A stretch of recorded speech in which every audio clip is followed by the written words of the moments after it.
Chapter 1. The Special Forces Queen transformed into a little pitiful one. Beep. The brain has been stored. Please continue reading the main text. Main text. Huh. Liu Jun spat out the 3-sheep cheese in her mouth, having absorbed all the memories in her mind. Liu Jun, 18 years old, daughter of Liu Tianfeng, an oil tycoon from the interstellar central city, and the 7th Sentinel. During her cunningly mental power test, she was found to have a negative mental power value, resulting in her being disowned and abandoned by her family. To survive, Liu Jun had no choice but to live in a garbage dump and eat leftovers. But resources in the slums are precious, and there was nothing in the dump but rotten wood.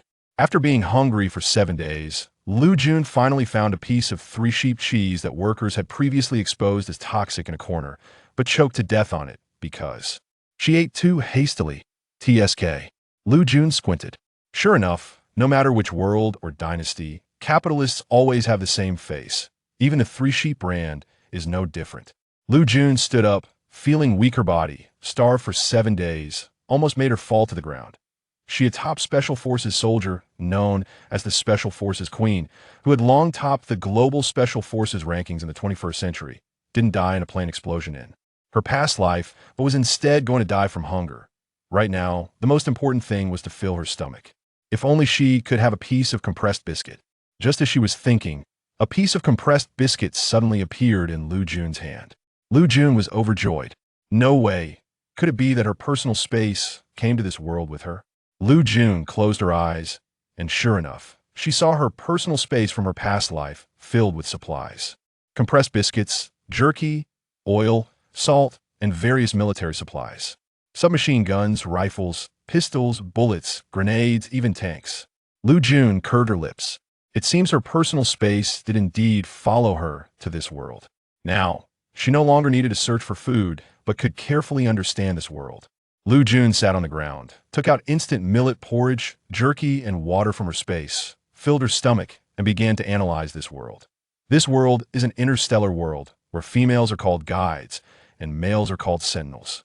Before the age of 18, guides learn military skills at home until they undergo a mental power test at 18, awaken their spirit animals, become commanders, and are assigned sentinels by the terminal. Sentinels awaken their spirit animals every 6 years. As long as they awaken a spirit animal, they can enter school to learn and train their physical fitness, learn to pilot mechs and starships, and follow the school's commanders into battle until they are assigned to suitable guides by the terminal. Afterward, they live with the guides and follow their commands on the battlefield. Guides and sentinels are spiritually bound. Like one body, if one party encounters trouble, the other will also face trouble. The difference is that guides are more dependent on sentinels. Sentinels undergo a period of mental frenzy every 3 months, and the only way to heal them is through the mental power of the guides. Every sentinel also needs to fight against a type of organism polluted by cosmic matter known as corruption. Corruption is silent and can appear in large numbers or fight alone. Fighting against corruption will lead to pollution for sentinels, causing them to become erratic and irritable. The more corruption they fight, the more severe the pollution becomes, increasing the likelihood of mental instability. Therefore, in this world, guides are extremely important, and scarce one guide could be assigned a minimum of 3 sentinels by the terminal.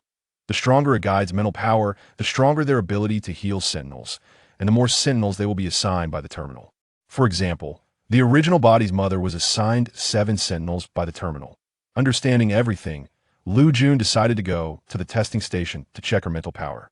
Not for any other reason, but to see what kind of residents the terminal would assign based on her mental power as a guide. Chapter 2, starting with 4 strongest sentinels. Testing station.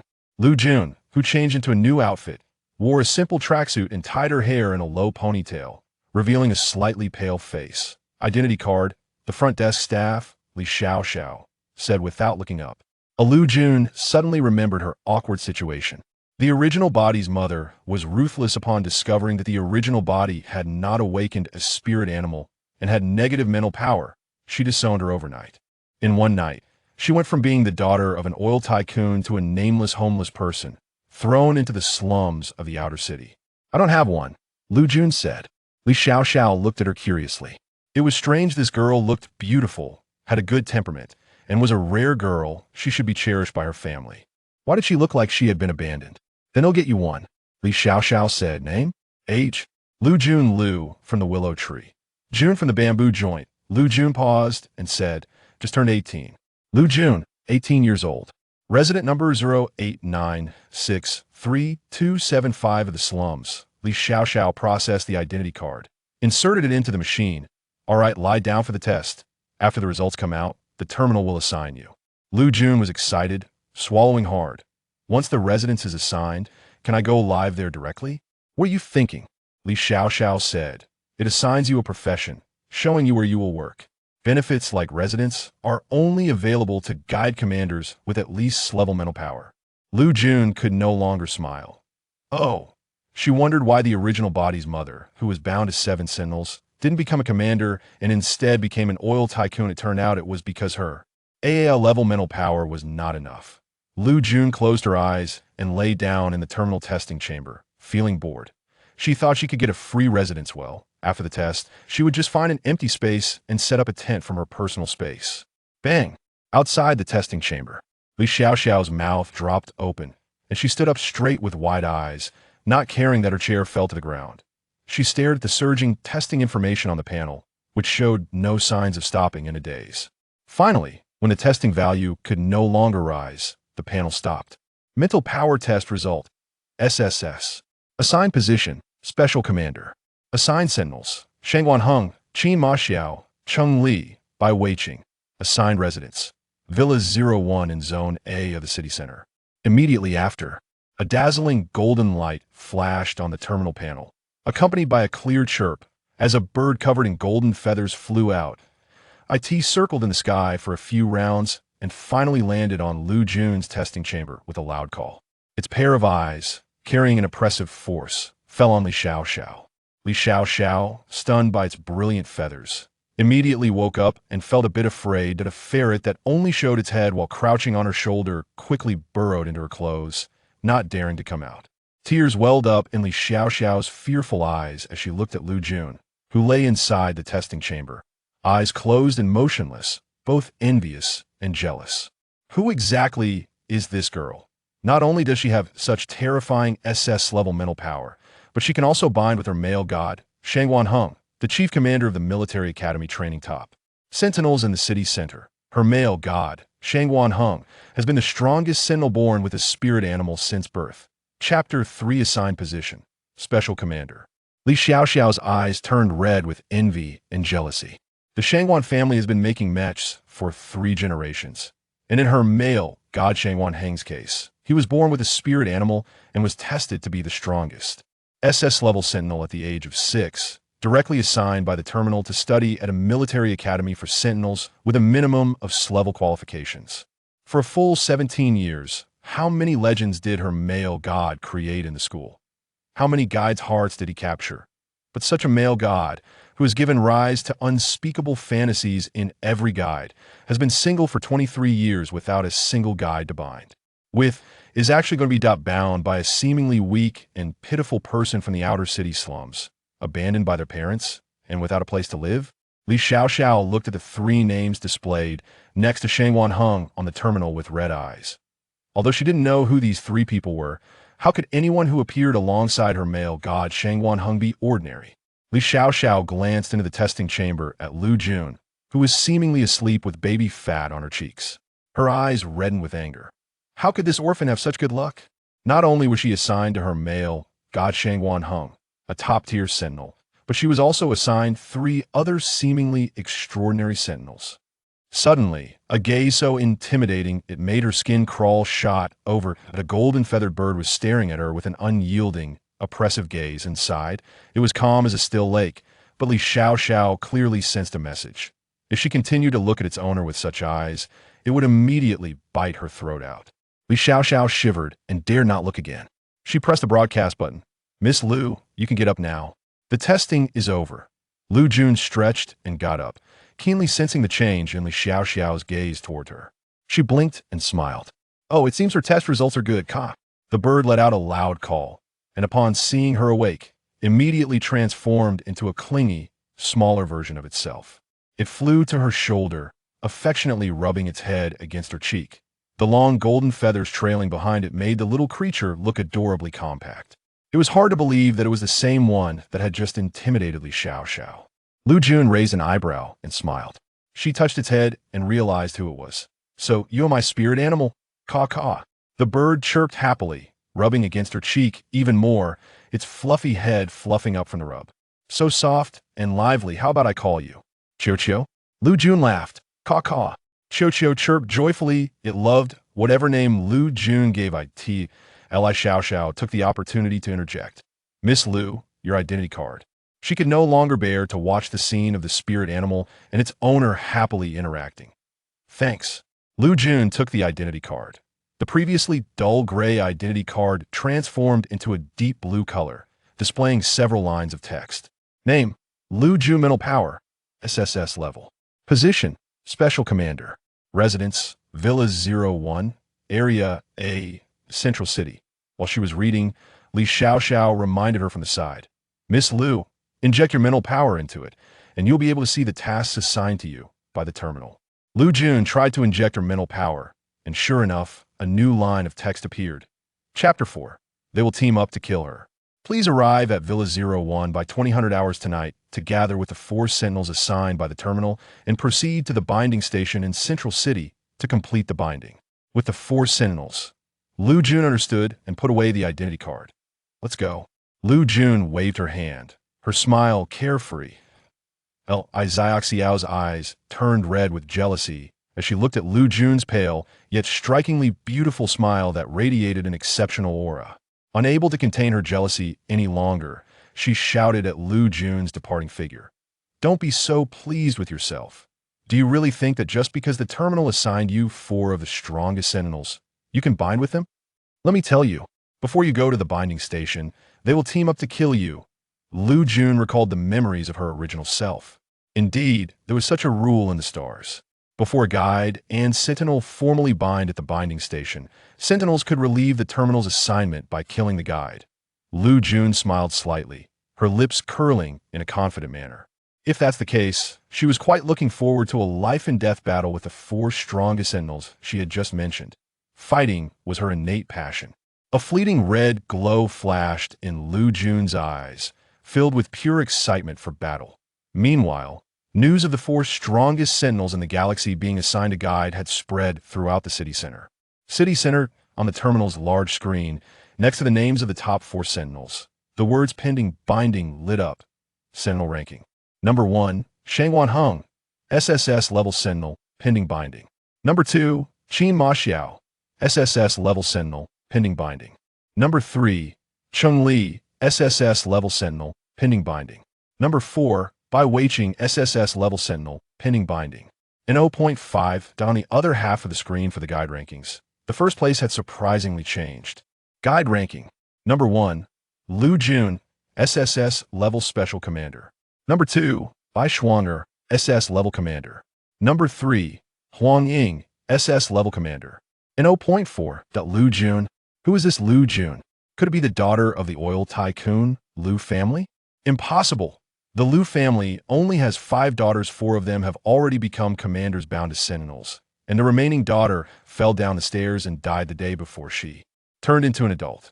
The funeral was held just a few days ago. Way. Could this Liu Jun not even be a resident of the city center? I found out. This Liu Jun is actually a poor person from the outer city slums. What? The 4 strongest sentinels that the terminal assigned to bind with are actually a slum dweller. She must not have studied any military tactics. How can she lead our 4 strongest sentinels to fight against the filthy?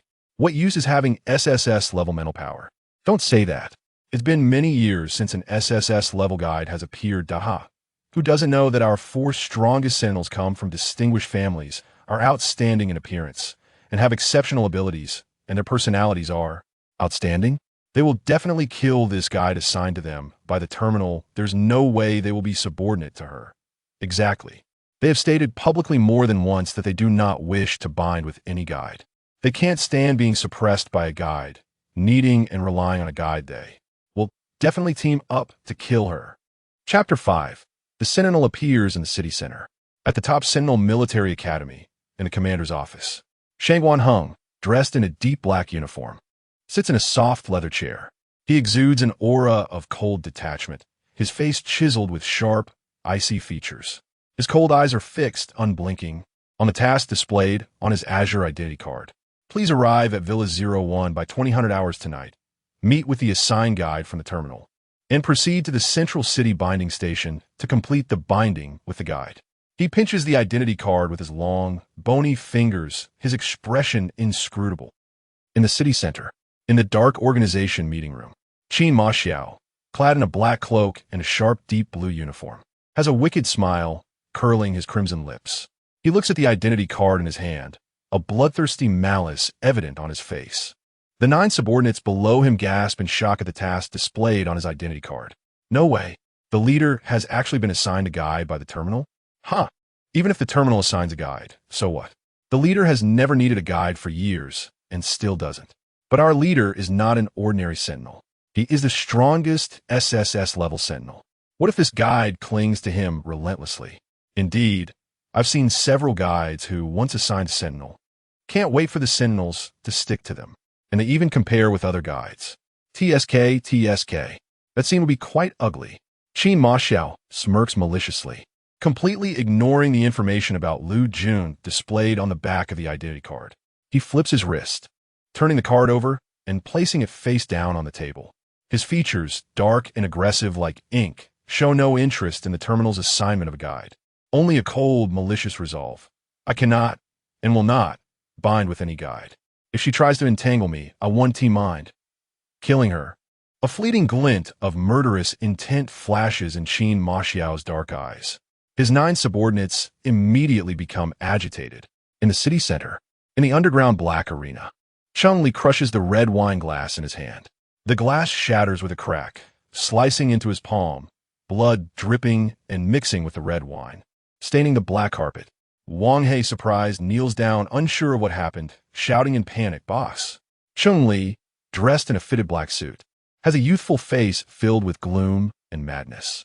His fingers crack as he grips tightly, indifferent to the blood flowing from his palm.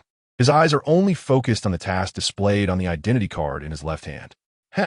Cunningly sneers coldly, filled with hatred towards the terminal. He stands up abruptly, clutching the identity card, and takes a few steps forward to the viewing platform. Below, on the arena, surrounded by 30,000 spectators, 2 sentinels are fiercely attacking each other, fighting to win the rewards he set.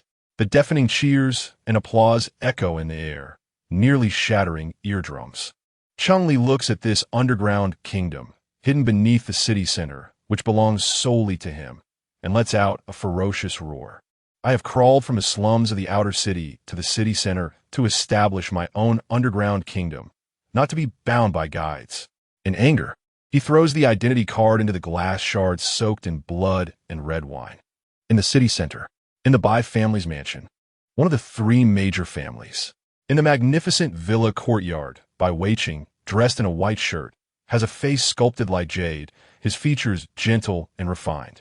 Chapter 6. The family cook sentinel goes online. He smiled lightly as he looked at the identity card in his hand, his clear and cool demeanor making it hard to tell what he was thinking. Behind him, Bai Schwanger, dressed elegantly in a blue dress, moved gracefully and asked softly, "Brother, are you going to bond with this guide?" Her eyes were slightly lowered, hiding her own thoughts. "This is none of your business." Bai Weiqing stood up to leave, but in reality, he had already made a decision about the task assigned by the terminal. Bonding? In all his years of practicing medicine, he had never considered bonding with any guide, and this one was no exception. Bai Schwanger watched his departing figure, her expression fluctuating, unsure of what to think. On the other side, outside Villa 01, an area, Liu Jun let out a loud whistle at the 3-story villa. Not bad, she thought, realizing that this would be her future residence, far better than the tent in her portable space. She just wondered if the inside was as nice as the outside. With an excited heart, Liu Jun took out her identity card and pressed it against the door lock. Ding! The door has been opened. As the mechanical voice faded, the door opened a crack. Liu Jun pushed the door and entered. Before she could see the furnishings in the room, her nose was immediately drawn to an incredibly appetizing aroma that made her mouth water. Her eyes widened, and her stomach made a loud, gurgling sound. "You're back." A cold, magnetic voice greeted her, like a snow lotus blooming on icy ground, cold and pure. But what shocked her more was his face, which was even more stunning than his voice. His chiseled features seemed to be carved from ice, with every part of his visage making it impossible to look away from his striking beauty. He was tall, but not bulky, exuding a sense of sensuality. Surprisingly, although his expression was indifferent, as if he had no interest in the world, he was wearing a white shirt, black uniform pants, and black uniform shoes. But around his neck was an apron. The strong and powerful waist was tied with the apron-S ribbons. It was the blue-gray apron with many white polka dots that he had chosen after pondering for 2 hours in the kitchen supply section while buying groceries on his way to the villa. Liu Jun was dumbfounded, utterly shocked. Why was such a handsome guy in this villa? And wearing an apron that completely clashed with his looks and demeanor? Could it be? Tentatively, Liu Jun asked, "Are you my sentinel?" Shangwan Hung nodded, his cold, sexy lips parting slightly. "Come eat, then we'll bond." Bond? Liu Jun hadn't yet recovered from the shock of having a sentinel with such extraordinary looks. And now he was talking about bonding? Bonding our spirits, Shangwan Hung said as he approached Liu Jun, extending his long fingers to gently remove a leaf that had fallen into her hair. Liu Jun looked at his straight chest, smelling the unique, icy, snow-like fragrance emanating from him through the delicious aroma in the room. She slowly and stiffly raised her head, catching sight of his Adam's apple and well-defined chin. "What's wrong?" Shangwan Hung looked down, his dark eyes reflecting her cheeks beneath his long eyelashes. Cough. The overwhelming beauty of his face nearly made her lose her breath. "Each is nothing. I just heard that you strongest sentinels assigned to guides by the terminal should do the first thing upon meeting a guide. Kill her. Chapter 7 is guide is quite different, isn't it?" Slightly indifferent, Shangwan Hung said, "I don't. When I saw the task on the identity card, the first thing I thought of was what kind of apron to buy." Oh. Liu Jun felt embarrassed and flustered. Rumors really kill people. The battle she anticipated did not come, but instead, such a handsome homemaker. However, Shangwan Heng's dark eyes shifted slightly. The other 3 sentinels might not be the same. Really? Liu Jun's eyes brightened, her excitement evident. Shangwan Hung fell silent, looking at Liu Jun's face, which still bore a hint of baby fat, delicate features, slightly round eyes, and rare apricot-colored pupils. He was somewhat surprised. His guide was indeed different from any guide he had known. Not only did she not care that her assigned sentinel might kill her, she seemed to look forward to and desire it. If other guides knew that their assigned sentinels had such thoughts, they would surely be enraged and then send their family forces to kill him. Because in their eyes, losing one sentinel still meant the possibility of having another. His guide was completely different. "Let us go." Shangwan Heng's cool voice softened considerably. Okay. Liu Jun couldn't wait. It seemed that the other 3 sentinels would not be showing up. However, once she bonded with the sentinel in front of her, the terminal should assign her quite a few combat-related tasks, right? Liu Jun's lips curved into a smile. She was really looking forward to it. The treasures in her spatial storage hadn't been out to breathe for a long time. The meal of 3 dishes plus a small pot of rice was quickly finished by Liu Jun, and the two then headed towards the bonding station together. On the way, Liu Jun and Shangwan Hung exchanged information thoroughly. Shangwan Hung, 23 years old, the only son of the Shangwan family, one of the 3 major families, and an SSS-level strongest sentinel. At the same time, he was also the commander of a top military academy that trains elite sentinels. He not only instructs 4 unbound SSS-level adjutants, but also occasionally conducts inspections and teaches the 13 S-level sentinels held by the adjutants. His daily task was to put pressure on these sentinels, forcing them to undergo devil-like training in combat, mecha control, mental manipulation, and mastering cultural subjects. Then, in the terminal's task distribution, he leads the sentinels' assigned tasks to eliminate the filth that has been roaming around. As for her, Liu Jun, 18 years old, was a poor person living in a slum, surviving by scavenging. "We're here," Shangwan Hung said. Liu Jun looked up. The technologically advanced building before her was a huge, infinite symbol in a deep blue color, surrounded by circles of mysterious blue light. Liu Jun could hardly wait to walk in. Her lips slightly curled, a smile on her face. In her eyes, there was no anticipation for bonding with the strongest sentinel, only a pure desire for battle. Inside the terminal hall, there were very few people.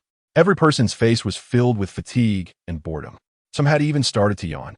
However, the appearance of Liu Jun and Shangwan Heng was like a bomb dropped inside, instantly igniting everyone with a sound.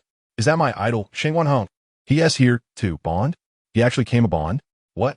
Shangwan Heng actually came a bond? Where? Where?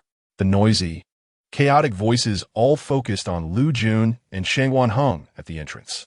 Chapter 8 Binding completed. Liu Jun, dressed in a black tracksuit, had a striking smile that highlighted her charm. Although she wore a simple black outfit, she was in no way inferior to Shangwan Heng, who stood 3 heads taller beside her, clad in a sharp black uniform with a superb figure. The two looked quite compatible standing together.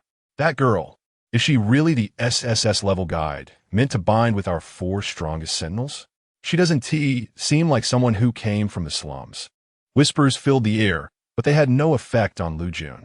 She approached a staff member with a smile and asked, "Hello, how do I bind?" Hello." Wang Shuang, unable to tear her gaze away from Shangwan Heng's face, replied hesitantly, "Just show the identity cards of the guide and sentinel, and you can complete the binding." As she spoke, Wang Shuang swallowed hard, still unable to believe that someone as extraordinary as Shangwan Heng would choose to bind with a guide. If you get kidnapped, just blink. Shangwan Heng's dark, cold eyes turned towards her, sending a chill from Wang Shuang's feet straight to her brain. Her face turned pale. "Sorry, I just zoned out." Liu Jun had already taken out her identity card and didn't notice what had just happened. She looked puzzled. "What? It's nothing. Wang Shuang, shivering, took the identity card from her and Shangwan Heng and asked, "Is it just the 2 of you?" "That's right." Liu Jun nodded with a smile. "Please wait a moment." Wang Shuang hurriedly manipulated the console with the 2 identity cards. "Liu Jun, Shangwan Heng. Binding completed." A mechanical voice announced, and everything in the city center changed.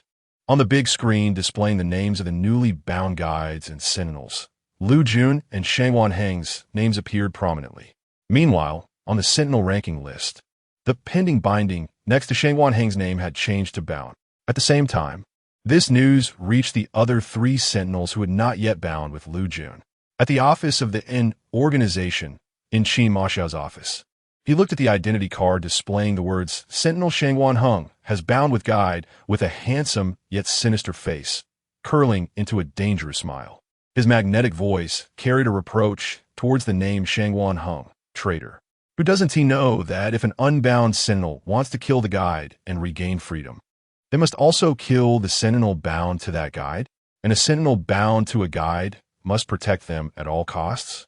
Otherwise, if the guide dies, the sentinel who completed the mental binding with the guide will also die. In the underground black market, Chung Li's face twisted in anger, wishing he could crush the identity card in his hand. "From today on, you and Liu Jun, Shangwan Heng, are my greatest enemies," Chung Li roared, smashing the table beside him with a fist.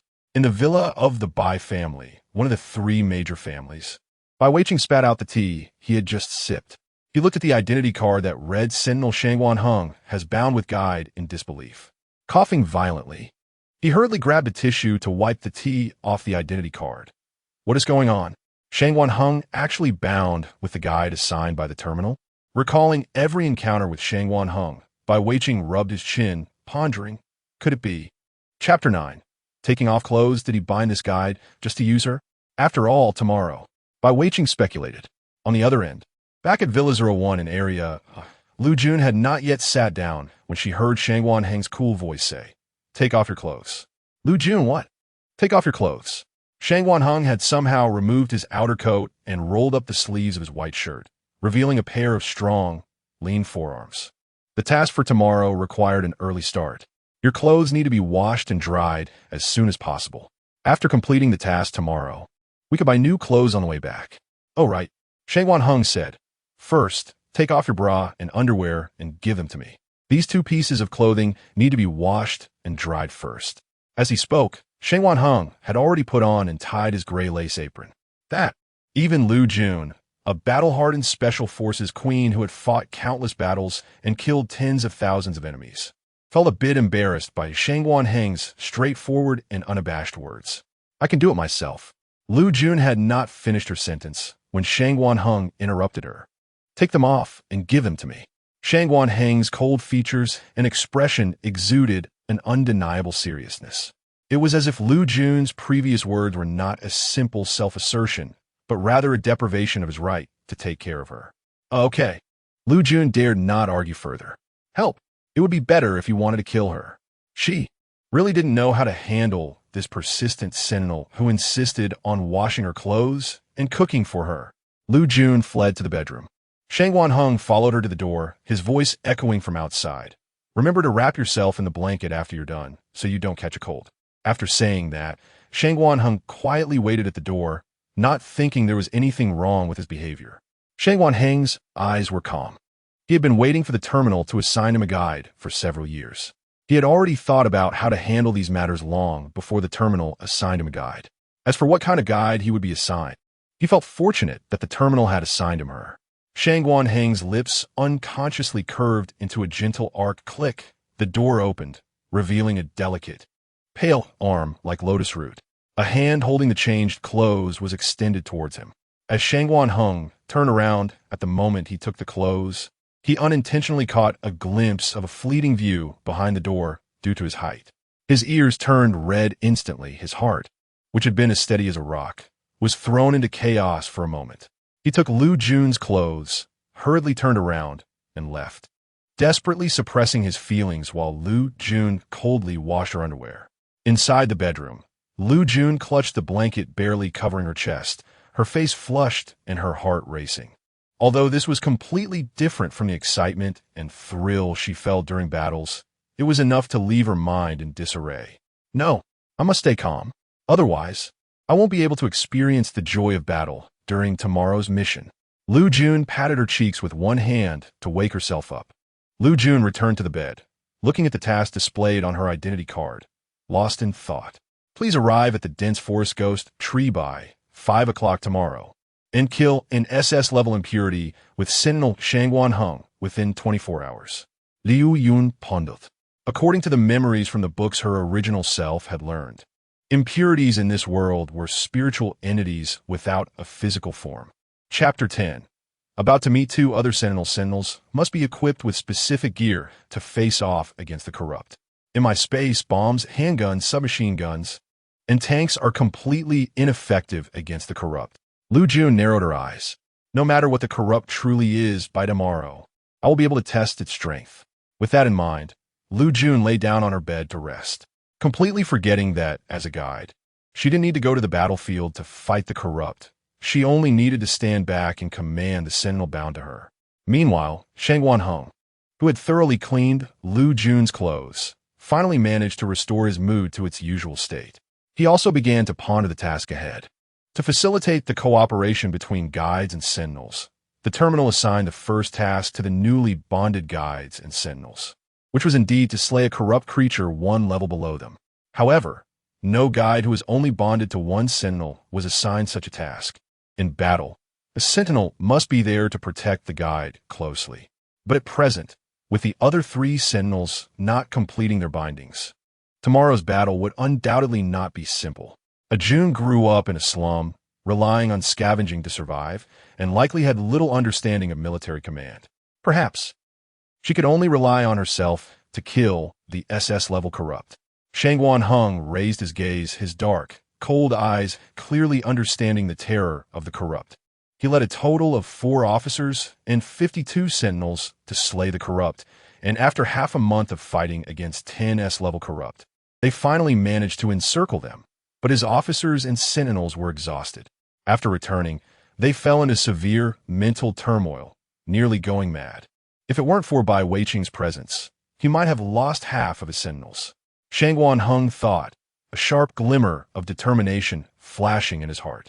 No matter what, tomorrow, he would do everything in his power to protect Jun. On the other side, in the office building of the Dark Organization, Qin Maxiao was making the final preparations. Tomorrow, he would challenge and kill the SS-level corrupt in the dense forest of Ghost Tree with his members. He hoped this time, the SS-level corrupt would allow his team to gain more upgrades. Qin Maxiao smirked, his words filled with the excitement of a madman for battle. completely unaware that he would meet the guide assigned to him by the terminal the next day. In the villa of the Bai family, one of the three major families, Bai Weiqing had already made up his mind to go to the top Sentinel military academy, where Shangguan Heng worked, to inquire about him. He wanted to know if he was only using Liu Jun by choosing to bind with her. Otherwise, he simply couldn't accept that someone he could call a friend, who in his memory was utterly indifferent to everything in the world, would choose to bind with a guide instead of contacting him or any of the other two sentinels to kill this guide. Liu Jun was completely unaware that within a day, she would meet two of the three sentinels assigned to her by the terminal. She was still sound asleep, looking forward to the battle the next day. Early the next morning, before Liu Jun had woken up, she smelled the familiar aroma of delicious food in her dreams. She suddenly opened her eyes, sat up in a rush, and then sneezed. Only then did she realize she wasn't wearing any clothes. She quickly wrapped herself up, and from the corner of her eye, she saw a note on the floor behind the bedroom door. She walked over. The note had Shangguan Heng's unique cold and sharp handwriting on it. Chapter 11. Shangguan Heng was stunned, closed at the door. Liu Jun raised her eyebrows and opened the door, only to find neatly folded clothes. She smiled with her eyes narrowed. A sentinel isn't so bad after all. After eating and drinking well, Liu Jun and Shangguan Heng arrived at the dense forest, Ghostwood. The Ghostwood forest, filled with a sinister atmosphere, was permeated with ominous energy. Yet Liu Jun was so excited that her throat felt numb. Dressed in casual clothes, Shangguan Heng stood tall as always, vigilantly observing their surroundings beside Liu Jun. Most of the entities in the Ghostwood forest were the filthy creatures driven to desperation. Over time, it had become a gathering place for filth. Shangguan Heng's low, cold voice spoke quietly. They are cunning and stubborn, extremely difficult to combat. If we encounter a violent filth, it would be even worse. Boom! A deafening roar echoed, and Liu Jun finally saw what the filth in this world looked like. It was entirely blood-red, seemingly without skin, only blood flowing. Its eyes glimmered with a scarlet sheen, and its mouth looked as if it had been seared open with a torch, making one's scalp tingle and hair stand on end. It stared intently at Liu Jun and Shangguan Heng with its crimson eyes, its mouth gaping wide as it let out a low growl. Liu Jun's lips curled into an unusual arc, eager to try. So this is what the filth in this world is like. It stood about 2 meters tall with arms that hung down to the ground, looking like they were 3 meters long. There seemed to be a glowing object near its lower abdomen. Perhaps this was the star core that could elevate the mental levels of guides and sentinels. Interesting, but how to kill it? Its star core was yellow, an S-class filth. Shangguan Heng's expression slightly darkened. Although he was an SSS-class sentinel, filth was not something easily defeated. Moreover, today was his time of the month when he was prone to being contaminated by filth and falling into madness. He still needed to protect someone inexperienced in combat and command. Suddenly, Shangguan Heng felt a light gust of wind brush past his cheek, and before him appeared the absurd scene of Liu Jun battling the S-class filth. He was stunned. For the first time, his cold expression showed shock. Because Liu Jun's speed was too fast, her form too fierce, making it impossible to imagine such power and speed coming from a guide who relied solely on command in battle. Even the expression on her face was not fear or calmness, but a joy that was hard for ordinary people to understand. Something he had never seen on any guide or sentinel before. Bang, bang, bang. Liu Jun threw punches with both hands, using her legs to exert force, fiercely beating the S-class filth. Although she didn't know exactly what this filth was, she thought, no matter what it was, one must first take action to test the waters, right? Roar. The S-class filth didn't expect to be so recklessly beaten by a guide. It angrily swung its limbs, releasing black miasma that polluted the mind. Its blood surged visibly, boiling like water at 100 degrees, making it nearly impossible to strike. Hiss! Liu Jun shook her hands, quickly jumping aside, turning to look at Shangguan Heng and asking, Shangguan Heng, how we kill this thing? Shangguan Heng finally came to his senses, and a long sword flashing with blue light appeared in his hand. Chapter 12. The Perception of the Portable Space. Jun, I will protect you. Shangguan Heng's cold eyes narrowed slightly as he raised the long sword in his hand and began to fight against the impurity. Jun was too extraordinary. Perhaps she had to learn this skill in order to survive in the slums. However, she still had no knowledge about fighting impurities. Let him protect Liu Jun well. With her ability to save her own life, he could fight with all his strength to kill this S-class impurity without worry. He just hoped that his frenzy period would come a little later, so that he wouldn't be heavily contaminated by the impurity. Shangwan Heng's expression grew even colder. Liu Jun indeed stood still, not moving. However, she was really giving up on fighting the impurity. Rather, she was observing the weapon in Shangwan Heng's hand. It seemed that the specific weapon used to kill the impurity was a tool that released the sentinel's mental power, forming this special weapon capable of killing impurities. Liu Jun's eyes turned. She had a good idea. Since that was the case, couldn't her mental power also be transformed into bullets fired from a handgun? Then her bombs and tanks could also play their roles perfectly. Liu Jun smiled eagerly, wanting to take out her weapons from her portable space to experiment. Just as her mind probed into the portable space, and before she could take out the handgun, a new impurity suddenly leaped out from the woods on the other side. It grinned wickedly, fixated on the lone Liu Jun, clearly very interested in her. If it could eat her, it would be able to upgrade and become an SSS-class impurity. With a swish, it quickly swung its arm, grabbing Liu Jun's waist and sprinting deep into the forest. Shangwan Heng, who was battling the S-class impurity, gritted his teeth and glanced in the direction where Liu Jun had been taken, feeling a mess of emotions. He had been careless. Even if Liu Jun had the ability to protect herself, how could she possibly withstand the speed of an SSS-class impurity? The impurity that had taken Liu Jun had a flash of extremely orange light in its abdomen, making Shangwan Heng realize that it was an S-class impurity on the verge of breaking through. Shangwan Heng's heart suddenly ached, his face turning pale and his bones feeling numb. He considered his feelings for Liu Jun to be mere admiration, but he had never thought that his feelings for her had reached a point where losing her would pain him to the core. "Hey, Jun!" Shangwan Heng called out softly, his long sword having pierced the abdomen of the S-class impurity at some point. His eyes turned completely black, surrounded by filth, clearly entering a frenzy as he killed the S-class impurity at an unimaginable speed. However, because the long sword in his hand, which represented his mental power, had been overly consumed, he was completely contaminated by the S-class impurity and fell into madness. If he did not resolve his frenzy within 12 hours, he would live on in this state like a madman. On the other side, Liu Jun, who had been taken by the SSS-class impurity, was completely unaware of Shangwan Heng's condition. Instead, she quietly took out her handgun from her portable space. She had intentionally allowed herself to be captured by the impurity. After all, with so many things in her portable space, how could she experiment with each one without being in a deserted place? Roar! The S-class impurity excitedly roared, eager to devour Liu Jun immediately. Hot, hot, hot, hot, hot. Liu Jun grimaced in pain. No way. Liu Jun thought about how it felt hot, surprised. Could it really sense that I have a portable space?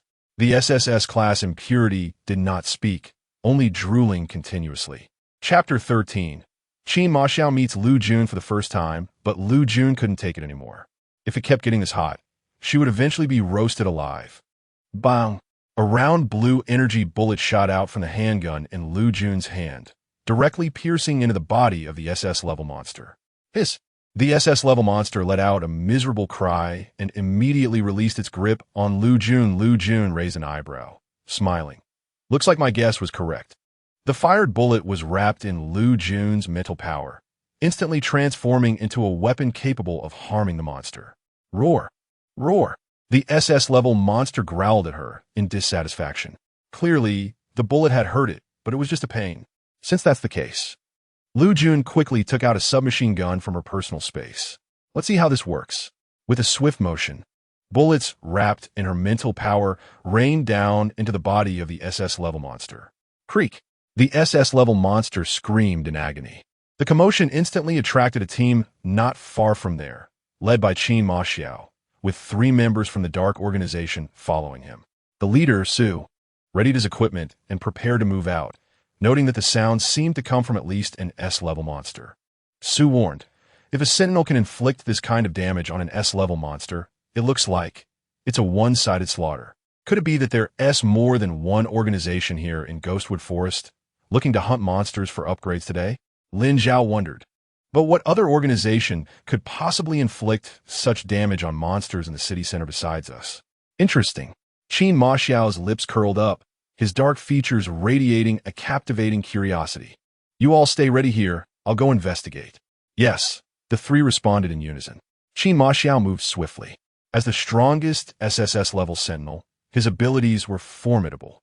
In no time, Qin Ma Xiao reached Liu Jun's vicinity. He peered at the person obscured by the SS-level monster, trying to discern who this sentinel was that could toy with an SS-level monster. Could it be the legendary underground boss Cunningly? The same Cunningly who was forcibly assigned to an unknown guide along with me? Qin Ma Xiao speculated, considering that apart from Cunningly, who had a somewhat similar temperament to his, it was possible for someone to come alone to fight monsters. Bai Weiqing, a person who pretends to be gentle and refined, but is actually a cleanliness freak at heart. There's no way he would come to a place like this. As for Shang Wanheng, Qin Ma Xiao sneered disdainfully. How could Shang Wanheng, who had become a mere dog to a guide, possibly come to Ghostwood Forest alone? He was probably kneeling at the feet of that guide, begging for scraps. While he speculated, Liu Jun, obscured by the monster, finally appeared. She wore a confident and carefree smile, wielding a peculiar and strange cold weapon, exuding an effortless grace. Qin Ma Xiao paused, somewhat surprised, it turned out, to be a guide. Watching Liu Jun play with the SS-level monster, he felt a ticklish sensation in his heart. If such a guide were to become mine, I would mind at all. However, Qin Ma Xiao chuckled. She seems to underestimate the SS-level monster. Chapter 14, Have You Bound Sentinel? As the words fell, the SS-level corruption could no longer endure the relentless torment from Liu Jun, its whole body prickling with pain, yet not to the point of death. It let out a low growl, glaring with anger, and the miasma surrounding it thickened tenfold in an instant. Each wisp of miasma condensing into sharp swords aimed directly at Liu Jun's spirit. Initially struck, Liu Jun was unaware of what was happening. But when she raised her hands and felt their unusual heaviness, she realized something was amiss. This is bad. She had underestimated the corruption in this world. Liu Jun quickly assessed that she could only rely on angering it to get hit and be thrown out of its attack range. Otherwise, she would be rendered unconscious by its continuous mental assaults. Liu Jun raised her hand, intending to fire another bullet at it. However, her waist was effortlessly grasped by someone, easily pulling her away from the SS-level corruption's vicinity. Not a bad idea. Qin Ma Xiao chuckled softly, his aggressive features magnified in front of Liu Jun. Liu Jun felt dizzy and didn't even notice how pale she had become, nor how rapidly her strength was fading. Unfortunately, you know too little about the SS-level corruption. Qin Ma Xiao did not release his grip on Liu Jun's waist. Instead, he instinctively sensed an incredibly alluring power emanating from her. He extended his other hand to her ear, ambiguously caressing her pale face, asking, "Tell me, have you bound a sentinel?"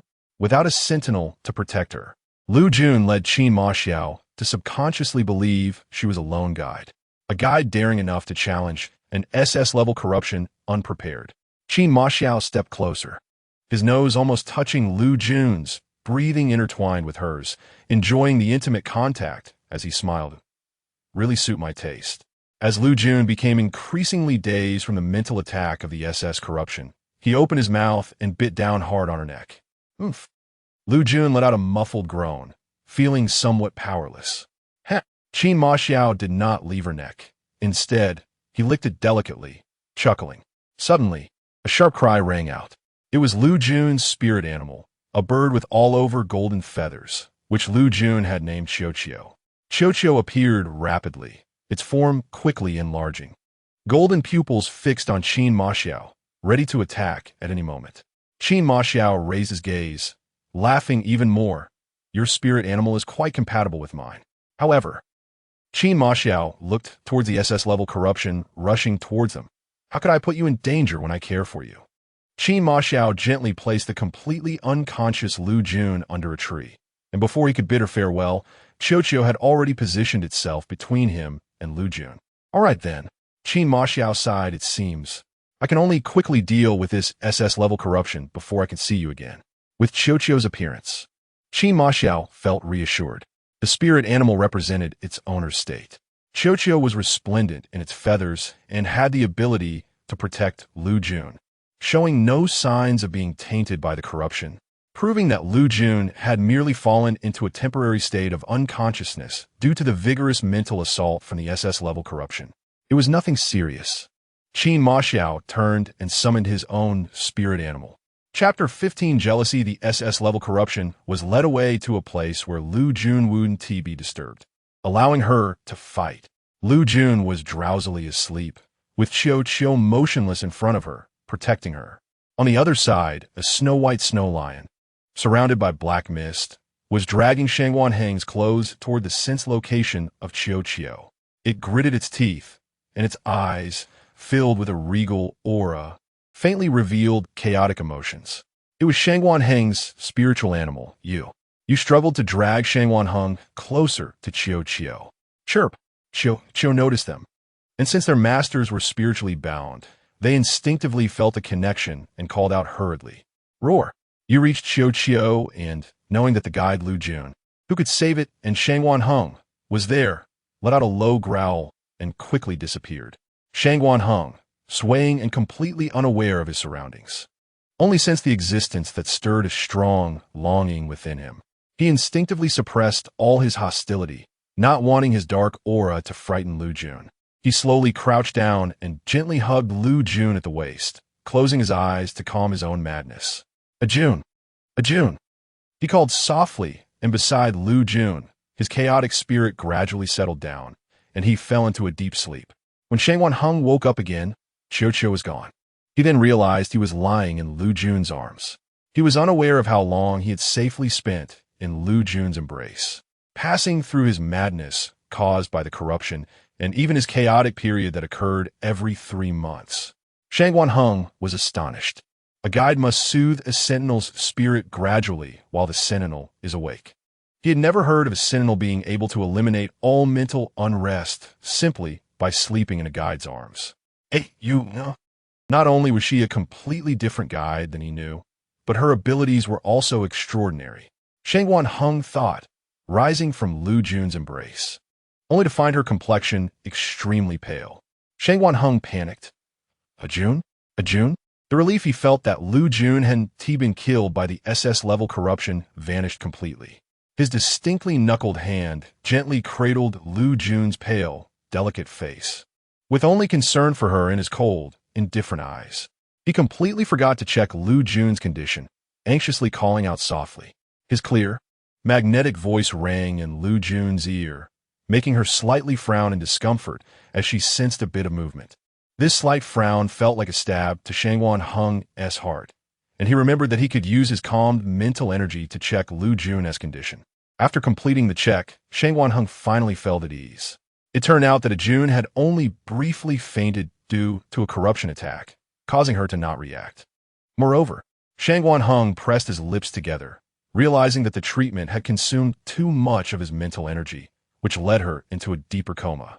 Shangguan Heng felt heartbroken as he gently brushed aside the stray hair from Liu Jun's forehead. But his deep black eyes caught sight of the conspicuous bite mark imprinted on Liu Jun's neck. His breath suddenly halted, and jealousy and concern erupted uncontrollably, filling his eyes with a turbulent darkness. The prominent veins on the back of his hand pulsed visibly, and his aura of hostility was 10 times more terrifying than during his chaotic periods every 3 months or the madness caused by corruption. Chapter 16. The appearance of Bai Weiqing. He remained silent, ultimately lowering his head, struggling to swallow the jealousy that was rolling in his chest, and regained his composure as he gently lifted Liu Jun into his arms. Although the terminal's mission to kill the SS-level impurity was not completed, an S-level impurity was enough to report. Shangguan Heng held Liu Jun's body tightly, almost afraid to break her. He couldn't think of anything else. He had to take Ajun home, find someone to treat her. As for the mark on Ajun's neck, Shangguan Heng's expression had never been so cold. Knowing which dog had bitten Ajun, he wouldn't mind chopping it to pieces. Soon, the figures of Shangguan Heng and Liu Jun disappeared into the ghost dry forest. Meanwhile, Qin Ma Xiao and the 3 members of the team who arrived afterward finally completed the kill of the SS-level impurity. Ha ha ha. The leader is indeed the leader. He killed an SS-level impurity so quickly with us. Wang Hu laughed heartily, and the brothers at the end could upgrade their spiritual levels again. Yes, Qin Ma Xiao smirked, the orange star core in his hand glowing brilliantly. No, this star core was not brought down by us. What? Lin Zhao was puzzled. Leader, what do you mean? Before we even fought it, someone had already made it unbearable, Qin Ma Xiao said. What? Lin Zhao blinked. Could there really be another powerful organization appearing? Qin Ma Xiao recalled Liu Jun's figure, and the moment he bit Liu Jun's neck, his smile turned sinister. It wasn't an organization, and certainly not a sentinel. It was a guide. What? The 3 exclaimed in surprise. A guide could achieve this level. Qin Ma Xiao put away the orange star core, his demeanor leisurely. It seems. I need to kill that burden assigned to me by the terminal, the guide, as soon as possible. Otherwise, how could I bond with my dear one, making her belong to me alone for a lifetime? You continue searching for impurities. I'll be back soon, Qin Ma Xiao said, rushing towards the tree where Liu Jun was placed. Unsurprisingly, what awaited him was an empty space. A district villa 01. Shang Wanheng arrived near the villa, holding Liu Jun, and saw an uninvited guest standing at the door. It was Bai Weiqing. Bai Weiqing, dressed in casual clothes, was casually waiting for Shang Wanheng and Liu Jun. He came here not to bond with Liu Jun, but simply to see the true reason behind Shang Wanheng and Liu Jun's bond. As for Liu Jun, he had no interest in her at all. Oh, Shang Wanheng. Bai Weiqing noticed him and saw Liu Jun in his arms. He guessed that she was the guide forcibly assigned to him and directly ignored her, greeting only Shang Wanheng. Shang Wanheng's expression was inscrutable, but he only pulled Liu Jun deeper into his embrace. What are you doing here? Shang Wanheng's hostility was very apparent. He knew that there were more sentinels assigned to a Jun by the terminal, and he was aware that Bai Weiqing was one of the other 3 sentinels who had not bonded with a Jun. Moreover, he also knew that there couldn't possibly be only one sentinel bonded with a guide. However, having already endured the mark on a Jun's neck and the possessiveness that had arisen toward the Jun at some unknown time. Chapter 17, Can the Mental Bond Be Severed? He was absolutely unwilling to share a Jun with any other sentinel. Bai Weiqing did not notice the small movements of Shang Wanheng, only smiling. I was originally waiting for you at the Sentinel Military Academy, but when I heard you hadn't gone to school all day, I guess you were out on a mission with a guide, so I just came here to wait for you. Noticing that Bai Weiqing did not care about Liu Jun, Shang Wanheng relaxed a bit. The one in your arms is that guide, right? Bai Weiqing clicked his tongue. So weak, just a small mission and you're out cold? But it seems you've safely passed your frenzy period this time, which happens every 3 months. Shang Wanheng, possessing the strongest mental power since birth, faced a frenzy period every 3 months, which was a catastrophic disaster for him. Luckily, he had the ability to develop healing potions. He had been relying on his potions to endure the 3 days of torment during his mental frenzy period. But this time, it appeared he had passed through the frenzy period exceptionally easily. Bai Weiqing narrowed his eyes, smiling, his gentle fox-like eyes revealing clever calculations. Shang Wanheng, you bonded with her to use her to help you through the frenzy period, right? Shang Wanheng paused, but did not speak. He had never intended to use the guide assigned to him by the terminal. In his view, a guide was someone he needed to protect, care for, and cherish. No matter which guide the terminal assigned to him, he would treat her the same way. But now, he had changed. His feelings for A Jun were not just about protection and care, but also possessiveness. His guide could only be A Jun. Yes, Shang Wanheng lied without a blush, not wishing for Bai Weiqing to stay any longer. As expected, Bai Weiqing's eyes flashed with pride. When you plan to kill her? Bai Weiqing asked. His lips curved in a smile, overflowing with wickedness. I have a way to sever the mental bond between you and her in a short time. As long as you kill her during this period, we could be completely liberated. Saying this, Bai Weiqing took out a light green potion from his pocket. Now is just the right opportunity.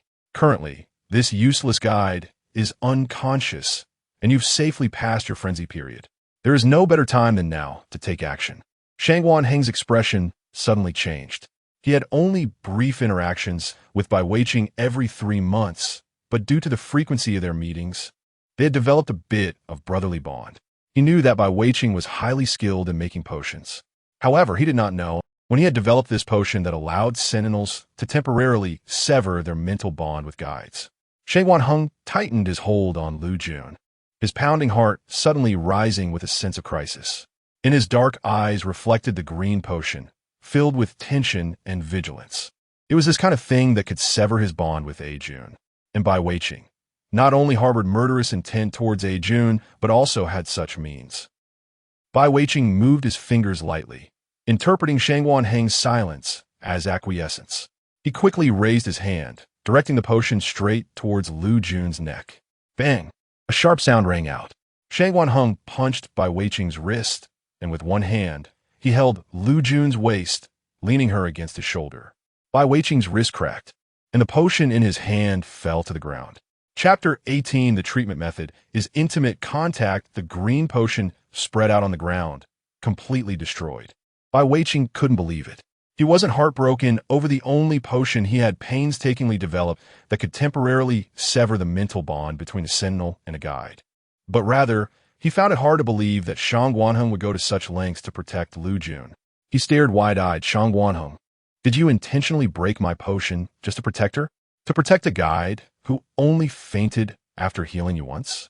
Bai Weiqing was unaware of Liu Jun's solitary battle against the corruption in the ghostly dry forest. He subconsciously placed Liu Jun among all the guides he had seen who were protected by sentinels, merely directing the battle from behind. Shang Wanheng gently created Liu Jun's body. His expression icy.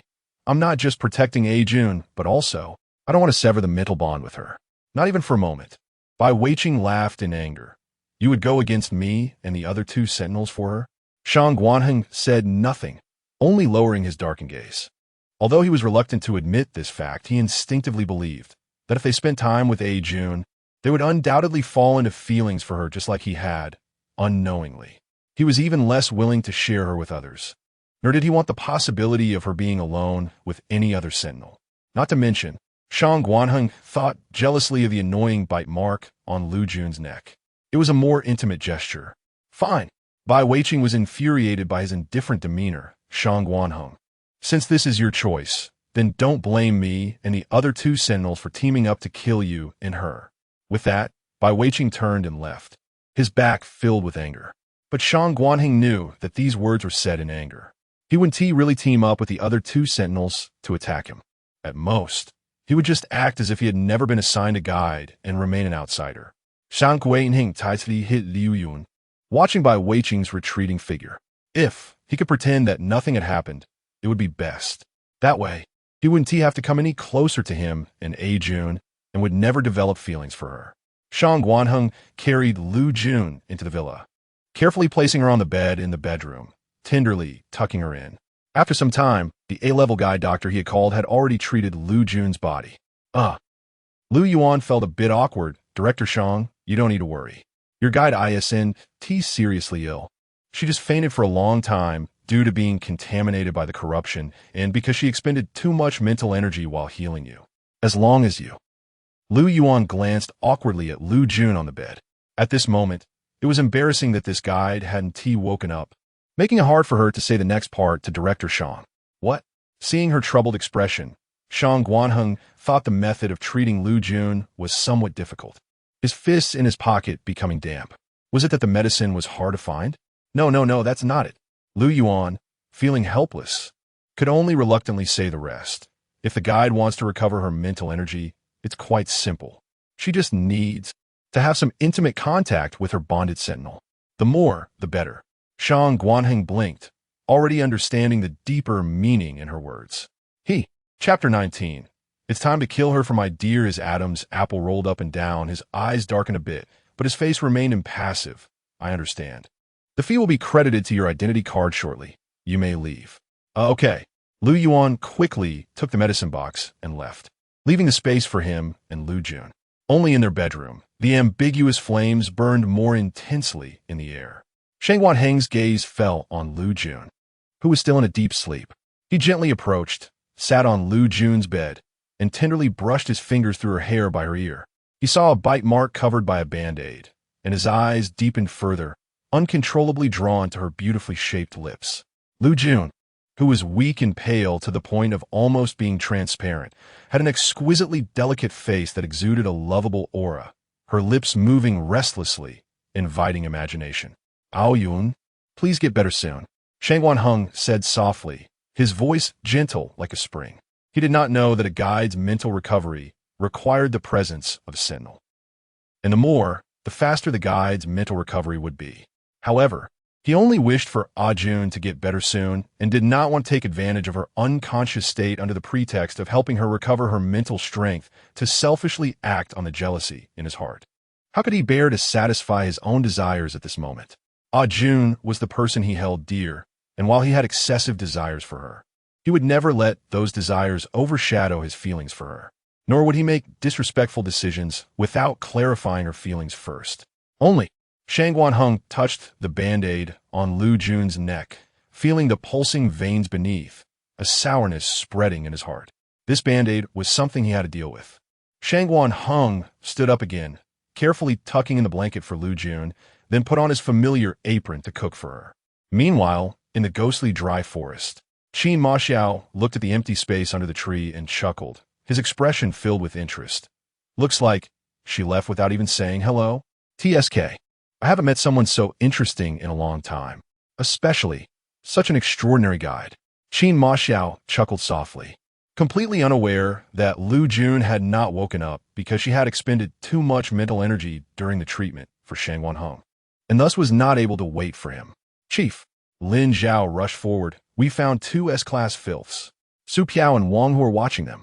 Qin Ma Xiao nodded, his chin slightly raised, showing interest in something. Lin Zhao asked with a smile, "Chief, what did you discover? You seem so happy." "Nothing." Qin Ma Xiao's gaze deepened, just thinking, "It's time to kill the guide assigned to me by the terminal." Lin Zhao was excited. "Chief, the brothers have been wanting to see what this SSS-class guy from the slums looks like." Qin Ma Xiao had no idea that the one he referred to as Deer, the guide he had his eyes on to bind, was indeed the guide assigned by the terminal. The dramatic plan to kill the guide was about to begin. Back at the Bai family villa, Bai Weiqing had not yet recovered from the conversation with Shang Wanheng. Chapter 20 Bai Shuang'er is a madwoman. His anger had not diminished in the slightest. Upon entering the villa, he saw the last scene he wanted to witness. Bai Shuang'er, dressed in an elegant blue dress, was sitting at a dining table filled with exquisite delicacies, waiting for him. Upon seeing him return, a joyful smile appeared on Bai Shuang'er's face. "Brother, you're back. Why aren't you to be villa? What are you doing here?" Bai Weiqing's expression instantly darkened.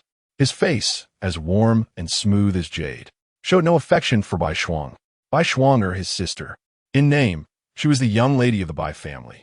But in reality, she was the daughter his parents adopted when he was 5 years old, 2 years younger than him. They needed a guide to serve as a facade against the scrutiny of the outside world, and, as a sentinel, he did not have that capability. However, his sister had changed somehow. No longer gentle and elegant like in her childhood, she had become nothing but obsessive. He had inadvertently glimpsed her true nature. On the day she turned 18 and was assigned sentinel, he discovered that she had poisoned their parents, almost harming them. When he confronted her, she merely laughed madly and declared her love for him. "Brother, I killed Mom and Dad for you. They were obstacles keeping us apart. Only by killing them can I be with you. It doesn't matter if the terminal doesn't assign you to me. It doesn't matter if my mental level can't bind with yours. Brother, as long as we can be together, I'm willing to pay any price." He completely lost all brotherly feelings for her and found an excuse to send their parents to a vacation resort in the city center owned by the Bai family to take care of them, keeping the matter hidden. Bai Shuang'er, as if nothing had happened, obediently bound with the 3 sentinels assigned to her by the terminal and moved into the B villa assigned to her. Meanwhile, he continued to live in the main Bai family villa. However, he underestimated her madness. He thought that after binding with the sentinels, she would lead a proper life. Although he no longer felt brotherly affection for her, he would not openly make things difficult for her. Yet, she frequently came to the Bai family villa, as if she had never bound with the sentinels and was still just his sister. But he knew that even so, It was merely an illusion outside her madness. Brother, Bai Shuang'er smiled sweetly. The food is getting cold. Hurry up and eat. Bai Weiqing clenched his fists. He could not expose her true nature, as that would not only infuriate their parents, but also bring shame to the Bai family. Bai Weiqing turned and left, not saying another word to Bai Shuang'er. Bai Shuang'er gritted her teeth, her restrained expression turning into a terrifying madness. To bond with her brother, she was desperately trying to raise her mental level. Her brother not only failed to see her intentions, but was also so cold toward her. Moreover, today he had been out all day, and it was not to see patients in the clinic, but to search for the guide assigned to him by the terminal. Bai Shuang'er trembled with hatred. No one could stop her from being with her brother. Liu Jun, this guy from the slums, she would definitely eliminate her. Meanwhile, on the other side, Liu Jun, still in a deep sleep, vaguely smelled a fragrance. She almost desperately opened her eyes. As soon as she woke up, Liu Jun realized how weak she felt. She helplessly smiled. It seems. Chapter 21. More heartfelt, it seems I overestimated myself. I didn't systematically understand the composition of this world's impurities before jumping in. Liu Jun fit discouraged. She had no idea that the things that made her feel despondent were actually things that no guide in this world had ever attempted. She was the first guide in this world to fight against impurities. Click! The door opened, and Shang Wanheng's handsome and cold face softened visibly upon seeing Liu Jun wake up, his eyes glimmering with a layer of relief. You're awake. Shang Wanheng arrived at Liu Jun's bedside, his voice unusually gentle. Fortunately, A Jun has woken up. Fortunately, I haven't lost her. Liu Jun nodded, feeling a bit embarrassed. I've caused you trouble. When he was battling the S-level impurity, she could have avoided being captured by that SS-level impurity. It was her intention to be captured by the SS-level impurity and taken to a deserted place to try out the weapons in her spatial pocket. This led to her. Right? Liu Jun remembered something. The face of Qin Ma Xiao emerged in her hazy memory. This person saved her and seemed to have done something else for her. Liu Jun couldn't recall clearly, her brows furrowed. It's fine. Shang Wanheng helped Liu Jun sit up against the headboard. Protecting you is my duty. It's my fault for not protecting you well. Otherwise, you wouldn't have fallen into a coma, and you wouldn't have been harmed by those unknown thugs. Shang Wanheng's gaze fell on the band-aid on Liu Jun's neck. No, ultimately, it's my fault. Liu Jun's lips turned pale. She thought she could carefully test the weapons in her spatial pocket and handle that SS-level impurity herself. She never considered Shang Wanheng as a comrade fighting alongside her, but merely an outsider who hindered her from checking the weapons in her spatial pocket. That's why all of this happened. Liu Jun looked into Shang Wanheng's eyes, filled with guilt. Liu Jun's eyes were exceptionally beautiful, with delicate and soft thick eyelashes paired with her light chestnut irises, making it hard not to feel sympathy for her. Shang Wanheng didn't understand why Liu Jun showed such an expression. He was only worried about her health. I've already asked the doctor to examine your body. You just need to. Shang Wanheng's gaze flickered, not wanting to mention what Liu Yuan said about guides needing close contact with sentinels to restore their mental strength. You just need to rest well, and you'll be fine, Shang Wanheng said. How did I fall into a coma? Liu Jun still had only a vague understanding of the mental attack from impurities against guides. Shang Wanheng explained the diagnosis Liu Yuan provided and how he relied on her mental strength during his frenzy. Liu Yun listened, here is speaking. Shang Wanheng, do you have time tomorrow? Take me to train together at your Sentinel Military Academy? Liu Jun excitedly grabbed Shang Wanheng's wrist. In her original memories, she only learned military strategies for commanding sentinels from the Liu family and had no knowledge of matters related to jointly killing impurities with sentinels and healing their mental state. Clearly, the mental bond between guides and sentinels was more advantageous for combat than she had imagined. If she could harmonize well with Shang Wanheng as a comrade, they would only fight more effectively against impurities. She had completely regarded Shang Wanheng as her comrade. Shang Wanheng's Adam's apple bobbed up and down as he felt the warm touch of Liu Jun's delicate hand on his wrist and her smooth skin. His voice became a bit hoarse. Okay. Chapter 22 Cooperation with the Killing Guide. He noticed that, although he didn't know what had happened to A Jun in this battle against the SS-level filth, A Jun had become closer to him. It was not just the physical distance between them that had decreased, but also the feelings they shared. Liu Jun joyfully got up, completely unaware of her physical weakness. Watching her departing figure, Shangwan Heng greedily covered the spot on his wrist where Liu Jun had just held his hand, his eyes darkening. As night deepened, Qin Ma Xiao returned to the office building with 3 team members. Upon arriving at the office building, a team member came to report. Ma Xiao rushed towards the 4 of them. "Leader, you're back." Qin Ma Xiao smiled and threw out 3 star cores. They were 1 SS-level filth and 2 S-level filth. "Take them and divide them," Qin Ma Xiao said. Ma Xiao's eyes lit up. Yes, the leader truly deserves to be the leader. He managed to bring back these high-level star cores in just 1 day with Su Qiao, Lin Zhao, and Wang Hu. However, there was another matter that needed to be reported to the leader immediately. "Leader, I have something else to report," Ma Xiao said. "What is it?" Qin Ma Xiao stretched his body. His tall and straight figure, coupled with a highly aggressive appearance, exuded an overwhelming sense of masculine tension. "Leader," Ma Xiao smiled as he took out a card, an invitation from Wang Chengli of the underground black market, inviting you to cooperate. "Oh," Qin Ma Xiao guessed Wang Chengli's intentions, raising his fingers to take the invitation from Ma Xiao's hand. "Cooperation invitation." Qin Ma Xiao read the words on it. "Join forces to kill Shangwan Heng and his guide." "Heh." Qin Ma Xiao smiled, his crimson lips curling into an extremely tempting arc. "What a timely arrival. Leader, does this mean?" Ma Xiao's eyes sparkled with excitement. Lin Zhao laughed heartily, also excited. The leader planned to take action against that guide long ago in Ghost Tree Forest. "Really?" Ma Xiao was delighted. "Great. I can finally see what this SSS-level guide looks like." An SSS-level guide, no matter how powerful, could not possibly be bound to 4 of the strongest SSS-level sentinels. Even Bai Shuang, the SS-level guide who had consistently held the top spot, was only bound to 2 SS-level sentinels and 1 S-level sentinel. Wang Hu said, "I don't know what this SSS-level guide from the slums could possibly offer." Qin Ma Xiao accepted Cheng Li's invitation and raised his eyes.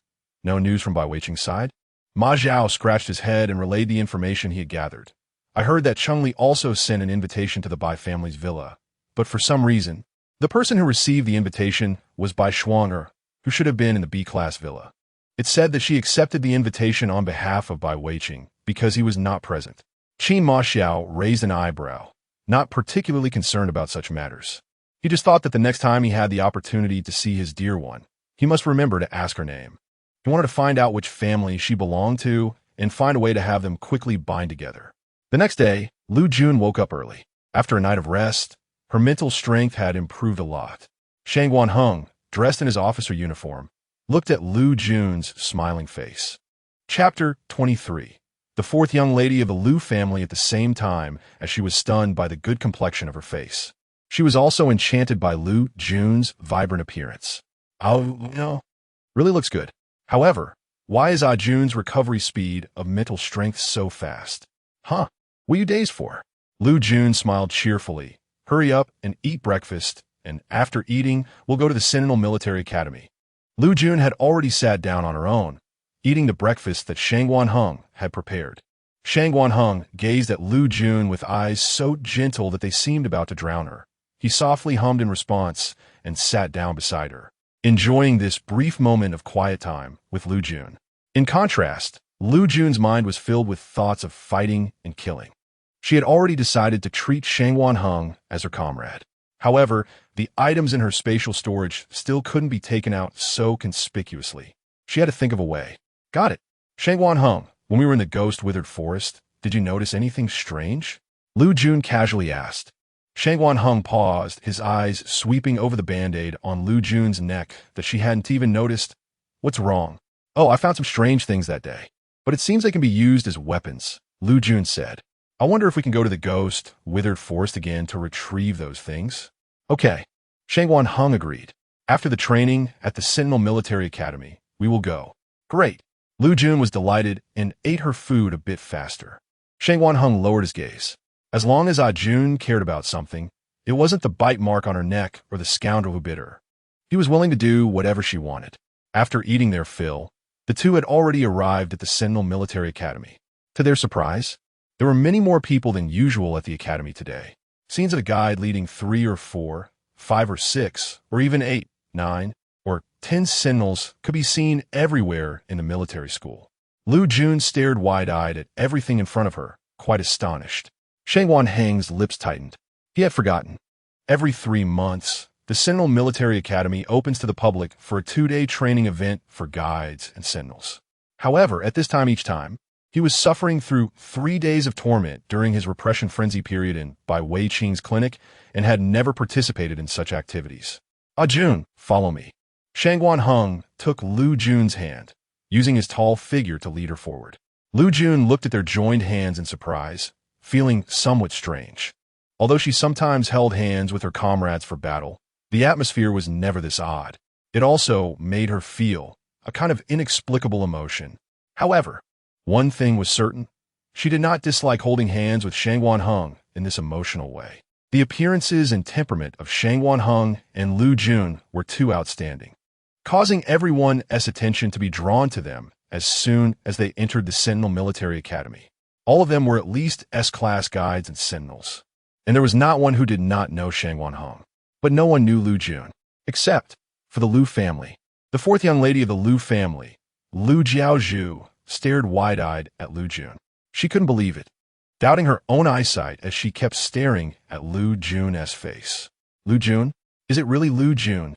The one who didn't even dare to speak loudly at home, as useless and timid as her cowardly sentinel father, who was sent to the slums by her mother, removed from the Liu family genealogy, and whose funeral was hastily held to announce to the world that she had fallen to her death. Chapter 24. The suffering of Li Tianyang. Liu Jiaozhu was not unaware that the strongest 4 sentinels in the city center had been bound to an SSS-level guide from the slums. Nor was she ignorant of the guide's name being Liu Jun. However, from the very beginning, she had never linked this Liu Jun to her family's Liu Jun.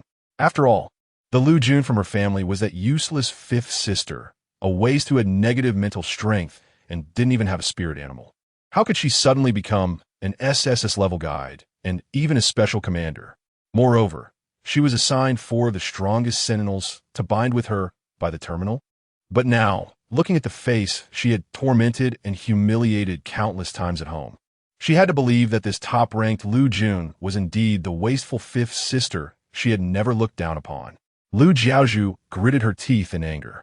Her expression twisted. Jealousy surged in her heart, erupting from an unknown source. Jiaozhu, what's wrong? One of the A-level sentinels she had bound, delicate and gentle, pressed close to her. Why are you suddenly angry? Liu Jiaozhu glared at Li Tianyang, whose feminine appearance was even more attractive than hers, and snapped in annoyance. What is it to you? Li Tianyang's complexion paled a few shades, his lips growing even more colorless, and he dared not speak again. The other 4 sentinels bound to Liu Jiaozhu also fell silent at the sight. Liu Jiaozhu glared at him in resentment, thinking of him as a sentinel who only knew how to act spoiled and look like a vixen. What else could he do besides clinging to her and bothering her? Compared to Shangwan Heng, Liu Jiaozhu was nearly driven to madness. If you really cared for me, you should hurry back to your sentinel father's male root and get yourself remade. Come out looking different. Li Tianyang's complexion turned even paler, nearly transparent. He took a trembling step back, his breath quaking. The status of sentinels had always been low. Not only did they lack the right to choose their guides, but after binding with a guide, they could only rely on the guide to live. If the guide died, they would die. However, if they died, the guide could still live well, and might even be assigned new sentinels by the terminal. To stabilize their position and avoid annoying the guide to the point of being killed, they could only do everything possible to please their guide. For this reason, he almost never missed a moment wishing to please his guide, Liu Jiaozhu. However, for some reason, the more he tried his best to please her and be good to her, the more she hated him. Even the other 4 sentinels were no exception. Liu Jiaozhu rolled her eyes at him, feeling even more disgusted, muttering vicious words while looking at Liu Jun. This foolish waste. When did she have such a high mental rank, able to bind with Shangwan Heng, who was not only better looking, but also had superior mental strength as the strongest sentinel? Moreover, she had 3 other strongest sentinels that she hadn't bound yet. Liu Jiaozhu gritted her teeth in hatred. Yet she knew she couldn't expose that Liu Jun didn't come from the slums, but from her Liu family. because if she did, the scandal of the Liu family might come to light. She would gain another competitor, and more importantly, it would add another layer to Liu Jun's identity as the fifth young lady of the oil tycoon Liu family. She did not want to see that. Chapter 25. The Desire of Flames. Shangguan Heng brought Liu Jun into the office. The office, filled with Shangguan Heng's unique style, exuded an aura of restraint. The black leather sofa and desk, along with the wild decor, were all a display of Shangguan Heng's flamboyance. Shangguan Heng stood by the window, sunlight pouring over him, igniting desire everywhere. Liu Jun looked at Shangguan Heng, who was connected to someone through an ID card, feeling an inexplicable surge of desire. How strange. Liu Jun felt a bit overheated, her heart tingling. Why did she feel as if she had taken some kind of drug, feeling so uncomfortable? Dr. Liu Yuan had informed Shangguan Heng about the methods to treat a guide's mental energy depletion, but only shared half of the information. The other half was that guides in a state of mental energy depletion would uncontrollably crave to draw energy from sentinels to heal themselves. "I'll call my aide," Shangguan Heng said. "He will inform us which training room is unoccupied. We can train there." Suddenly, Liu Jun's arms tightly wrapped around Shangguan Heng's strong waist. Shangguan Heng's pupils constricted in shock as he slowly looked down at Liu Jun in his embrace. Liu Jun, much smaller than him, pressed her soft body against his, their warm skin touching through their clothes, and Shangguan Heng felt an electric thrill coursing through him. With a hoarse voice, he clenched his fists, veins bulging in restraint. Jun. Liu Jun's face was flushed as she pressed against Shangguan Heng, feeling that there was something she desired in his body. Just being near him made her feel immensely comfortable. She rubbed her cheek against his chest muscles, murmuring, "Shangguan Heng." Her voice was tender, almost dripping with sweetness. Shangguan Heng, feeling both helpless and secretly pleased by Liu Jun's initiative, realized something was off. Jun had only recently developed feelings for him. It was impossible for her to be so intimate with him the next day. Moreover, she wouldn't call him with such a dazed and infatuated voice. Something was definitely wrong. Shangguan Heng carefully grasped Liu Jun's shoulders and slowly pushed her away from his embrace. Liu Jun felt weak, completely lost in her craving for the sentinel's mental energy, and did not resist Shangguan Heng's actions at all. She was easily pushed away from his arms. Shangguan Heng looked at Liu Jun's delicate yet dazed face, breathing rapidly. Suddenly, the door was opened with a loud bang. "Sir, I'm sorry I'm late. I didn't expect you to be here today. There are just too many people outside. I finally squeezed through the crowd to get here." Zhuanggu, seeing Shangguan Heng with his back to him, holding someone, was momentarily taken aback. Shangguan Heng tightly embraced Liu Jun, pressing her cheek against his heart. His heart raced due to Zhuang Ji's sudden appearance, and because Liu Jun was so close to him. He didn't want anyone to see how Jun looked right now. No one could. Realizing the awkward situation, Zhuanggu finally reacted, looking horrified. "Sir, I'm sorry. I didn't know you and your guide were having a moment. I'll leave right away." Chapter 26. Only fine by Wei Qing. Wait a moment. Shangguan Heng's voice was hoarse, his eyes darker than usual, filled with desire. He held Liu Jun in his arms, his large hands distinctly defined, capable of covering her waist with one hand, desperately trying to suppress the urge to move. He didn't even dare to lower his head to look at Liu Jun, because leaning against his heart, Liu Jun was vaguely rubbing against his chest. Shangguan Heng pressed his eyes. Although he was very reluctant, it was clear that Jun was not well. The guy Dr. Liu Yuan from yesterday didn't seem very skilled. The only top-notch medical expert he knew, respected, and recognized was by Wei Qing, whom Jun needed to bind with. Shangguan Heng confirmed that Bai Wei Qing would not harm Liu Jun again, but he was uncertain whether he would want to actively bind with Liu Jun. However, he had no choice. He could only seek help from Bai Wei Qing, who was recognized as the top medical expert in the city center. "Tell me which training room is unoccupied, and by the way, go to the military academy entrance to pick up Bai Wei Qing.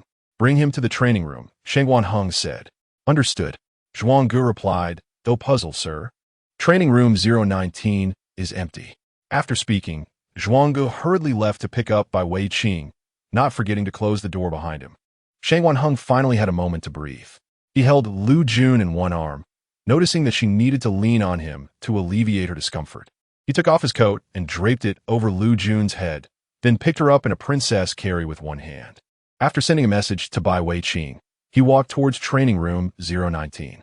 At the Bai family villa, Bai Weiqing was still fuming over Bai Shuang'er's appearance yesterday when an untimely message pinged on his identity card.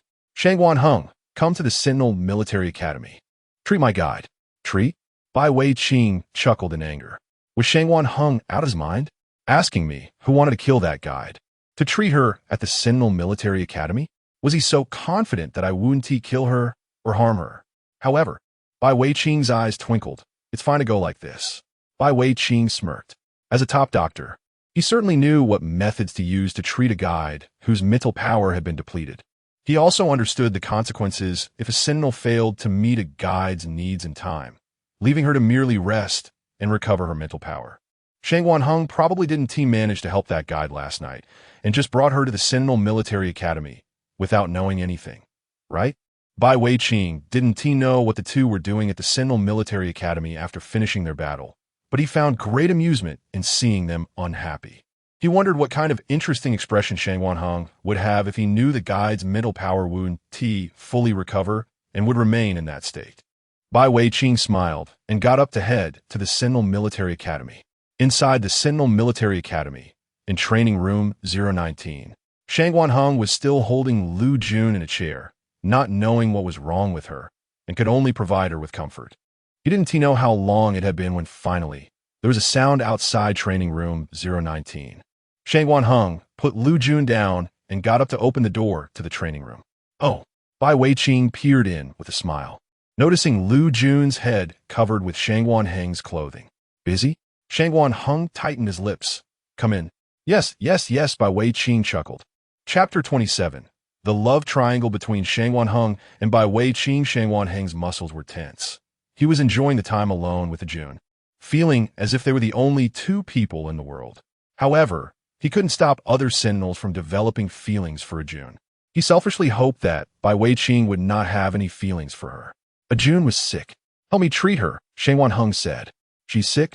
Bai Weiqing remained unfazed, casually pacing near Liu Jun. If she's sick, how can we not let a doctor check on her condition? Saying this, Bai Weiqing abruptly lifted the black uniform jacket that Shangwan Heng had draped over Liu Jun's head. A guide who had only completed one mission and had healed Shangwan Heng's mental state, yet had exhausted his mental strength to such an extent, and still managed to be classified as an SSS-level guide. If you want to take a good look at what this guide looked like, with a swift motion, the jacket was thrown to the ground. Liu Jun, whose consciousness was hazy and confused, was suddenly jolted awake by the brightness above her. She opened her eyes and immediately saw a strange man in front of her. This man had a very gentle appearance, resembling an ancient scholar stepping out of a book. But his slightly upturned eyes were filled with mischief and malice, as if he were judging her character. Liu Jun didn't care about his gaze. What mattered was that she had been completely unaware of such a strange man being so close to her. Her expression changed abruptly. Her limbs awakened forcefully as she quickly stood up from the stool, straightened her arm, and pressed it against his neck, bringing him down to the ground and pinning him down at his pressure point. Her hair brushed against his face, although her complexion was flushed. Her eyes were filled with unprecedented vigilance and sharpness. Who are you? Where is my comrade Shangwan Heng? Liu Jun did not see Shangwan Heng by her side and instinctively thought that it was just her and Bai Weiqing present. She feared that Shangwan Heng might have encountered an accident. Bai Weiqing's throat was being pressed down by Liu Jun with considerable force, making it difficult for him to speak. His cheeks were turning red from suffocation, yet his eyes remained fixed on Liu Jun's gaze without blinking. The moment the jacket was removed, Bai Weiqing saw Liu Jun's face. It was extremely delicate and beautiful, but pale and mixed with a hint of red. He found it unappealing. However, the instant her eyes opened, he was stunned. The guide who had pinned him down with such precision, pressing against his throat, made his heart race like a startled deer. He knew that it was not just surprise, but an absurd fluttering of the heart caused by the power the guide displayed in those eyes. Unfortunately, before Liu Jun could ask anything further, her mental strength gave out again, and her body softened as she was about to collapse onto Bai Weiqing. Noticing Liu Jun's change, Bai Weiqing's fingers twitched slightly, already preparing to catch her. However, just as Liu Jun was about to fall into Bai Weiqing's arms, Shang Wanheng's long arm reached out and firmly pulled Liu Jun into his embrace. He wrapped one arm around Liu Jun's waist and pressed her head against his shoulder, preventing her from facing Bai Weiqing. Shang Wanheng possessively held Liu Jun tightly at her waist, warily watching Bai Weiqing. His voice icy. You should treat a Jun now. Chapter 28, Bai Weiqing's scheme in an instant. Bai Weiqing understood why Shang Wanheng had chosen to oppose him and the other two sentinels yesterday, severing their friendship to protect Liu Jun. He smirked, narrowing his eyes filled with desire for something. It turned out he had discovered their guide earlier than him, earlier than any sentinel possessing such extraordinary traits. Their guide was unlike any other.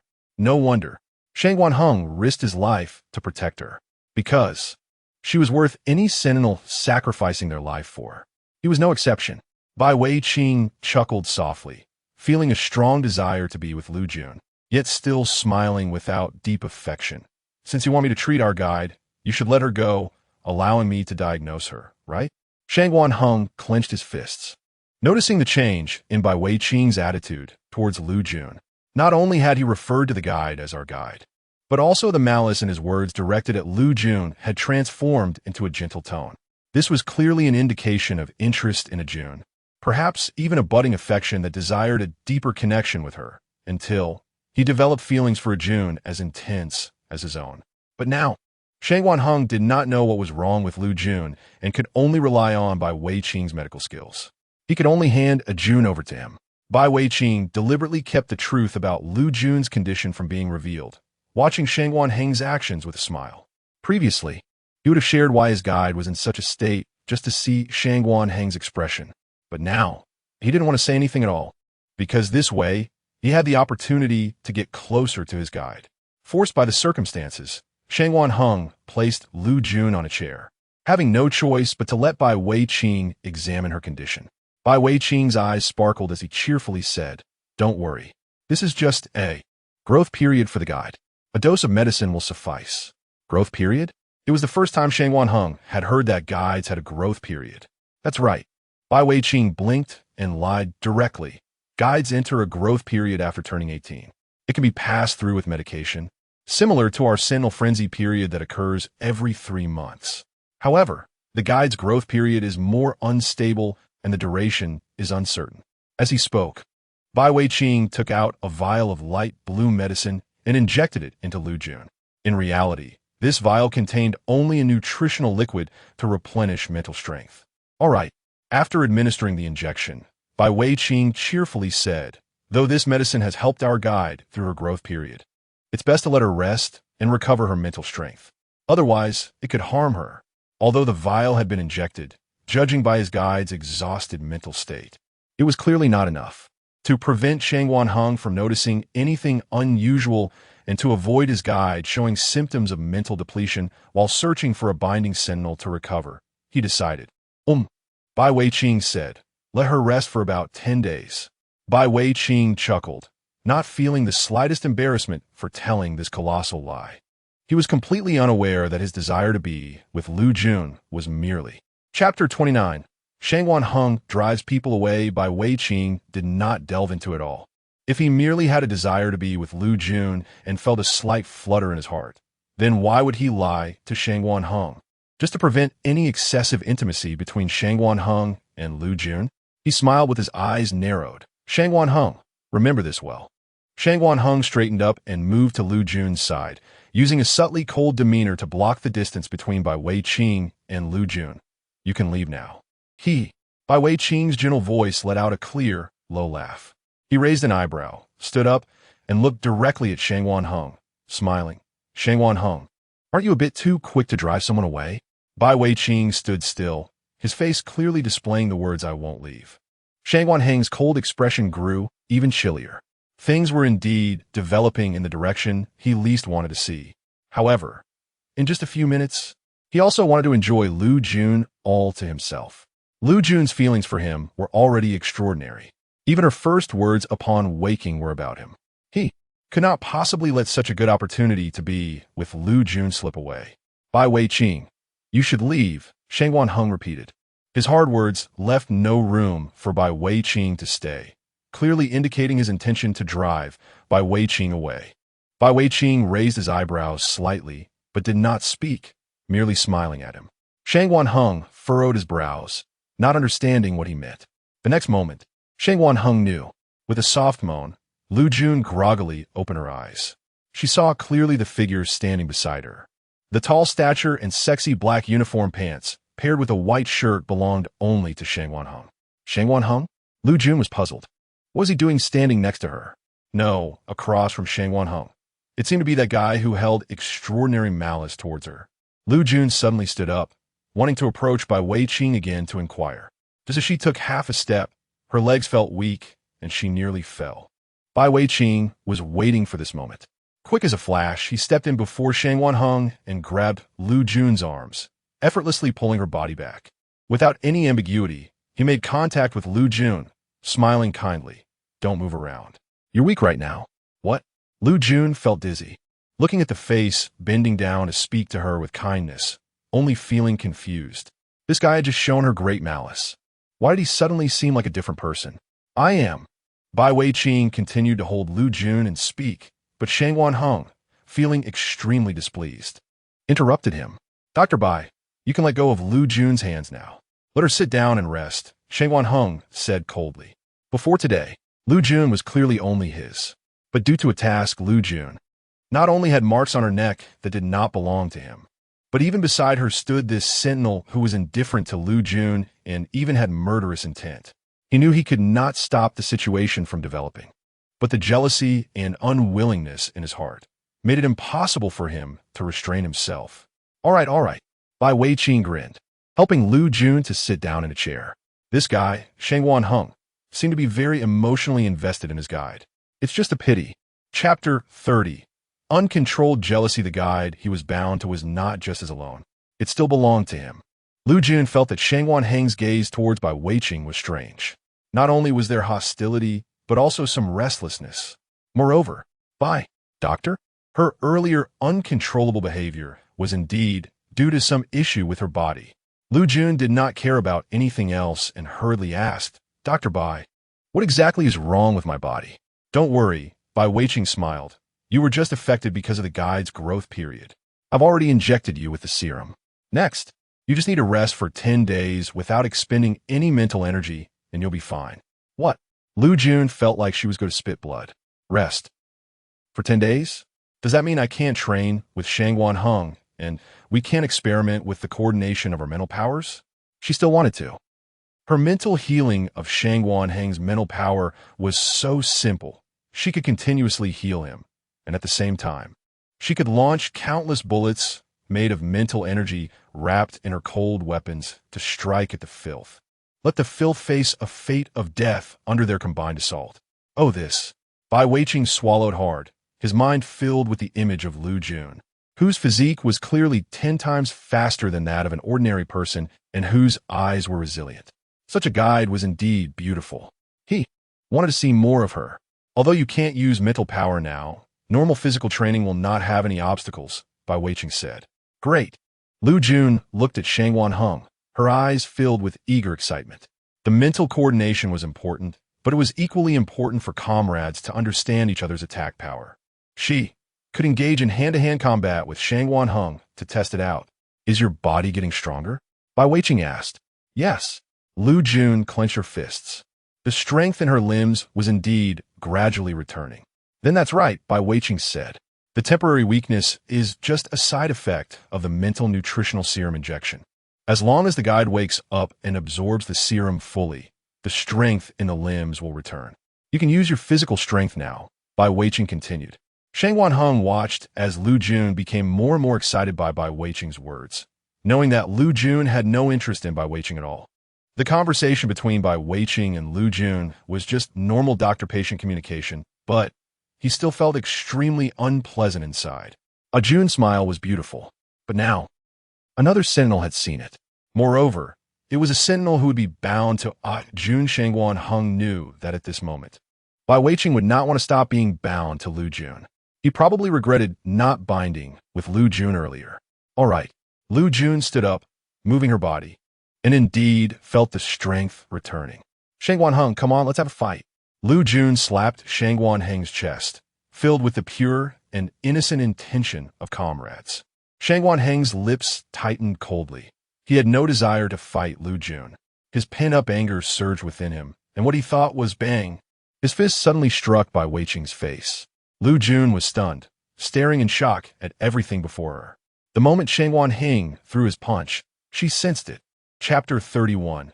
Shang Wanheng was going to beat someone to death, but at that moment, a doubt suddenly arose. She sensed that this fist would never reach her. So she simply didn't team move. However, she never expected that this fist would land on the face of the doctor treating her. Oomph. Bai Weiqing's cheek was struck hard by Shang Wanheng, instantly bruising, and blood oozed from the corner of his lips.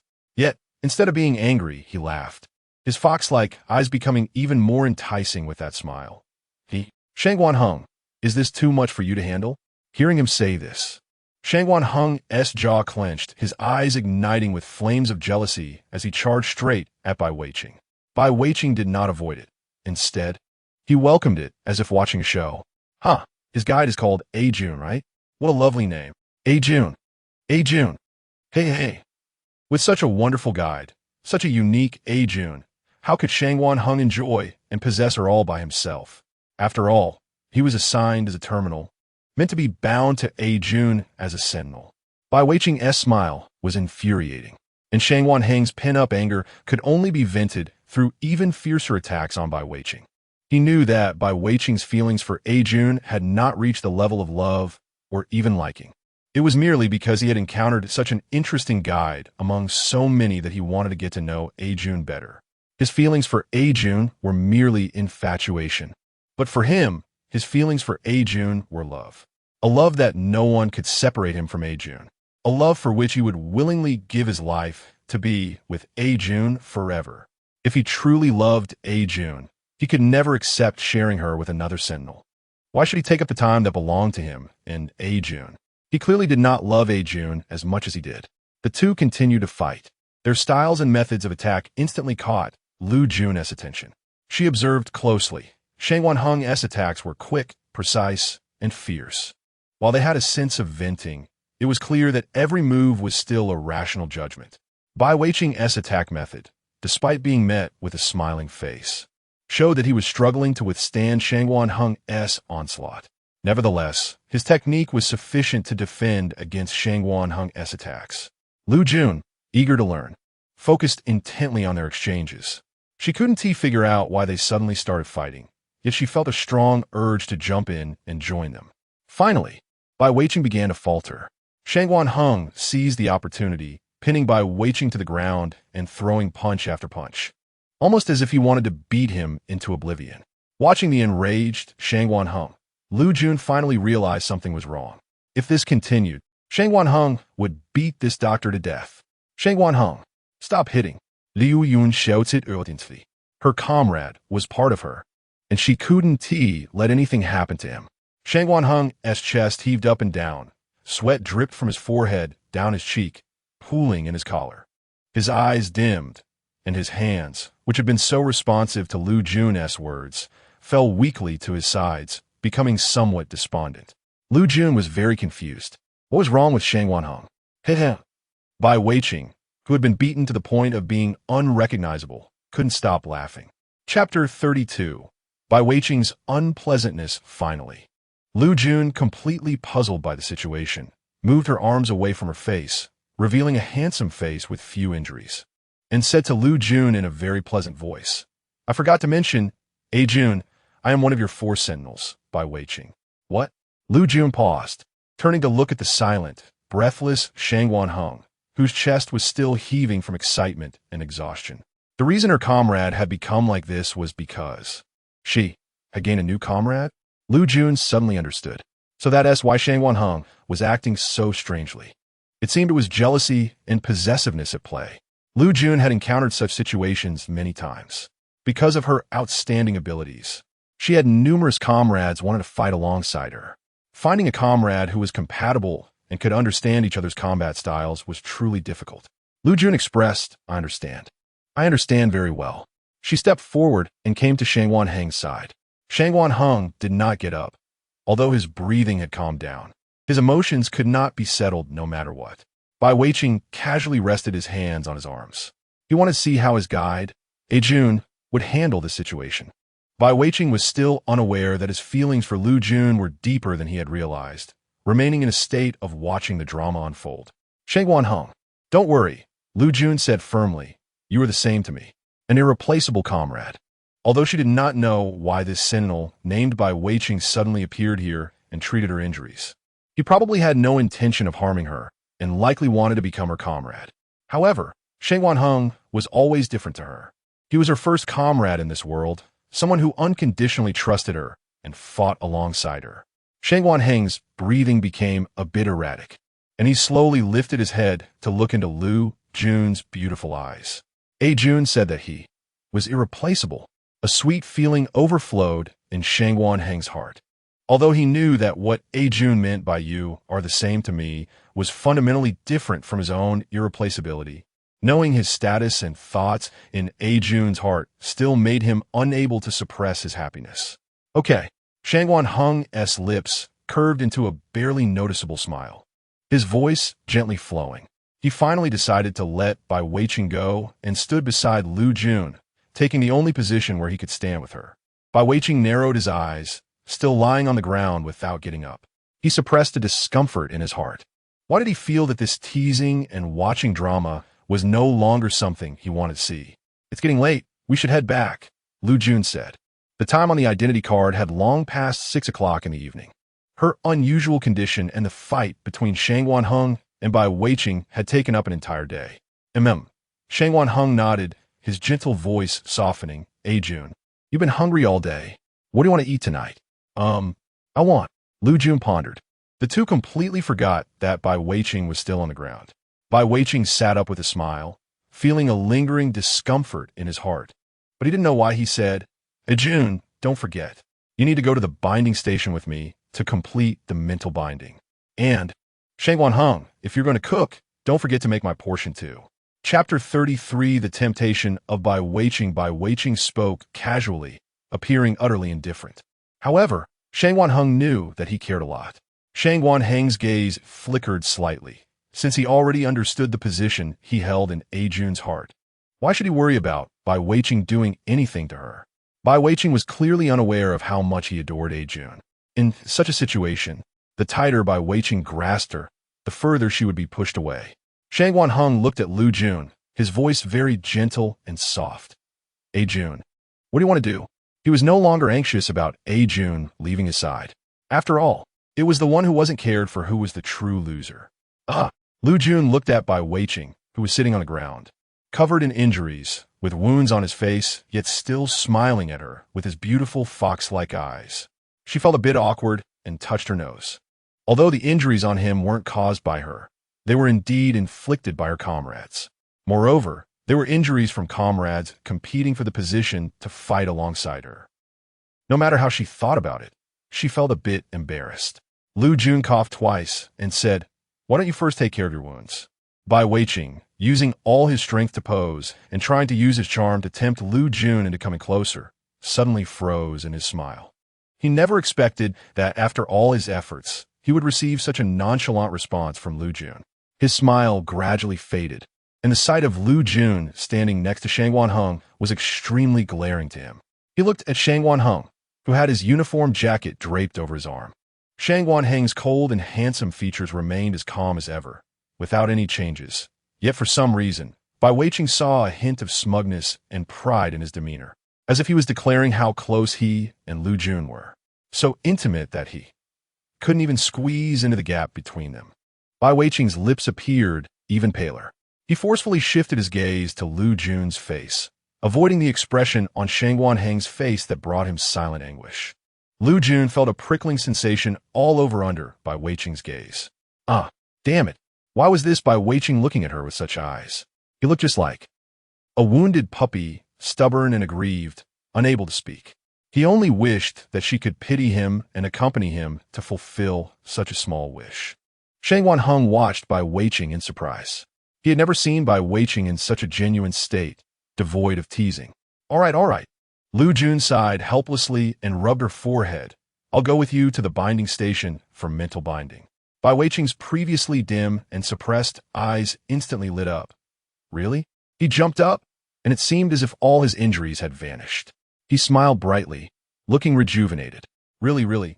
Liu Jun looked at Bai Weiqing, whose injuries were still dripping onto the ground, yet wore a happy expression, as long as you first take care of your wounds. Okay, I'll take care of it right away. Bai Weiqing, restored to his spirited self, returned to his usual playful demeanor. He sat down and began applying his personal medicine to his wounds. As he bent down to lift his shirt and apply the medicine, his fox-like eyes lifted, looking at Shang Wanheng with a clear hint of a smiling provocation. Chapter 34. Shang Wanheng was very composed. He raised his chin and did not pay attention to Bai Weiqing's actions. Bai Weiqing was still unaware that his position in A Jun's heart would never be the same as his own. Shang Wanheng thought to himself that the only thing he could do was to speak softly to Liu Jun. Hey Jun, since you're going to the binding station with Bai Weiqing, I'll head home first and cook for you. As Shang Wanheng spoke, he approached Liu Jun, naturally and intimately tidying her disheveled hair. Liu Jun nodded, already in a long-time couples mode with Shang Wanheng, and said, I want to eat spicy stir-fried meat. Okay. Shang Wanheng gently ruffled Liu Jun's hair, then turned to leave, showing no signs of jealousy towards Bai Weiqing. Bai Weiqing, who had watched the entire scene, could only feel incredulous. When did Shang Wanheng become like this? He was actually so considerate. Moreover, why did A Jun seem completely unconcerned about his injury? Bai Weiqing was oblivious. His feelings were just jealousy. He wanted to quickly deal with his wounds so he could go to the binding station with Liu Jun alone. All right. Bai Weiqing stood up, deliberately lowering his voice to make it sound more magnetic and pleasant. Hey Jun, we can go now. Oh, okay. Liu Jun finally came back to her senses. She reluctantly glanced back at the training room. TSK. This training room looks really nice. Not only is it spacious, but it has everything. There are simple mental testing instruments, various weapons from this world, and even a small mech. I really look forward to the mental compatibility with Shang Wanheng in 10 days. For some reason, she thought that just by Shang Wanheng relying on her, he could achieve complete healing. Liu Jun pondered, completely unaware of how different Bai Weiqing's voice was from before. She also didn't notice how heartbroken Bai Weiqing was at her indifference. Bai Weiqing was confused. Why did A Jun seem completely uninterested in him? He tried everything to attract her, using all his efforts to entice her, but she showed no reaction at all. It was simply like throwing flirtatious glances at a blind person. Bai Weiqing felt frustrated. The two of them walked out of the training room one after the other. There were very few people outside now, just a few guides and their sentinels. As soon as Bai Weiqing appeared, he immediately attracted a lot of attention. People in the city center all knew that they had 4 strongest sentinels. However, the only ones they could see and know were Shang Wanheng and Bai Weiqing. The other 2 were so mysterious that they couldn't be found, let alone know what they looked like. Therefore, as soon as Bai Weiqing appeared, he instantly drew the gaze of all the guides and sentinels. After all, a legendary sentinel like him was something to behold. Bai Weiqing is so handsome. Why isn't such a handsome sentinel mine? TSK, I really don't know why my mental power can't increase a bit more. Let the terminal assign the godly Wei Qing to me. The pretty girl next to Bai Weiqing. Could it be the guide Liu Jun? Damn, didn't the godly Wei Qing kill her? The noisy chatter pierced into Bai Weiqing's ears. He anxiously looked at Liu Jun. Chapter 35. Bai Weiqing's plea. He had indeed harbored the intention to kill Liu Jun from the very beginning, and he had even attempted to do so, but failed. However, that was all in the past. He no longer wanted to kill Liu Jun, nor did he want any change in her feelings towards him. Liu Jun noticed his gaze and looked at him in confusion. The moment their anxious eyes met, she knew what he was thinking. Oh, Liu Jun waved her hand dismissively. I know that besides Shang Wanheng, the other 3 sentinels want to kill me. Liu Jun smiled. If you change your mind and want to bind with me instead of killing me, I welcome it at any time. Although Bai Weiqing's agility was not as impressive as Shang Wanheng's, and he might not even last 10 exchanges in a fight with her, Liu Jun narrowed her eyes. Filled with caution, she would no longer underestimate this world, thinking that everything here was the same as in her own world, where trying would grant her the ability to completely defeat it. Bai Weiqing may lack agility, but he was an SSS-level sentinel with excellent medical skills. He could very well be a tough opponent. Thinking this, Liu Jun turned with a cheerful smile. Really, you can backtrack anytime you want. Before she could finish her sentence, Liu Jun shut her mouth, swallowing hard, unable to utter another word. The reason was simply that Bai Weiqing's gaze at that moment was truly terrifying. Bai Weiqing stood still, not moving any further. Instead, he looked at Liu Jun with an expression filled with destructive darkness. The look in his eyes was a plea for Liu Jun not to speak of any intention of binding with her and then killing him. Such words were ordinary to Liu Jun, and she even looked forward to them. But to Bai Weiqing, they were an insult to his feelings for Liu Jun, an insult to the only time he had felt moved and like someone. Bai Weiqing did not understand why he was so angry, but after hearing Liu Jun's indifferent words, all his emotions vanished, leaving only flames of fury. Bai Weiqing remained silent, suppressing his feelings, eventually lowering his head and approaching Liu Jun pitifully. Liu Jun was confused, but sensing no danger from Bai Weiqing, she did not move. It was only when Bai Weiqing was just a fist distance away from Liu Jun that he stopped. He stood face to face with Liu Jun, his long hands pitifully clutching the hem of her clothing. His clear and pleasant voice trembled, sounding very humble. From now on, please don't say such things again. Bai Weiqing's heart was shaking. The anger from before had turned into a lowly plea at that moment. He remembered that it was he who first made Liu Jun think like this. His obsession and prejudice had led him to only think of killing a Jun from the very start. Even agreeing to Shangwan Heng's words today, to treat a Jun, was merely to watch the good show between Shangwan Heng and a Jun. He had never truly regarded a Jun seriously. It was completely normal for a Jun to have such thoughts, and he should be the last one to be angry because a Jun said such things. The one who should be angry was a Jun for being angry with him, not him for a Jun stating the previous facts. All he could do was plead with a Jun not to abandon him because of this matter. A Jun, I beg you. Bai Weiqing's voice trembled. Chapter 36. Bai Weiqing is super fond of Liu Jun. Bai Weiqing's voice trembled, making every cell in Liu Jun's body tingle. She blinked, cautiously looking up. To her surprise, Bai Weiqing's face, slightly bruised, looked 10 times more pitiful than his voice as he gazed at her. His eyes were filled only with pain, as if he would burst into tears if Liu Jun didn't immediately agree to stop saying such things. But Liu Jun smiled and said no. What? Bai Weiqing's voice was filled with deep sorrow. His breath became rapid, as if he had already been abandoned by Liu Jun. However, looking at Liu Jun's sweet and carefree smile, all the gloom in Bai Weiqing's heart seemed to be cleared away by her. Bai Weiqing, although I don't know why you feel uneasy about what I just said, Liu Jun pondered, smiling as she spoke, but I'm serious about what I said. I want to forcefully bind myself to you. I also don't intend to fight you to the death. I just want to have a more pure kind of battle with you. As Liu Jun spoke, a power that Bai Weiqing greatly admired blossomed in her eyes. However, Liu Jun extended her right hand. If you decide to bind with me, I want to oppose it. On the contrary, having such a strong comrade join my team would make me very happy. Listening to Liu Jun's gentle yet powerful words, it was as if fireworks were blooming around Bai Weiqing's ears. His heart was filled with Liu Jun's gentle smile. Comrade, are you willing to join my team? Liu Jun asked. Aye. Bai Weiqing extended his large palm, not fully understanding the meaning of comrade as Liu Jun described it. But he could not deny his deep fascination with her voice, her words, and her person. I am willing. At the moment their hands met, Liu Jun had completely accepted Bai Weiqing as a member of her team. Of course, Shangwan Heng still remained an irreplaceable comrade. However, her team had simply gained another comrade. Liu Jun smiled as she shook hands with Bai Weiqing, thus forming a bond. As they released their hands, Bai Weiqing was still lost in the moment of holding Liu Jun's hand. He looked at her back, which was half a step ahead of him, his eyes sparkling with the excitement of seeing someone he liked. A warm smile graced his lips. You know, is the person he likes. Bai Weiqing clarified his feelings.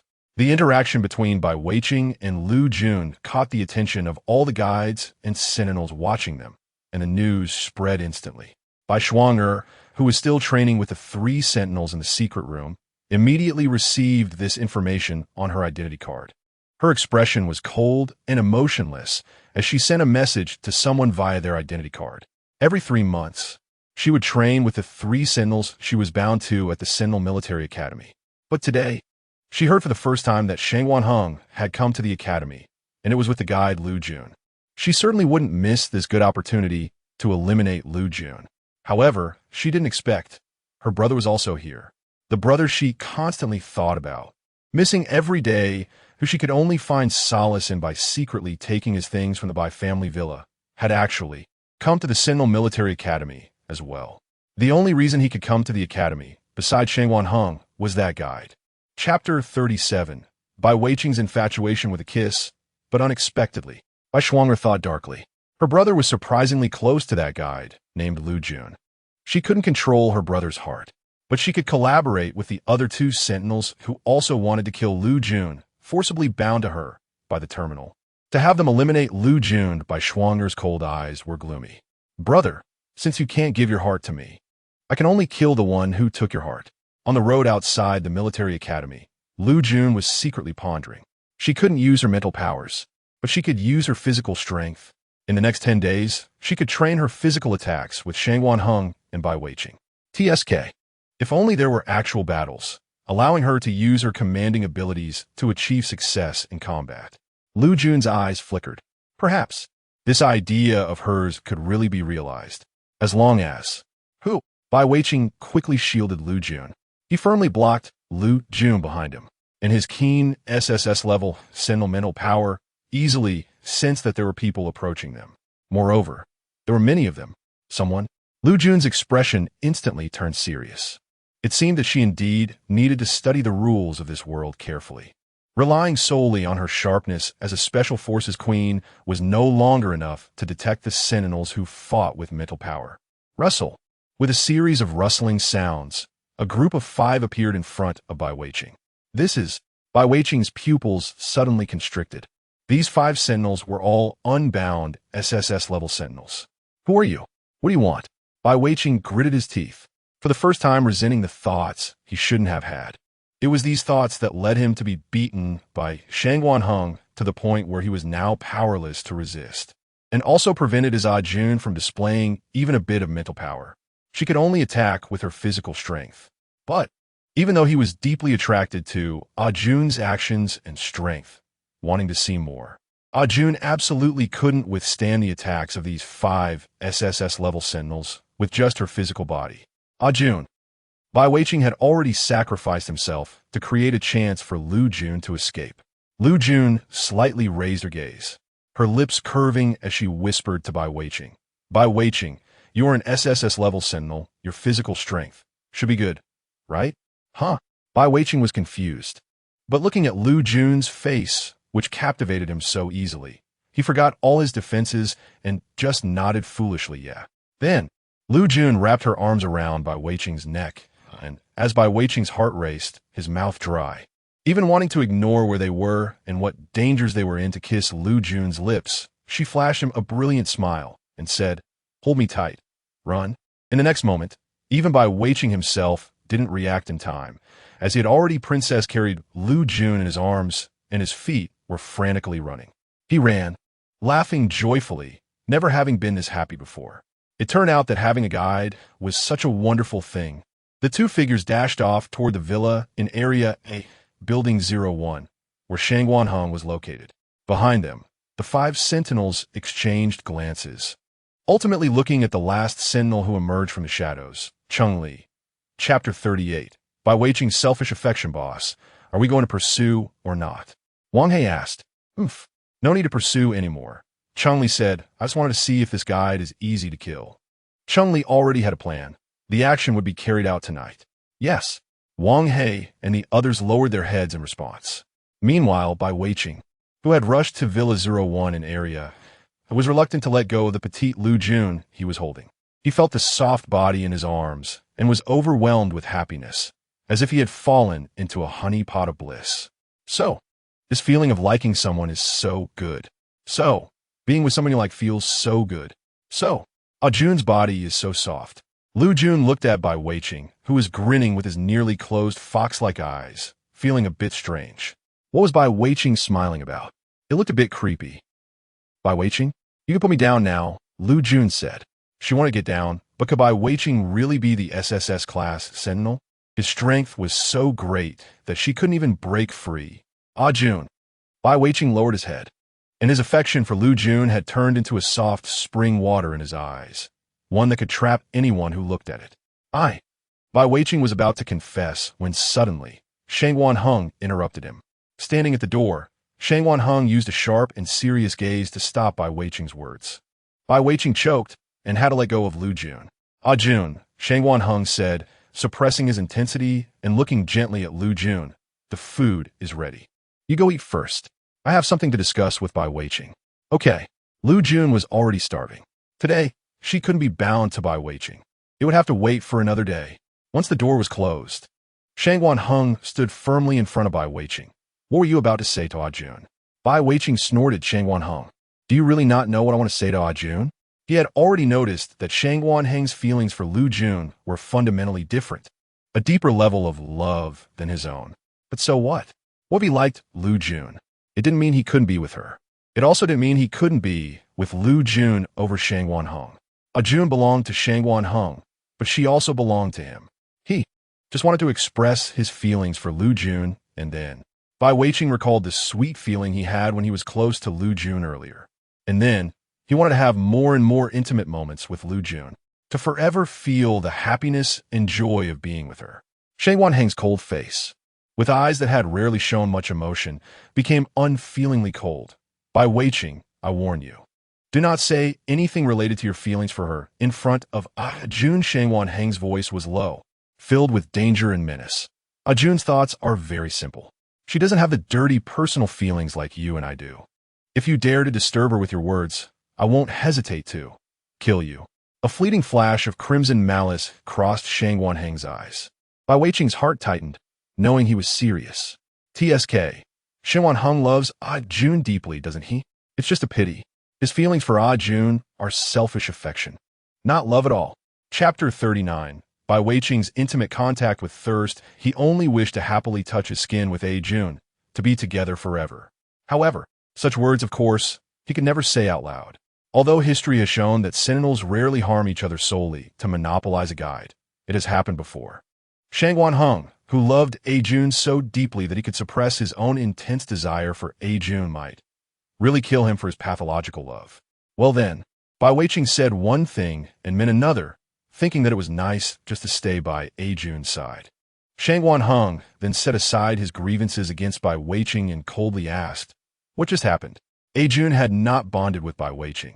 It looked like they had fled together. Running back, it seemed that another two sentinels had attacked Ah Jun. But he didn't know which sentinel had targeted Ah Jun. Bai Weiqing clarified the events, and indeed, it was as Shang Wanheng had guessed.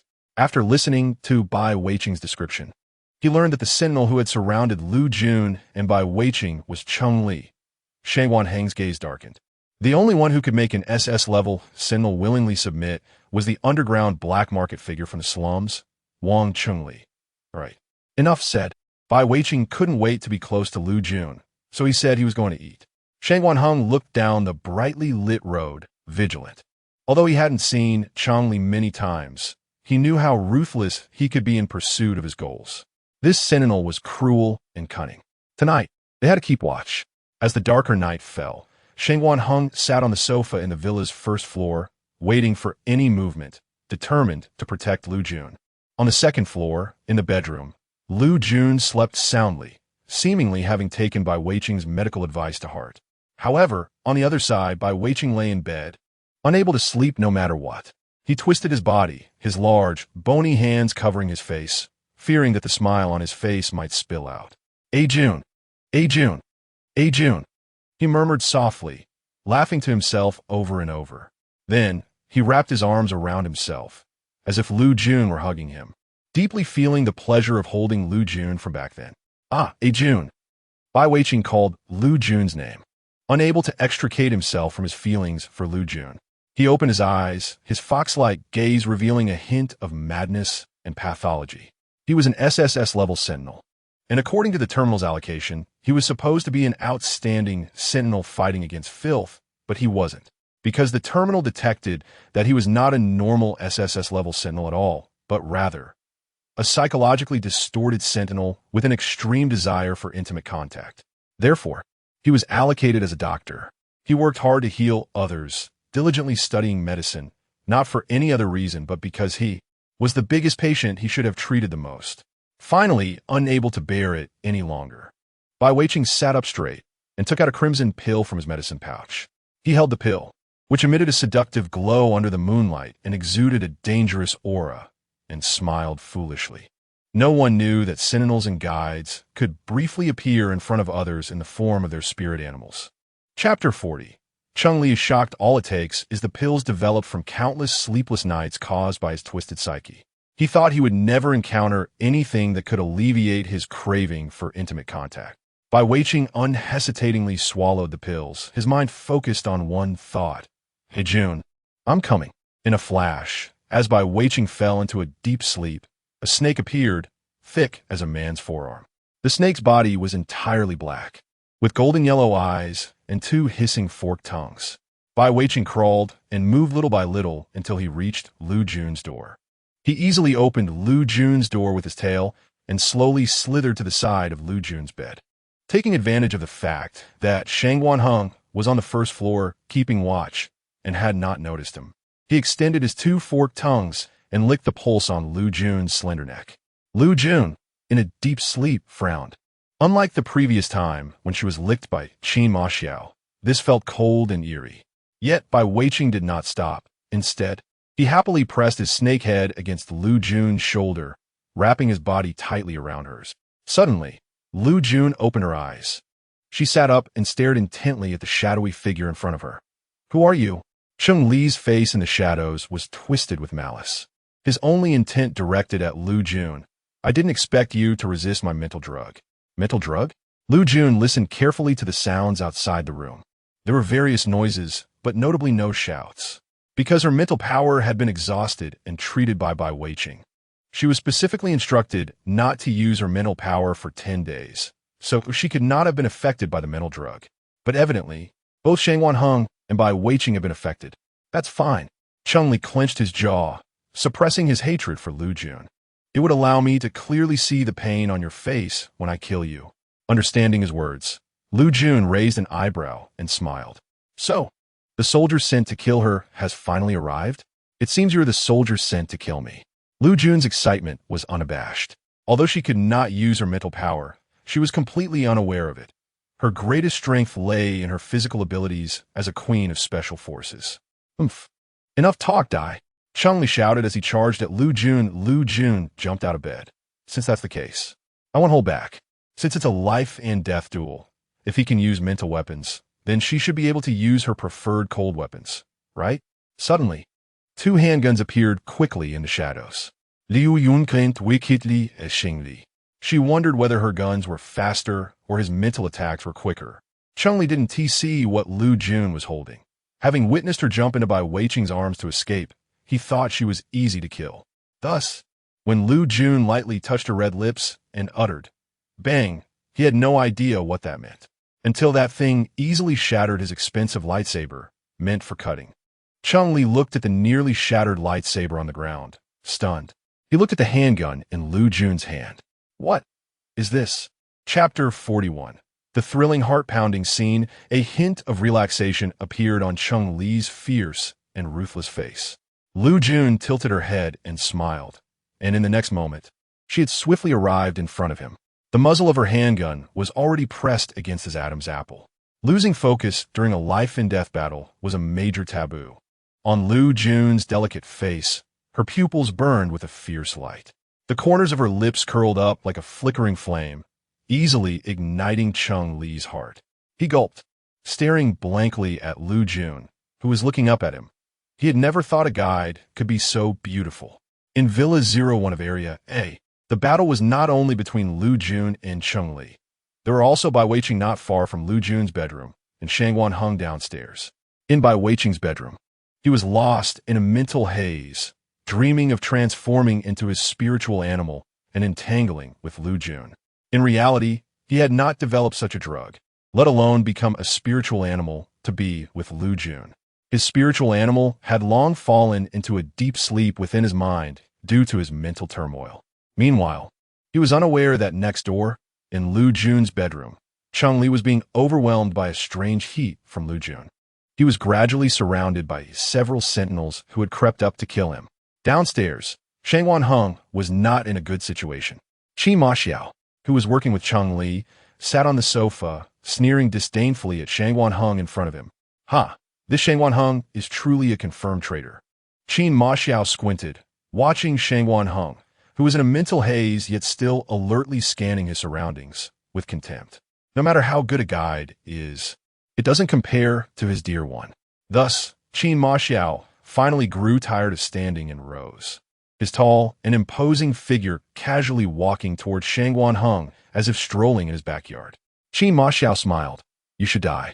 In his hand, a dagger imbued with his spiritual energy appeared, aimed straight at Shang Wanheng's heart. Upstairs, in Liu Jun's bedroom, Chun-Li's Adam's apple rolled as his eyes were filled with Liu Jun's image. You! Chun-Li's hoarse voice escaped.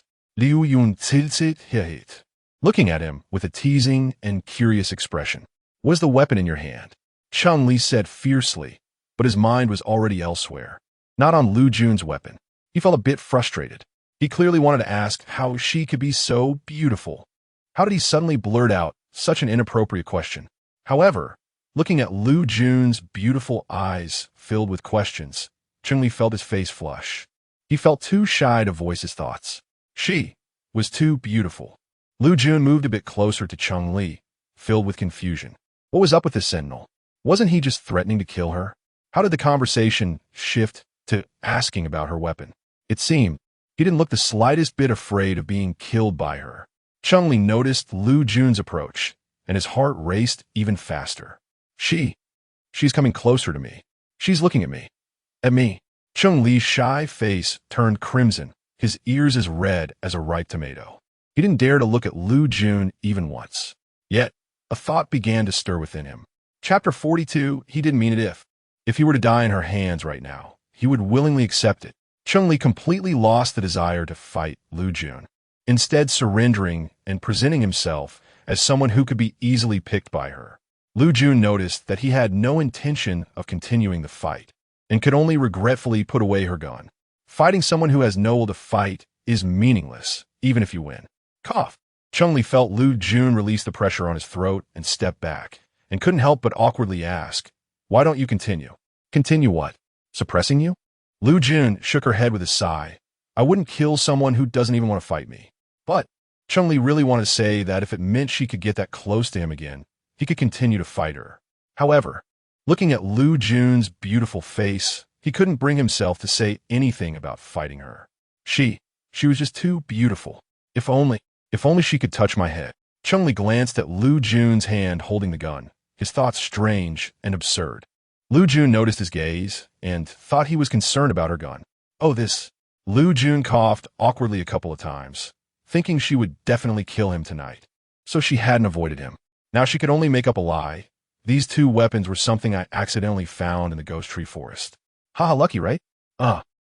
Chun-Li didn't really hear what Liu Jun was saying. His eyes were completely drawn to her. He cautiously moved closer, unable to shift his gaze from Liu Jun, and asked, can you touch my head? What? Liu Jun was stunned, not reacting at all. But when she blinked again, the sentry who had just been desperate to kill her was now bending down, presenting his fluffy head in front of her. Liu Jun couldn't find her voice. This doesn't seem right. Just as she was thinking this, a loud noise came from downstairs, instantly capturing Liu Jun's attention. Her expression changed abruptly. What happened downstairs? Oh, that. Chun-Li smiled. It's nothing, just another SSS-class sentry killing the one on duty on the first floor. Liu Jun turned her head sharply to look at him. There's more than just you here tonight? Your plan isn't just to kill me? Yeah. Chun-Li noticed that Liu Jun seemed to be angry, feeling a bit uneasy. Not knowing why she was angry, he innocently revealed his original plan. Tonight, my plan is to use a mental drug to incapacitate you and the other two sentries, making you all fall into unconsciousness. Then, My subordinates and another sentry will kill them separately, and I will kill you."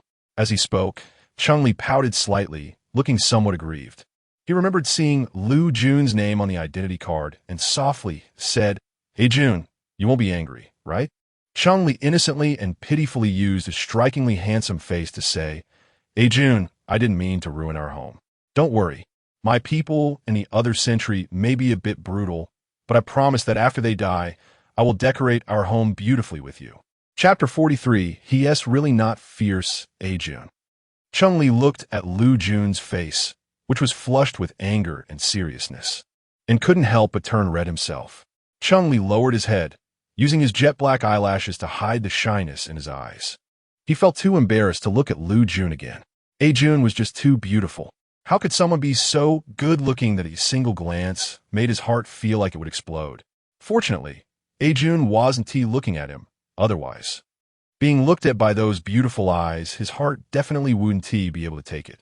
Chun-Li's lips slightly curled up, feeling happy and sweet. Liu Jun was indeed angry. She hadn't expected that what she thought was a crisis averted actually meant her two comrades were in danger. Liu Jun suddenly turned around, her eyes revealing a shadow that she didn't bother to conceal. She approached Chun-Li again, pinning him against the wall, her face illuminated by the moonlight. Cold and ruthless as she thought of her comrades being in danger, even possibly facing life-threatening situations. "Get your people to leave." The murderous intent that had killed countless people flashed in Liu Jun's eyes.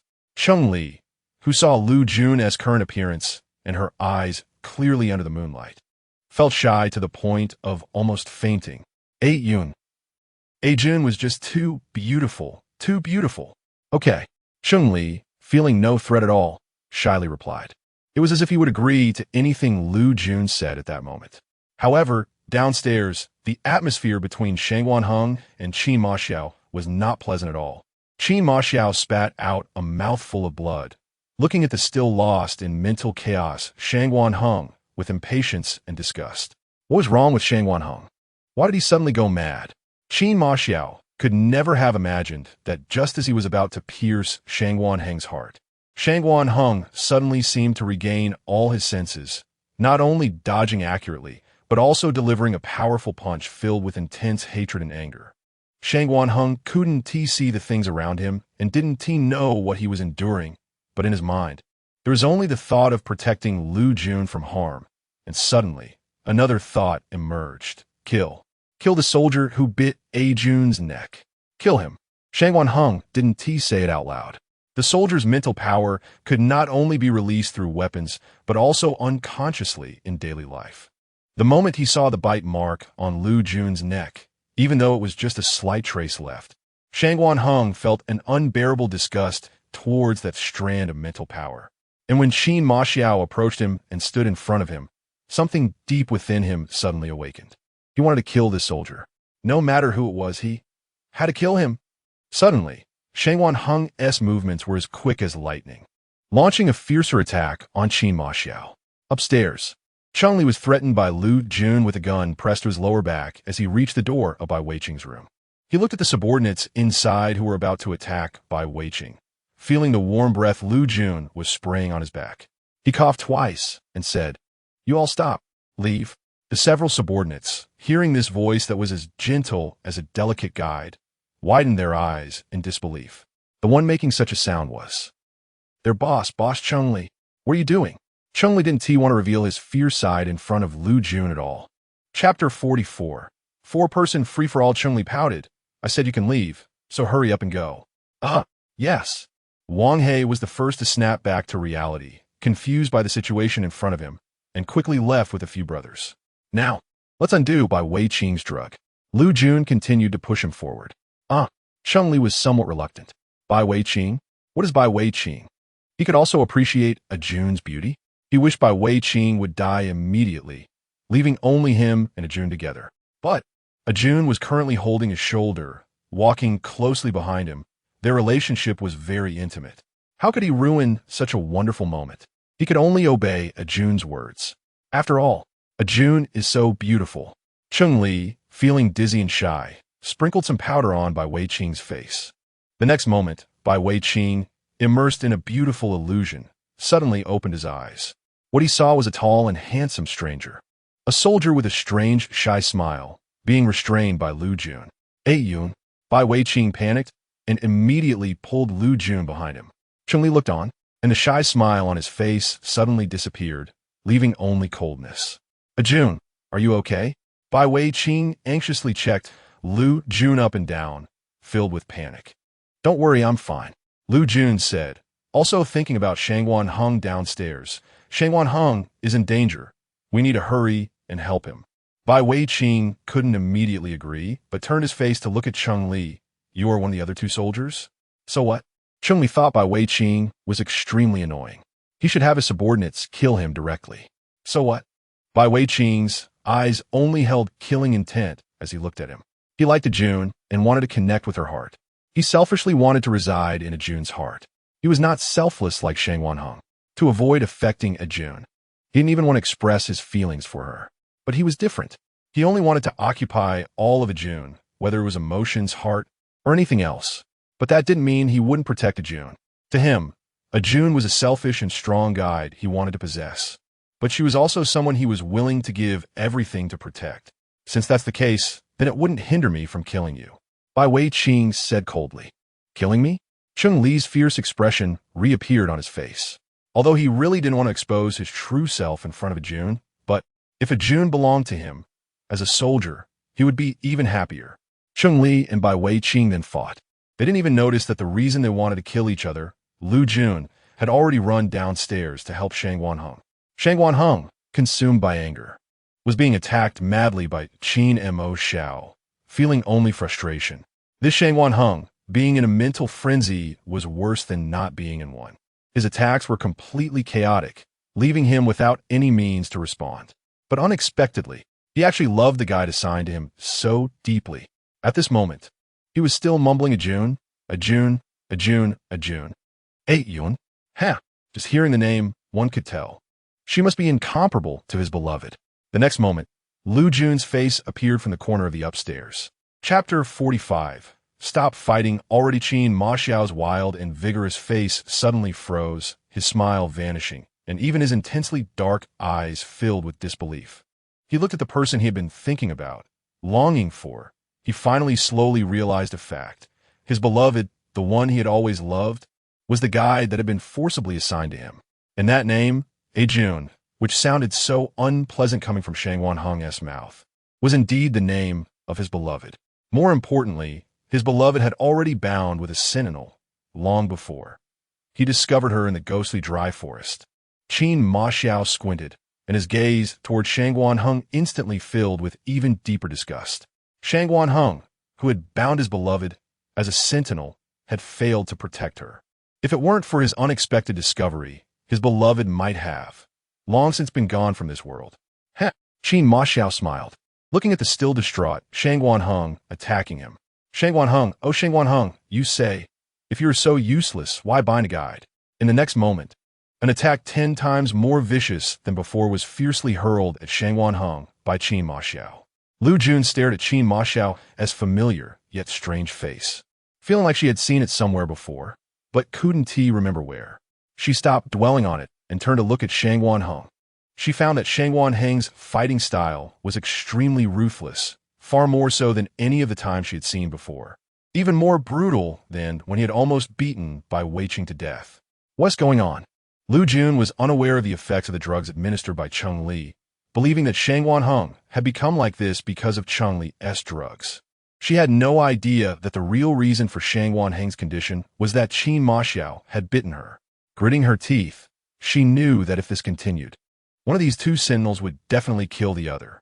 No, she had to think of a way to stop them. Liu Jun understood that under such circumstances, ordinary methods would not work. If she simply smashed the weapon in Qin Ma Xiao's hand, the deranged Shangwan Heng would likely kill this unknown sentinel without realizing what he was doing. If she helped this unknown sentinel to subdue the deranged Shangwan Heng, it was clear that it wouldn't work either. The two of them were clearly intent on killing each other. Moreover, Bai Weiqing upstairs and that sentinel were also fighting without stopping.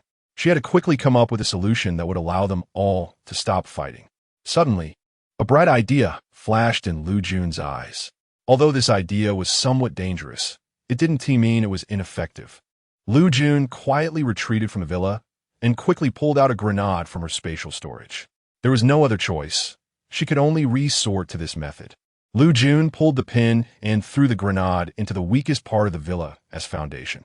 Although she had only lived in this villa for less than 2 days, she had no choice but to take such drastic measures to make them stop. Boom!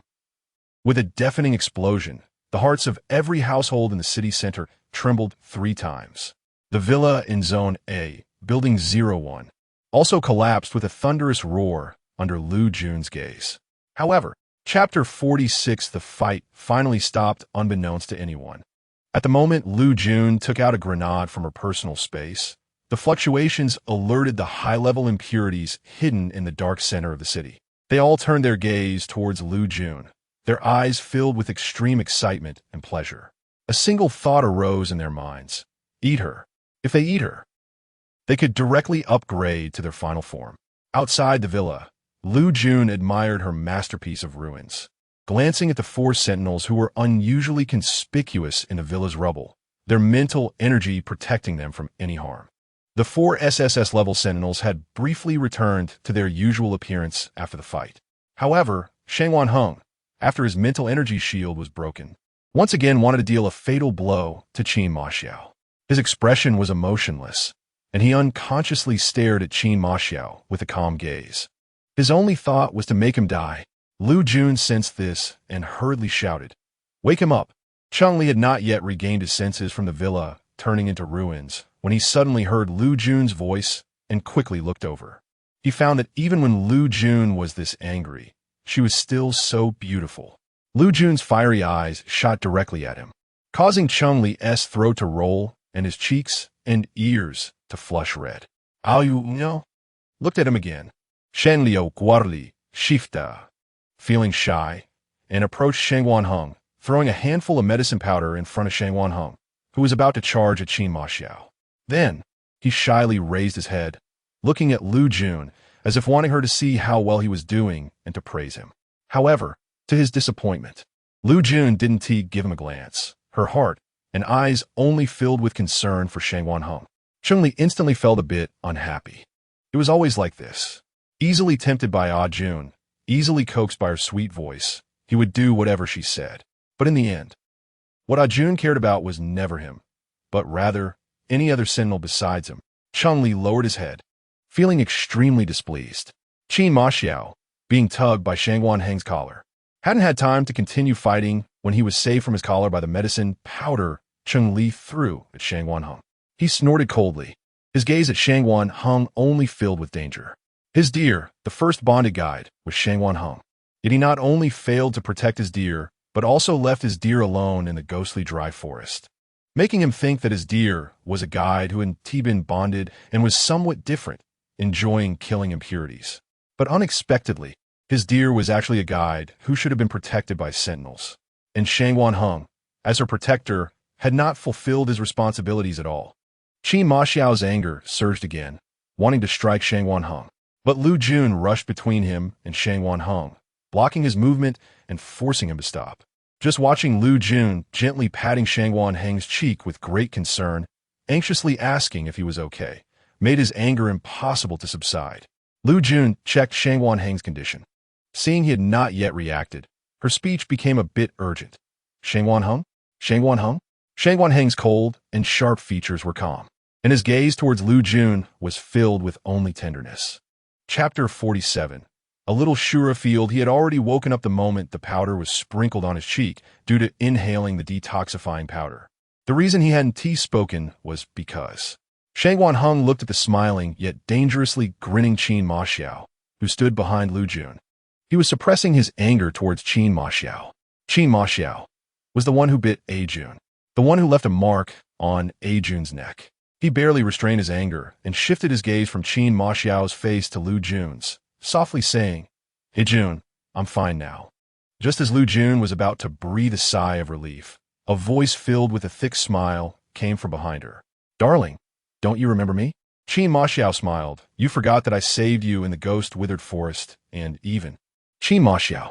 Shangguan Heng coldly interrupted him, his deep voice calling out Qin Maxiao's name. Before Liu Jun could understand what this meant, Bai Weiqing also came over. He didn't like A Jun talking to any of the sentinels, especially not the way she talked to him. A Jun.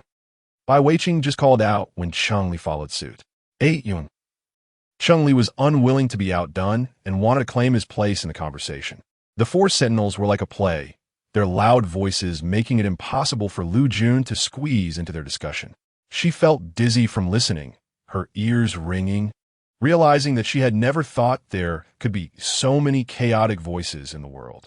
She gritted her teeth, glancing at the ruins of the villas scattered around, irritated by the incessant calls of A Jun in her ears, and finally couldn't help but suppress her anger.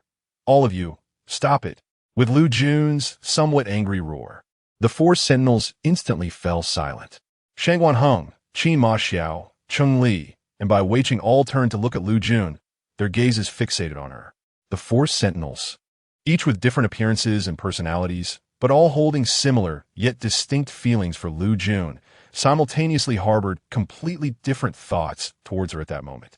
Cold on the outside, but warm on the inside, they each respected and cared for Liu Jun, suppressing everything for her sake, even their longing for her. Despite missing her so much that they could hardly stand it, they were still able to push down all desires for her, silently acting as guardians and protectors. Shangguan Heng looked at Liu Jun with only regret in his eyes. His slightly pursed lips and somewhat dim eyes were filled with discomfort and apology. He should have protected A Jun. He should have ensured that A Jun experienced nothing but happiness and joy. But now A Jun was very angry, and moreover, she was angry in this villa full of ruins. This ruin was precisely caused by him and the other three sentinels. He had not protected A Jun well. Even less had he cared for her properly. Pain spread through Shangguan Heng's heart, slowly extending to his limbs, making even breathing start to hurt. To his left, Qin Maxiao was staring at Liu Jun's face with a broad smile, not blinking at all. He felt he had done nothing wrong and didn't think he had done anything embarrassing. He was just thinking, his beloved as guide truly was extraordinary, making him. Chapter 48. Four people in a panic unable to help but love, and care about her existence. Thinking this, Qin Maxiao's gaze fell on the band-aid covering Liu Jun's neck. He chuckled silently, the smile at the corners of his lips lifting further. Such marks left behind were indeed not very effective. It turned out that a simple band-aid could easily cover it. It seemed. Qin Maxiao's eyes sparkled with fiery light as he gazed at Liu Jun. He should find a time to cover her body with his marks everywhere. This way, even if he had to share Liu Jun with someone as irresponsible as Shangguan Heng, who couldn't protect her at all, he could still reluctantly accept it. On the other side, Cheng Li, who had not known Liu Jun for long, nevertheless showed an unprecedented liking and excitement for her. From that first glance in the bedroom, he knew that his Liu Jun was extremely beautiful, but he never expected that her beauty had no limits. This version of Liu Jun was so beautiful that he wanted to look, but didn't dare to. Bai Weiqing, on the other hand, was the most selfish among the four sentinels when it came to Liu Jun. He clicked his tongue silently, feeling dissatisfied with the other three sentinels beside him. If it weren't for them, he would have already confessed his feelings for Liu Jun and enjoyed intimate moments with her. Bai Weiqing did not consider the possibility that Liu Jun might not like him or want to be with him at all. His affection only considered himself. As for what Liu Jun thought, it didn't matter. He just wanted to be with Liu Jun, feeling the affection that came with being close to her. The four sentinels had different thoughts, but Liu Jun was unaware. She glared angrily at the four sentinels, clearly beginning to understand that the cause of this chaos, which had left her with no choice but to blow up the villa to calm them down, was all because of her. Liu Jun was furious, her tightly clenched fists trembling wildly in her anger. Could these four sentinels still function? She just wanted to have a thrilling battle, to rest well and gather her spirit, studying mental synergy to achieve the most compatible state with her comrades for repeated crazy battles. But they had caused such a ruckus that not only did they fail to fight, but they also didn't rest well. After all the commotion, she was forced to blow up the villa. You are not allowed to see me for 3 days. Liu Jun shouted angrily as she turned to leave. The four sentinels, who had just been lost in their own thoughts, were instantly flustered by Liu Jun's words and state. They never expected that their chaotic situation would lead to not being able to see Liu Jun. Except for Shangguan Heng, the other three sentinels hurriedly followed Liu Jun. Shangguan Heng, however, stood still, not moving, not because he didn't want to see Liu Jun, but because he felt he truly had no face to meet her. Shangguan Heng remained silent, his sorrowful emotions spreading in his eyes. He loved Liu Jun, protected her, and didn't want her to suffer even the slightest harm. He could give up everything for her, but even though he restrained his desires for Liu Jun, he still couldn't suppress the jealousy that came from his love for her. Otherwise, there wouldn't be the existence of that band-aid. He wouldn't have been in a mental turmoil. Chapter 49. The plea to stay with his head lowered, Shangguan Heng was filled with pain and sorrow. In his mental confusion, all he could think about was killing Qin Maxiao, who had left deep bite marks on Jun's neck. The other three sentinels, however, did not share Shangguan Heng's feelings of guilt and pain. They all stepped forward to stop Liu Jun, wanting to know their status in Liu Jun's heart. "My dear," Qin Maxiao was the first to speak. His wild and unruly demeanor was no longer as reckless as before. Instead, it carried a hint of desperation amidst its madness. "My dear, I've finally found you, finally able to be with you and protect you. How could you just turn away and leave me?" Qin Maxiao suppressed a strong sense of displeasure and unease within him. His beloved was always special. If he had known that the guide assigned to him was his beloved, he would have rushed over to bind with her the moment he found out. "Jun, you don't like me, but you can't just abandon me." Cheng Li's face, flushed with shyness because of Liu Jun, was now pale as he weakly raised his eyes to look at her, heartbroken. No. She's so beautiful. I like her so much. How could she just leave me after I've just started to like her, just started to be infatuated with her, wanted to gaze at her all the time? Just 3 days, he didn't want that either." Cheng Li looked at Liu Jun with tearful eyes, filled with panic. Bai Weiqing was even more direct, gripping Liu Jun's wrist tightly, his teeth clenched. "Jun, you can't leave. He should have confessed to her last night. Let her know his feelings. Even if Jun didn't like him, even if there was no romantic inclination, at least he could make her heart, which could hold no selfish desires, tremble slightly. Jun, I like you." Bai Weiqing confessed straightforwardly. "I liked you the moment I treated you that day. You're unlike any other guide. I like your strength, your temperament, every inch of you. You can't just leave me like this. And you can't stop me from seeing you." No. Listening to their words, Liu Jun only became angrier. Did they really think she would care about their declarations of love, their pleas of "my dear, and you can't abandon me"? Liu Jun had never been this angry before. But her anger only made the three sentinels, who should have been frightened by her wrath, even more infatuated with her. Bai Weiqing knew he had to let Jun know he liked her. He was selfish, wanted to make her heart feel something for him, regardless of her feelings. Qin Maxiao's beloved was indeed always special. Her angry expression made that specialness even more apparent. Jun is so beautiful. His heart raced uncontrollably. The next moment, Liu Jun's actions left the three of them stunned. Slap, slap, slap. The three consecutive sounds rang out, as Liu Jun had slapped all three of them. Hey, Yun. Cheng Li was the first to come to his senses, covering his flushed left cheek, confused. More. Chapter 50. The four were all hit hard, but what followed was... Cheng Li didn't want to speak. His heart and eyes were filled with the warmth on his cheek from being slapped by Liu Jun. Clearly, his cheek was swollen and red from Liu Jun's slap. But the tingling sensation on it made Cheng Li feel an unprecedented joy and pleasure. Jun slapped him. Yunis Hent. Smelled so good. When it slapped him, it brought a fragrant breeze. So beautiful, so pretty. In Cheng Li's eyes, the furious Liu Jun who slapped him was obviously extraordinarily beautiful. Beside Cheng Li, Bai Weiqing's cheek was burning with pain. He looked at Liu Jun in disbelief, struggling to believe that Liu Jun had slapped him. Jun, what does this mean? Was she angry just because of his confession? He had indeed hoped that Jun's heart would waver because of his confession, but seeing her angry made his heart feel so unpleasant. What he wanted was indeed for Jun to have other emotions because of his confession, But what he wanted even more was not for her to be angry. Rather, he wanted her to be shaken because of his words. But there was none. What made Jun angry, what she cared about, was not him at all. No. Or rather, he had never been part of it from the beginning. His confession, his heart filled with joy. What did they even mean?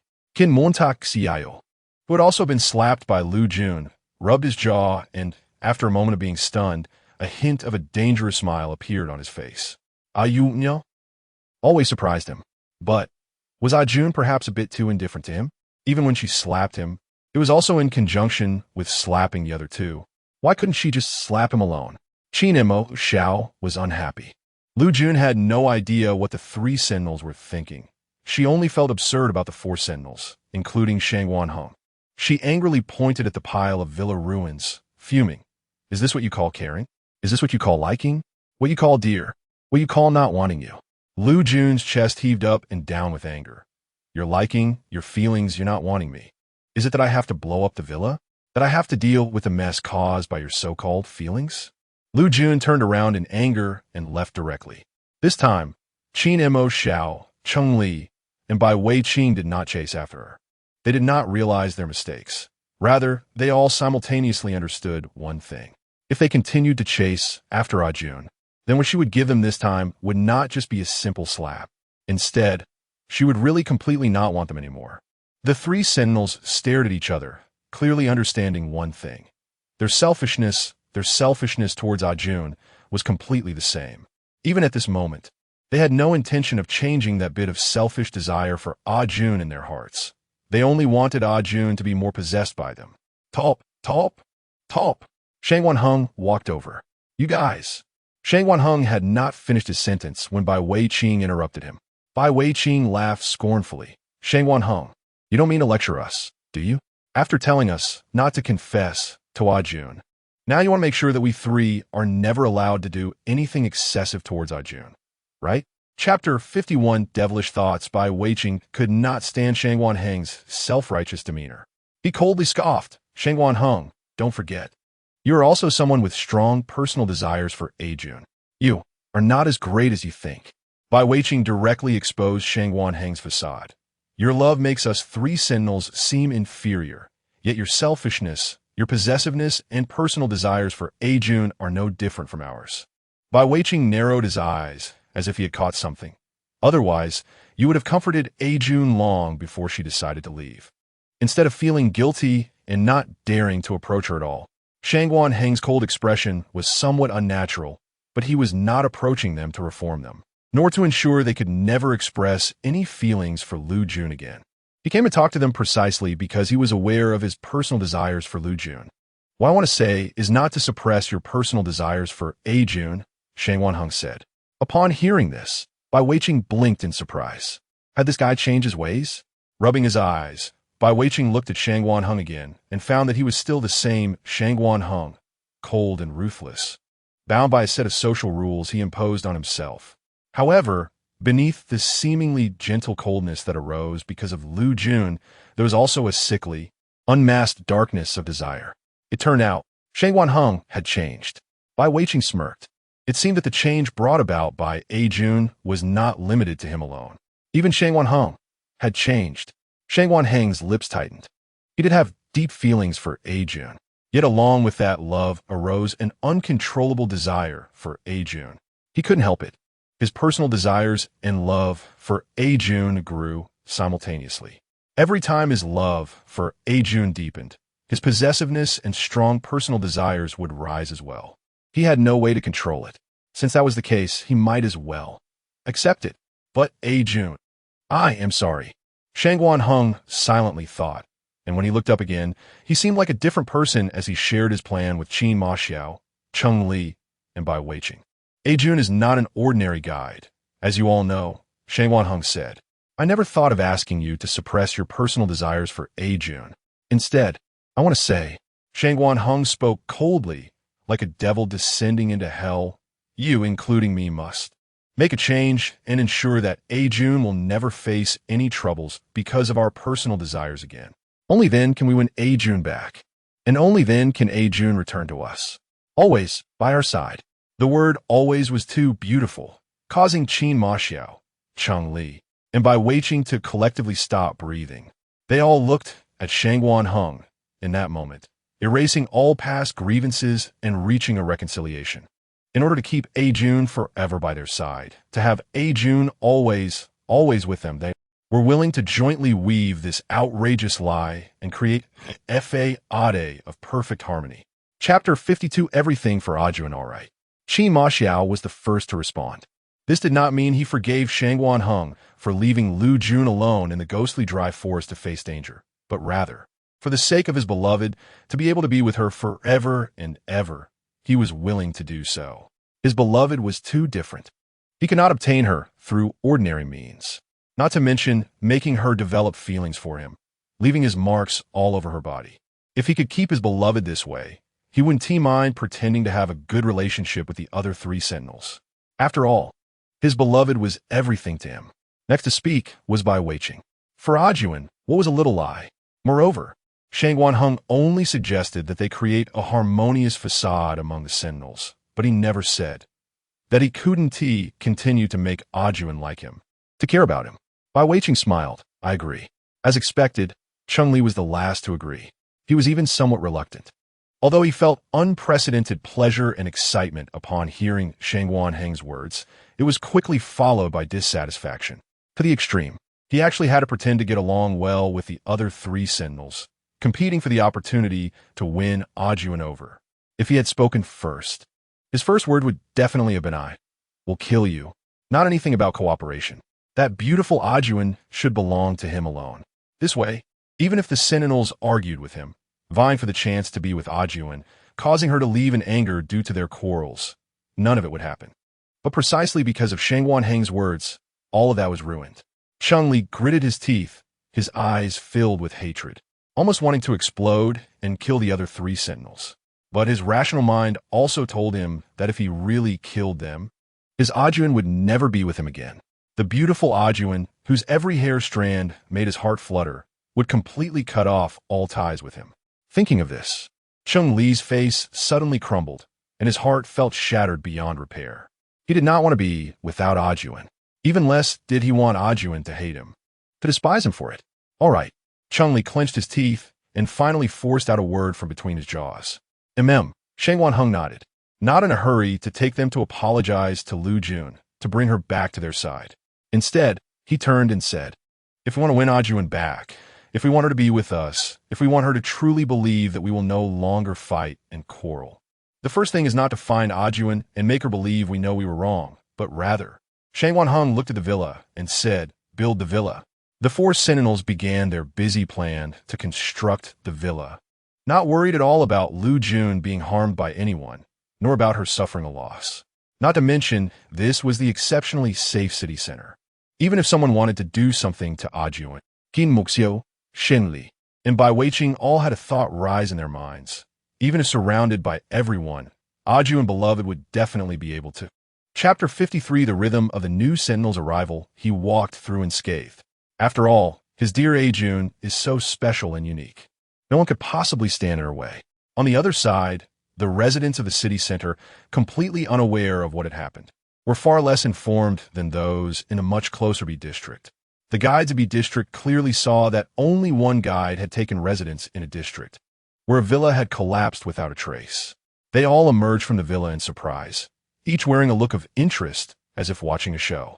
Outside Villa 02 in B district, Huang clicked her tongue with interest. It seems that Liu Jun from a district has really suffered a big setback, huh? It looks like even the villa was destroyed for some unknown reason. How funny. Huh? What Liu Jun, a poor girl from the slums, is even worthy of standing with them? How could she possibly become a top commander in a district? Don't even think about it. Outside Villa 01, Bei Shua, with her elegant and noble demeanor, wore a hint of smugness. Hee. It seems that Wang Cunningly from the underground black market successfully killed Liu Jun. Fortunately, Bai Shuang'er's lips curved into a proud arc. Before her brother could be bound by Liu Jun, Cunningly killed her. Her crisis had been averted, and her brother was still hers. And she would continue to work hard to level up, forcing her brother to be bound to her by the terminal. Bai Shuang'er squinted her eyes, feeling extremely pleased, completely unaware that Liu Jun was not dead at all. On the other side, Liu Jun, walking alone on the road, arrived at a corner of a district feeling somewhat irritated. It was still deep night, and the cold wind made Liu Jun feel a bit helpless. After all this time, I never expected I would end up living in a tent. Liu Jun helplessly took out the tent from her spatial storage, set it up, and pulled out a stove to warm herself. Fortunately, I have enough supplies in my spatial storage.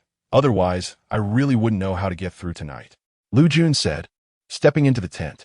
The corner she sought was very secluded, so she was not worried about being discovered.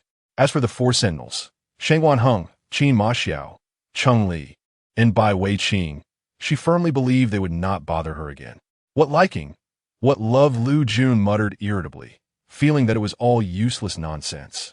It would be better to just have a good fight, Liu Jun thought to herself, feeling even more restless, wondering when she would be able to engage in a hearty fight.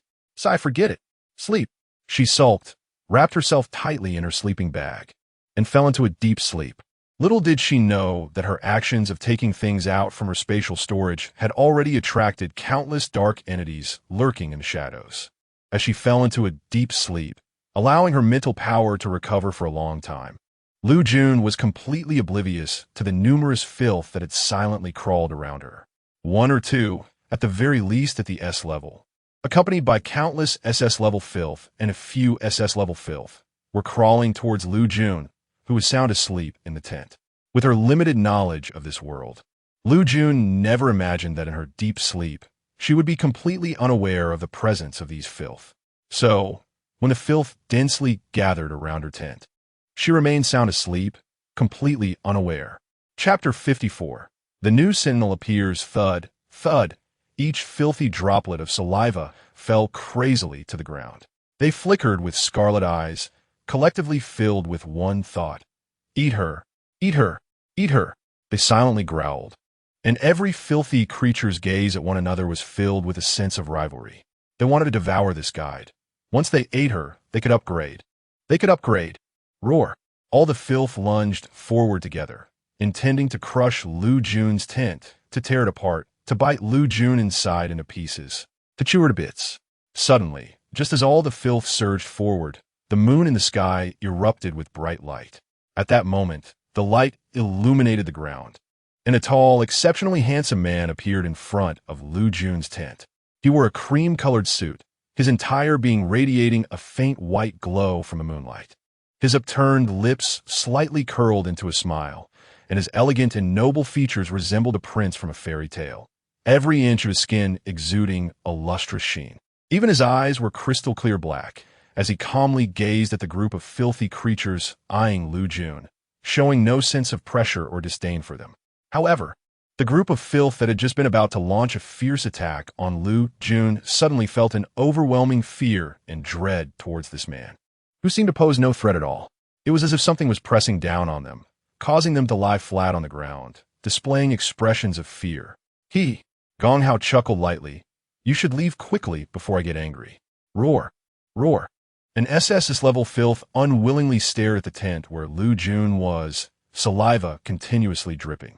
Gong Hao raised his eyebrows slightly, looking at the SSS-level filth that made the noise. Smiling. You seem displeased with my actions? Just as the SSS-level filth was about to protest again, in the next instant, it had turned into a pile of bloody flesh on the ground, no trace left behind. The other filth shuddered, suddenly turning and fleeing in a panic. Gong Hao then continued to smile gracefully, satisfied with their perceptiveness. Following that, he leisurely turned around, feeling a strong sense of possessiveness and interest towards Liu Jun. He slowly opened the tent that contained Liu Jun and stepped inside. Looking at the sleeping Liu Jun, Gong Hao slowly knelt beside her. His long arm reached out, his distinctly jointed fingers brushing aside the stray hair that obscured Liu Jun's delicate face, gently caressing her cheek. Then, with a smile on his lips, he placed his hand on Liu Jun's forehead. You say, what kind of thoughts are swirling in that head of yours? His voice was magnetically soft, as if it contained the clear, deep waters of a lake, making it impossible not to be moved.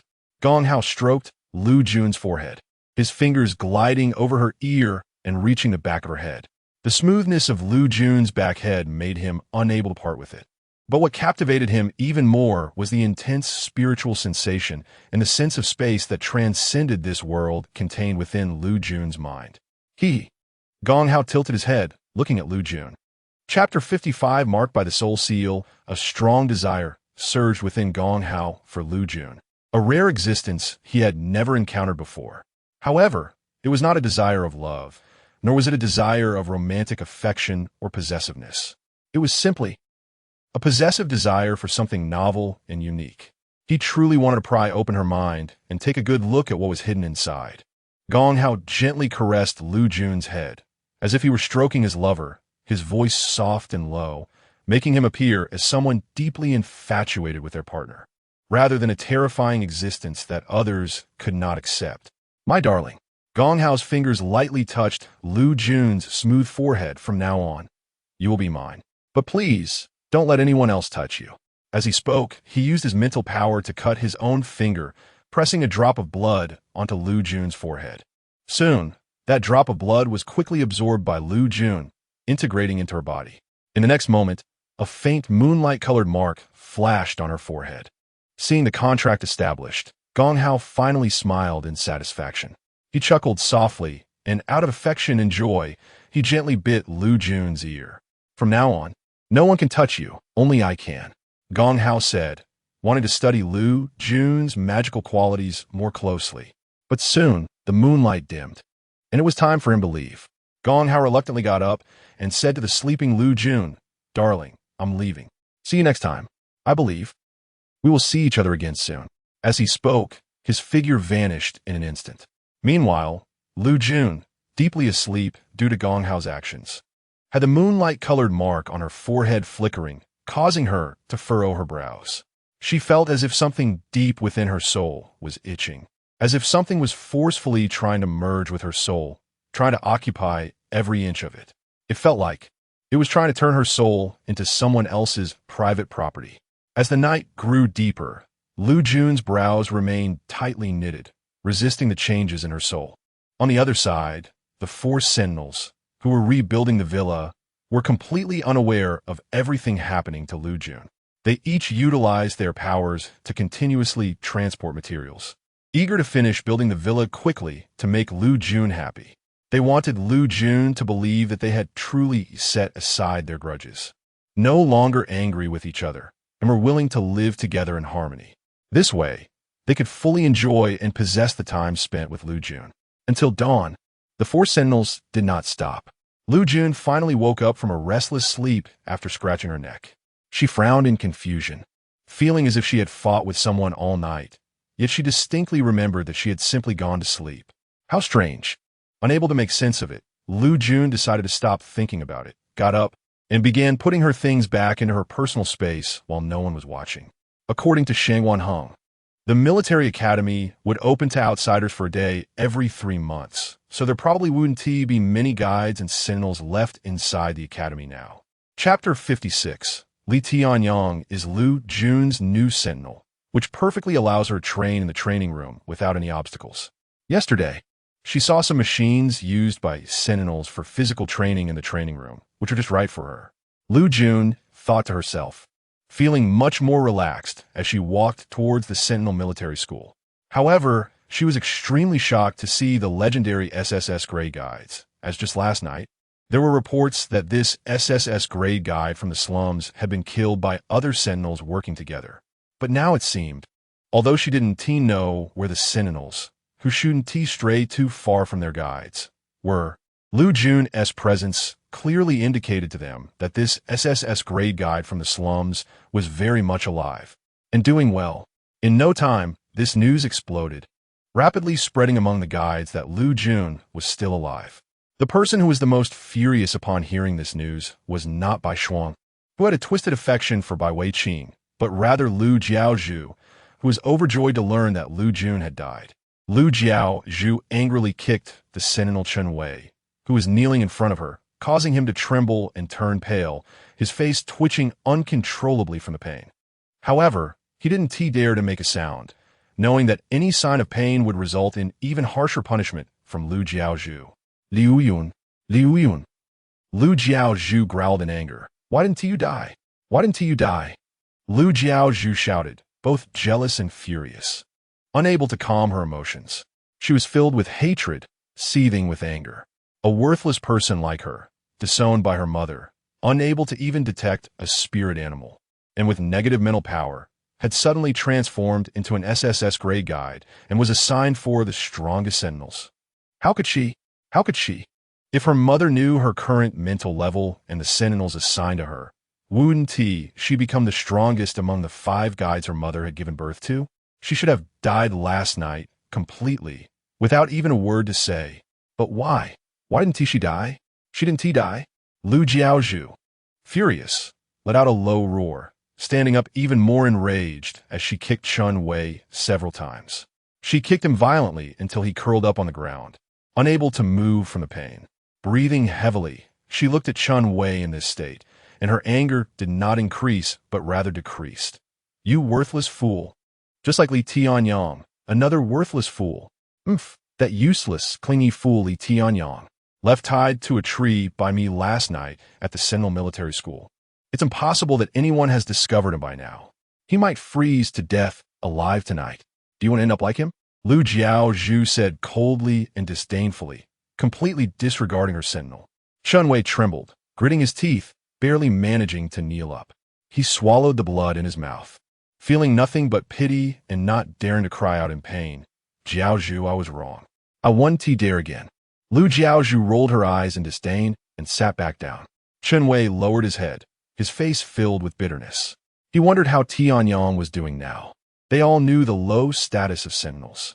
They also knew. Chapter 57 Li Tianyang was afraid of Liu Jun. He also knew that without the love of a guide, the sentinel was very likely to die. They had no choice but to act in a way that pleased the guide, just to gain their favor and to have a chance at survival. But Tianyang, Chun Wei felt nothing but coldness in his heart. Tianyang had done nothing wrong, yet simply because Jiaozhu was angry for some unknown reason. She had tied him to a hidden tree after he comforted her when a guide from the slums passed by. She forcibly suppressed his mental power, making it impossible for any sentinel or guide to detect him. What had happened to Tianyang now? Chun Wei, enduring the pain, felt a deep chill for Li Tianyang, who was also a sentinel. At this moment, Liu Jun entered the Sentinel Military Academy and, due to her inhuman sharpness, happened to discover Li Tianyang bound to a tree, completely unable to move. Liu Jun looked at Li Tianyang in astonishment. Wasn't it said that sentinels couldn't leave their guides, even for a moment? How could this sentinel be tied to a tree and unable to move at all? In front of her, Li Tianyang had already fainted from the cold of the night, his face pale and devoid of color, looking almost as if he were dead. However, Liu Jun noticed that he still had a faint breath. Frowning, Liu Jun realized that saving this life was the most urgent matter. She hurriedly untied the ropes binding Li Tianyang and laid him on the ground, taking out a pill from her space and feeding it to him. Although the medical practices in this world were completely different from those in her world, she believed that it would still be beneficial for the human body. As her words fell, Li Tianyang, who survived by nurturing his body with mental power, quickly absorbed the pill that Liu Jun fed him. His eyelashes trembled as he opened his eyes, and what met his gaze was Liu Jun's delicate and beautiful face filled with concern. However, the moment Li Tianyang saw Liu Jun's face, fear and dread instantly filled him. He trembled, shaking uncontrollably, his voice weak yet stuttering as he said in a feeble tone, Jiaozhu, I was wrong. I shouldn't have said useless things to you when you were angry. Don't kill me, just go. You go. Li Tianyang displaced pushed Liu Jun, as if it was not Liu Jiaozhu but Liu Jun who was threatening his life. Liu Jun furrowed her brows but felt a hint of amusement. Liu Jiaozhu? The corners of Liu Jun's lips curled up. It seemed she knew how to engage in a thrilling fight. Liu Jun looked at Li Tianyang, who was still filled with terror while staring at her, with a broad smile. The key point lay with you, this sentinel who is inexplicably afraid of me. Ignoring Li Tianyang's struggles, Liu Jun directly carried the exceptionally weak Li Tianyang toward the training chamber. Her clean and decisive movements, along with her natural demeanor, exuded a sense of beauty and carefree confidence. Li Tianyang was stunned, trembling as he tried to free himself from Liu Jun's grasp. But it was all in vain. to the other sentinels and the aides of Shangguan Hung in the military academy. This scene looked like Liu Jun was forcibly abducting a sentinel. The aide Zhuangge, who was still haunted by the last encounter where he accidentally saw Shangguan Hung intimately holding Liu Jun, was left in a daze at this sight. Chapter 58. The four sentinels received the news What did he see? His commander's guide had been taken. A sentinel? Why wasn't he the commander, guarding near his guide? The way the commander and the guide were so close back then. What is the situation now? Zhuangge was shocked, filled with a mix of entanglement and unease. Should he tell the commander about this? The next moment, Zhuangge realized he no longer needed to struggle. Around him, other aides and sentinels had already begun spreading the news with their identity cards. Zhuangge knew that this news must have reached Shangguan Heng's ears by now. Zhuangge was not mistaken. At that moment, Shangguan Hung indeed knew the news. He stood outside Villa 01 in area, staring fixedly at the identity card in his hand, motionless. He appeared expressionless, just as usual, but in reality, his hand gripping the identity card was so tense that he could crush it to pieces. Shangguan Hung's strange stillness alerted the other three sentinels who were still building the villa. They gathered around and saw the information on Shangguan Hung's identity card. When they read what was written, their expressions changed drastically. Qin Maxiao narrowed his eyes, dangerously glancing at the information on the identity card, letting out a low, mocking laugh. He clenched his fists in anger, the veins on the back of his hands bulging. Shangguan Hung, is this your way of telling us to pretend to reconcile? To make A Jun believe that our relationship is harmonious? The method you suggested is, before Qin Maxiao could finish, Cheng Li, unable to withstand the blow, spoke up. A Jun, abandon me. Doesn't T want me anymore? She want to find other obedient and well-behaved sentinels. How could A Jun do this to him? He just wanted A Jun to be with him more. He disliked A Jun, but why did she not only refuse to let him see her for 3 days, but also want to find other sentinels? Shut up. Bai Weiqing glared at Cheng Li with a sinister look, his gentle face and charming fox-like eyes vanishing in an instant. A Jun is our guide. Besides that, no other sentinel can bond with A Jun. Don't forget that. Then, how do you explain this? Sheng Li raplia coldly. Bai Weiqing was at a loss for words, the blockage in his heart and the fierceness on his face revealing that he cared deeply about this matter. Huh. Qin Maxiao chuckled, his wild and unrestrained face only radiating coldness. My dear is being so disobedient. How could I not teach her a lesson? Qin Maxiao smiled and was about to go to the Sentinel Military Academy to find Liu Jun's stop. Shangguan Hung blocked Qin Maxiao's actions. If you go now, even if you manage to bring A Jun back, or tie her up in a place only you know what then, even if you imprison and bind A Jun for a lifetime, so what? You will still never get A Jun's heart. With every word Shangguan Hung spoke, his heart ached more, and his breathing became more erratic due to the pain. Huh. Qin Maxiao looked at him with a gaze full of disgust. Chapter 59. The way to possess A Jun. Shangguan Hung, look at your face. You are clearly the one who cares the most among the four of us, aren't you? Qin Maxiao said disdainfully. No matter how unwilling he was to admit it, he had to acknowledge that Shangguan Hung loved A Jun the most deeply among the four sentinels. Now that such a thing had happened, Shangguan Hung was likely the one who could accept it the least and was suffering the most. Sure enough, on Shangguan Heng's face, which he was unaware of, his cold and stern features were unprecedentedly pale, and his eyes were filled with dense pain and sorrow. More importantly, the expression on his face was heartbreak that had never appeared there before. Shangguan Hung forced himself to breathe and, coming back to his senses from the pain, shifted his tone back to the usual. If we go looking for A Jun now, it will only make her hate us even more. Also, we only heard that A Jun captured a sentinel. No one knows what the real situation is. We can only do our best to prevent A Jun from being disappointed and disgusted with us. Huh. Qin Maxiao sneered. Shangguan Hung, you have such patience and love for my dear, but I do not. I can't keep pretending anymore. What nonsense about pretending to be harmonious. What good relationship to make my dear think they have a good relationship, and one T cause her trouble anymore. Ha ha ha. He is just selfish. He can't stand the presence of any other sentinel around my dear. Right now, Qin Maxiao's eyes flashed with fierce intent. Just go and kill the sentinel that my dear took away. Qin Ma Xiao turned and walked away. Chengli, seeing this, had a flicker in his eyes and followed behind Qin Ma Xiao. Qin Ma Xiao was ruthless by nature and not someone easily provoked. However, his Jun, he wanted to possess her. While Qin Ma Xiao went to kill that sentinel, he planned to take Jun away. Chengli smiled happily. Bai Weiqing glanced sideways at Qin Ma Xiao and Chengli, secretly thinking of killing both of them. Jun was clearly the one he liked first before those two. Why were they so excited? Jun should clearly be his. Bai Weiqing moved forward, obviously wanting to take Liu Jun away amid the chaos. If you go, you will only hurt Jun. Shang Wanheng, too perceptive, finally stopped suppressing the jealousy and filth in his heart, said, I have a way to quickly change Jun's view of us. To be with us. The three sentinels, each with different thoughts, stopped in their tracks upon hearing this. As for the last half of the sentence about being together, they automatically translated it into being alone with them. Dear Jun, he wants. His selfishness towards dear Jun. As well, the three sentinels raised their eyes in unison, suppressing the selfish evil in their gazes. They decided to listen to Shang Wanheng.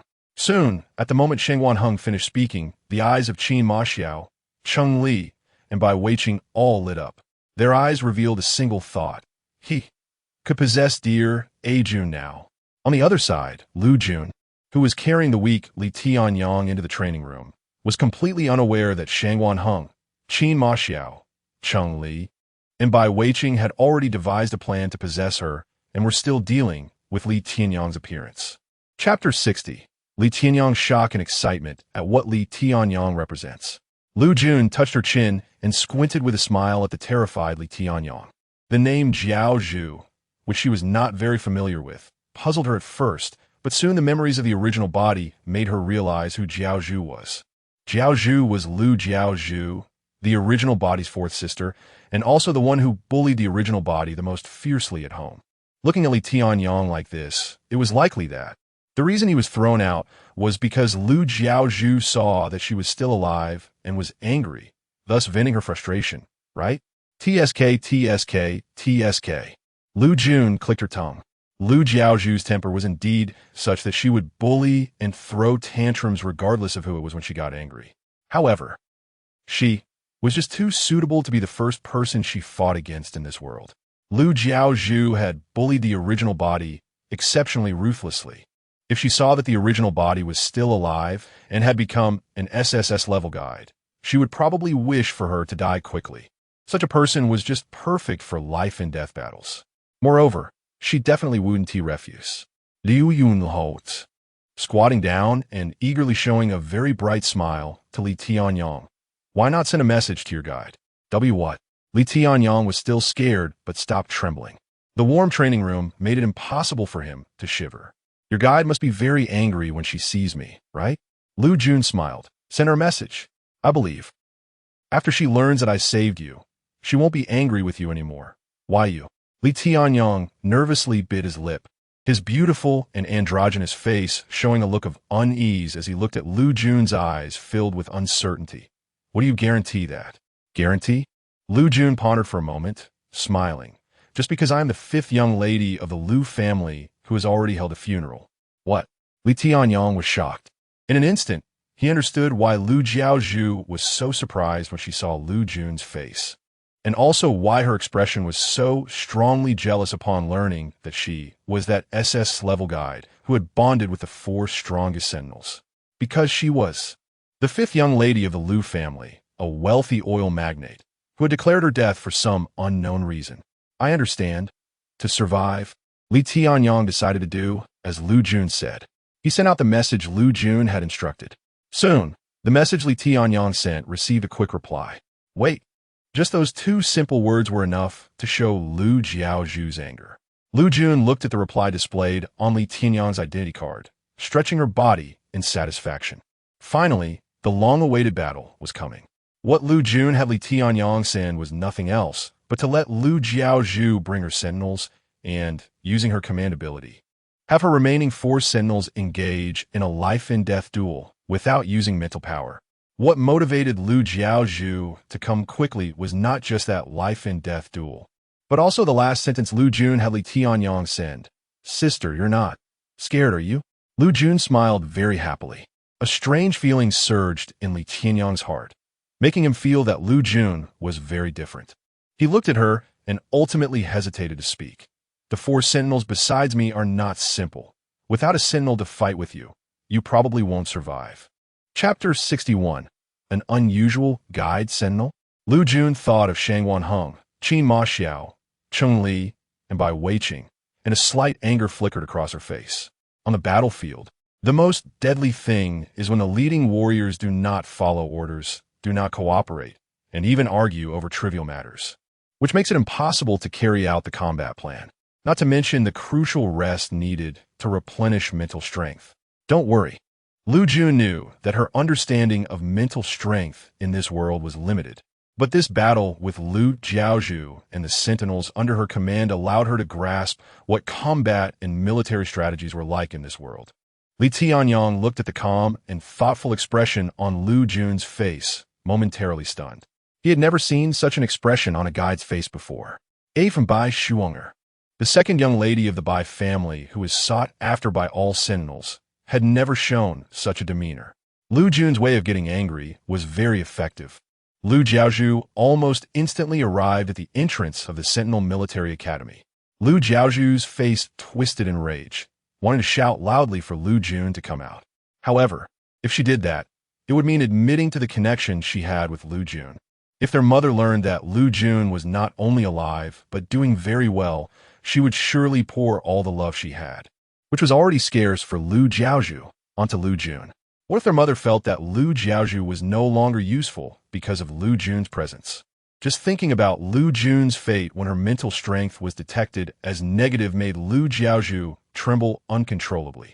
Where are you? Liu Jiaozhu sent a message using her identity card. Wait a moment. Soon a reply came. Liu Jiaozhu, nervous and furious, glanced around and looked at the entrance of the Sentinel Military Academy, fearing that someone would see her suddenly appearing there. Yet also afraid that she would not see the face she detested so much. Before long, Liu Jun and Li Tianyang appeared at the entrance of the Sentinel Military Academy. Liu Jiaozhu glared at Li Tianyang behind Liu Jun, her eyes filled with anger and resentment. Li Tianyang was such a useless person. How could he be so close to Liu Jun? Why did this worthless life have to be saved by the one she hated the most, Liu Jun? The already filthy and stinky thing was now even more repugnant. Liu Jiaozhu was infuriated. As soon as the gate of the Sentinel Military Academy opened, she rushed in and gave Li Tianyang a hard slap. Li Tianyang's body immediately fell uncontrollably to the ground, his already weakened body, having endured hunger and cold all night, could not withstand such a fierce slap from Liu Jiaozhu. Liu Jun's eyes darkened. She strongly disapproved of Liu Jiaozhu's actions. Allies can argue and take a few days to cool off, but they absolutely cannot form a team through such oppressive means. Liu Jiaozhu was too harsh on her comrades. If this continued, her comrades would leave her without needing time to prove anything. You disgusting thing. Liu Jiaozhu scolded furiously. Li Tianyang trembled all over, looking up with fear on his exquisitely beautiful fox-like face. Chapter 62.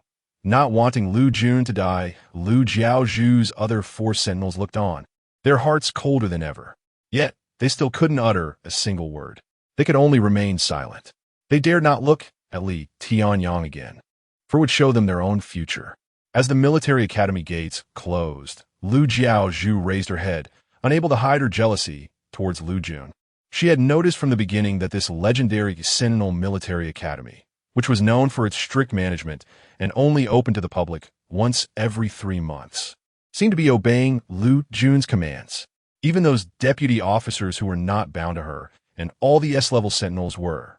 Hey, Liu Jun, do you think that now you have SSS-level mental strength and 4 of the strongest sentinels, you are invincible? Liu Jiaozhu said with jealousy, even if you possess these, you won't become anything formidable. You are still that useless 5th sister who trembles in fear at the sight of me at home. Moreover, Liu Jiaozhu pretended to glance behind her, smiling. Liu Jun, where are your 4 strongest sentinels? Why aren't they here to protect you? Oh right, I forgot. You have only bound one of them. Now, it seems that the only sentinel you have bound, Commander Shangwan Hang of the Sentinel Military Academy, is also unwilling to protect you now. Liu Jiaozhu giggled, exceptionally pleased, filled with a sense of relief. Liu Jun was too lazy to waste words with her. You don't want me to fight with you here, do you? The other deputy officers and sentinels are all in the building behind me. Liu Jiaozhu's expression changed, and she quickly looked towards the mechanical building behind Liu Jun.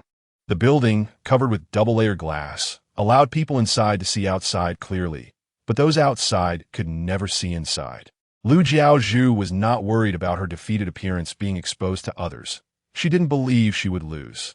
No matter how much of an SSS-level guide Liu Jun was, she was ultimately just a good-for-nothing who struggled to memorize military books. Not to mention, she wouldn't use her mental strength to fight for her life against her and the four sentinels. Ha ha! She had never heard of a guide who fought with their physical body, let alone the fact that there wasn't even a sentinel to protect Liu Jun. Ha ha! Liu Jiaozhu looked at Liu Jun with disdain. However, she was indeed concerned that their battle would lead other sentinels to guess the nature of their relationship. Come on, Liu Jiaozhu said with a smile, let me kill you. Liu Jun shrugged nonchalantly and walked with her. She didn't want to add another layer of identity as the fifth miss of the Liu family. That would only bring her a lot of other messy matters, leaving her even less time to fight properly. She didn't know when her mental strength would recover. Liu Jun thought as she arrived at the training room she had chosen advance. Training Room 01. The 01 training room was the most mechanical, had the most instruments, and more importantly, had the largest space. The door closed. Liu Jiaozhu smirked and waved her hand. Go. She smiled as if she had already envisioned Liu Jun being killed by her four sentinels. Li Tianyang, standing to one side, paled a little. He had no feelings for Liu Jun, yet he couldn't help but not want Liu Jun to die. Chapter 63, The Aspiration of All Sentinels, because Liu Jun, after all, saved him and was the first person to treat him well after he became Jiaozhu's sentinel. In the next moment, a shocking scene appeared. Liu Jun single-handedly withstood all the attacks. Liu Jiaozhu's eyes widened, and the smile on her face instantly turned to shock. How is this possible? How can this be? Liu Jiaozhu couldn't believe it. She completely disbelieved that Liu Jun could withstand the attacks of her four sentinels alone. However, Li Tianyang's heart began to thump wildly. His heart raced faster and faster as he watched Liu Jun's figure sharply and cleanly weaving through the brutal attacks from the four sentinels, swiftly countering with even fiercer attacks. As if something in his heart was ignited. A raging anger ignited in his heart and soul, and the light in his eyes brightened. He realized that this world-S guides could also possess such a stance. Liu Jiaozhu shouted angrily, Kill her! Kill her! Liu Jiaozhu's mental power erupted, suddenly pressing down on the four sentinels bound to her, forcing them to unleash their mental power. Li Tianyang was shocked, looking at her pale and weak face. Jiaozhu had broken the rules, forcibly awakening the mental power of her bound sentinels, causing them to enter a frenzy and attack Liu Jun prematurely. In such a situation, Liu Jun would have no chance against the four S-rank sentinels. Li Tianyang's body moved faster than his thoughts. He shouted no, heading straight towards Liu Jiaozhu. Taking advantage of Liu Jiaozhu's moment of anger, he suddenly pushed her. Shouting no, thud, Liu Jiaozhu was knocked down by Li Tianyang. The back of Liu Jiaozhu's head hit a mechanical switch, causing the scene to be broadcasted on the large screens throughout the city center. These screens were specially set up for outsiders who were curious about the training or combat situations within the Sentinel Military Academy. Liu Jiaozhu was knocked unconscious by Li Tianyang's impact. Li Tianyang struggled to get up and looked towards Liu Jun. He saw that Liu Jun was being forced to retreat step by the four sentinels who had entered frenzy, and her body and face were already covered in injuries. Yet, she continued to fight relentlessly, even without using her mental power. Li Tianyang was filled with shock, but more than that, he was worried, because he realized that Liu Jun was about to collapse. Inside the Sentinel Military Academy, all the officers, sentinels, and people in the city center were shocked as they watched the scene on the electronic screen. All the sentinels were captivated by Liu Jun's figure, looking at her in horror, completely not expecting that the guide, who they thought only needed to sit still and command them in battle, could also possess. Such a beautiful scene, such an incredible scene. Their eyes were filled with longing. However, the guides looked distorted and very displeased. Looking at the electronic screen, Bai Shuang'er's elegant face showed a look akin to that of a toad. She pursed her lips, suppressing her jealousy, thinking, "Brother, how can your heart be stolen by such an ugly woman who jumps around like a toad?" Chapter 64. 4 people are jealous, however. I really hope she just dies under the frenzy of the 4 S-class sentinels. Bai Shuang'er's eyes revealed excitement. At the same time, Shang Wanheng, Qin Maxiao, Cheng Li, and Bai Weiqing, who had already concealed their identities and entered the Sentinel Military Academy, walked towards the control room with grim expressions. Inside the control room, the adjutant and the sentinels surrounding the screens were gasping in astonishment, completely unaware that 4 of the strongest sentinels had appeared in their midst. "Oh my God, is this the SSS class guide? How could she be so powerful? I want to have a guide like this too. Being bonded with such a guide. Spending a lifetime together seems not bad." Heh. A cold laugh hidden in the air was clearly heard by all the sentinels. They instantly felt goosebumps and fell silent, slowly turning around, only to see the 4 strongest sentinels they had never dared to imagine, standing right behind them. Qin Maxiao smiled, the dangerous angle of his lips still intact. "What were you just discussing?" Shang Wanheng, Cheng Li, and Bai Weiqing also looked at them with unusual expressions. Thinking of their earlier discussion, the cold chill running down the backs of all the sentinels was almost uncontrollable. Cheng Li could not tolerate the thought of Liu Jun being coveted by others. Only he should know about Jun's beauty and charm. Cheng Li stepped forward a few paces, exuding the aura of the feared underground king, and said, "Are you going to blind yourselves? Or should I gouge out your eyes one by one?" What? All the sentinels panicked. They never expected such a situation. Luckily, Zhuangge stepped in to deflect the tension and quickly asked Shang Wanheng, "Sir, are you here for your guide Liu Jun?" Thinking of what he saw this morning, where Liu Jun abducted a sentinel and then excitedly found him to clear the military academy just to fight with the guide of the rescued sentinel. He felt it was absurd. However, he had to admit that seeing Liu Jun fighting against 4 frenzied sentinels in the training chamber on the electronic screen made him realize for the first time how shocking a guide could be. But if this goes on, it's only a matter of time before Liu Jun gets killed by the frenzied sentinels. Not to mention, she and T even used her mental power. "Your guide. Yours?" Bai Weiqing interjected. "The way you said yours is really pleasant to hear." Bai Weiqing tilted his head, a few smiles forming on his jade-like face. But that smile clearly didn't reach his eyes and carried a shadow. No. I misspoke. Zhuangge quickly corrected himself. "It's yours. Shang Wanheng knew that this was not the time for jealousy, but rather that Jun was the most important. However, he couldn't deny how happy he felt when Zhuangge acknowledged that Jun was only his. But there could be no more delays. Shang Wanheng pressed his eyes. "Let us in."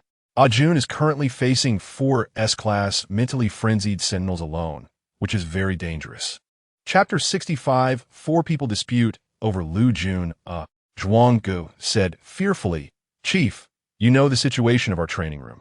If it's not time yet, the room cannot be opened. Your guide set the time for this training room at 5 hours. What?" Shang Wanheng was taken aback, then quickly stepped forward to the screen. His cold, tense face was filled with worry and panic as he saw Liu Jun cornered and covered in blood from being attacked by 4 S-class sentinels in a frenzy. 5 hours is the maximum training time for the room. Within these 5 hours, neither the sentinels in the military academy nor the 4 lieutenants he could possibly come out of the room unscathed, but Liu Jun was being besieged by 4 frenzied S-class sentinels. Shang Wanheng's hands clenched into fists, blood oozing from his palms, and the smell of rust and blood lingered on his lips. "Useless trash." Qin Maxiao glanced at him and turned to leave, heading straight for the training room where Liu Jun was. He was determined to break in. Shang Wanheng was such a waste. Although the plan to have Liu Jun was indeed worth a try, in the end, he was still the kind of person who would just leave Liu Jun behind, letting Liu Jun face danger alone. What love? Nothing more than that. Cheng Li had already run out faster than Qin Maxiao. Liu Jun. His Liu Jun must not be in danger. Absolutely not. Chun-Li's face was pale, his heart completely occupied by Liu Jun. The slower Bai Weiqing glanced at Shangwan Heng, his hands hidden in his pockets, clenched tightly with worry for Liu Jun. However, on his gentle and clear face, his fox-like eyes did not forget to cast a disdainful look at Shangwan Heng. Shangwan Heng, sometimes your love for Liu Jun is quite ridiculous. After saying that, Bai Weiqing followed him out. Shangwan Heng stood silently and repressively in place, and the other lieutenants and sentinels didn't dare to utter a word. Chief. So frightening. Usually, the chief only gave them pressure and intimidation during training, but the pressure he gave them now was completely different. It was deep self-blame for the guide, and a gloomy feeling of being able to disregard everything for the guide. Yet being too deeply in love with the guide led to hesitance and not being able to react quickly to save the guide. Chief. Zhuangge called out cautiously. Shangwan Heng's eyes narrowed. The pain in his heart was unavoidable, and his cold, magnetic voice faintly came out. Zhuangge cut off the screen. I don't want this matter to leak out from our people. Yes, Zhuangge quickly replied. Shangwan Heng stepped out with heavy strides, and the other sentinels looked at his back as if they saw a soul-lost dog, or perhaps a terrifying figure that filled them with fear. Liu Jun! Liu Jun! Liu Jun! Chun-Li shouted loudly, trying to project his voice inside to give Liu Jun strength. He forcefully attacked the closed door of the training room, his eyes bloodshot. Liu Jun's body was already covered in wounds. He would definitely not let those 4 sentinels go. Qi Ma Xiao and Bai Weiqing arrived, and both took out weapons formed from their mental power to start a frenzied attack on the training room door. They both harbored deep disdain for each other, wishing they could. Chapter 66. Li Tianyang thought that he was unworthy and wished that the other party could die immediately. Only in this way could they have their beloved Ajuan all to themselves, without any reservations. However, now they had to cooperate to save their beloved Ajuan. Soon, Shangwan Heng also arrived. The 4 of them, filled with resentment and anger towards each other, burst through the door of the training room. Inside, Liu Jun was engaged in intricate calculations and evasions. She would never allow herself to fall into a desperate situation. Although these 4 sentinels had greatly increased combat power and their mental weapons were extremely fierce, their movements had become chaotic and disorganized. Since that was the case, she could use the battle mechas piled behind Li Tianyang and Liu Jiaozhu on the ground. Liu Jun licked her lips, her smile filled with excitement. Her expression was dazzling and bright, looking exceptionally striking. The military books she had studied mentioned that there was an emergency activation button on the mechas that could switch to automatic combat mode. However, she had never seen what the combat mode of the mechas in this world looked like. Liu Jun nimbly approached Li Tianyang, looking at Liu Jun's exquisite and beautiful face. The warmth that could easily ignite all desires for survival momentarily left him stunned. He thought, if the guide bound to him by the terminal was her, would he also become filled with such a brilliant spark just by being close to her? Boom! A loud noise erupted as the tightly closed door of the training room was shattered into pieces. The mechanical fragments were manipulated by mental power and fell steadily to the ground. Amidst the blinding light, 4 tall and handsome sentinels, each with a distinct and sharp demeanor, appeared. Li Tianyang's heart, which had been uplifted by Liu Jun's burning smile, instantly returned to cold silence. Yes, how could a sentinel like him be bound to miss Liu Jun by the terminal? He was not even worthy of being a single hair among the 4 strongest sentinels assigned to her by the terminal. He was merely a waste who was constantly scolded and tormented by Liu Jiaozhu, and who had to kneel and beg for her affection. With her back to the door, Liu Jun was completely unaware that Shangwan Heng, Qin Ma Xiao, Chun-Li, and Bai Weiqing had arrived behind her. Just as she was about to dodge the explosion behind her and jump to a wider area to see what was happening, her waist was suddenly embraced and pulled to a safer spot. When she looked up, she found that the person holding her was actually Shangwan Heng. Shangwan Heng's cold and expressionless features showed no signs of emotion, but Liu Jun could still detect a hint of suppressed, inscrutable temperament from his face. Shangwan Heng, who was spiritually bound to Liu Jun and had undergone mutual healing with her, could completely embrace her waist without her noticing his presence. He quietly pulled Liu Jun deeper into his embrace, holding her waist which was so slender that he could encircle it with one hand. Liu Jun looked at the expression on Shang Wanheng's face. Chapter 67.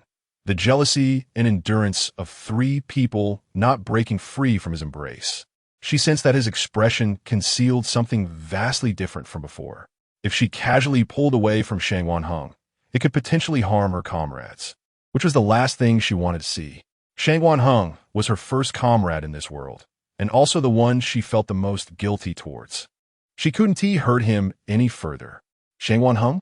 Liu Jun whispered, trying to bring him back to his senses. On the other side, Qin Ma Xiao, Chengli, and Bai Weiqing burst through the door, their eyes fixated on Liu Jun as they entered. However, they were unable to reach her before Shang Wanheng could protect her. Chengli was so furious that he almost charged forward to punch Shang Wanheng. Qin Ma Xiao, gnashing his teeth in frustration, stopped him. Chengli turned to him with red eyes, seemingly questioning why he was holding him back. The shadow in Qin Ma Xiao's gaze was no less than Cheng-Li's. Yet he could only voice the discomfort in his heart. If you act now, it will only make Deer dislike both me and you even more. Compared to us, Deer would definitely not push away Shang Wanheng's protection. Why didn't he choose to bond with Deer directly from the start? Instead, he let Shang Wanheng take the lead, making Deer favor Shang Wanheng more than them. No, it wasn't just a little bit, it was a lot. Qin Ma Xiao watched Liu Jun, who was completely still, her expression showing concern for Shang Wanheng. The jealousy in his heart burned even more fiercely than flames. He suppressed his emotions and took a shaky breath to restrain himself. To avoid making Deer dislike him, he had to endure, no matter how jealous he felt. Moreover, Shang Wanheng's method of having Deer was indeed a good one. He was also willing to endure for Deer and put on this act. Cheng-Li understood Qin Ma Xiao's words, but his resentment could not be contained, flowing out like bitter water. He turned with clenched teeth, directing all his fury at the four soldiers who were still attacking Liu Jun in a frenzy. He silently confronted the four soldiers with the intent to kill. Bai Weiqing forced a smile, feeling nauseous. He didn't move. He was afraid that if he took a single step, he wouldn't be able to stop himself from crying. On the other side, Shang Wanheng, holding Liu Jun, finally said to her, "Dear, I'm sorry." Sorry? Liu Jun focused on Shang Wanheng's emotions, softly asking, "Shang Wanheng, what happened?" Shang Wanheng remained silent, only holding Liu Jun. "Dear, I'm sorry for not protecting you well. Dear, I'm sorry I only want to selfishly keep you as my own. Because my love for you is so deep, I have endured many emotions regarding you time and again. But I love you, and I want to protect you even more. I don't want to miss the chance to save you just because I care too much about you. This time, with the three of them here, if the same situation happens again, will I still have the chance to save you? Dearer, my feelings for you have changed." Shang Wanheng held Liu Jun, his eyes filled with a surging possessiveness. That was Chapter 68. Shang Wanheng's darkening. Although he still had deep feelings for Liu Jun, more of his thoughts shifted from selflessly considering Liu Jun to being selfish, only caring about his own desire to possess her. Liu Jun was unaware of what was happening to Shang Wanheng, but the shouts of Li Tianyong brought her back to reality. "Stop! Stop it!" Li Tianyong shouted loudly, weakly coughing as he pleaded for the four soldiers. They were innocent. Li Tianyong felt sorrow for himself, and, feeling somewhat inferior for having to say these words in front of Liu Jun, shouted they were forced.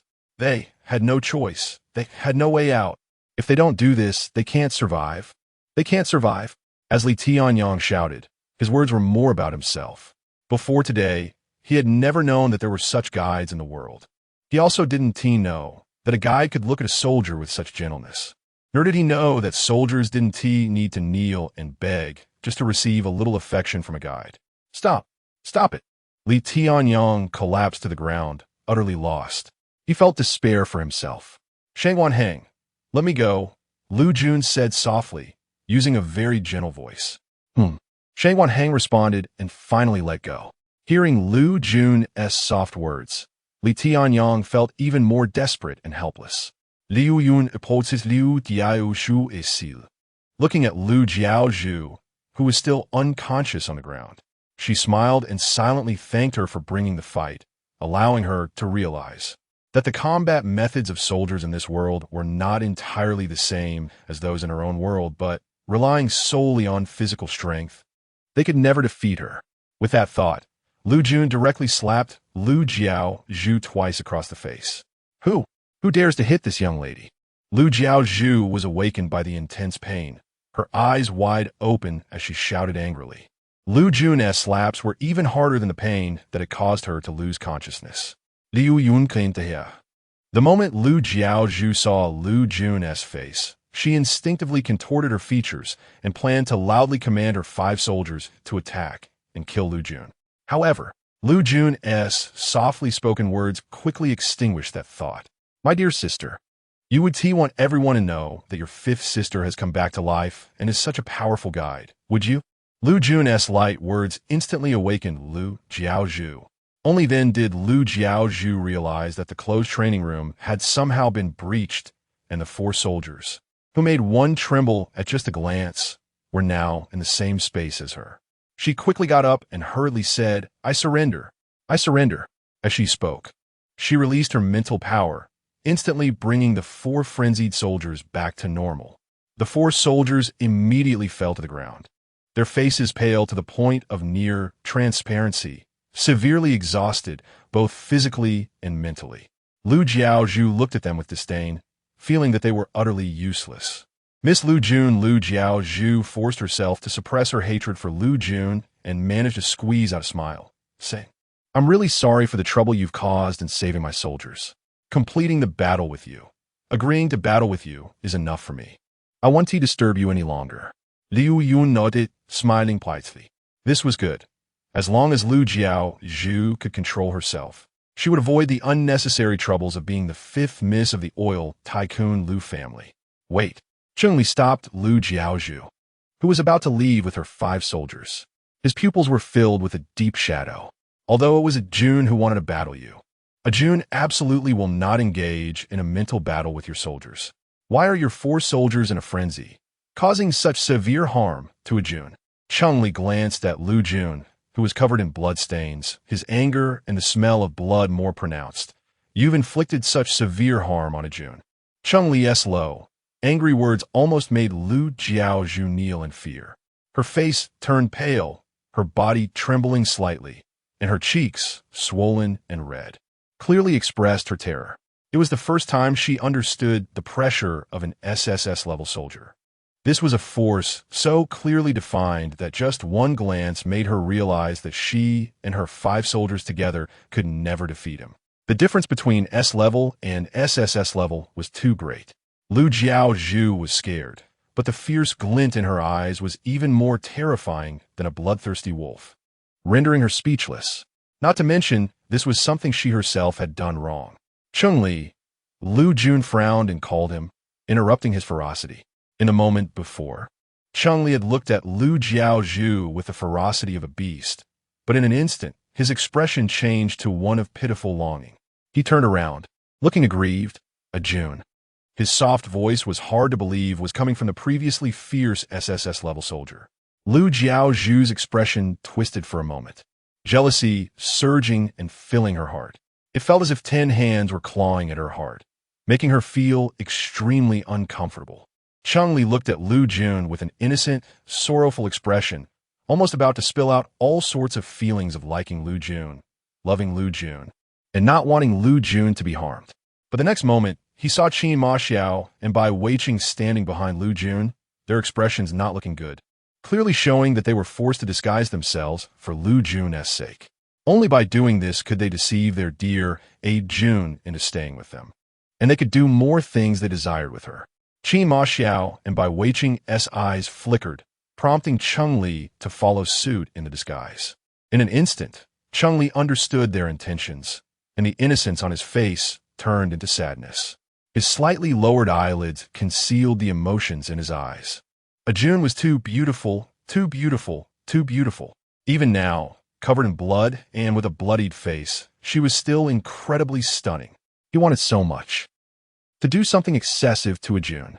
But if he directly expressed his feelings to Jun, she would definitely be scared away. For the sake of the final outcome, for the sake of ending up with Jun, he would endure and pretend for now. It was worth it. Chapter 70. Stealthy excitement. Chun-Li slowly raised his head in front of Liu Jun. His face, exuding an aura of danger and obsession, was extremely handsome. But at this moment, it looked exceedingly obedient, even revealing a pale expression of fear. His voice trembled, completely different from the pitiful innocence he had feigned earlier. It was genuine panic and fear. Liu Jun paused for a moment. All her gloom and displeasure vanished, leaving only helpless worry. What's wrong with you? Liu Jun asked, her tone filled with concern for Chun-Li. What happened? Her comrade, Shangwan Heng, was acting strangely. How could Chun-Li also be off? Chun-Li's lips curled slightly. Ah Jun, your heart is truly so soft enough that I can easily trick you into falling into my trap. It seemed that Chun-Li's eyes flashed with a fleeting sense of triumph. The method Shangwan Heng mentioned was indeed effective. Ah Jun was precisely the kind of gentle person he described.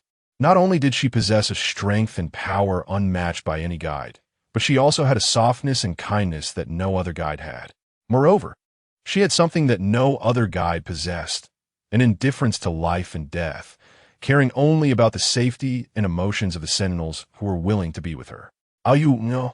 Chun-Li softened his tone further and slowly moved 2 steps closer to Liu Jun. Sure enough, this time Liu Jun did not shy away or show any anger. Instead, she stood still, allowing him to approach. Chun-Li's smile grew more pronounced in his heart, and his facade became even more intense. He gently leaned against Liu Jun's shoulder, his nose slightly moving to smell the pleasant, slightly bloody, cool scent of roses on her.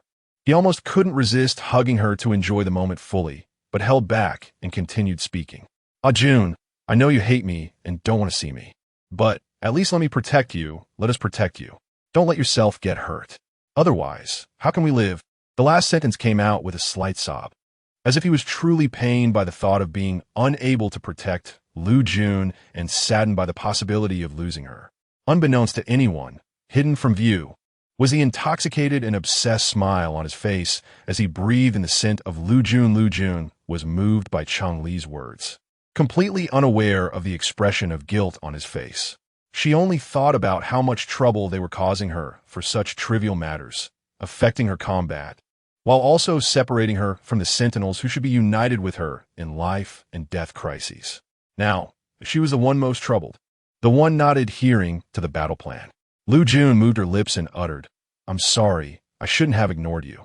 It's okay," Chun-Li said in a muffled voice, his body trembling as if he were afraid of losing Liu Jun. This deepened Liu Jun's guilt. What Liu Jun didn't know was that Chun-Li's trembling was not due to fear of losing her, but rather excitement. Excitement from being so close to her emotionally, struggling to restrain himself from embracing her. Liu Jun was completely unaware that Chun-Li had donned a layer of sheepskin specifically crafted for her. And, Chapter 71, the method of having A Jun should not be revealed to them as Qin Ma Xiao and Bai Weiqing watched everything unfold.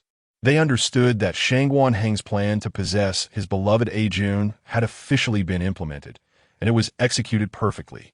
They looked at Chun-Li, who was leaning against Liu Jun, and couldn't help but silently click their tongues. Why didn't they get to perform this act for their beloved A Jun? Otherwise, now, it was them who were leaning on A Jun. Chun-Li was still unwilling to leave Liu Jun's side. Behind them, Shangwan Heng watched everything with regret. His dark eyes swept over Chun-Li, filled with gloom. If it were the old him, he would have been delighted to see his plan implemented so perfectly on A Jun. He was the only one who had spent a long time with A Jun, who understood her nature, knew how to make her stop being angry, and knew how to soften her heart towards them, because he was the only sentinel who loved A Jun, and naturally the only one who knew what A Jun's true character was like. In the past, he loved A Jun deeply, selflessly wanting nothing in return, only wishing for her to be free from worries, making sure the other 3 sentinels would not disturb her, and maintaining a good relationship with her, so she wouldn't be troubled by them. But now, he only felt regret. Regret for revealing the truth that only he knew to them, allowing them to gain the method to win A Jun's affection, instead of keeping it to himself, the only one who could possess A Jun. He still loved A Jun, deeply loved her, but His selfless love, which only wished for Jun's happiness, had turned into a selfish desire to enjoy Jun's love all to himself. Shang Wanheng's deep black eyes gazed at Liu Jun and Cunningly, lost in thought. Li Tianyong and Liu Jiaozhu, who were also watching this scene, had a different perspective. Before today, Li Tianyong had no idea that guides could speak so gently to sentinels. He had also not realized that guides could comfort sentinels. Sentinels could lean so casually on a guide as shoulder and boldly allow the guide to comfort them. His feelings were mixed, and his tightly clenched hands trembled with dull pain. Liu Jiaozhu's eyes were nearly popping out from shock. She couldn't believe what she was seeing was real. Why would one of the 4 strongest sentinels, an SSS-level sentinel, who made her feel fear deep in her soul, show such an expression while leaning on Liu Jun's shoulder? It was like a dog yearning for its owner's affection, pitifully leaning against its master. Liu Jiaozhu's face twisted uncontrollably. Why? What right did Liu Jun have to receive such treatment? Liu Jiaozhu was consumed with jealousy. On the ground, Li Tianyong had already stood up and joined the 4 sentinels. Liu Jiaozhu shot a fierce glare at Li Tianyong, clearly transferring all her anger and hatred towards Liu Jun onto him. Li Tianyong's eyes were dull and lifeless. He already knew what awaited him when he returned with Liu Jiaozhu. He thought he would probably be completely tormented to death this time he went back. Li Tianyong forced a powerless smile, looking at Cunningly, who was leaning on Liu Jun's shoulder with envy and longing. If there were to be a next life. Chapter 72. Competing for affection if there is an afterlife. He hopes to lean on Liu Jun's shoulder just once. Even if it's just a gust of wind beside her, he thinks it would be extremely comfortable. Liu Jiaozhu didn't want to see such an infuriating scene any longer and forced a smile. I'm leaving first. With Liu Jun's comfort, Cunningly no longer cared about Liu Jun stopping him from killing Liu Jiaozhu. He didn't even lift his head, just leaning against Liu Jun. Shang Wanheng, Qin Ma Xiao, and Bai Weiqing didn't even glance at her. Only Liu Jun smiled at her. Take care.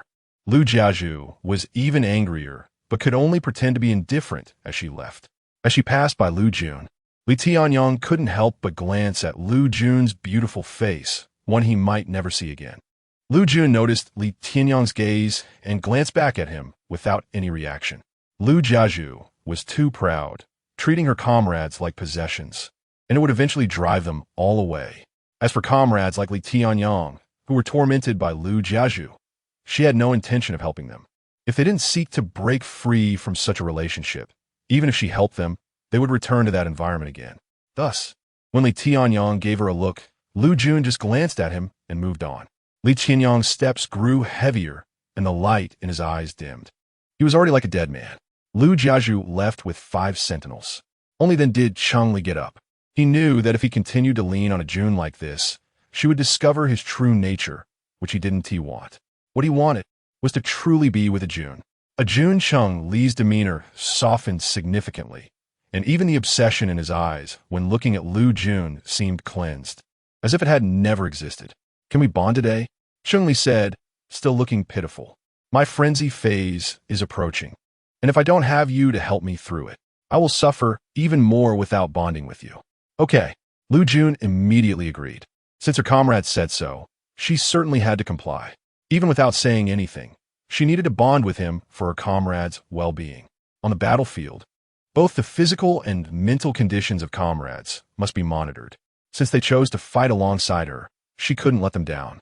Dear, don't forget about me. Qin Ma Xiao smiled as he stepped forward, his narrowed eyes revealing a hint of fierceness when looking at Cunningly. Cunningly was indeed good at putting on an act. A Jun, there's also me. Bai Weiqing took 2 steps forward, his gaze towards Liu Jun filled with unmasked compassion. He felt both pity and affection for Liu Jun and approached her, saying, but before that, let me find a place to treat your wounds. Speaking of this made Liu Jun a bit embarrassed. She shouldn't have fought Liu Jiaozhu without saying a word, and now she was in this state, needing their help. All right. Liu Jun didn't dare refuse. In the future, she should avoid cold wars with her comrades and cooperate well with them. Liu Jun was completely unaware that the reason for her effective cooperation with them was not because they genuinely wanted to conduct perfectly coordinated battles with her, but rather because each of their feigned cooperation and obedience was aimed at deepening their bond with Liu Jun, spending more time together and being closer. Bai Weiqing's fingers gently brushed Liu Jun's face, his tone so gentle, and his eyes filled with intricate pain and affection. However, no one noticed that when he wiped the gentle bloodstains from Liu Jun's cheek, the soft lips hit a refreshing sensation that made his very marrow tremble. Ah, Ajun, Ajun, Ajun, Ajun, Ajun. So this is how I can have you, to be closer and more intimate with you. Bai Weiqing withdrew his hand from Liu Jun's cheek, smiling gently. Let us go. To the infirmary in the military academy. MHM. Liu Jun nodded, very satisfied with the current state and appearance of her 4 sentinels. Her 4 comrades seemed to have truly regained control, and she believed they could cooperate for more battles. On this side, Liu Jun was in a harmonious state with Shangwan Heng, Qin Ma Xiao, Cheng Li, and Bai Weiqing, while on the other side, many guides were dissatisfied. Among them, the most displeased was Bai Shuanger.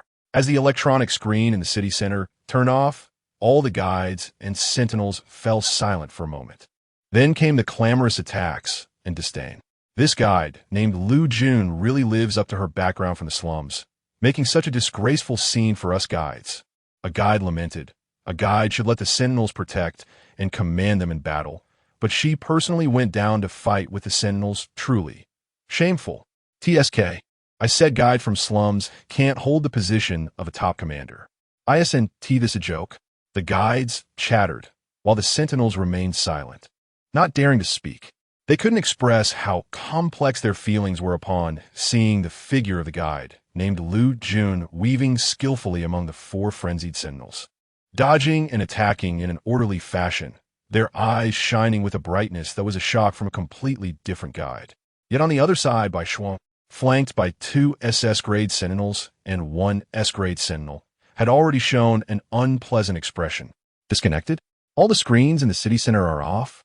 The only reason the military academy sentinels would follow orders so obediently is that their commander Shangwan Heng is there. If Shangwan Heng goes, doesn't that mean my brother is also there? Her brother. Her perfect, flawless brother, who should belong to her alone, actually. Hurried to the Sentinel Military Academy for such an ugly guide? Bai Shuanger suppressed her jealousy and unspoken resentment. Why should that ugly, toad-like guide, Liu Jun, receive so much attention from her brother? Brother, do you really want to bind with such an ugly, toad-like guide and not wait for me a few more years? She clenched her fists. She was desperately hunting for impurities, absorbing the star cores from within the impurities, not allowing the sentinels to use them, all to break through to SS-level mental power and reach SSS-level as soon as possible. But Chapter 74, becoming Liu Jun's sentinel, however, with each absorption of the star core, she could clearly feel the distance to SSS-level mental power growing further away. Bai Shuanger gritted her teeth, feeling very displeased. On the other side, Liu Jiaozhu returned to the villa with 5 sentinels, and at the moment the villa's door closed, she directly pushed Li Tianyang to the ground, her expression fierce as she kicked and beat him mercilessly. You useless piece of trash. Trash. Trash. Liu Jiaozhu spat curses, her force and movements carrying a fierce intent to kick Li Tianyang to death. Liu Jiaozhu squatted down, grabbing Li Tianyang's hair and throwing him down until his face was bruised and swollen, looking at the exceptionally prominent purple bruises on his fair face. Liu Jiaozhu's hatred only intensified. She held onto Li Tianyang's hair, smashing his head against the ground again and again, her eyes filled with rage flashing a bloody red. Only brutality. She shouted lowly, her hatred rolling, trash, trash, trash. If it weren't for you, I wouldn't have embarrassed myself today. I wouldn't have made such a fool of myself in front of Liu Jun. You even dared to push me, making me faint on the ground. Trash, trash, trash. The other 4 sentinels watched Li Tianyang, bloodied and battered, not daring to make sound. They knew that if they spoke up at this moment, they would meet the same fate as Li Tianyang. Finally, when Li Tianyang was tortured to the brink of death, Liu Jiaozhu had vented all her anger. Oomph.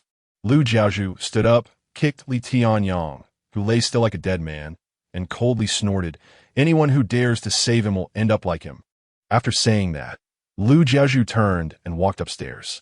Her every move was full of ease and relaxation, clearly knowing that none of the remaining 4 sentinels would dare to disobey her orders. One of the 4 sentinels, Chun Wei, couldn't bear to see Li Tianyang in such a state and squatted down beside him. He glanced at the 3 sentinels behind him and waved his hand. The 3 sentinels understood his meaning and nodded, turning to look for Liu Jiaozhu, to give Tianyang a final moment to breathe. They must do their utmost to please Liu Jiaozhu, to make her happy and leave no space for her to think of Li Tianyang. The 3 sentinels rushed upstairs to appease Liu Jiaozhu. Chun Wei, crouching beside Li Tianyang, worriedly asked, "Tianyang, how are you?" On the ground, Li Tianyang, with weak breathing and only a slight rise and fall of his chest, struggled to open his blood-covered eyes at the sound of the voice. His head was spinning. He couldn't see clearly, and his body felt as heavy as if he were carrying thousands of pounds. More importantly, he was so tired. He was really so tired. Li Tianyang thought to himself, he might not have much time left. Seeing Li Tianyang open his eyes, Chun Wei felt both heartbroken and sorrowful. "Tianyang, is there anything you want to do one last time? I will fulfill it for you. If there were to be a next life." He hoped Tianyang would no longer be Liu Jiaozhu's sentinel. If only. Chun Wei recalled the battle with Liu Jun, the memory flashing in his mind. The beautiful and extraordinary Liu Jun, whose every move seemed to shine. If only. Let Tianyang become a guide sentinel like Liu Jun, thinking, "I want." Li Tianyang pundarat raminising. Chapter 75. Medicine must be snatched in the lifeless body of Li Tianyang. A faint breath of life was restored by the glimmer of memories in his mind. "Liu Jun. Liu Jun," Li Tianyang murmured, as if he could see the scenes of Liu Jun interacting with the 4 sentinels. Shang Guanheng, Qin Ma Xiao, Cheng Li, and Bai Weiqing. He followed, calling out longingly, "A Jun. A Yun." As if this way he could feel the connection between Shang Guanheng, Qin Ma Xiao, Cheng Li, Bai Weiqing, and Liu Jun. Chun Wei listened to his words and sighed helplessly. "Chun Wei, help me, open the door," Li Tianyang weakly called out. Chun Wei was puzzled, but complied. The next moment, he saw Li Tianyang struggling to crawl up from the ground. With all his strength, he crawled towards the door, towards that glimmer of light. Chun Wei, feeling pity, turned away and went to the kitchen to cook for Liu Jiaozhu. Outside the door, behind Li Tianyang, there was a winding trail of blood. He crawled to the corner of another villa, but died before he could see the sunlight ahead. However, amidst the rustling sounds, a low-level impurity lurking in the shadows caught the scent of his blood. It was a low-level impurity, only D rank. Because of its low rank, it had evaded the searches of numerous sentinels, including those from the B rank villa. It cautiously emerged and, with its cunning, devoured Li Tianyang's body entirely. At the moment of its rank breakthrough, it completely absorbed Li Tianyang's body, along with his memories after death. You know, Aiyun, upgraded to a B-rank impurity.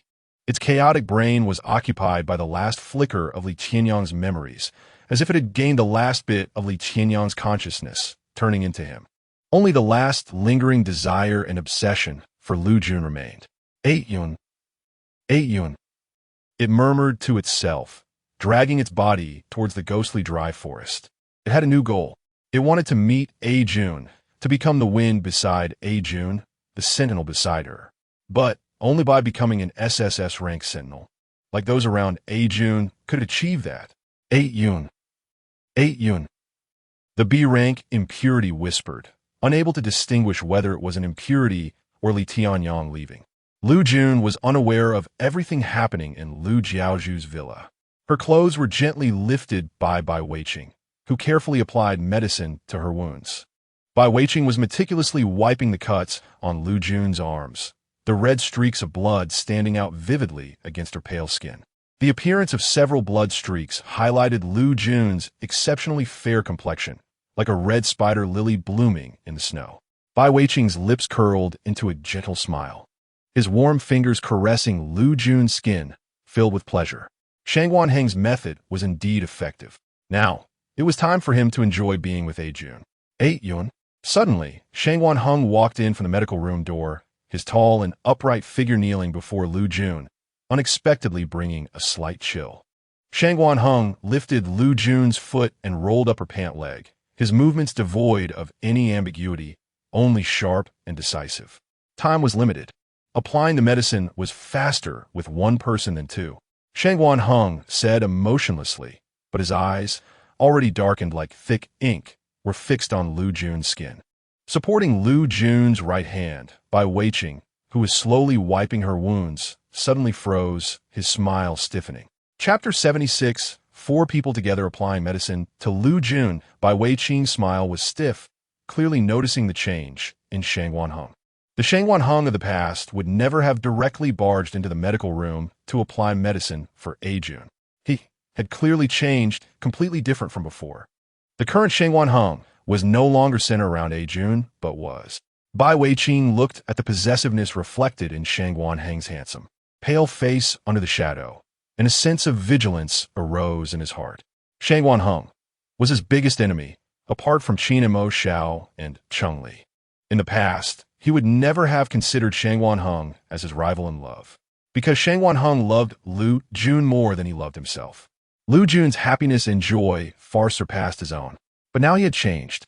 This Shangguan Heng, who was centered on himself, deeply in love with A Jun, and extremely understanding of A Jun, was his greatest enemy.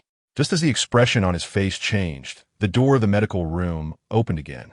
Qin and Mo Xiao and Cheng Li rushed in. "Darling, leave the scars on your face to me." Qin and Mo Xiao smiled, and his wild, tension-filled face showed an extremely rare gentleness that no one had ever seen before. How could the leader of the notorious dark organization, feared and dreaded by all, have an expression like a docile lamb? Before Liu Jun could react, Qin and Mo Xiao had already lifted her chin and gently applied the medicine. His movements filled only with tenderness and care, leaving no room for Liu Jun to refuse. "Hey, Yun, I want to bind with you early so we can train together in battle," Cheng Li said, half squatting down and occupying Liu Jun's other leg, carefully wiping her wounds. Liu Jun was left speechless. This was it. Her comrades were being too considerate, too caring, and too meticulous. It made her feel even more embarrassed for not informing them about her battle with Liu Jiaozhu. Liu Yun coughed, being forced to accept this strange medicine application. The 4 sentinels tacitly said nothing more, gently tending to Liu Jun's wounds, handling her injuries perfectly without any delay. In just a few minutes, they had finished treating all of Liu Jun's wounds. Liu Jun had no idea that the seemingly well-coordinated Shangguan Heng, Qin and Mo Xiao, Cheng Li, and Bai Weiqing were actually secretly harboring hostility towards each other, all wishing the other would die immediately to possess Liu Jun exclusively. But to stay by her side, they all pretended to harmoniously and quickly treat Liu Jun's injuries. They knew Liu Jun was usually clever. If they were a bit slower, she would notice that this facade of harmony was a trap to capture and hold her tightly in their palms. "Hey Jun, it's done." Cheng Li smiled as he got up, his smooth movements making him seem like a truly gentle and kind sentinel. Cheng Li beamed with a sunny smile. "Hey Jun, can we bind now?" Liu Jun got up. The pain in her body had disappeared. "Let's go." After completing the binding, she could train with Shangguan Heng, Qin and Mo Xiao, Cheng Li, and Bai Weiqing, the 4 sentinels. Thinking about it, Liu Jun recalled the last time she completed the binding with Shangguan Heng and the tasks assigned by the terminal, feeling a bit excited. She wondered what kind of tasks the terminal would assign this time. Chapter 77. Jealousy. The 3 individuals who had completed their binding with Liu Jun displayed completely different expressions on their faces. Qin Ma Xiao held the identity card in his hand, a deeper meaning behind his smile, his eyes like a leopard fixated on its prey, ready to sink its teeth into the neck of its target at any moment. A fleeting flash of wild red light in his gaze. "My dear, you are finally mine. In the days to come, let's get along well. Let me get closer to you, slowly devouring you bit by bit." Cheng Li placed the identity card over his heart, his eyes deeply fixed on Liu Jun's back, a profound obsession rippling across his pale face from an angle where Liu Jun could not see. "Ayun, Ayun, Ayun, Ayun, Ayun." Cheng Li concentrated on all his feelings for Liu Jun, unable to suppress the smile at the corners of his lips. "Ayun, from now on, I can see you all the time, often entwined with you." Bai Weiqing put away his identity card, his eyes circling around Liu Jun. Although that night, he had fallen into a mental frenzy due to the drug Li had given him, dreaming of himself transforming into his spirit animal. Closely merging with Jun was not real. However, he still could not forget that exhilarating and liberating feeling. It made him feel from head to toe the sensation of being one with Jun. With the binding, he could openly be with Jun. But Bai Weiqing looked at Shangwan Heng, who stood beside Liu Jun, protecting her with a strong stance, his gaze sharpening.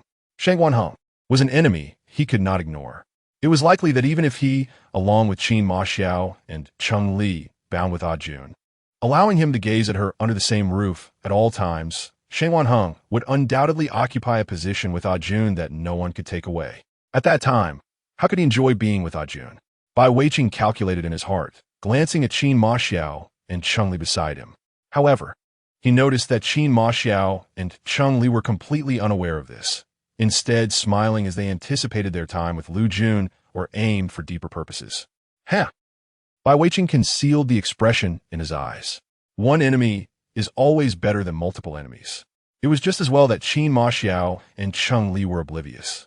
After all, there was still plenty of time. During all the time spent with Jun, he did not believe there would be no opportunity for even a little bit of alone time with her. With this thought, Bai Weiqing remained wary of Shangwan Heng, but looked at Liu Jun with a deeper calculation in his gaze. Unaware of the thoughts of Shangwan Heng, Qin Ma Xiao, Cheng Li, and Bai Weiqing, Liu Jun eagerly took out her identity card, eager to see what kind of task this terminal would assign her this time. The task that appeared on the identity card was somewhat surprising. Please safely spend 10 days with the 4 bound sentinels. Liu Jun furrowed her brow in confusion. What kind of task is this? Liu Jun had no idea that her soul had been marked by a mysterious sentinel named Gong Hao, who could easily repel all SS, and SSS-level filth. Shangwan Heng, Qin Ma Xiao, Cheng Li, and Bai Weiqing had never seen such a task either. But soon, they made their decision. Chapter 78. Green Tea Sentinel Online. Seeing this task, Qin Ma Xiao almost immediately stepped forward, absolutely unwilling to miss such a heaven-sent opportunity to be with Liu Jun darling. Since that's the case, let us hurry home, Qin Ma Xiao said, but paused when he reached for Liu Jun's hand. He had forgotten. His darling was such a different person. If he rushed forward like that, it would scare her. He would take it slow. Qin Ma Xiao stopped his hand, his face breaking into a gentle smile that was completely different from his wild features. Liu Jun nodded, feeling very gratified by her comrade's cooperation. Okay. Liu Jun's eyes were serious. Although she didn't know the ultimate reason for this task, as long as her comrades were cooperating, she believed everything would be fine. Let us go, Liu Jun said. All right. Qin Ma Xiao smiled even more gently. Cheng Li's expression was extremely ugly, his deep obsession with Liu Jun freezing into a rigid, tense look. He glared at Qin Ma Xiao with a somewhat fierce expression. He and T reacted in time to let Qin Ma Xiao take the lead. He had missed the opportunity to impress Liu Jun. Cheng Li's mood darkened as he could only follow Liu Jun slowly from behind, unable to stop the jealousy and envy surging in his heart. He gritted his teeth. Next time, he definitely wouldn't let such a good opportunity slip away from him. Bai Weiqing raised an eyebrow, already anticipating this scene. He had guessed that such moments would only increase since the journey to bind with Qin Ma Xiao and Cheng Li. It was impossible for him not to care. However, what he wanted was a deeper and stronger relationship with Liu Jun, not just these small daily rivalries. He would wait for the arrival of such a wonderful relationship and then step into a deeper connection with Liu Jun. Qin Ma Xiao didn't care about Cheng Li and Bai Weiqing's thoughts. His gaze involuntarily slid to Liu Jun's neck, where a band-aid was stuck. He couldn't stop the smile at the corners of his lips. Beneath that band-aid, it was probably his bite mark, right? It seemed that his darling didn't remember this at all. And this band-aid could only have been placed by Shangwan Heng, who had been bound to his darling from the very beginning. How wonderful. This meant he was the first sentinel to leave a mark on his darling. Even Shangwan Heng hadn't left a mark on her, perhaps. He hadn't even held her hand. This discovery was truly something that brought him great joy. Qin Ma Xiao's expression was very relaxed. his eyes squinting happily like a lazy cat that had just stolen something delicious. How could he not feel excited about being the first to leave a mark on Liu Jun? With a victorious smile on his lips, Qin Ma Xiao's steps became much lighter. Soon, they arrived at Villa 01 in Area A.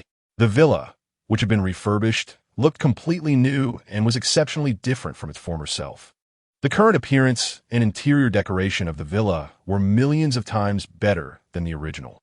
Liu Jun, Chun-Li spoke up first. Can I stay in the room next to yours? Chapter 79.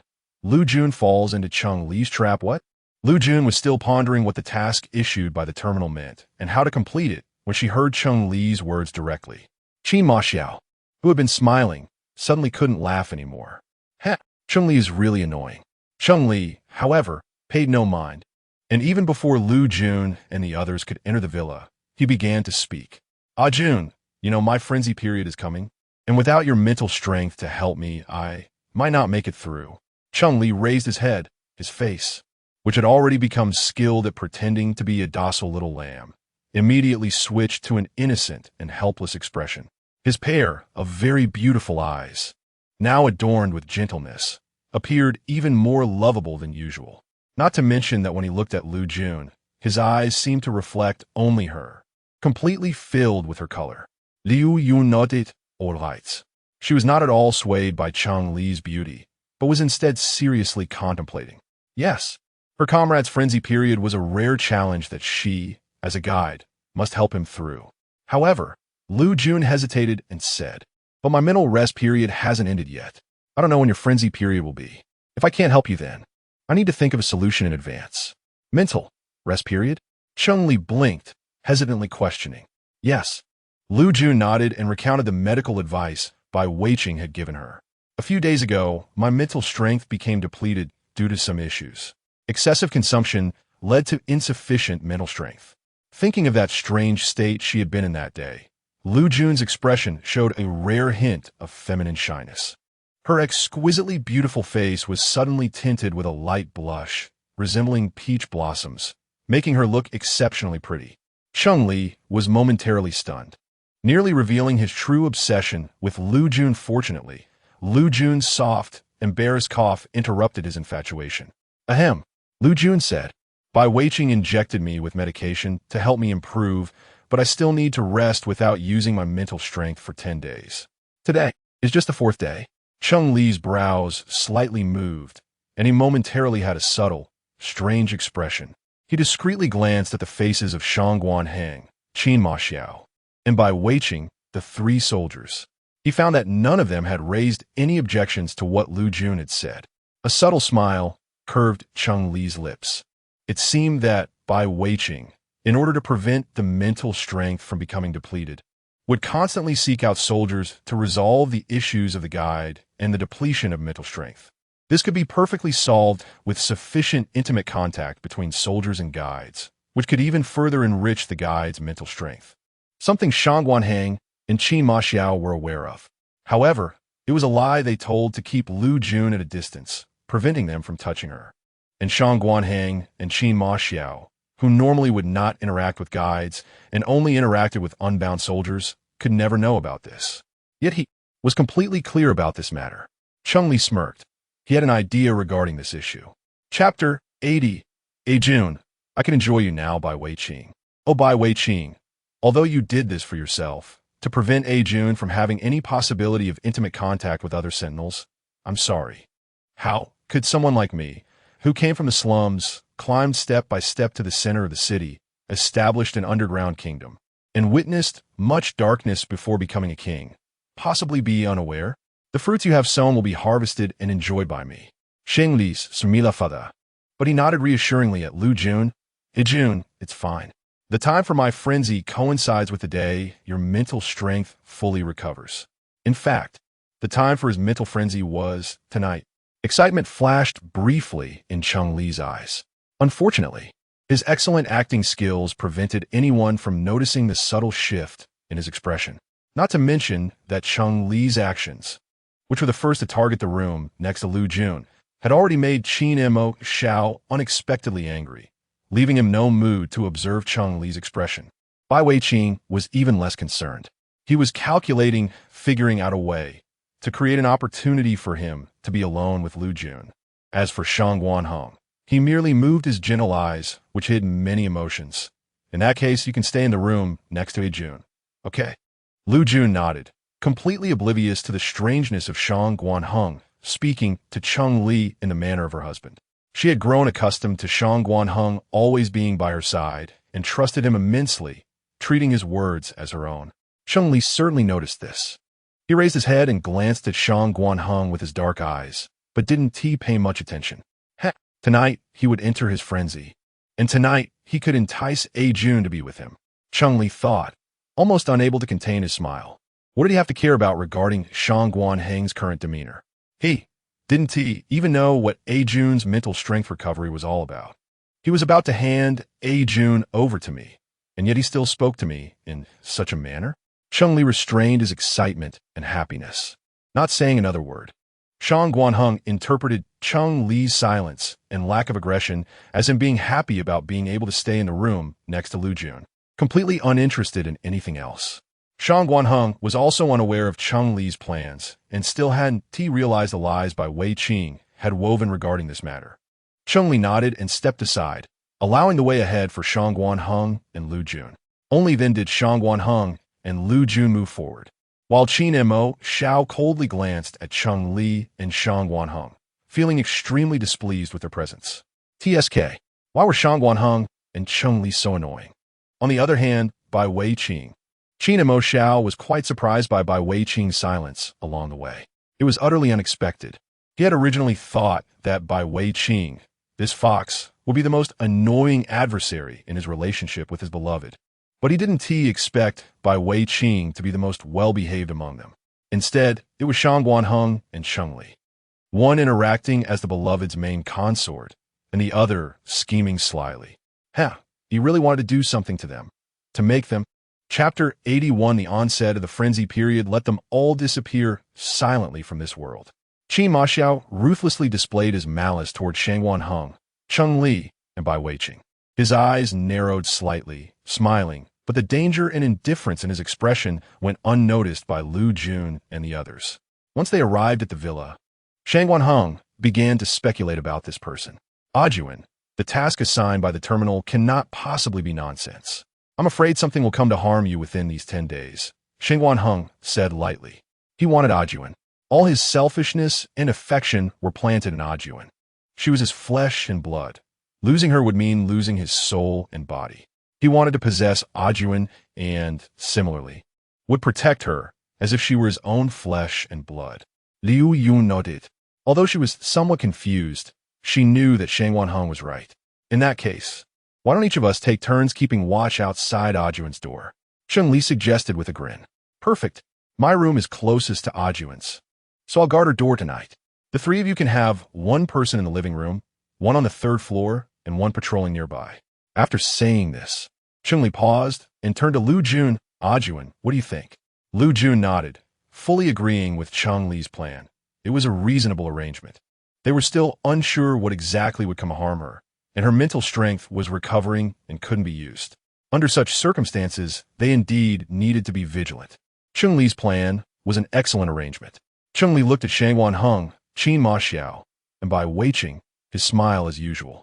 The feeling of having his proposal recognized by Liu Jun effectively masked his true thoughts. Tonight would be the night he and Juan would be completely together. All right, I have no objections, Qin Ma Xiao said as he sat on the sofa, his long legs crossed. TSK, if it weren't for my dear, I might have already punched that annoying face of Cheng Li. However, seeing as he was the first to leave a mark on his dear, he wouldn't hold it against him. After all, Cheng Li was merely a person who used some tricks to gain his dear's favor. But he had already had intimate contact with his dear. It didn't matter if his dear forgot. Next time, he would make sure his dear would never forget him. Shang Guanhong glanced at Cheng Li, a look in his eyes that was hard to decipher.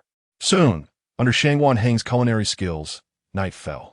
Liu Jun entered her bedroom to rest, while Cheng Li eagerly stood guard at Liu Jun's door. His heart was racing violently, his handsome face filled with excitement. Unable to maintain his usual calm demeanor, his blood surged within him, restless and unable to settle down. Chun-Li was so excited that the corners of his mouth twitched. He never expected that the frenzy period, which he once detested and had lost his rationality and normal combatability over, would become the thing he anticipated the most. With his heart nearly bursting from the intensity, Chun-Li knew he had finally awaited the onset of the frenzy period. Chapter 82. The Outburst of the Frenzy Period. Yet like a puppy-esque sentinel, as the deeper night fell, Shangguan Heng, Qin Ma Xiao, and Bai Weiqing had all arrived at their respective signposts. Meanwhile, Liu Jun in the room had already fallen into a deep sleep. In order to quickly adapt and engage in battle with the four sentinels, Shangguan Heng, Qin Ma Xiao, Chun-Li, and Bai Weiqing, Liu Jun had almost not taken a moment's rest before falling asleep, hoping to quickly recover her physical and spiritual energy. Therefore, she was completely unaware that as she fell asleep, a milky white mysterious pattern flashed briefly on her forehead. This was the soul mark that Gong Hao had placed on Liu Jun. At the door, Chun-Li was, of course, unaware of Liu Jun's situation inside. He was still excited about the arrival of his frenzy period. Breathing tremulously, he placed his hand on the doorknob, his eyes shimmering with a strange light from excitement. Finally, under the tingling sensation coursing through his body, he pressed down on the doorknob, replaced by an increasingly uncontrollable madness of the frenzy period. For the goal in his heart, he endured the torment brought by the frenzy period, gently closed the door, and avoided alerting Shangguan Heng, Qin Ma Xiao, or Bai Weiqing to anything amiss. Chun-Li gazed obsessively at the sleeping Liu Jun on the bed, softly calling out, "Hey Jun." His voice was hoarse, and looking at Liu Jun, who appeared beautiful under the moonlight, as if glowing, his obsession deepened. "Hey Jun! Hey Jun! Hey Jun!" His "Hey Jun" was truly beautiful. Chun-Li, with heavy steps, walked to Liu Jun's bedside, his eyes carefully observing her face. Confirming that she was indeed in a deep sleep, the smile at the corners of his mouth became increasingly uncontrollable. As long as he completely released his frenzy period without restraint, Hey Jun would inevitably wake up. At that time, Hey Jun would have to heal his frenzy period and help him through it. Healing his spiritual energy, Hey Jun would inevitably face another strong wave of spiritual energy fluctuation. By then, even if Hey Jun wanted to maintain her calm again, she could not, and he could then naturally be with Hey Jun. Thinking this, Chun-Li suddenly released the frenzy period that he had been trying so hard to control. In an instant, a noticeable fluctuation of spiritual energy erupted around him, and his expression fell into a struggle of pain as loss of control and torment overwhelmed him like a crushing wave. But even at this moment, Chun-Li was still executing the plan he had already devised. Suffering greatly, he called out in a voice filled with grievance and discomfort, "Hey Jun." Chun-Li whispered, his right hand weakly grasping Liu Jun's hand. The delicate little hand in his made Chun-Li almost instantly happy. But soon, the intense pain of his spirit made him unable to care about that anymore. He continued to call softly, "Hey Jun. Hey Jun." Liu Jun, who had completely trusted her four comrades and was deeply asleep, was awakened by this pitiful voice filled with unbearable suppression. It was as if she heard a little puppy whimpering at her. Yet her hand was enveloped by something aggressive, filled with a desire that seemed to want to pounce on her. Liu Jun's fingers moved, and she opened her eyes. The scene before her instantly made her breath stop, almost unable to believe that what lay before her was real. Chapter 83. The puppy sentinel's disguise succeeds you. Liu Jun looked at Shang-Li, who was struggling in a frenzy, unable to help but tighten her grip on his hand. In front of her, Chun-Li was enveloped in a terrifying storm-like environment due to his frenzy. Circular streams of air, sharp like long knives, tightly wrapped around him, swirling madly and ready to strike at any moment, intending to turn him into a bloody mess and cause his death. Chun-Li, at the center of this storm, had a look of intense pain on his face, his complexion as pale as paper. It was clear that this storm not only surrounded him, forming knife-like air currents, but also wreaked havoc on his mental state. Liu Jun could see clearly that his face, whiter than paper, had blood seeping from his once bright black eyes. Yet even in such agony, he looked at her with those pitiful puppy-like eyes, as if in his final moments of losing his sanity. He had given her the last remnants of his reason and softness. He trusted her, exposing his most vulnerable side to her, simply wanting her to touch him. Liu Jun held Chun-Li's hand tightly, offering him strength and trust as she asked, "Your frenzy, has it come early?" "Yes, Jun," Chun-Li said weakly, the blood-stained gaze carrying the last bit of clarity as he spoke to Liu Jun. "I'm sorry for causing you trouble." As he spoke, his eyes focused on the hand that Liu Jun was tightly holding, and a faint smile appeared on his lips. The glimmer of triumph in his eyes was well hidden in the shadows. Liu Jun gritted her teeth, disregarding everything else. Although her mental strength had not fully recovered, the current situation left no room for concern about that. She had to help Chun-Li get through his frenzy as quickly as possible. A thought flashed in Liu Jun's mind, recalling a piece of knowledge from the books she had read. How to help a sentinel through their frenzy. Sentinels experience their frenzy every 3 months. A sentinel in frenzy is extremely dangerous and can easily be killed by their own condition. It's important to note that the duration and severity of each sentinel's frenzy vary. As a guide bound to the sentinel, one of the most crucial responsibilities is to help the sentinel through this potentially lethal phase.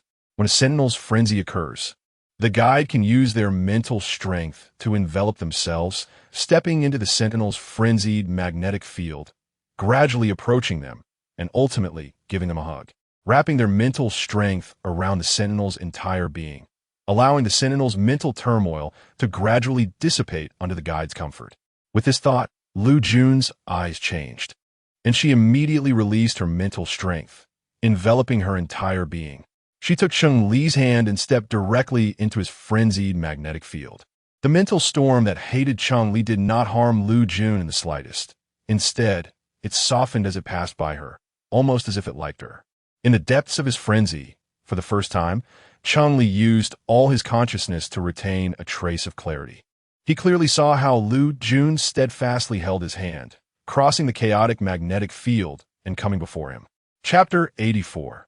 The holy kiss. The pair of eerie black eyes, darkened by a frenzy, reflected the exquisite and beautiful face of Liu Jun, radiating with a burning desire to save him, to help him, more stunning than ever. In the next moment, Liu Jun's head leaned against his chest, one hand embracing him from behind, the pain raging in his mind, threatening to split his brain into mush and burst through his skull, seemed to diminish in importance due to the warmth of Liu Jun's gentle yet firm choice of him. Chun-Li's dark eyes were dazed, the last remnants of rationality magnified infinitely in this weightless sensation. He could hear the beating of his heart, a different kind of heartbeat from the first stirrings Liu Jun had evoked. This time, the heartbeat was not as intense. It was soft enough that it felt as if only he and Liu Jun existed in the world, and his heart, softened by Liu Jun, seemed to be gently caressed by him, stirring a gentle feeling within. It was as if he understood what it felt like to fall in love with someone. The sharp currents of pain around him gradually diminished, and the agony in his mind lessened bit by bit. The pain and heaviness that had trapped Chun-Li slowly disappeared, and the scene before him grew clearer, the sounds in his ears returning once more. Once all rationality returned, Chun-Li slowly lowered his head, looking at Liu Jun's head still nestled against him. The scent unique to Liu Jun filled his nostrils, and instead of any desire, Chun-Li felt like a truly docile puppy, gently lowering his head to place a pure, dependent kiss on Liu Jun's head. Liu Jun did not resist. Instead, she continued to hold him quietly, resting her head against his chest. Chun-Li could hear Liu Jun's distinct breathing by his ear. Her short breaths seemed to convey something. "Ah, Yun?" Chun-Li gently pulled Liu Jun from his embrace, seeing her current state clearly. Liu Yun, whose spiritual power had been fully restored after healing Chun-Li, had fallen into serious side effect from the depletion of her energy. Her gaze was dazed, her body weak, limbs powerless, cheeks flushed, completely unaware of where she was, what she had done, or who was before her. She only felt hot, uncomfortable, and a strong desire. Liu Jun lifted her confused face, looking at Chun-Li, whose features were obscured by the mist of her eyes, her voice chaotic. I seem to feel very uncomfortable." Chun-Li bent down closer to Liu Jun's face. Although this scene was one he had long anticipated and planned, seeing Liu Jun, who had unhesitatingly expended all her spiritual power for him, had already stirred feelings of love within him. The yellow debris in his mind transformed into pure and noble affection at that moment. He gazed at Liu Jun's crimson lips and kissed her. The moment their soft lips met, Cunningly tightened his embrace around Liu Jun's waist, and Liu Jun, feeling relief from her discomfort, couldn't help but relax. However, at that instant, Liu Jun's body suddenly collapsed completely into Cunningly's arms. Completely still, though she was still breathing, Cunningly could no longer sense Liu Jun's spiritual presence.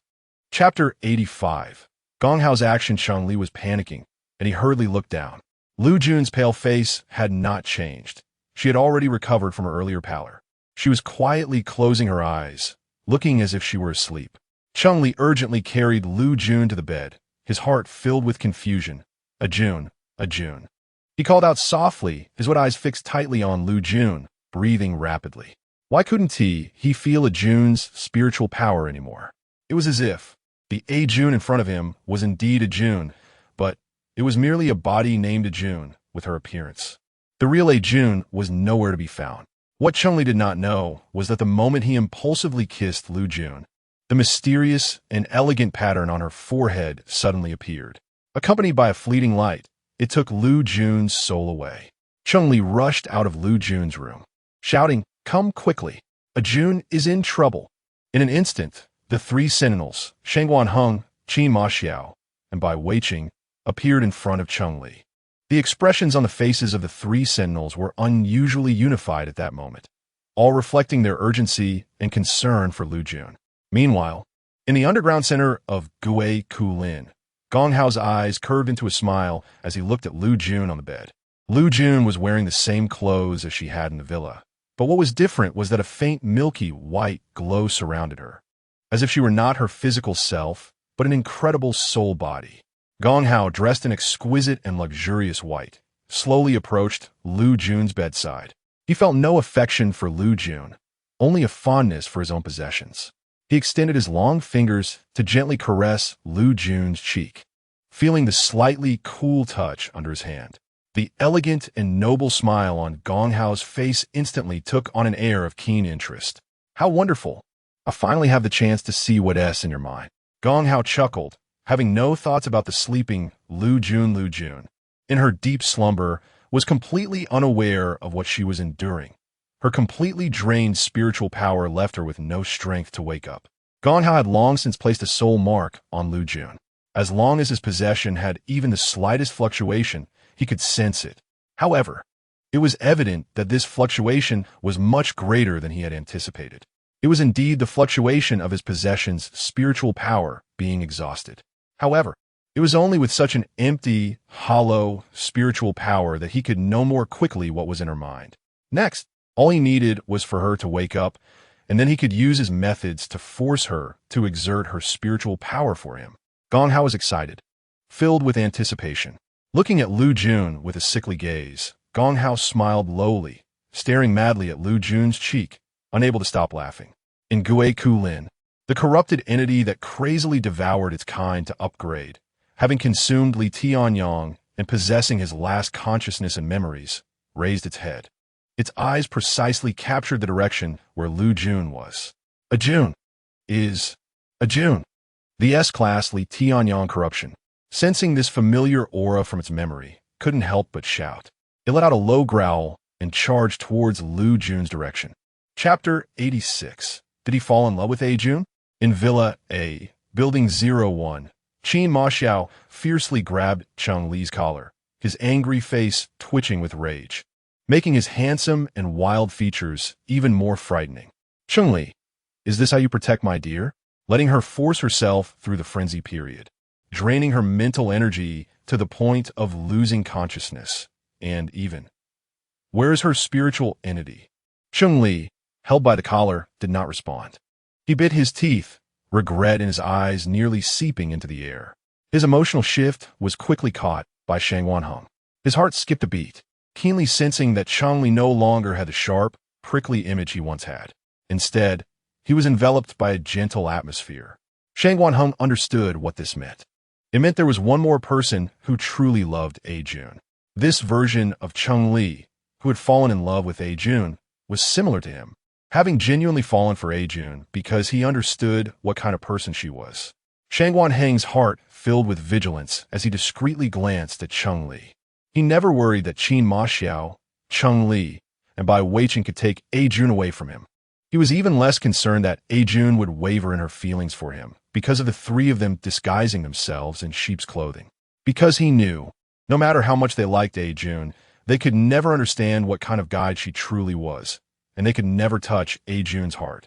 They could only circle around her like wolves in sheep's clothing, waiting for the moment when she, whom they saw as a delicious meal, would be devoured. However, love was different. Loving Jun meant he truly knew what kind of person she was, what kind of guide she was. And this kind of love, this understanding was enough to slightly move Jun. Shangwan Heng's breath hitched, struggling to process that someone was truly going to compete with him for Liu Jun. It was confirmed. Bai Weiqing's face looked grim. A sentinel had branded a soul mark within Jun. What? As the words fell, Shangwan Heng, Qin Ma Xiao, and Chun-Li all looked up in shock. Bai Weiqing's fingers moved slightly. A finger imbued with mental energy brushed against Liu Jun's forehead. Soon, a mysterious pattern with a faint glow appeared on her forehead, flickering in and out. The faces of Shangwan Heng, Qin Ma Xiao, and Chun-Li grew even darker. They held a deep grudge against Gong Hao, who had branded a soul mark on Liu Jun. As the strongest sentinels, they all knew what a soul mark was. Soul marks were not something just any sentinel could learn. Only a very mysterious and ancient family that healed mental energy under the moonlight possessed this ability. They could easily pass through the frenzy period without binding to a guide, simply by bathing in the moonlight for a few minutes. Under the moonlight, they were invincible. Filth could never harm them. They could harness the power of the moonlight to imprint their own soul marks on any guide or sentinel soul, drawing out their spiritual entities as if they were their own belongings. His Jun, his dear, had been casually branded with a soul mark by the rogue sentinel of a rogue family, stealing her soul. Chapter 87. Shangwan Heng is the most possessive at this moment. Shangwan Heng, Qin Mo Xiao, Chun-Li, and Bai Weiqing understood what the tasks assigned to them by the terminal truly represented. The members of the Gong family had long been expelled from the interstellar city due to their perverse abilities and could only live in the ghost dry forest. How did they end up in the city center, and why did they leave a soul mark on their dear one? Kin Montak Cio was furious. Chun-Li was extremely anxious. He had no leisure to focus on irrelevant matters. He was only worried about finding Liu Jun as soon as possible. It had been 10 minutes since Jun was like this. And if they didn't bring back Jun's soul within 3 hours, it would become even harder for her to return. She might even completely become a possession of the Gong family. Yes, Bai Weiqing's eyes were dark. The Gong family was always despicable and shameless. We must quickly go to the ghost dry forest to find them. Jun's spiritual power was exhausted, but she had a spiritual bond with us, and we will find Jun. Now that it had come to this, there was no other way. Qin Mo Xiao shot a fierce glance at Chun-Li. In the past, Chun-Li would have returned the glare with an equally intimidating aura.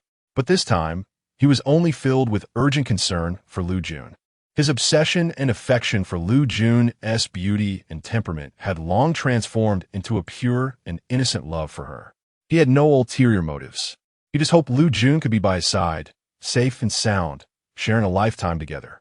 Chun-Li brushed past Shangwan Heng, not even glancing at him with jealousy or concern as a rival. He no longer cared how many sentinels were around Liu Jun. He only cared about Liu Jun. Shangwan Heng, however, was different. He narrowed his eyes at Chun-Li's back, knowing he was a formidable opponent. Even when he fell in love with Jun, he was always filled with possessiveness and jealousy towards her, but Chun-Li showed none of that. Such a person could easily become the best companion Jun longed for. Jun's scales would soon tip in Chun-Li's favor. TSK. Shangwan Heng unhappily clicked his tongue. Why did Jun always attract so many sentinels so easily, making them fall in love with her? He was finding it increasingly hard to be happy. Among the 4 sentinels, the one with the strongest possessiveness over Liu Jun was not the cold and sinister Qin Mo Xiao, nor the crazily restless Chun-Li, and definitely not the cunning and sly Bai Weiqing, but rather the consistently cold-faced Shangwan Hong, who seemed uninterested in everything in the world. As the four sentinels hurried faster towards the ghost dry forest in the central part of the forest, the Li Tianyang blight was already tearing through and consuming who knows how many corrupted bodies to upgrade its level. Soon, it reached the center where Liu Jun was located. Its level had risen from S to SSS, and it was only a few critical pieces of the purest spiritual power away from breaking through and evolving into a new form. Roar! The Li Tianyang blight roared loudly, its large feet and arms fiercely slamming against the seemingly stable and solid ground. Ah Jun. It knew that its Ah Jun was inside. It wanted to become Ah Jun S Sentinel, and Ah Jun was inside. Crack! The smooth ground began to show cracks. Chapter 88. Gong Hao's excitement cracks spread across the ground, breaking open a gap, and with a series of popping sounds. The gap on the ground grew larger. Gradually, it collapsed with a rumble, revealing a road inside. The road was paved with pure white marble, leading to an underground ancient castle. Li Tianyang struggled, twisted, and writhed as he surged towards this underground castle that resembled one built from the moon. 8 Yun. 8 Yun. 8 Yun. It murmured, with only the soul of Liu Jun deep within the castle in its eyes. The earth shook and trembled, but Gong Hao did not furrow his brow, even slightly. He merely smiled gently, looking at Liu Jun's sleeping face, his excitement growing stronger. Hey Jun, look. You're truly an exceedingly rare existence. In just this short moment, someone has come to save you. You are indeed the most precious and rare item I have obtained. Gong Hao did not realize that the arrival was not a person, but a foul entity about to break through to SSS level. However, when he saw that it was a foul entity on the verge of breaking through, the excitement on his face only increased. At this moment, Gong Hao was already impatiently urging Liu Jun to wake up, demanding that she reveal the secrets in her mind. To tell him about this thing that seemed to possess the ability of another time and space. He wanted to fully possess it. As for Liu Jun, she was merely a vessel for the thing he wanted, and of course, she was to remain forever with that thing he desired. Boom! Liu Jun's body felt as if it were on fire, and she suddenly opened her eyes. What came into view was a handsome, dreamlike sentinel, as if crafted from moonlight, which momentarily left her in a daze. However, Liu Jun quickly could not focus on the sentinel. She was entirely drawn to the burning pain that seemed to come from the depths of her soul. Liu Jun let out a tragic wail. What is happening? Liu Jun arched her back in pain, noticing something strange about herself. My hand. Why does my body still emit a milky white light and feel so unreal and cold? Liu Jun struggled to lift her head, beads of sweat covering her painfully furrowed brow, yet her determined, pale face remained absolutely vigilant. Who are you? What have you done to me? Gong Hao raised an eyebrow, unable to help but applaud Liu Jun's demeanor. Hey Jun, you truly live up to being the object I've chosen. Even at such a time, you can calmly ask me questions. Gong Hao smiled, extremely satisfied with the vessel containing his sense of possession over otherworldly things. He was the last heir of the Gong family. His soul imprint was something no one could resist, and no one could safely obey his commands. After his soul imprint was placed on the soul of the guide or sentinel he desired, he could freely ignite a fire deep within their souls. A fire strong enough to burn their souls to the point where no trace of their existence in this world remained. But Jun, not only could she maintain her composure, but she could also question him and speak to him. How could this not excite him? But, Chapter 89. Gong Hao's morbid obsession with Liu Jun, but this does not change the fact that she is merely a vessel for what he desires. And now he is about to obtain that thing. Liu Jun forcibly endured the pain. Her gaze remained vigilant and sharp, showing no signs of weakening. She sensed something was off. Watching Gong Hao, who approached her step by step, looking more like an abnormal person than normal, Liu Jun felt an undeniable pressure deep within her soul. This pressure was more intense than the flames that seemed to burn within every inch of her meridians, causing her excruciating pain. This person is not simple. Liu Jun's fingers moved slightly, about to retrieve something from her personal space to fight Gong Hao in front of her. but she discovered that she could not access anything from her personal space. Her eyes changed subtly, and she shifted her thoughts to secretly observe the items in the room that she could use as weapons. You. Gong Hao chuckled softly, his elegant and magnetic voice revealing a clear sense of excitement. You just used the ability of that thing from another world, didn't you? Gong Hao's eyes sparkled with excitement, resembling lustrous jade, gleaming with a terrifying morbidity that was completely at odds with his gentle demeanor. Liu Jun's hands moved lightly, her expression subtly changing, yet she remained composed. This person could actually sense her personal space? From his expression, he had transformed her like this and kidnapped her just for her personal space. You want my belongings? Liu Jun, numb from the searing flames burning within her, forced herself to stand up. Her pale and fragile face met Gong Hao's gaze with unprecedented calm. Since you want it, why not take it directly? Gong Hao raised an eyebrow, feeling intrigued. This Liu Jun was somewhat interesting. In the past, the sentinels and guides he had marked for amusement would cry on the ground, twisted in pain, begging him to spare them, loudly acknowledging their status as his slaves by kissing his shoes after he inflicted the burning sensation on them. But never had anyone stood before him so calmly while enduring the burning of their soul. Gong Hao suddenly lost interest in taking away the rare item hidden in Liu Jun's mind, which he had been so intrigued by. Instead, he developed an extraordinary interest in Liu Jun herself. With great curiosity, he swept his extraordinary gaze over Liu Jun, smiling. Lis Vissel, Ayun, that held the rare item he wanted, seemed to be even more interesting than the rare item itself. Seeing Gong Hao stop in his tracks, Liu Jun guessed her words had taken effect. She raised her eyes and said, "Because you can't take it, you can only keep me." As she spoke, Liu Jun quickly grabbed a lamp from the table and smashed it down hard toward Gong Hao's head. Her expression was fierce, and the pain coursing through her body did not cause her to tremble while wielding the weapon that could save her life. She exerted all her strength in an attempt to take down Gong Hao. However, in the next moment, her body was uncontrollably pinned to the ground by an astonishing force. The burning pain within her vanished, replaced by an even more intense agony that tore at her soul. Gong Hao was happier than ever before. Chapter 90 Little Slave is so good. Liu Jun's body curled up in pain, resembling a shrimp. She bent over. Her pale cheeks were streaked with large beads of sweat rolling down her forehead, and every inch of her soul felt like it was being torn apart by an unbearable pain. Liu Jun gritted her teeth, suppressing a scream of agony, her eyes shining brighter than ever before. This person's strength was overwhelmingly powerful. Moreover, her body was surprisingly compliant, allowing her to suffer such torment, which was quite abnormal. Gong Hao chuckled, admiring the expression on Liu Jun's face. Unable to resist, he half squatted down, gently lifting Liu Jun's chin with one hand, pinching her cheeks, inspecting her like a plaything. Looking at her helpless face, which he had restrained in his hand, he smiled and said, "I've changed my mind. You are far more interesting than the rare item I was going to collect from your mind. Why not serve me well by my side?" The pain in Liu Jun's eyes didn't diminish at all. She simply suppressed her trembling breath and asked, "Who exactly are you? Why do you possess such terrifying power?" His strength was clearly different from that of an ordinary sentinel. "Oh, me?"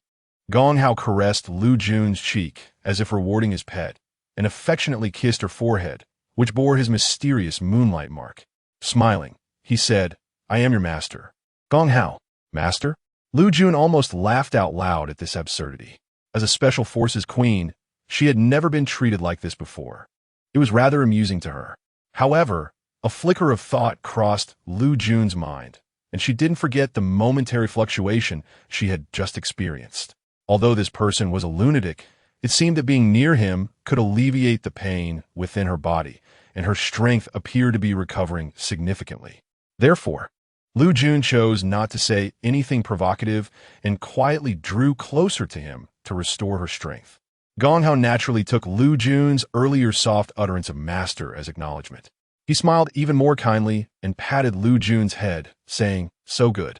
Liu Jun suppressed her desire to hit him, becoming more cautious as she regained her strength.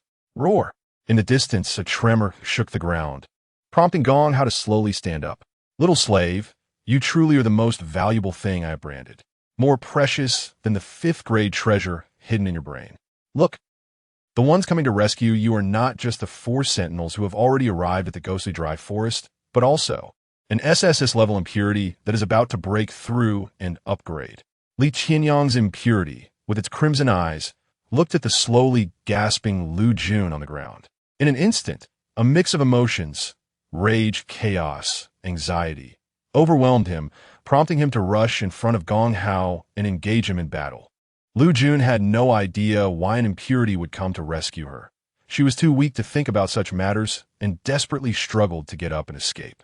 She realized that her body could recover strength through contact with Gong Hao, not only because of the mental energy surrounding him, but also due to the glow that resembled moonlight emanating from him.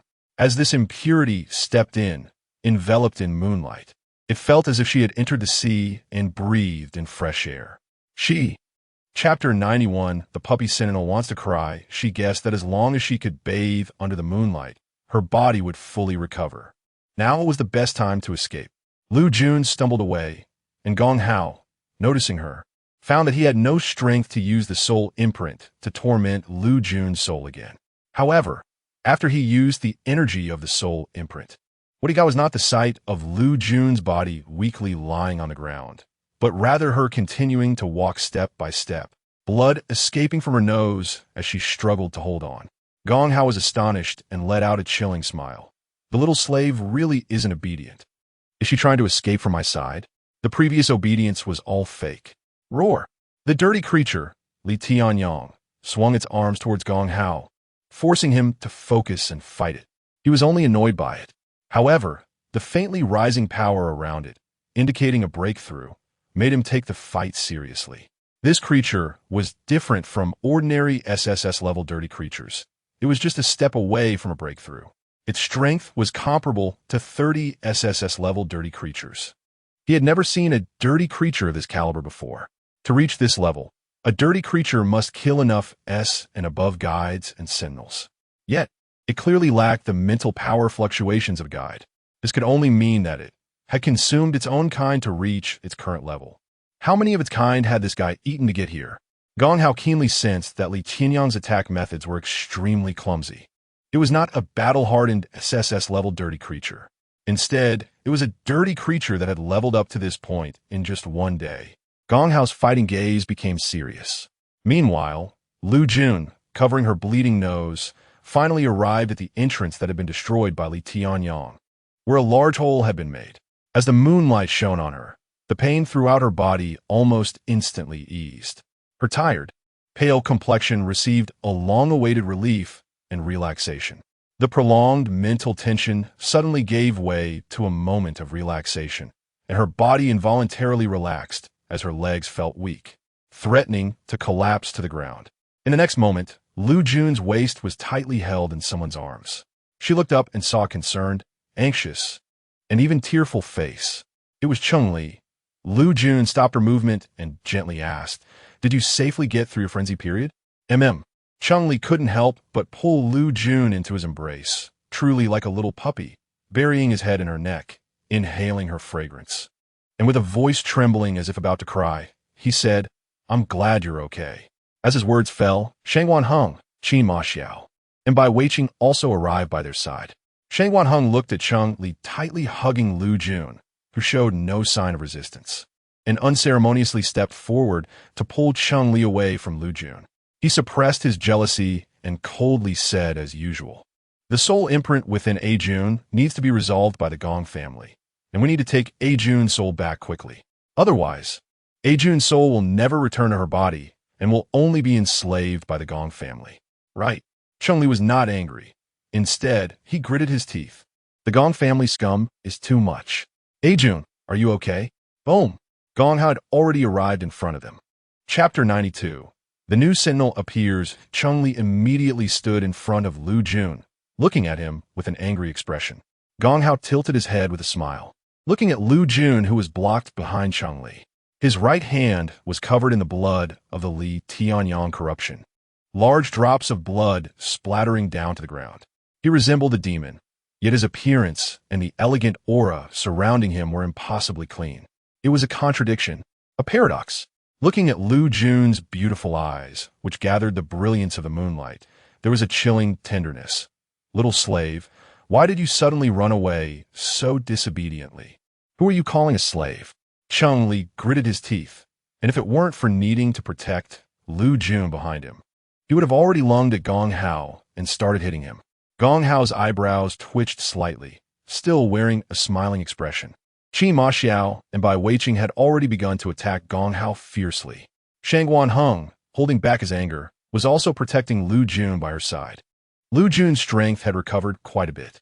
Looking at the blood on Gong Hao's hands and hearing the sounds of Qi Ma Xiao and Bai Weiqing fighting Gong Hao, Liu Jun realized something. The SSS-level corruption that had suddenly appeared to save her for some unknown reason seemed to have already died at Gong Hao's hands. Oomph. A sudden sharp pain surged in Liu Jun's heart. Cunningly heard her painful breaths and quickly turned to grip her arms tightly, asking, Jun, what is wrong? Liu Jun's complexion was even paler than before. I might faint, she said weakly. What? Cunningly was anxious and worried. The next moment, Liu Jun had already softly collapsed into his arms. Liu Jun, lying in his embrace, felt several times colder than before. Jun must get to her body quickly, otherwise, she won't be able to return, Shangguan Heng said, glancing at Qin Ma Xiao and Bai Weiqing. Although he was extremely reluctant to let Cunningly and Liu Jun be alone together, he knew that if either Qin Ma Xiao or Bai Weiqing were to protect Liu Jun back to the villa, they would definitely take the opportunity to do something to her. And Cunningly, this biggest rival of his, would not do anything to Liu Jun out of love for her. At most, he would enjoy the feeling of being in a loving relationship while taking care of her. You take Liu Jun back, Shangguan Heng instructed. I'll stay here to deal with Qin Ma Xiao and Bai Weiqing. The Gong family has been at large for so long. It's time they were imprisoned. The Gong family's terminal did not want to capture them, but the guides and sentinels sent by the terminal simply couldn't apprehend them. This time, it was necessary to firmly capture the existence that had caused the entire star system to be annoyed and troubled. Xing Li, holding Liu Jun, hurriedly made his way toward the villa in Area A01 without daring to delay for a moment. On the other side, in the corner of the room where the Li Tianyang corruption had died, a tall and imposing figure that looked somewhat terrifying suddenly dissipated. In its place appeared a remarkably beautiful man on the ground. The SSS-level Li Tianyang corruption, having absorbed Gong Hao's mental power during their fight, successfully broke through its level and transformed into human form. Astonishingly, his androgynous face, resembling both a fox and blooming cherry blossoms, looked somewhat similar to Li Tianyang. Everything that happened to the Li Tianyang corruption was unknown to anyone. But, Chapter 93, being a substitute, the little dog sentinel feels wronged, however. Liu Jun in Cunningly's arms was completely unaware of the situation. Her soul was being held by Cunningly, racing towards her body. Cunningly anxiously placed Liu Jun's soul beside her body.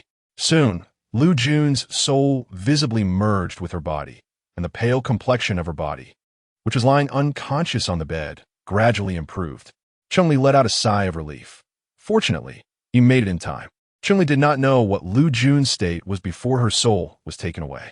It wasn't until the next moment, when Liu Jun's face quickly turned red, that he suddenly realized something was wrong. Something was off. Cunningly looked at Liu Jun, his breath trembling for a moment. You know? She, before she fainted, was clearly in a state of exhausted mental energy. Cunningly's heart raced faster than ever, feeling more tense than before, and he also felt that his breathing was slow and heavy, as if time had slowed down at that moment. Liu Jun's tightly closed eyes fluttered open. A pair of watery eyes looked at Cunningly like spring water. Cunningly's breath suddenly stopped. The tension was overwhelming, but his hands and body couldn't help but lean forward, wanting to kiss Liu Jun's cheeks, which were tinted with a peachy pink, irresistibly drawn in by her current appearance. You know? Cunningly called her name in a hoarse voice. Shangguan Heng. Liu Jun softly murmured, and her instinctive action of hugging Cunningly's waist made him lose any lingering romantic thoughts. He fell silent, tightening his arms around Liu Jun to ease her discomfort, his handsome cheek buried in her neck, while his lips slightly pouted in a pitiful manner. You know? Why is she not calling my name? Instead, it's Shangwan Heng's? Is it just because the first sentinel she bonded with was not him, but Shangwan Heng? Unaware of Cheng Li's pitiful expression, Liu Jun, feeling the soft touch around her neck, mixed this scene with the one that had erupted suddenly in the Sentinel Military Academy. The Cheng Li in front of her was completely regarded as Shangwan Heng, not Cheng Li. Liu Jun leaned against Cheng Li's body, feeling an unprecedented comfort. Even wanting to get closer, her fingers slipping into his clothing. She touched his 8-pack abs. Oomph. Cheng Li's expression suddenly became chaotic as he let out a low grunt, desire igniting in his eyes. He couldn't help but swallow hard as he quickly grabbed Liu Jun's wandering hand. What's wrong? Liu Jun lifted her flushed face, her dazed eyes staring at him, making it almost uncontrollable for Cheng Li. However, he knew he couldn't casually let anything happen with Liu Jun, especially not under the guise of Shangwan Heng's identity. He swallowed, tightening his grip on Liu Jun's wrist to prevent her from moving around. He only softly said, Jun, you're tired. You need a rest. Tired. Liu Jun looked up, blinking her eyes, feeling that the tone of voice didn't seem like Shangwan Heng's. Wanted to see clearly who the person in front of her was. But she couldn't see clearly. Cheng Li held Liu Jun and placed her back on the bed, using his mental energy to gently lull her into a brief sleep. Jun. Chapter 94. The Foresplit for Liu Jun. Jun. Cheng Li still wore that aggrieved look, his fingers lingering on Liu Jun's cheek with a mix of longing and affection. Jun, if you were calling my name, I would have already restored your mental power by now. But there's no way. Jun isn't calling my name. He could only protect Jun in this way. With that thought, Cheng Li stood up, remembering what Bai Weiqing had once said about using a potion to restore Liu Jun's mental power slightly. Cheng Li guessed that what Bai Weiqing used was not a potion at all, but simply a nutritional solution to supplement the guiding mental power. Cheng Li clicked his tongue, disdainful of Bai Weiqing's underhanded tricks and scheming. Bai Weiqing, a renowned divine doctor in the heart of the city, actually spread such a ridiculous lie just to prevent other sentinels from touching Jun. Cheng Li crossed his arms, his contempt for Bai Weiqing nearly overflowing. He took out his ID card and sent a message to his subordinates, instructing them to bring numerous nutritional solutions. This lie should be exposed, Cheng Li sneered. Meanwhile, on the other side, Shangwan Heng, Qin Mo Xiao, and Bai Weiqing were still battling Gong Hao, unaware of the situation between Liu Jun and Cheng Li. The three were rarely united in their efforts against Gong Hao, not only because they were angry that Gong Hao had left a soul imprint on Liu Jun, but more importantly because they realized that Gong Hao was far more difficult to deal with than they had imagined. They had to join forces, otherwise, even a stalemate would be hard to achieve. Could that guy Cheng Li have forgotten to notify the other sentinels to help us? Qin Mo Xiao's eyes were fierce. Oomph.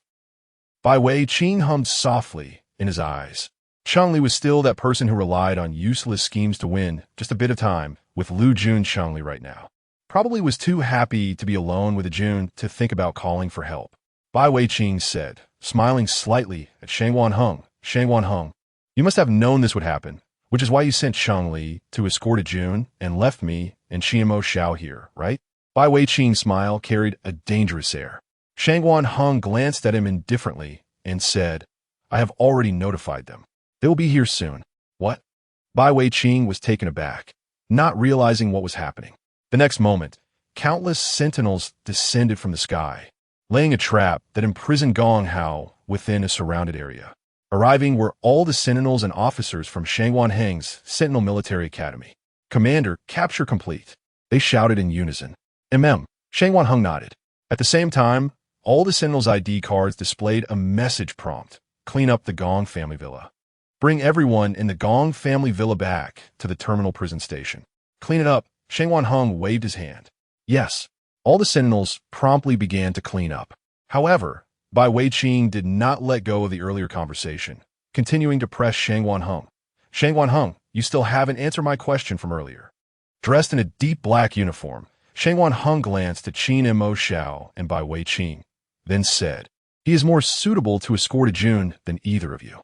Chapter 95. Jealousy. Bai Weiqing glanced at Qin Mo Xiao and asked Shangwan Heng, are you going to stand with Cheng Li?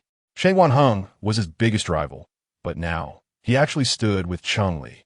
What did this mean? It meant Chun-Li had unknowingly fallen in love with Jun.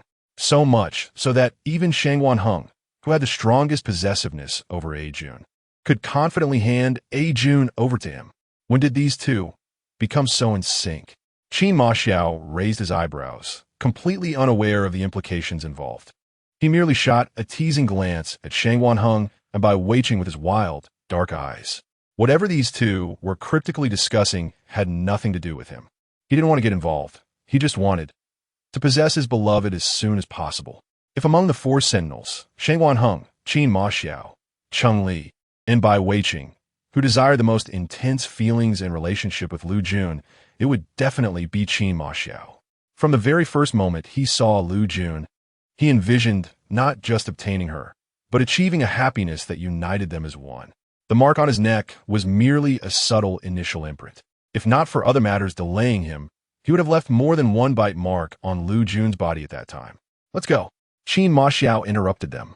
I don't want to return to the villa, only to see Chun-Li with my beloved. In reality, Liu Jun and Chun-Li had a legal mental binding relationship, so it was normal for the two to be together. But Qin Ma Xiao clearly didn't take this into consideration. Hell, what legality? The reason I chose to feign peace and bind with them was to be with my beloved. As for Shangwan Heng, Chun-Li, and Bai Weiqing, he had never regarded them as a threat from the very beginning. Mentioning this made Bai Weiqing's expression somewhat grim. Jun's mental power, when exhausted, would involuntarily seek out sentinels, wanting to alleviate her discomfort through a closer relationship with them. When they rushed into Jun's room, they found Chun-Li in a flustered state, holding Jun. Who knew what Chun-Li was doing with Jun when her soul was summoned away by Gong Hao? Now, Jun's soul had returned, but her depleted mental power could not be restored. Who knew what would happen between him and Jun? Hurry up, Bai Weiqing couldn't help but say. Qin Ma Xiao glanced at him and surprisingly agreed with his urgency. Shangwan Heng instructed the sentinels briefly before leaving as well. He wasn't worried that Chun-Li would do anything to Jun. After all, even now, if he wanted something to happen with Jun, it would not be taking advantage of her vulnerability, but rather forcing Jun to agree and consent. The three of Shangwan Heng, Qin Ma Xiao, and Bai Weiqing moved quickly, while the remaining sentinels, busily cleaning up, discovered a figure in the corner, Li Tianyang, with a large gaping wound in his abdomen, still breathing and completely unclothed. They exchanged bewildered glances, staring at each other. What should we do? Should we bring this person back? Of course. Even if we don't know if he's from the Gong family, since he is here in their underground villa, he must be related to them. Bring him. The group busily worked, completely unaware of what they were bringing back. Chapter 96. Deeper shadows. Gong Hao never imagined he would lose. He watched helplessly as a sentry blew a syringe filled with anesthetic towards him, and after being enveloped by mental energy, he fainted, still unable to believe it.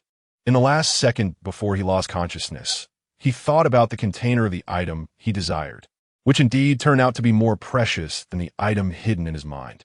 With a satisfied smile, he completely fainted, not for any other reason, but because the soul mark he had imprinted in Liu Jun's body could only be erased by him. On the other side, Chun-Li injected all the nutritional medicine brought by his subordinates into Liu Jun's body. Liu Jun's complexion instantly became stable, and her expression looked no different from her usual sleeping face. Chun-Li finally felt relieved. Holding the empty nutritional medicine bottle in his hand, he found it ridiculous. He chuckled, playing with the bottle, thinking how Bai Weiqing was quite the trickster, claiming that these few bottles of nutritional medicine could completely restore Liu Jun, yet insisting that she needed to rest for another 10 days to fully recover her mental energy, which was truly laughable. As he spoke, Qin Ma Xiao and Bai Weiqing, who had rushed back at top speed, pushed open the door and entered Liu Jun's bedroom. Shangwan Heng arrived a step behind them. The three of them looked at Chun-Li, who was sitting calmly by Liu Jun's bedside without doing anything, and each fell into completely different emotions. Shangwan Heng was the most indifferent, as expected. Qin Ma Xiao, however, was somewhat incredulous. He squinted and scrutinized Chun-Li several times before believing that Chun-Li really hadn't done anything to Liu Jun and was merely sitting quietly by her bed.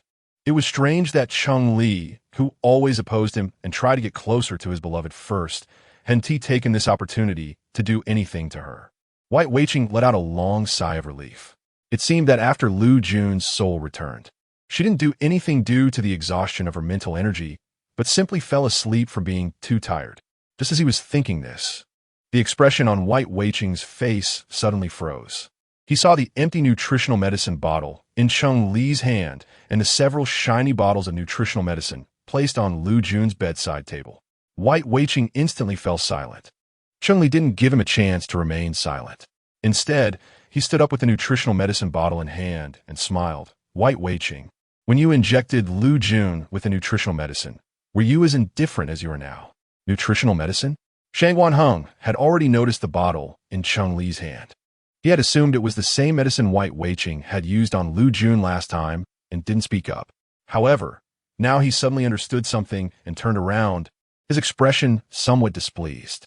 The medicine you injected into Liu Jun to treat her is just a nutritional solution to replenish mental energy?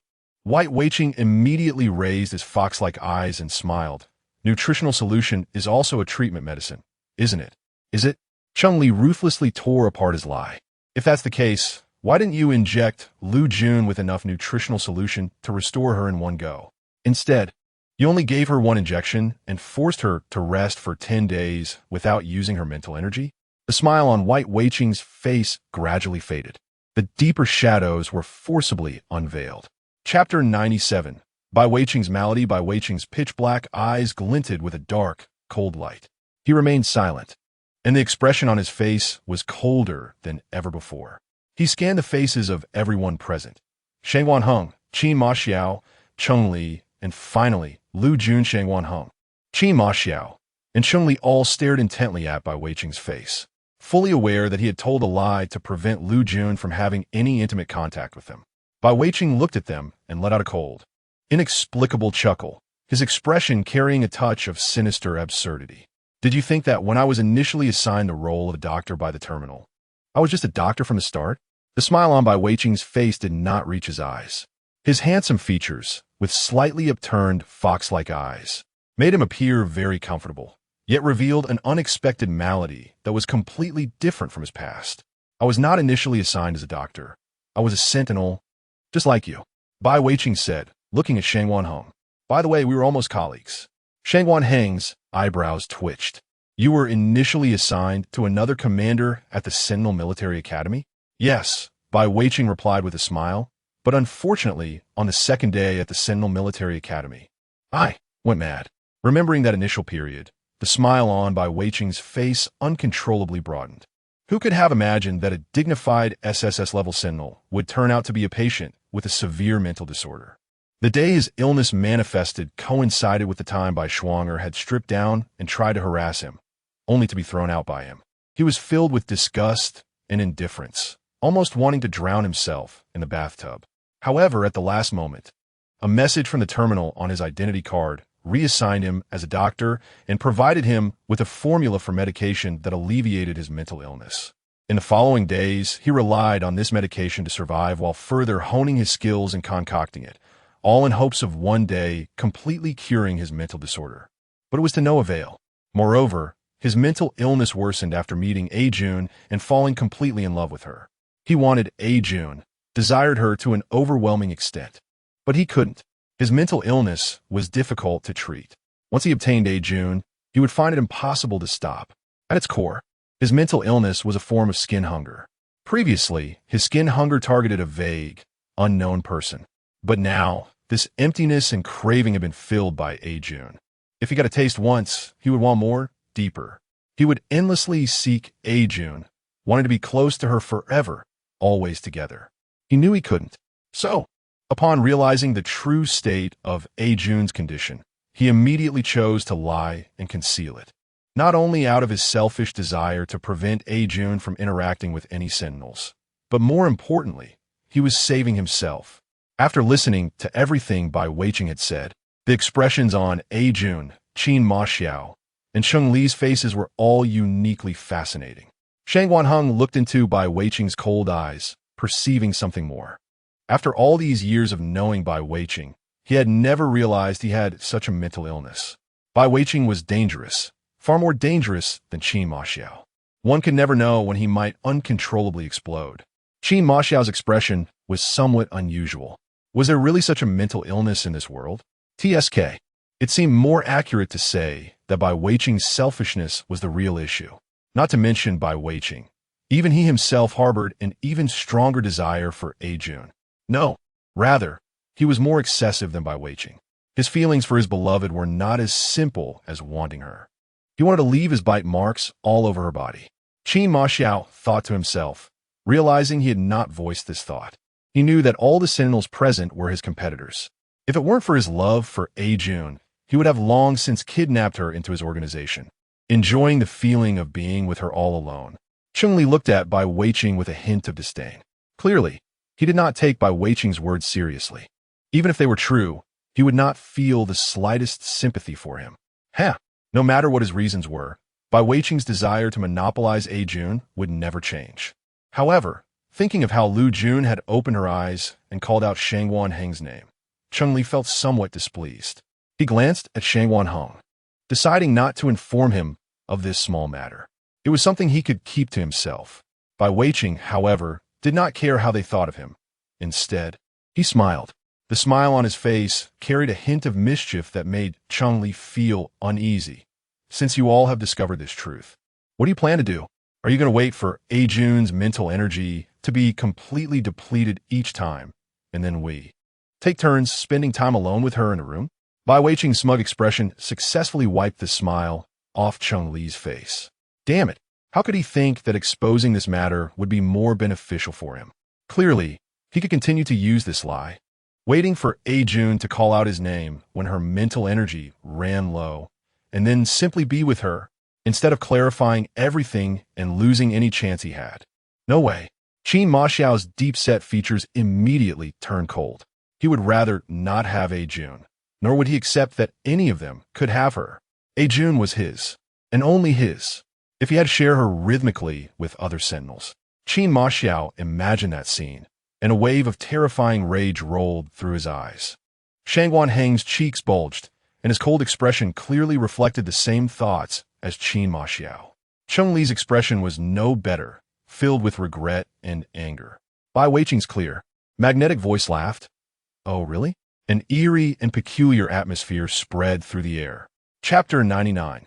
The birth of a new sentinel. Shangwan Heng, Qin Mo Xiao, and Cunningly all stared at Bai Weiqing, clearly understanding the meaning behind his words. But they had to admit that he had achieved his goal. The three of them almost simultaneously twisted their faces and turned to leave the room, leaving Bai Weiqing alone to care for Liu Jun. Not for any other reason, but because Bai Weiqing was a doctor and it was most appropriate for him to take care of Liu Jun. Moreover, with the words he had just spoken, who could still stay by Liu Jun's side with peace of mind? They would probably be so angry that they would die from it. Bai Weiqing watched their departing figures, his heart swelling with pride and a triumphant smile on his face that he could not hide. Even if they knew the lies he had concealed for so long. So what? They still had to honestly refrain from touching Liu Jun, right? Liu Jun, he could not touch, and neither could they. Bai Weiqing smiled, but the sickness in his expression grew increasingly serious. On the other side, Gong Hao and Li Tianyang, who had been locked in the terminal prison by Shangwan Heng sentinels, were kept in two separate cells. The surroundings were surrounded by railings filled with blue electric currents, leaving Gong Hao with no possibility of escape. His mental power informed him that the currents above were not something an ordinary person could touch. Even with his SSS-level mental power, which was completely different from other sentinels and fed by moonlight, he could not touch it. Otherwise, Gong Hao, covered in battle scars, looked weakly at the circles of blue electricity surrounding the railings. Otherwise, he would be completely burned to ashes by these currents. In an instant, Gong Hao lay down on the ground with a smile, feeling the soul imprint stored within him, revealing an extremely pleasant smile. Even if he was locked in the terminal prison, so what? The soul imprint within him, the one imprinted on a Jun's soul, could not be erased by anyone. A Jun's soul would forever belong to him. The things hidden in her mind were also his. Gong Hao smiled, showing no concern about being locked up and unable to go out or do anything to Liu Jun. But the next moment, the smile on his face faded. Next door, to Gong Hao Li Tianyang, who had just been on the verge of death in his cell, had the blood hole in his abdomen healing at a speed visible to the naked eye. It was so fast that he did not seem like a normal person. His breathing quickly returned to normal. He looked like an ordinary sentinel, except for his excessively beautiful appearance and the fact that he still wasn't wearing a shirt. Suddenly, the terminal detected his presence and transmitted the information to the identity card of the staff at the terminal's high-security prison. Zhou Jiao, dressed in a clean white work uniform, was puzzled as she held the clothes and new identity card in her hand, murmuring in confusion, "How strange, this sentinel, who was supposedly from the Gong family and brought back by the Sentinel Military Academy. How could he suddenly not be from the Gong family anymore? And he even innocent? The terminal even asked me to bring him clothes and a new identity card, so he can accept a new task and be released from prison." Zhou Jiao, holding the clothes, shoes, and the identity card prepared for Li Tianyang, shouted towards the figure lying on the ground inside, unsure if he was dead or alive. Chapter 100. Is the new sentinel going to be bound by Liu Jun? That person. Zhou Jiao recalled the information on the identity card and called out, "Li Tian, Li Tian." On the ground, Li Tian opened his eyes. Those captivating eyes were clear and bright, with a depth of allure and attraction that concealed a profound darkness. He turned his head to look at Zhou Jiao outside the railing. For a moment, Zhou Jiao found it hard to breathe as she stared at Li Tian. My God, is there really such a beautiful sentinel in this world? Li Tian's every inch of skin and facial features seemed to be crafted from the most enchanting flowers in the world. His skin was as white as snow, his lips as red as blood, and his eyes were even more alluring than the most mesmerizing red spider lily. As Li Tian moved, Zhou Jiao found it even harder to breathe. His physique was perfect to the point of being flawless.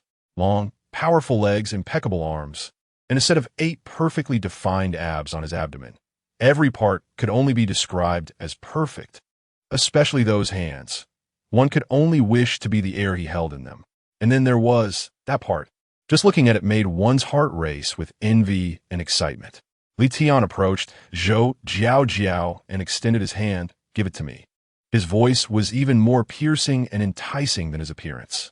What was worse, despite his stunning looks that made one want to bully him, his aura and stance were overwhelmingly oppressive. Cough, cough. Zhou Jiao's face turned red as she hurriedly used her mental power to turn off the circles of electricity surrounding the prison bars. She also opened the prison door and handed him his clothes, shoes, and identity card. Li Tian calmly put on his clothes, and Zhou Jiao couldn't help but remind him with every movement, once you're dressed, you can take the identity card and go out. You can complete the tasks assigned to you based on the information on the identity card. Li Tian had already dressed. He glanced at Zhou Jiao and said, "Thank you." No, don't mention it." Zhou Jiao shook her head. Her face flushed, watching Li Tian stride away, feeling an unprecedented flutter in her heart. This is incredible. How can there be such a beautiful and handsome sentinel in this world? But speaking of which, Zhou Jiao suddenly snapped out of her infatuation, recalling the information the terminal had sent her about Li Tian is actually an SSS-level sentinel. Are they adding another SSS-level strongest sentinel in the city center? ISNT the city center about to stir up a storm again? As Zhou Jiao had anticipated. On the sentinel ranking list in the city center, a new name, Li Tian, had suddenly appeared. However, what caused an uproar among everyone in the city center was not just the emergence of this new SSS-level sentinel, but the information displayed next to his name. And no, 1. Li Tian, SSS-level sentinel, pending binding. Pending binding? Who? Who is it? A new sentinel is about to be bound by her. Who else could it be? Besides Liu Jun, whose mental power is also SSS-level. The discussions grew louder. On the road, Li Tian, holding the identity card, had already seen the task conveyed to him the moment he received the identity card from Zhou Jiao. It was something he had been longing for. Chapter 101. Jealousy unending, he wanted to possess a dream that was both desirable and unattainable, from death to awakening. Li Tian's fingers curled, tightly gripping the identity card in his hand, his gaze filled with an indescribable clarity and obscurity. Meanwhile, Villa 01 in Area A was in disarray. In the dining room, Shang Wanheng gripped his chopsticks with such force that they were almost crushed in his hands. The veins on his forehead refused to subside. His cold, frosty face was a clear indication of his irritation. He had originally thought that having 3 competitors was already too much, but unexpectedly, another one had appeared. Shang Wanheng was at his wit's end. Across from him, Qin Ma Xiao almost laughed out loud, purely out of anger. Haha, wonderful, just wonderful. He hadn't even had the chance to execute his plan on A Jun yet, nor had he managed to snatch A Jun away from the other 3 annoying sentinels. And now another sentinel was here to compete for A Jun. Chun-Li was flustered. What does this mean? It means there would be one more sentinel to share A Jun with him, but he was already jealous enough just competing with these 3 sentinels for time with A Jun. And now there was going to be another person to share A Jun? Chun-Li felt a painful tightness in his chest. His face turned pale with discomfort. Bai Weiqing squinted his eyes, not feeling particularly displeased. After all, no matter how many sentinels came, they could never touch A Jun. This was exactly in line with his wishes. This way, A Jun would forever belong to him alone. Chun-Li, what's wrong with you? Sitting beside Chun-Li, Liu Jun noticed his sudden paleness and dilated pupils, unable to hide her concern.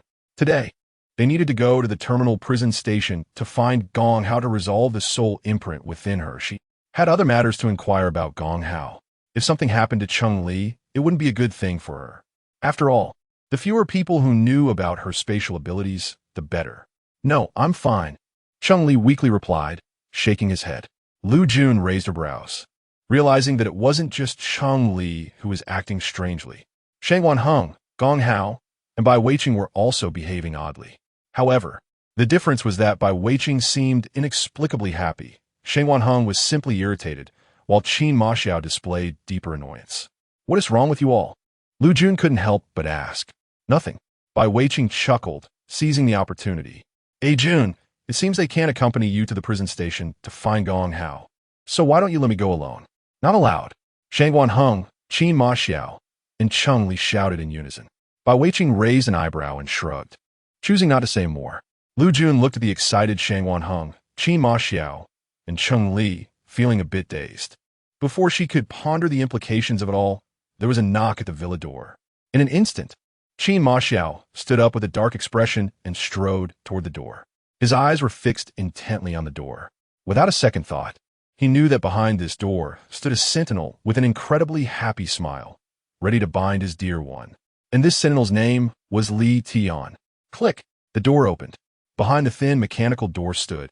Chapter 102. Please hold tight to my collar. A face appeared, extremely enchanting and captivating. So beautiful that it seemed beyond the realm of mortals. Surprisingly, the expression on this face was not a cheerful smile, but a gentle and soft smile reminiscent of a cherry blossom petal blown onto the surface of the water. Hello, I am Li Tian. The voice, so pleasant it could make one's ears feel pregnant, accompanied that smile as it slowly emerged. I am A Jun's new sentinel. May I come in? The gentle yet firm voice made Qin Ma Xiao's expression even more unpleasant. Here came a fox even more cunning and capable of disguise than Bai Weiqing.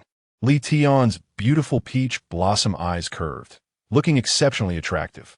Hearing the commotion, Liu Jun stood up and walked towards the door.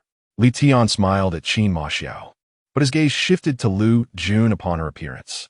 His eyes were reluctant to blink, unwilling to look away from Liu Jun for even a moment.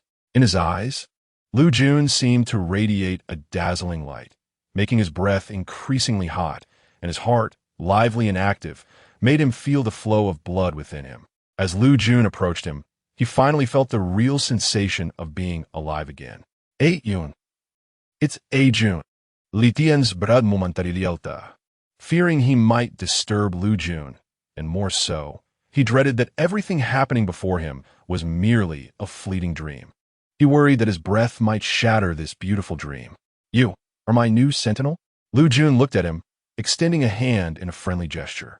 The new comrade not only had a name similar to Li Tianyang, but even bore a resemblance to him, which was quite peculiar.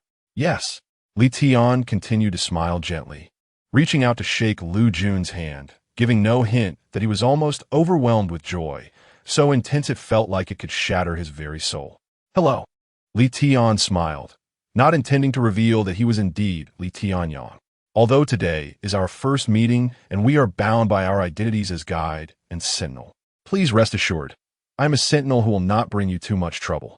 His words were filled with politeness, yet his heart was full of unspoken affection for Liu Jun.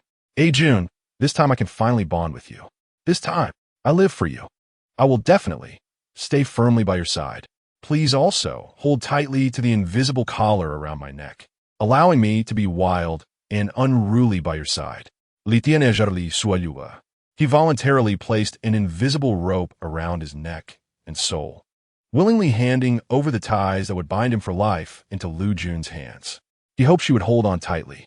He only wished to be a dog cherished and cared for by her in this beautiful person's courtyard, because even being a mere dog here was the utmost happiness. Li Tian's heart was filled with a longing to be recognized by Liu Jun, yet he showed no trace of it on his face, only offering Liu Jun a gentle smile. Liu Jun blinked. "Oh, the new comrade seems to be a rare gem with an excellent cooperative attitude." Liu Jun was very happy. But, Chapter 103. A more pathological sentinel, however, Shangwan Heng, Qin Ma Xiao, Cheng Li, and Bai Weiqing all recognized at a glance that this person named Li Tian, who was to be bound to Liu Jun, was not an ordinary sentinel. This sentinel, the four of them simultaneously felt a different kind of annoyance. He was extraordinary.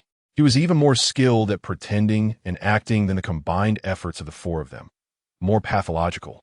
Li Tian's gentle smile was very comforting to look at. Liu Jun couldn't help but nod and smile back. "All right, come in.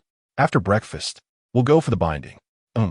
Li Tian replied obediently, following Liu Jun closely, as if an invisible leash around his neck was being held by Liu Jun. He really liked this feeling, enjoying it immensely. The corners of Li Tian's lips curled up slightly, revealing excitement and a hint of a twisted affection. Qin Ma Xiao watched with a distorted expression on his face. He precisely captured the subtle arc of Li Tian's smile. This Li Tian was truly more detestable than the combined annoyance of Shangwan Heng, Cheng Li, and Bai Weiqing. Seeing Li Tian's obedient demeanor, Cheng Li felt a deep sense of grievance, even thinking that Li Tian's existence was meant to replace him. Because, weren't the tricks he used in the past exactly the same as this? Bai Weiqing found it hard to smile. Just moments ago, he was the only one among the four who was not upset about Liu Jun wanting to bind with the new sentinel, even feeling quite happy. But now, he realized how absurdly wrong he was. Indeed, he could use methods to create common conflicts, preventing each of them from having close contact with Liu Jun. By doing so, he would be the one closer to Liu Jun. Only he could enjoy the pleasure of being with Liu Jun that others could not feel. But now, this Li Tian clearly had a more serious psychological issue than him. What made him even more uncomfortable was that Li Tian's psychological condition allowed him to derive much more pleasure from being with Liu Jun than he did. Bai Weiqing ground his silver teeth in frustration, unable to stop. Shangwan Heng shot a cold glance at Li Tian, not particularly concerned about his smug demeanor. This Li Tian was indeed annoying, not only becoming Liu Jun's sentinel, but also being included among the four of them. It seemed he had become an even more irritating presence than Qin Ma Xiao and Bai Weiqing. He couldn't help but feel a bit more irritated. However, compared to that, he was more concerned about Cheng Li's position in Liu Jun's heart. In the past, his status in Liu Jun's heart was unshakable by anyone. But that was based on the fact that only he loved Liu Jun, and Liu Jun naturally had a slight bias towards him. But now he had changed. He had become selfish, wanting only to possess Liu Jun. Of course, he couldn't take better care of Liu Jun. But Cheng Li was different. Cheng Li had clearly also fallen for Liu Jun. He would take better care of Liu Jun than he did. If Liu Jun was swayed by him and gave his bias to Cheng Li, he couldn't bear it. Cheng Li, Shangwan Heng plotted in his heart, "Today, you will accompany Liu Jun to complete the binding with the new sentinel. Qin Ma Xiao, Bai Weiqing, and I will investigate Gong Hao's situation at the terminal prison first." As soon as he finished speaking, Qin Ma Xiao and Bai Weiqing immediately expressed their objections. Chapter 104. Li Tian's unrestrained joy. Qin Ma Xiao strode into the dining hall, his lips biting back words that were almost bursting to spill out. He twitched the muscles in his cheeks, His disdain for Cunningly nearly laid bare in front of Liu Jun. Cunningly was a manipulative guy who vied for his beloved, insisting on binding with a new sentinel at the binding station alone with his darling. He would definitely do something to win over his beloved. Who knows what he would actually do?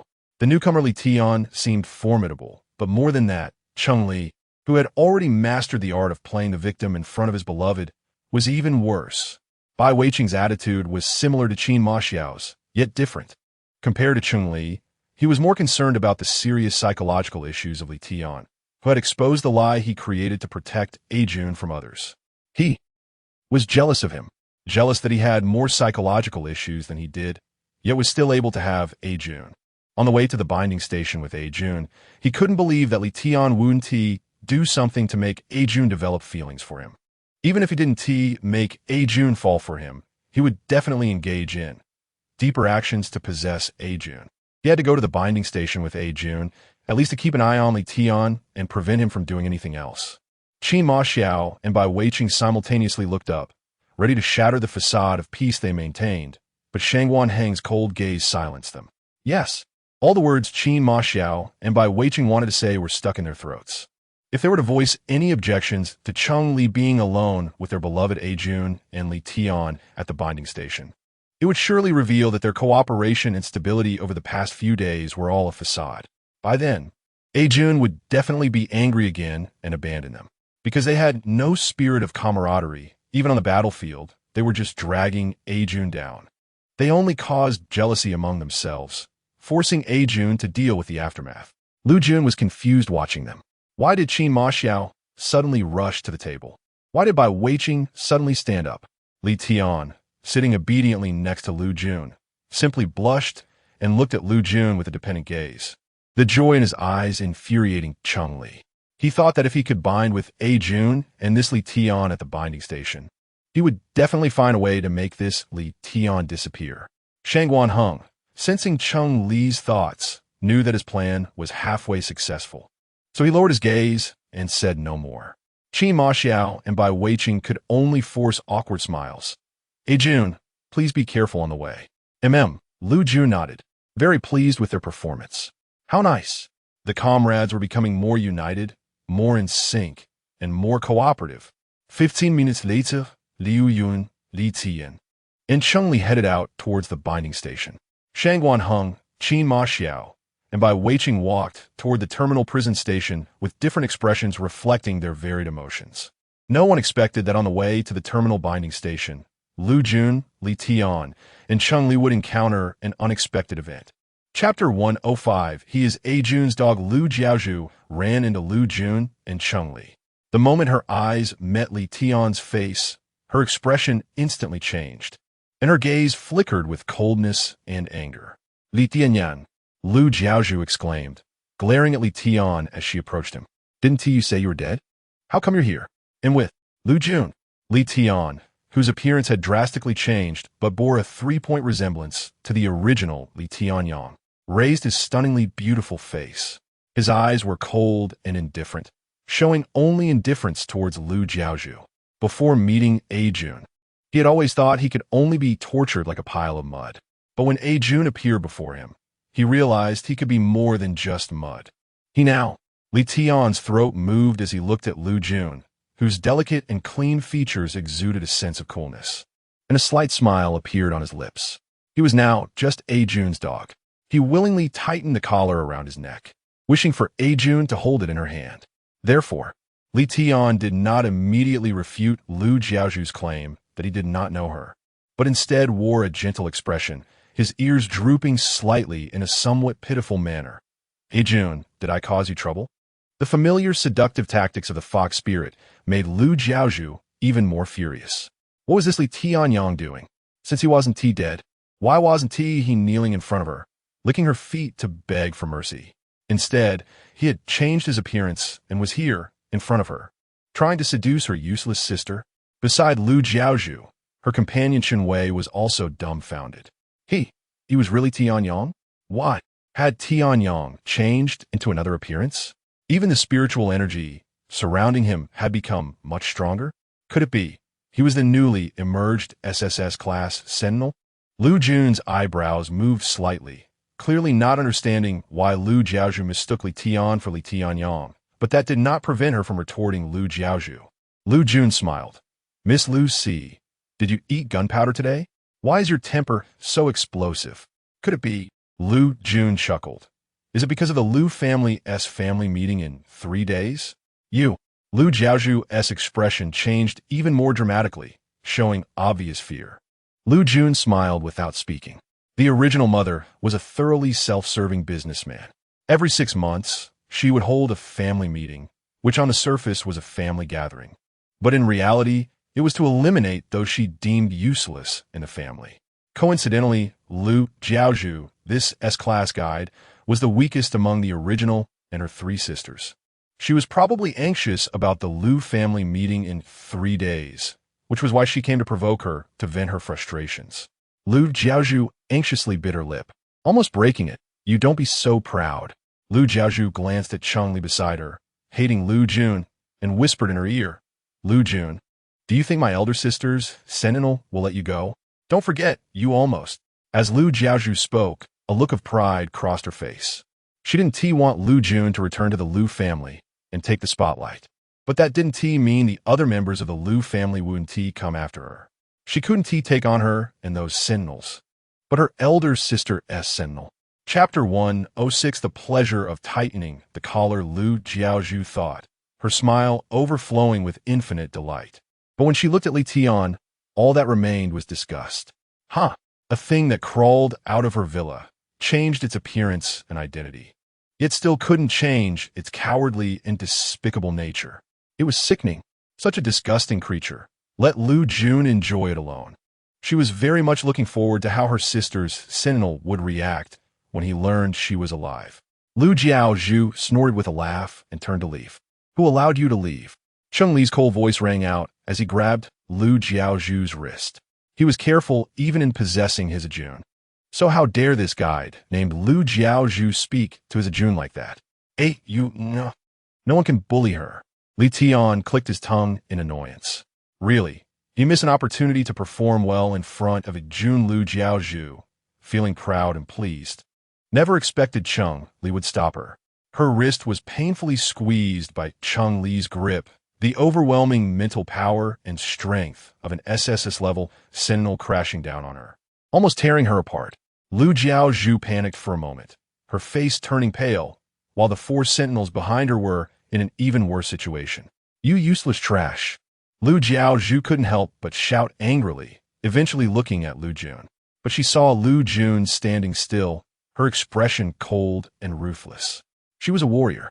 Moreover, she was someone who loved and thrived on battle. However, that didn't mean she could allow anyone to humiliate her to her face.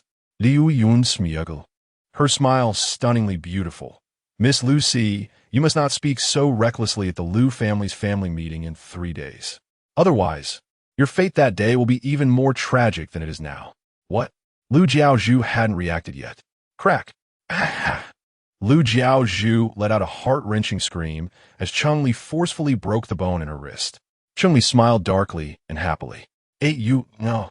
Truly suited his taste. That simple command made his scalp tingle with pleasure, his whole body trembling. Was truly the one he would love for a lifetime. Let's go. Liu Jun's beautiful eyes were cold and decisive, without any hesitation. The joy from Liu Jun, making him feel as if an invisible collar around his neck was being tightened painfully by her, leaving him breathless in a sense of extreme comfort. The 3 of them walked away quickly and decisively, while Liu Jiaozhu cried tears of pain, covering her wrist as she watched their light-hearted figures. Only deeper hatred remained. Not allowed to speak recklessly at the family meeting in 3 days?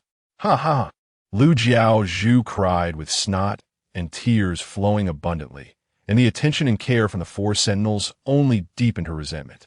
At the family meeting in 3 days, she would definitely tell that sentinel who was her sisters about her being alive. That completely perverted sentinel from head to toe. Liu Jiaozhu's face twisted with anger.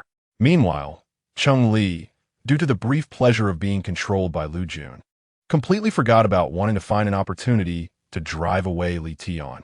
This couldn't be blamed on him. It was simply, this experience had made him feel too light and pleasurable. It made him. Chapter 107. The three's wild thoughts. He had to savor every detail of the command given by Liu Jun, wanting to be forever trapped in this thrilling pleasure that made his scalp tingle. The collar around Li Tian's neck, tightened by Liu Jun, made his breathing quicken, only loosening slightly upon reaching the binding station. Li Tian tilted his head, quietly and intently staring at Liu Jun. If possible, he wanted Liu Jun to tighten the collar around his neck, just like today. For real. Let's go. Liu Jun waved his hand, completely unaware of the unusual behavior between the two. Li Tian nodded, still as docile and polite as ever. There was no trace of the abnormal thoughts that had just crossed his mind. Meanwhile, on the other end, Shangguan Heng, having arrived at the terminal prison station, was still praying that Changli would behave in a way that Liu Jun could never accept, causing Liu Jun to completely despise him. Even when the staff at the terminal prison station, Zhou Jiao, called him several times, he was lost in thought. It wasn't until Qin Mo Xiao coldly snorted, "It's too late to regret now," that he came back to his senses. Qin Mo Xiao's gaze was icy. If it weren't for Shangguan Heng's unilateral decision, he would be beside his dear one now, watching Changli make sure he couldn't do anything rather than being here, anxiously waiting for his dear one and Changli to return. Bai Weiqing's expression also didn't look too good. The irritation in his brows and eyes was palpable. He was not concerned about Changli, but rather Li Tian. One of his palms was soaked with sweat, anxiously waiting for Liu Jun and Li Tian to return. He didn't want to see Li Tian develop more psychological issues towards Liu Jun on this short journey. Nor did he want Li Tian's pleasure in Liu Jun's psychological issues to surpass his own. Essentially, this was a comparison of who Liu Jun had deeper feelings for. Shangguan Heng was unaware of their inner thoughts, only wishing that when Liu Jun appeared again, Changli would no longer be by his side. Poor Zhou Jiao. The staff at the terminal prison station felt that these three SSS-level sentinels exuded a terrifying aura, but she had no idea what was going on and felt intimidated. What is happening? Why do these three legendary, strongest sentinels, whom she finally got to see, look so frightening that she didn't even dare to breathe loudly? It's such a pity. She didn't even dare to look at them more than once. How did their guide, Liu Jun, manage to get along with sentinels who had such an overwhelming presence? Zhou Jiao, confused, could only complete her task. Hello. The highest level prisoner you wish to inquire about, Gong Hao, is currently being punished in his cell. He cannot answer your questions at the moment and will only be able to be questioned in 10 minutes. 10 minutes? Qin Mo Zhao's anger intensified in his words. 10 minutes was enough time for his dear one to bring Changli here. Would he have to spend these 10 minutes feeling frustrated about how Changli was using tricks to win over his dear one? He wanted to take this opportunity to press Gong Hao, who had branded his dear one's soul with a soul mark. But right now, he could only let his thoughts run wild. Yes. Zhou Jiao forced herself to maintain her composure. Yes. Chapter 108. Jealous again for these three legendary, strongest sentinels, her long-standing admiration had quietly turned into fear, along with a deep respect for Liu Jun. It seemed that this strongest sentinel truly wasn't someone who could be bound by just anyone. That SSS grade guide, Liu Jun binding them, must have suffered greatly. Zhou Jiao thought. Shangguan Heng's eyes flickered as he looked at Zhou Jiao and asked, what punishment is Gong Hao receiving? Gong Hao had almost taken a Jun from him. He needed to know what kind of punishment he was facing. If the punishment was too light, he wouldn't mind taking matters into his own hands in 10 minutes to let him experience the feeling of being unable to live or die. Don't worry. Zhou Jiao quickly sensed the thoughts that were revealed on his expressionless face and hurriedly said, the punishment issued to Gong Hao by the terminal is the highest punishment specifically targeted at him. As soon as she finished speaking, the eyes of Qin Mo Xiao and Bai Weiqing immediately turned towards her. Zhou Jiao's back suddenly felt cold, and she quickly added, the Gong family uses moonlight as a guide to rapidly replenish their mental strength, completely utilizing moonlight for their mental power. The terminal has bound him to a device that absorbs and stores mental strength, allowing him to continuously restore his mental power through moonlight. while the device extracts all of his mental strength to store it and send it to the low-level sentinels guarding the outer city for their use. Zhou Jiao continued. This is already the 5th time he has undergone such punishment. In other words, he has experienced 4 times of having his mental strength exhausted to the point of near madness and collapse, entering a self-destructive frenzy. After she finished speaking, Zhou Jiao noticed that the irritation and anger on Shangwan Heng, Qin Mo Xiao, and Bai Weiqing's faces had significantly diminished. Shangwan Heng nodded and turned to continue waiting for Liu Jun. As a sentinel, he understood how painful and terrifying it was to fall into a state of madness. He also knew what it felt like to have one's mental strength exhausted, teetering on the edge of death. Such pain and sense of death.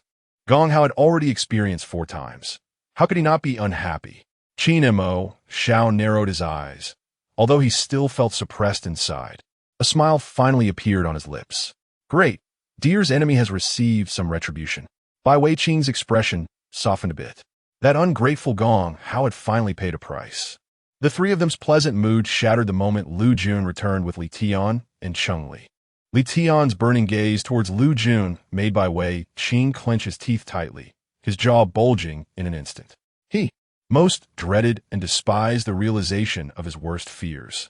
This Li Tian, indeed, had become more serious about Jun's mental illness due to some incidents that occurred during this short journey. He had gained even more pleasure from being with Jun. He did not want this, did not want it.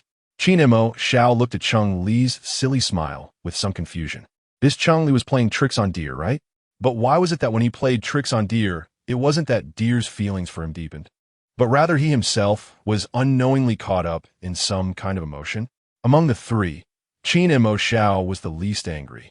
However, Shangwan Heng could clearly see that Cheng-Li had found a more pleasurable spiritual joy compared to the physical and verbal enjoyment with Liu Jun.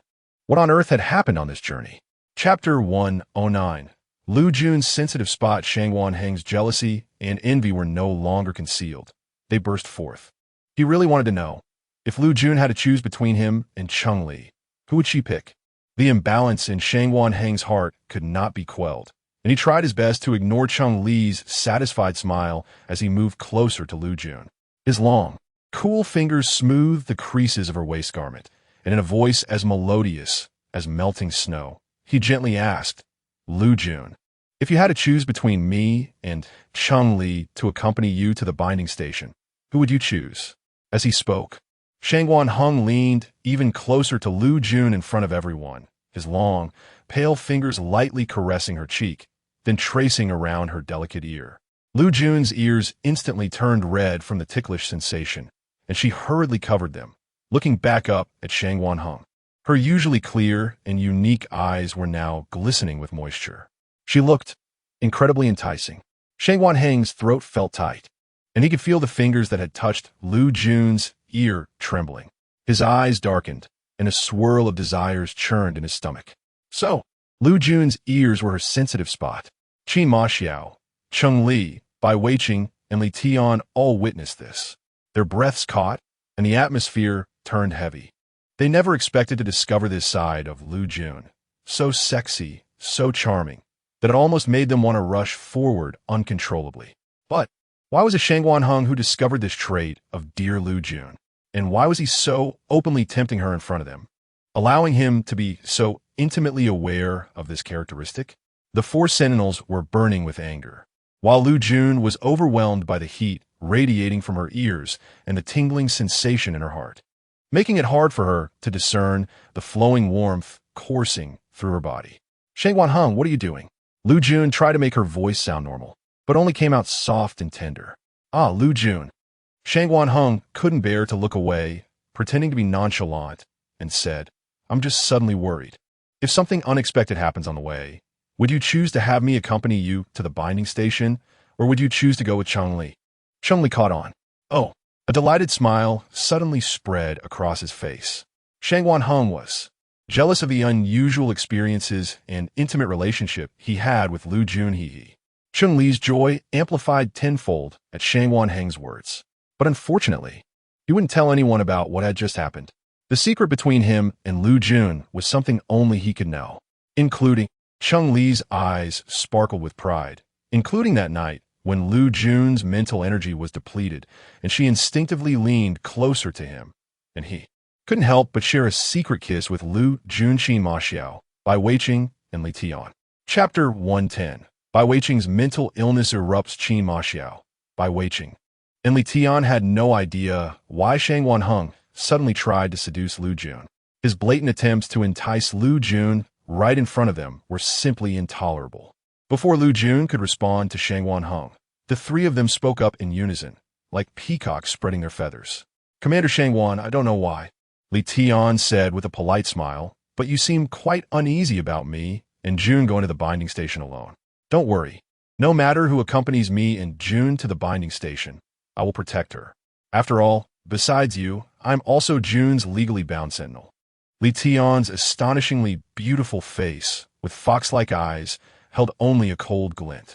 When he was still Li Tianyang, he could only watch as the four of them closely protected Liu Jun. But now, he was also the strongest SSS-level sentinel. He no longer needed to just watch their backs. He could have Liu Jun protect her and be with her for a lifetime, making her firmly grasp the invisible collar around his neck, alone together. Li Tian stood beside Liu Jun, slightly shielding her. Qin Ma Xiao laughed, disdainful of Shangwan Heng's attempts to seduce Liu Jun, dismissive of Li's scheming, and even more contemptuous of the new Li Tian's cunning. As for Bai Weiqing, he had never regarded this fox-like, obsessively clean individual with any importance. He simply stood in front of Liu Jun, not arguing with them, but, like Shangwan Heng, trying to entice Liu Jun, approached her, exuding a faint aura of hormones, while his other hand casually and recklessly tore off the band-aid from Liu Jun's neck. Under the band-aid, there were no traces left. The bite mark he had left was already gone. Qin Ma Xiao, however, smiled even more happily. Just like the day he bit Liu Jun's neck, he displayed an expression full of interest and desire. Jun, you seem to have forgotten the day I saved you. There was a bite mark on your neck that belonged to me, but it seems that because of that band-aid, my bite mark has completely vanished. As his words fell, it shocked not only Liu Jun, but also the others, Shangwan Heng, Li, Bai Weiqing, and Li Tian, who had just been looking fine. They didn't expect Qin Ma Xiao to pull such a stunt. And Shangwan Heng, who knew about the bite mark, never anticipated that Qin Ma Xiao would suddenly bring it up. His expression darkened immediately as he anxiously looked at Liu Jun. Damn Qin Ma Xiao. He shattered the fragile peace we managed to maintain. Bai Weiqing's face twisted. His psychological obsession with cleanliness and behavioral compulsions made it unbearable for him to see someone else being intimate with Liu Jun before him. This discomfort and inability to endure far surpassed his earlier jealousy towards Li Tian, who seemed to have an even more severe mental illness than him. His complexion turned pale in layers, and his breathing became increasingly erratic. The pupils in his eyes were wildly shaking. This was the precursor to his psychological illness, a sign of his cravings and suicidal tendencies. Chapter 111. The outbreak of chaos. No one paid attention to Bai Weiqing's condition. They had already been provoked into a frenzy by the matter of the bite mark mentioned by Qin Ma Xiao.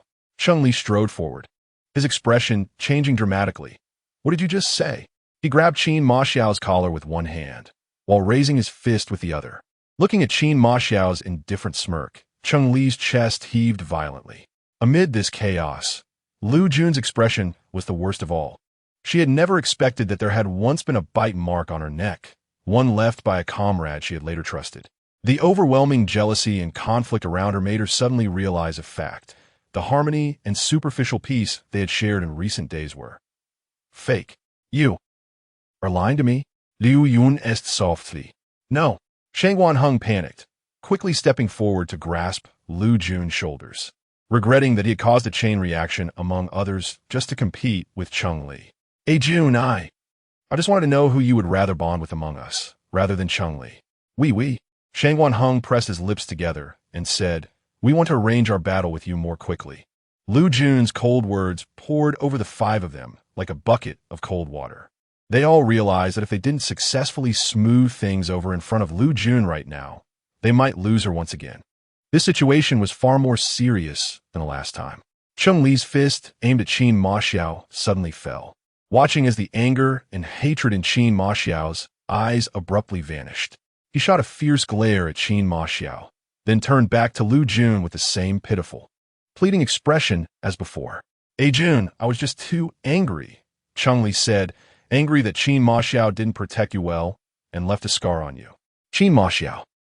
He thought he was the first to have intimate contact with A Jun, but unexpectedly, Qin Ma Xiao had left a bite mark on A Jun's body the moment he saw her. Cunningly was nearly consumed by hatred. Yet, his love for Liu Jun made him willing to be her pitiful little dog. Li Tian slightly turned his body, carefully scrutinizing every minute detail on Liu Jun's face. "A Jun." Li Tian softly called Liu Jun's name in his heart, as if this could bring him closer to her, allowing her to love him a bit more. "I have been reborn, revived in a tainted body, just to become your sentinel, to be by your side every moment. As long as you do not abandon me and are willing to let me follow you, to forever be the dog on your leash, I will be completely satisfied with just your heart.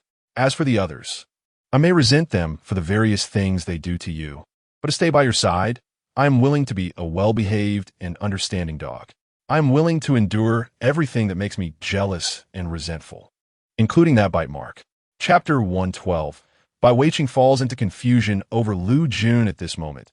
Qin Ma Xiao finally realized something was wrong. However, he felt no worry or fear. Instead, a subtle excitement was rising within him. What peace, what superficial harmony, what various methods to keep A Jun with them forever. This method was indeed effective, but he couldn't wait much longer. He could no longer tolerate the emergence of another person who was even more scheming than Cunningly in order to win A Jun's affection. A Jun was his. Even if A Jun was unwilling to admit it, the first mark on her body was left by him. A Jun was born to be his. He was very pleased to shatter this false peace. He had never wanted any peace at all. What he had always wanted from the beginning was only A Jun. A Jun. Qin Ma Xiao did not hide his greed for Liu Jun. I like you so much that I'm almost going crazy. The moment I saw you, I knew you were a different kind of guy. And you should belong to me, should be with me for a long time." Cunningly looked at Qin Ma Xiao in disbelief, while Shang Wanheng glared at him with a dark expression that could drip water. They had not expected that Qin Ma Xiao would choose to lay everything bare. Ha, ha, ha. Behind them, a heavy gasp suddenly sounded. Following, there was a horrified scream from the staff member Zhou Jiaojiao, who was trying hard to act like an invisible person at the nearby terminal prison. With this scream, everything chaotic that rushed over ultimately culminated in this terrifying scene. Not knowing how to react, Liu Jun, filled with deep anger and frustration, immediately followed Zhou Jiaojiao's scream to see Bai Weiqing, who was being completely blocked by them. On the ground, Bai Weiqing had somehow knelt down. His clean and delicate fingers were constantly scratching at his body, leaving terrifying scars. His expression was filled with immense pain, and the only name he murmured from his beautiful lips was Liu Jun's. "A Jun. A Jun. A Jun." Bai Weiqing cried deeply, kneeling on the ground, his hands clutching his own fingers, digging deep into his flesh through his clothes, leaving bloody marks. Liu Jun's expression changed. She disregarded everything else and hurriedly pushed through the crowd to kneel in front of Bai Weiqing, no matter whether what they said earlier was true or false, regardless of why they deceived her or if they truly wanted to be her comrades in battle, bound to fight alongside her for their lives. As long as they were bound to her for a day, they were her comrades. She had the obligation and responsibility to protect them. "A Jun. A Jun. A Jun." Bai Weiqing cried, completely lost in his own world due to the onset of a mental illness, unable to see anything beyond the pain he was currently suffering. "Bai Weiqing? Bai Weiqing?" Liu Jun patted his cheek, but Bai Weiqing still showed no reaction. Liu Jun quickly grabbed his hands, which were scratching at his body, and turned to Shang Wanheng, Qin Ma Xiao, Cunningly, and Li Tian, issuing orders to them as a guide. Chapter 113. Bai Weiqing is about to be redeemed by Liu Jun. Shang Wanheng. You need to use all your strength to catch Bai Weiqing's hands. Don't let him hurt himself again, Liu Jun said. "Okay." Following Liu Jun's command to grab Bai Weiqing's hands, Looking at the terrifying blood marks on by Wei Qing's body, a sense of joy rose in Shangguan Heng's heart.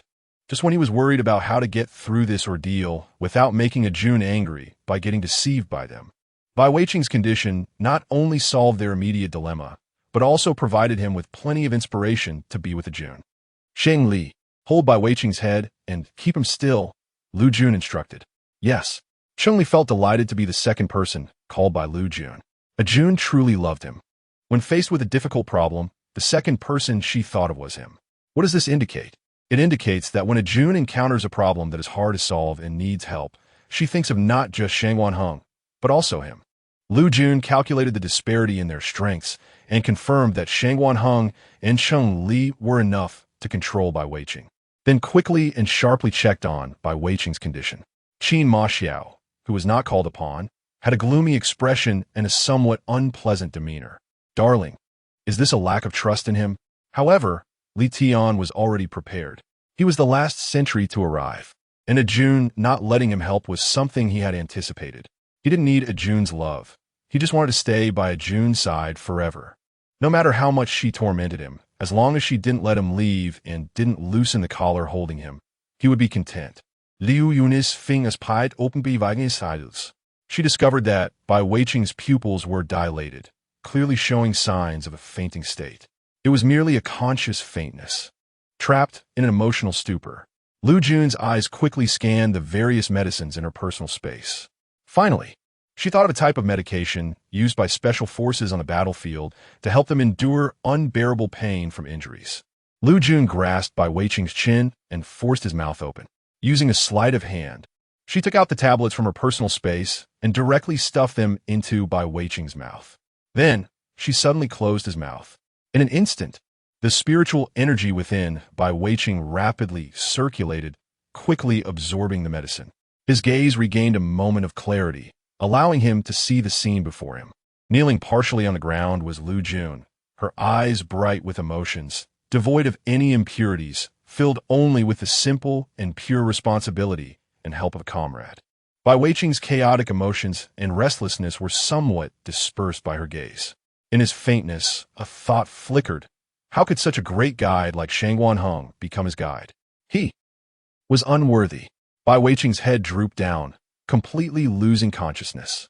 The unpleasant taste of medicine in his mouth and the lingering scent of Liu Jun around him filled him with self-doubt. It also revealed a new consciousness beneath his boiling psychological issues. If only he could become a good person like a Jun. Liu Jun looked at the unconscious Bai Weiqing and waved her hand at Shangguan Heng and Cheng Li, signaling them to let go of him. In the next moment, Liu Jun had already used her unique power to lean Bai Weiqing against her chest. Shangguan Heng and Cheng Li, upon seeing this, suddenly felt their mood sour. Chapter 114. Liu Jun's reverse taming of the three strongest sentinels. A Jun, let me. Cheng Li quickly stepped forward to pull Bai Weiqing away from Liu Jun's embrace. Liu Jun raised her clear and gentle eyes. Let Li Tian come. Li Tian's figure trembled, and he happily stepped forward to pull Bai Weiqing over. His beautiful, woman-like face broke into a warm smile. You can command him. This is exactly what he wanted. He wanted a Jun to continuously command him, not treating him as a person, but as her plaything that she could toy with at will. Li Tian sacré li smilat. The severity of his psychological issues had already penetrated to the bone. Cheng Li's hands froze in midair, his urgency turning into a stiff expression. He somewhat pitifully slumped his shoulders and softly asked Jun why. His wet, dog-like eyes stared at her. Liu Jun shook her head and said, Li Tian is more suitable than you. Li Tian was the most affable among them, and she believed he wouldn't do anything to Bai Weiqing in the process. Rather than being affable, it was more accurate to say he didn't care about them, so it didn't matter how they were. He wouldn't do anything to any of them. Liu Jun was completely unaware that Li Tian's courteous demeanor towards Guaheng and the others stemmed from the fact that everything he cared about was focused on her. Hearing Liu Jun say this, Cheng Li swallowed all the pitiful words he wanted to say. Although he was reluctant to admit it, Jun was right. If you were the one taking care of Bai Weiqing, he might just toss Bai Weiqing aside on the roadside without a second thought. Guaheng felt a deep sense of worry for Liu Jun. Jun seemed to see through them, yet at the same time, she seemed oblivious to everything. She had no idea how twisted they were, nor did she realize that the reliable helper she thought Li Tian was actually a terrifying guy. Dear, what about me? Qin Ma Xiao felt a bit angry, mixed with an uncontrollable sadness that he hadn't yet realized was weighing on his heart. His chest felt heavy. Liu Jun didn't want to be with him as he wished, and even when she helped by Weiqing, she didn't even glance at him, which filled him with deep resentment. Does my dear even know that we are meant to be together? She should belong to me. Shouldn't we be together for a long time? Qin Ma Xiao narrowed his eyes, his tall and handsome figure striding forward to stand in front of Liu Jun. An aggressive and coercive aura surged towards Liu Jun. He just wanted to force Liu Jun to acknowledge his possessiveness and desire for her, and then be with him.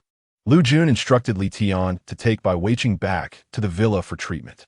Throughout, she didn't look at Qin Ma Xiao even once, treating his words as if she hadn't heard them. The hidden sadness and hurt in Qin Ma Xiao's heart finally seeped into his chest, making him aware of it. He couldn't face such indifference from Liu Jun, gritting his teeth, dear. Suddenly, Liu Jun turned around. Guoheng and Chengli on the side were equally tense. They had already been discovered by Jun for deceiving her, and Qin Ma Xiao was still relentlessly pressuring her. Would Jun become even angrier? The possibility of this made Guoheng and Chengli feel breathless. Liu Jun raised her delicate little face to look at Qin Ma Xiao. He instinctively broke into a vibrant smile at her. It seemed that this would make Liu Jun understand that they were meant to be together. Liu Jun blinked her eyes, her soft and pleasant voice escaping lightly. But it immediately broke Qin Ma Xiao's heart. Qin Ma Xiao, why do you think that if you confess to me, I will be with you? I have never had feelings for you. To me, you're just my comrade. I'm very grateful for the day you saved me. But Liu Jun's eyes turned cold. I didn't know that the price of you saving me was sexual harassment. Wah! Qin Ma Xiao was stunned, unable to comprehend the meaning behind Liu Jun's words. Liu Jun curled her lips, revealing an exceptionally beautiful smile that Qin Ma Xiao had never seen before. It was more beautiful than any smile he had ever seen. He wanted to cherish this unique smile that was only for him, but at the same time, it made him feel heartbroken and pained. Qin Ma Xiao, if your way of expressing love to someone you like is to sexually harass her the first time you meet, then I truly feel sorry for the woman you like. Liu Jun shot him a look of disdain, her smile still lingering but filled with sarcasm. She had been saved by Qin Ma Xiao, yet she had also been harassed by him.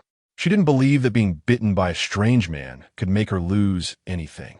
But that didn't mean she could be casually harassed by a strange man. If she could still treat Qin Ma Xiao kindly and act as if nothing had happened, then she should have died that day, swallowed by the filthy mouth of the man who saved her. Qin Ma Xiao, you are the leader of Dark Organization. Even without me as your guide, you are still the strongest SSS-level sentinel. You can still live well in the city center. Liu Jun said, her smile cool and sharp, which was impossible to overlook. I will no longer treat you as my comrade, nor will I bind you as a guide. You can freely choose not to live with me and do whatever you want as the leader of Dark. Rest assured, because you saved me, I will help you through every episode of Frenzy from now on as a way to repay you. We no longer have a binding relationship, only gratitude. Wah! For the first time in his life, Qin Ma Xiao felt dizzy and short breath. Liu Jun continued, looking at Guoheng and Chengli on the other side. The two, who had just been tense, now looked completely different. Guoheng's usually cold and indifferent face now showed a layer of unexpected caution. Cheng-Li's face, filled with pity and worry about Liu Jun abandoning him, had turned into a sweaty panic. Liu Jun's smile deepened, her slightly raised eyes hiding a bright gleam. What she had just said was not merely to clarify the boundaries with Qin Ma Xiao.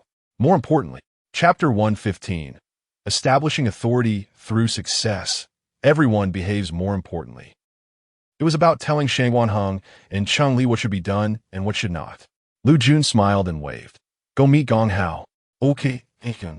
Shang Guanheng was quite obedient now. Yes, Ajun.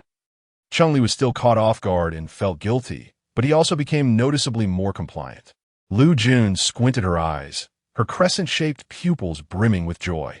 As the Queen of Special Forces, she had led many teams to victory in battles.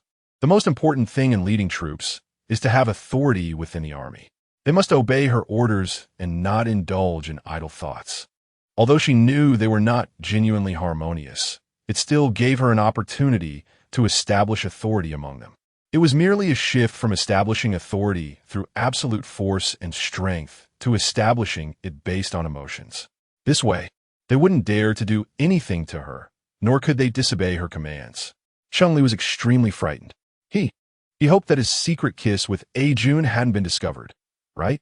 It turned out, falling for Jun and being unable to control his desire to kiss her was simply not right. Fortunately, he selfishly kept this matter to himself. Otherwise, now, he would be driven away by Jun, just like Qin Ma Xiao. He would no longer be able to have any other relationship with Jun. Shang Wanheng's mind was focused. He knew Jun was extraordinary, but Jun still gave him a huge shock. He had never heard such word from any guide before, nor from any sentinel. What he had seen the most was guides commanding sentinels to do what they wanted. In this, there was no consideration of the sentinel's willingness at all. But now, it seemed to have reversed. They were not concerned with Jun's intentions. They merely wanted to greedily consume her. They wanted Jun to become theirs. Yet, unexpectedly, this very thought was wrong. Sexual harassment. It turned out that what Qin Ma Xiao and they had done to Jun was called sexual harassment. Shang Wanheng pressed his lips together, unable to utter a word. The surging possessiveness in his heart was stirred by Liu Jun's words, making him dare not let it erupt. He knew that Jun's words were serious. If they did anything that touched her bottom line, she would mercilessly bid them farewell. Even if he held a different favored status in Jun's heart, it made no difference. The three of them entered the terminal prison station. Outside, only Qin Ma Xiao and the terminal prison staff, Zhou Jiao, were left. Zhou Jiao stared wide-eyed, still unable to react to what had just happened. What just happened? That SSS-level guide Liu Jun performed in front of her, how to tame the three strongest sentinels. Zhou Jiao gulped down a big mouthful of saliva. She was so cool, different from any guide she knew. Even the method of simultaneously taming the three strongest sentinels was completely different. No wonder. The terminal matched her with 4 sentinels that no guide had ever been able to bind, and even matched her with new sentinels. Because she could completely tame them. Zhou Jiao was deeply shocked. Hey! Qin Ma Xiao's cold voice exploded in her ear. Zhou Jiao snapped back to reality and quickly turned to look. But what she saw made her feel as if she had fallen into hell in an instant. Qin Ma Xiao's eyes were filled with a cold and murderous aura, and the darkness in his gaze instilled an inexplicable fear in her. Chapter 116. Forced binding of the sensing soul. Qin Ma Xiao's terrifying demeanor madly oppressed Zhou Jiao, sending shivers down her spine, filled only with panic. She swallowed hard, fearfully looking at him. Qin Ma Xiao's voice was cold and fearsome. What happened just now must not be spoken of. My dear, it's not his fault. Zhou Jiao stammered, her shoulders trembling with fear. She didn't dare to say anything. Qin Ma Xiao glanced at the 3 people who had already disappeared, suppressing the gloomy feelings in his heart as he turned to leave. On the other side, inside the prison station, Liu Jun, accompanied by Shang Wanheng and Chun-Li, had just walked a short distance when they saw Gong Hao in the cell. Gong Hao was panting, having fallen from his chair, his face deathly pale and looking extremely terrifying, as if he had just escaped from punishment. His eyes lifted, clearly in a state of extreme destitution. Yet they were still fixated on Liu Jun with a strangely relaxed intensity, the excitement in his eyes almost swallowing her whole. Gong Hao elegantly twisted his lips into a smile, weak but still maintaining a hint of past grace. Jun, you just used that thing of yours, right? Liu Jun's expression remained unchanged, but her eyes sharpened slightly. She had been curious from the beginning about how Gong Hao knew that she had a spatial ability stored in her mind. Not only him, but even those filthy beings had sensed it. What was going on? As for whether others would discover her terrifying powers from another world, Liu Jun hadn't even considered that. After these few incidents, she had already grasped all the mental power rules of this world.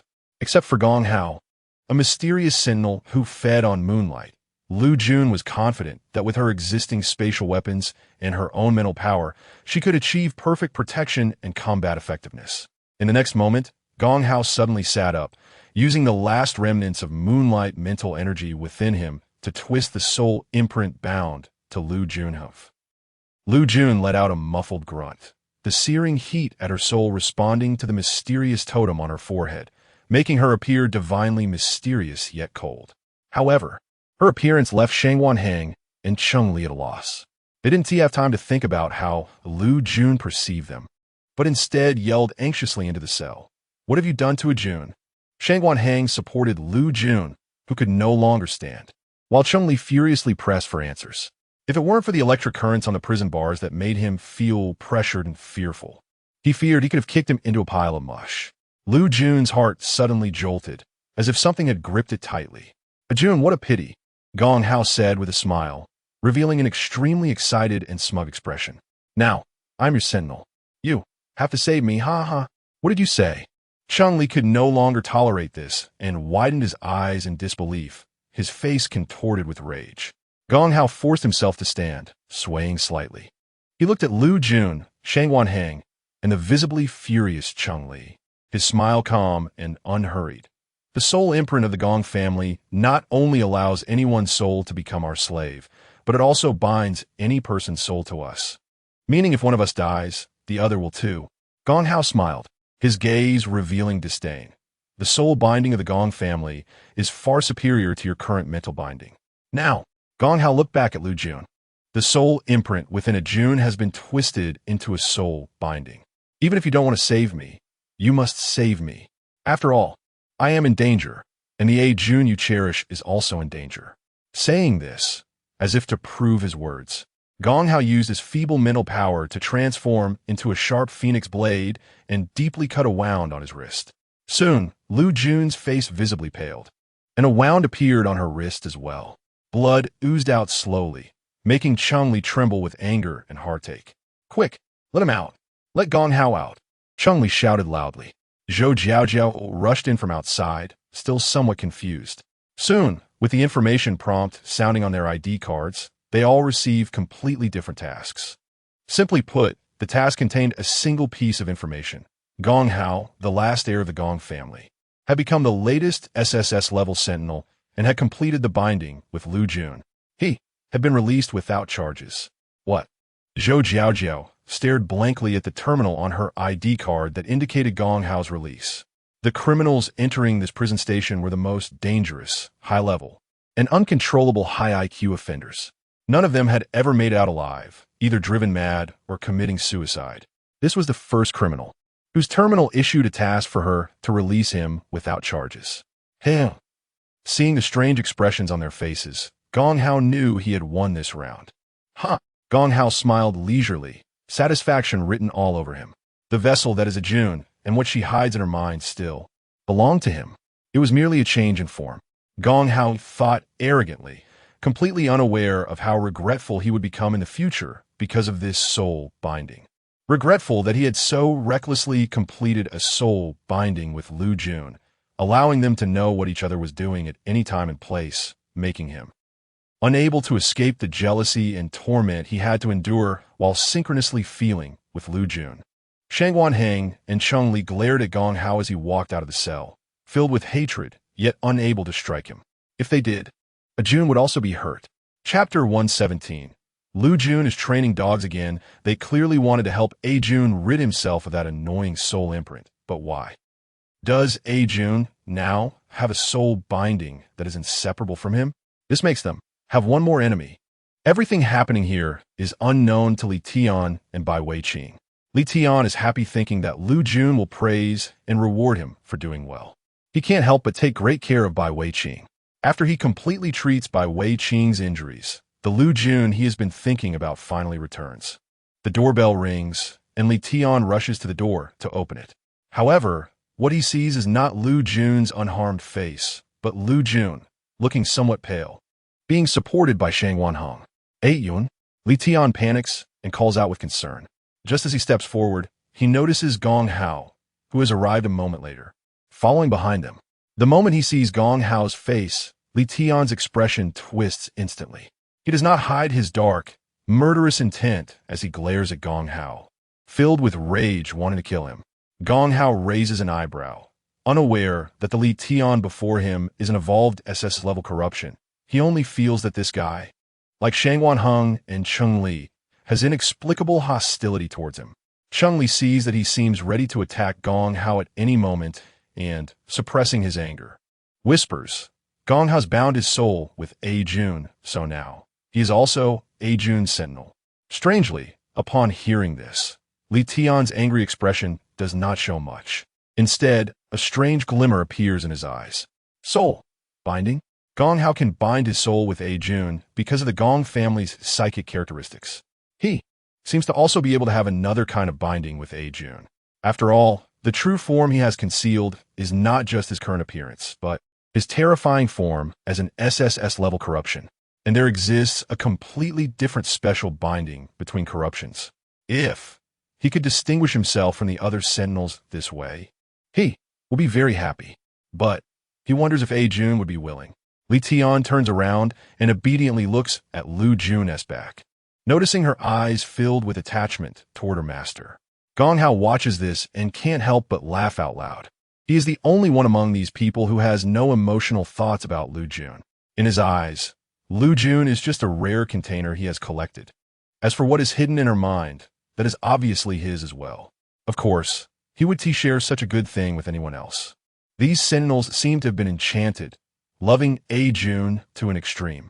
It's just a pity that, in his eyes, he has never cared about such feelings. In his view, there's only his precious collection. Gong Hao has no idea that one day he will deeply regret his thoughts from today. Liu Jun takes a moment to recover from the physical pain she shares with Gong Hao. She looks at him in disbelief. Gong Hao still appears extremely elegant, seemingly unconcerned. However, Liu Jun has a grudging admiration for his demeanor. Does this Gong Hao not have a pain system? She is on the verge of fainting from the pain she feels from their shared perception. Yet he still acts as if nothing is wrong. If not for his slightly pale complexion, she would really suspect he has never suffered inhuman torment and punishment. Right by Wei Qing. Liu Jun calls out weakly. A Jun, don't worry. Li Tian appears in front of her, whispering, Bai Wei Qing is already asleep. I've treated his wounds. I didn't call a doctor. I will keep the secret of his psychological issues and will protect the Bai family's reputation. Thank you, Liu Jun says sincerely. Li Tian shakes his head and says, no need. I willingly do things for a Liu Jun feels greatly relieved. If only all her comrades were as understanding as Li Tian. While she thinks this, she is suddenly aware of two cautious gazes directed at her. It is Shangwan Heng and Cheng Li. Both appear to be casually glancing at her, but it is obvious they are very concerned, watching to see if she is angry because of the awkwardness from their journey. The tension is broken by Liu Jun's cold demeanor towards Gong Hao. Liu Jun knows that Gong Hao is a dangerous person. He not only knows about her personal space, but has also tormented her in the past. He possesses extremely perverse methods and twisted thoughts. This time, he forcibly altered the soul imprint within her and bound their souls together merely to escape from the terminal prison. She absolutely cannot coexist under the same roof with such a dangerous existence. However, Gong Hao does not intend to let go of this opportunity to observe and appreciate the most valuable and rare collection of his life. Hey, Yun, why are you looking at me like that? Gong Hao knows he has angered Liu Jun, but he likes this version of her even more. Could it be A Jun is thinking about the time I made you kneel at my feet and lick my shoes yesterday?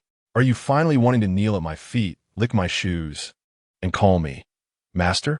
His outrageous words instantly darken the faces of Shangwan Heng, Cheng Li, and Li Tian. For the first time, they glare at Gong Hao in unison, their eyes filled with hatred as if they want to tear him apart. Gong Hao actually dared to insult A Jun? The three of them are furious but also helpless. Liu Jun starts to laugh. I was just thinking. Recovering from her pain, Liu Jun stands up and delivers a sharp blow. What exactly made you become this pitiful state? As she speaks, Liu Jun raises her chin, her disdainful and contemptuous gaze striking Gong Hao's face like a slap. The smile on Gong Hao's face instantly falters. He never expected Liu Jun would show such an expression, and even more so, that her expression was directed at him. The deep-seated feelings he has hidden in his heart erupt uncontrollably, completely changing his complexion. Liu Jun chuckled softly. Chapter 118. The morbid continuation. Liu Jun knew that in the face of a dangerous person like Gong Hao, whose thoughts were completely unknown to her, the only way to handle him was to deeply crush him, shattering his belief that he was a unique, non-human being.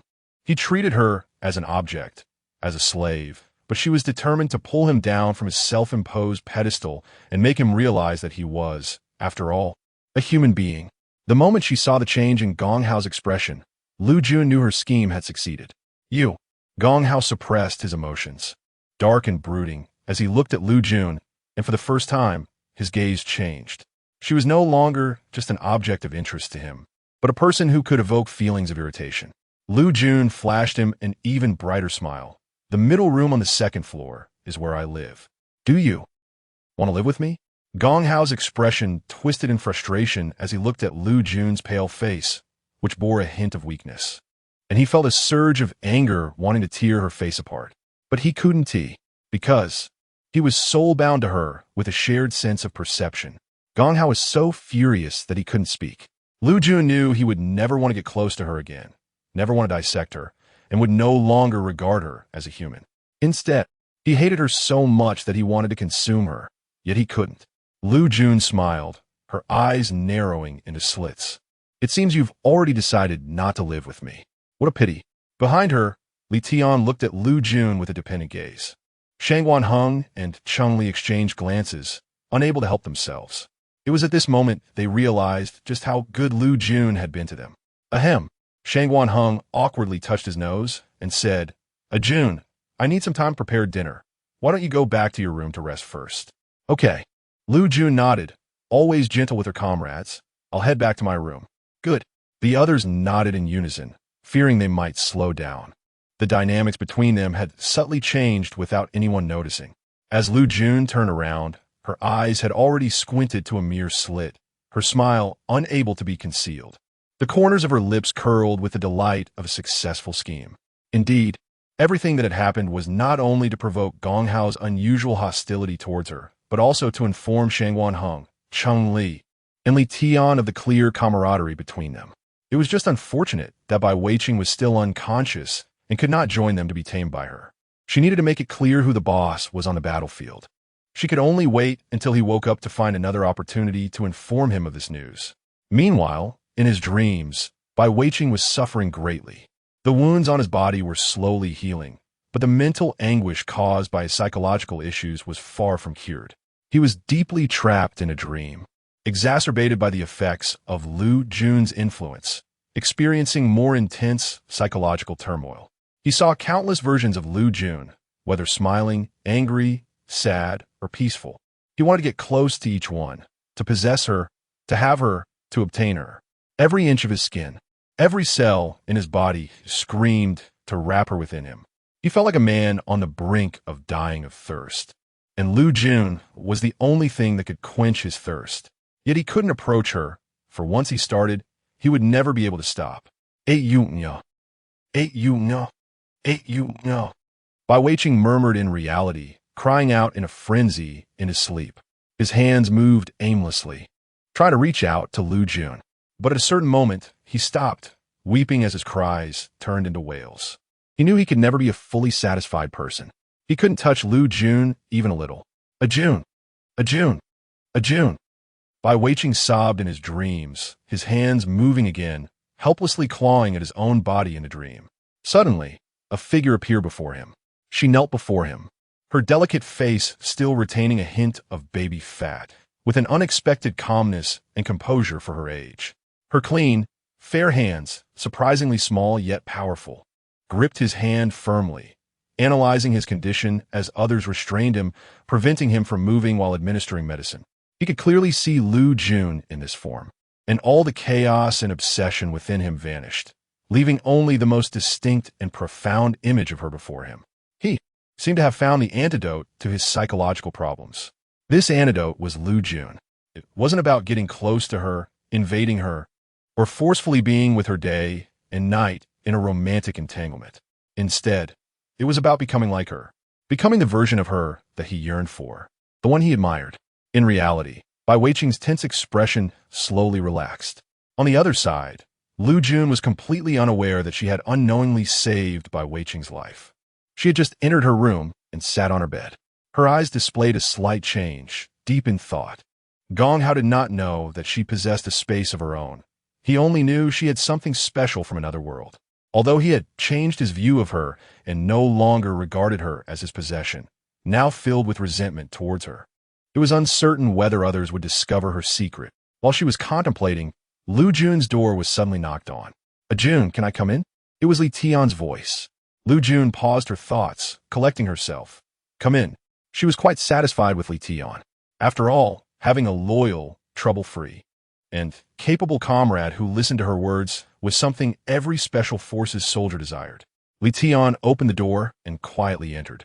He gently closed the door and walked step by step to Liu Jun, half kneeling before her in an extremely submissive and soft posture. He looked up, his features and appearance distinctly resembling that of a beautiful fox, yet somehow evoking the image of an adorable dog. He stared intently at Liu Jun, his lifted chin exposing his neck, as if Liu Jun were pulling on a collar around it, compelling him to obediently look at her.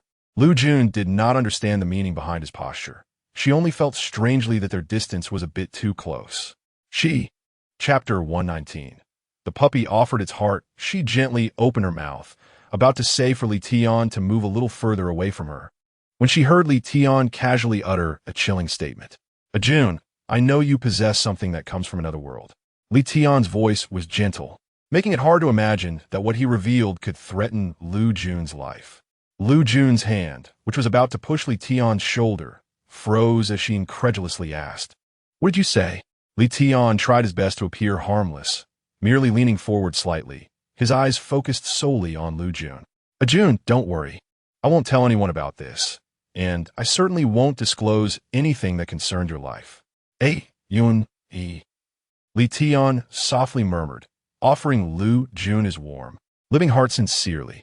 Jun, I won't betray you. I just want. His eyes glistened with emotion, softly enveloping Liu Jun in his entire gaze. In my life, I just want to stay by your side forever, and that is enough. His words were heartfelt. Liu Jun's breath caught for a moment, and she clearly sensed that what Li Tian said was true. He would keep her secret, and he would do anything for her, even sacrifice his life without regret. And he asked for nothing in return, only to be by her side. As a Special Forces queen, Liu Jun had not been without admirers, nor had she lacked people who had shown her kindness one after another. Yet, no one had ever selflessly and passionately offered their whole heart in front of her like this. Why do you treat me this way? Liu Jun, who had fought countless battles and seen many schemes and villains, was encountering such an unreciprocated feeling for the first time. Even, they had only met today. Because I have secrets too, Li Tian said softly, extending his hand.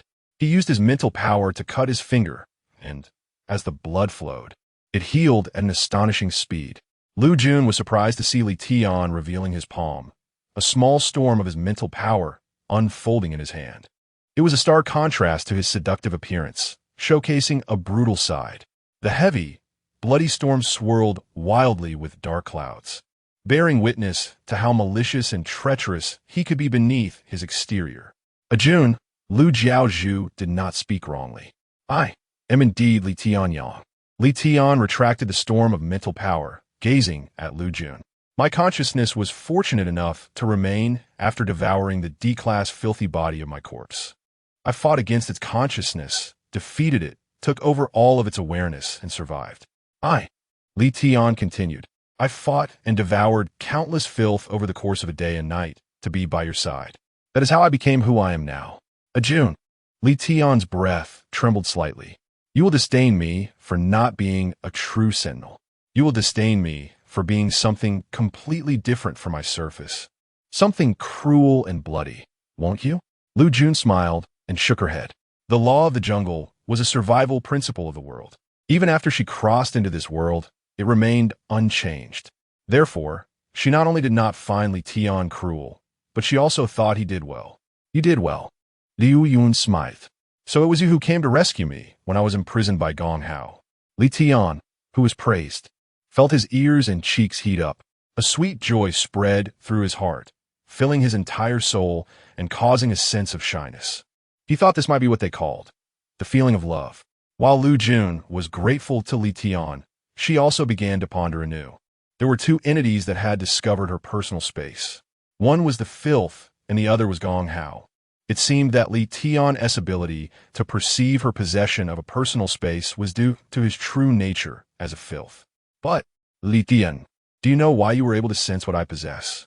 Liu Jun asks. I don't know. Li Tian also found it strange but said, however, Jun, I have a way to make your personal space undetectable to anyone. What method? Liu Jun inquired. Li Tian gazed at Liu Jun with longing and said, bind with me. Li Tian took Liu Jun's hand and pressed it against his chest. There lay his heart, the very heart he was about to offer to Liu Jun. The key to this binding. Bind? Liu Jun did not pull her hand away from Li Tian, but was instead intrigued by what he said. She indeed needed a way to hide her personal space, but what exactly was this binding with Li Tian? Jun, when I broke through to become human, I gained a lot of inherited knowledge about filth in my mind. One piece of information told me about the unique binding method of filth. Li Tian quietly explained to Liu Jun. The filth has two hearts. One is used to sustain life. The other is the hidden star nucleus within the filth. After transforming into human form, my star nucleus is hidden in my heart. As long as you swallow my other heart, you will gain the same vitality and abilities as mine. Li Tian demonstrated one of the abilities of being filth by hiding. He took a gentle breath, and in the next moment, his figure completely vanished before Liu Jun. But the sensation on her wrist told Liu Jun that he had not left or truly disappeared. He had merely concealed his form. This powerful concealment ability was something even she, the strongest special forces queen with SSS-level mental power, could not detect at all. In the next instant, Li Tian's figure reappeared. Jun, what do you think? Li Tian asked, yearning and hopeful that Liu Jun would agree. Because this meant he would truly belong to Liu Jun, not just as a human, not just as a sentinel, but also as a filth binding at the heart. He wanted to give his heart to Jun. Finally, after a period of anxious waiting, Liu Jun nodded. Okay. Li Tian was overjoyed, recalling a new question. The only method to allow Jun to take his other heart and hide it within her body was a kiss. Chapter 120. Liu Jun leaned in for a kiss, and Li Tian couldn't help but feel his face grow hot as he thought about it. What's wrong? Liu Jun looked at him and guessed something. Is it the way of binding? Li Tian, his beautiful fox-like eyes shimmering like raindrops spreading out. I need, Li Tian whispered, his gaze lifting, his eyes watery and extremely enticing. I need Jun to kiss me while probing her mental energy into my body all the way to my heart, to draw the star core within my heart into Jun's heart. Okay. Liu Jun blinked her eyelashes lightly. Hearing Liu Jun's unwavering agreement, Li Tian felt his breath catch. All the air seemed to condense in his lungs, as if he were in another space, a space only for him and Liu Jun. The flow of time around them seemed to slow down at that moment. He saw Liu Jun slowly lowering her head, getting closer to him. The hand that wasn't held by him, resting on his heart, gently and powerfully supported the back of his head, guiding him to dance with her. The moment their soft lips met, Li Tian let out a long breath. His heart was racing intensely. He should have closed his eyes to enjoy this first kiss with Jun. Yet, for some reason, he couldn't bring himself to close his eyes, keeping them wide open and feeling the desire boiling within him as time seemed to slow down before his eyes. Liu Jun pressed her lips against Li Tian's, and with the flow of her mental energy, she slowly probed into his body. A flash of surprise crossed her eyes. Why was her mental energy able to flow so freely into Li Tian's body? It was as if it wasn't her entering Li Tian's body, but Li Tian wholeheartedly allowing her to roam freely within him. Even if she were to recklessly toy with his body, causing it to shatter, he wouldn't have a single complaint. Liu Jun felt a stir of emotion and couldn't help but soften her grip on the back of Li Tian's head. They were in a position where one was sitting and the other was half kneeling. Li Tian held Liu Jun's right wrist with his left hand, allowing her to feel the passionate heartbeat in his chest that surged because of her. The back of his head was gently supported by Liu Jun, making it easy for her to realize how deeply the mental energy within him clung to her. And it also allowed her right palm to directly understand how much his heart and body craved her. Liu Jun pressed down on Li Tian's heart with her hand, her fingers trembling slightly. She held her breath and concentrated, striving to explore the second heart star core within Li Tian's heart. Finally, she saw the star core. It was a star core that left her in a daze. A faint light pink star core, radiating tiny pink star dust. Its appearance and existence seemed to tell Liu Jun just how much its owner loved her. Liu Jun closed her eyes, realizing a fact. Li Tian, who had transformed from filth into humanity, taking steps that were not human just to stand before her, was a sentinel whose life and death were all for her. He loved her very much. She didn't know how long it had passed, but Liu Jun was panting, her body softening, nearly sliding off the bed. Li Tian quickly caught her in his arms, and the previous position of her on top of him instantly transformed into a knight-like posture, protecting Liu Jun. Liu Jun sat in Li Tian's embrace, her head resting limply against his shoulder. Li Tian held Liu Jun, his breathing also disordered, but not as powerless as hers. He knew that Jun's quick exhaustion was not due to anything else, but because most of her mental energy had been spent exploring the other star core in his heart. He gently closed his eyes, listening to Liu Jun's breath beside him, thinking, Jun must have been overwhelmed by the sight of his star core. That's why, aside from wanting to take the star core and bind with him, she kissed him for an extra 20 minutes. But he loved Jun, not to take anything from her. Jun. Li Tian's voice became much deeper. Even a well-behaved little dog has its own selfishness. I transformed from filth into a human just to come by your side. I only hope to stay by your side forever, not to use my love to demand anything from you. That would be too selfish. Jun, Li Tian said, I just hope you can be happy. Okay. Liu Jun's voice was soft and sweet, but with a mischievous chuckle. Li Tian, if it were really like that, you would have pulled away from me right after I took the star core. Li Tian fell silent, not speaking, but he tightened his grip on Liu Jun's clothes. Don't worry. Liu Jun's voice continued to ring in his ears. I will take responsibility for you. Li Tian, feeling nervous and expectant, gently loosened his grip on Liu Jun's clothes, a smile spreading across his face. Okay. Silently accompanying her was indeed what he wanted to do for Jun, but receiving Jun's love in return made him even happier. Li Tian hugged Liu Jun tighter, his heart and eyes filled with her. The anger and twisted psychological issues that had plagued him due to various torments were significantly reduced because of Liu Jun's response. Now, he was no longer just a dog wanting Liu Jun to tighten the collar around his neck, but a guardian wanting to protect Liu Jun in this knightly manner, wishing to stay by her side forever. The atmosphere in the room was peaceful and serene. However, Gong Hao, who shared a soul bond with Liu Jun, was not feeling well at all. He stroked his chest, feeling the intense heat and softness emanating from it, his expression dark and oddly puzzled. What was this feeling? For the first time, the elegant and cold features of Gong Hao showed confusion. What he found even more incomprehensible was the softness and comfort that lingered on his lips for a full 25 minutes. He raised his other hand, touching his lips in bewilderment. What had Liu Jun just done? Although he was human, having lived in the underground villa of the Ghost Tree Forest for years and possessing non-human thoughts, he was left with nothing but confusion. Finally, he understood what it was. He curled his lips into a smirk, revealing a mocking smile as if watching a show. This is a kiss. If the other sentinels bound to Liu Jun knew she had kissed one of them for such a long time, they would probably be furious, right? Chapter 121, all perceived Gong Hao thought and walked out the door. At a glance, he noticed that Li Tian was missing downstairs. How interesting. Gong Hao's resentment towards Liu Jun suddenly turned into anticipation for the show. The soft feelings lingering in his heart were gradually dissipating. Yet the smile on his lips grew even larger. He knew that Liu Jun would also sense his current mood. However, Gong Hao couldn't help but click his tongue. What exactly had Liu Jun done just now? Was it just kissing Li Tian, or was there something more? Otherwise, Gong Hao couldn't help but place his hand over his heart once again. How could it give me such a strange feeling? Gong Hao's eyes, clear and cold like a robot, were tinged with confusion. On the other side, Liu Jun, who had regained her composure, lifted her head from Li Tian's embrace and sensed something was off. She felt an unusually happy emotion in her heart, even one that could be described as excitement.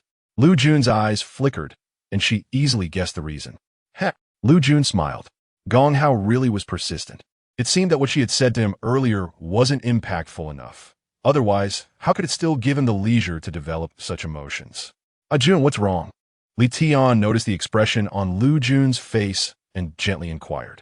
The two sat on the bed, and Liu Jun simply told him everything that had happened with Gong Hao.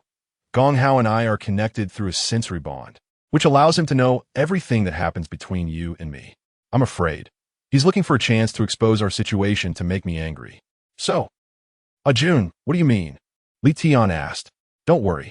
I don't plan to hide anything about us, Liu Jun said with a smile. I believe that Shangwan Heng, Cheng-Li, and Bai Weiqing will understand our feelings. After all, even though they have deceived me, it also shows that they are quite good and willing to maintain relationships for the sake of fighting well together.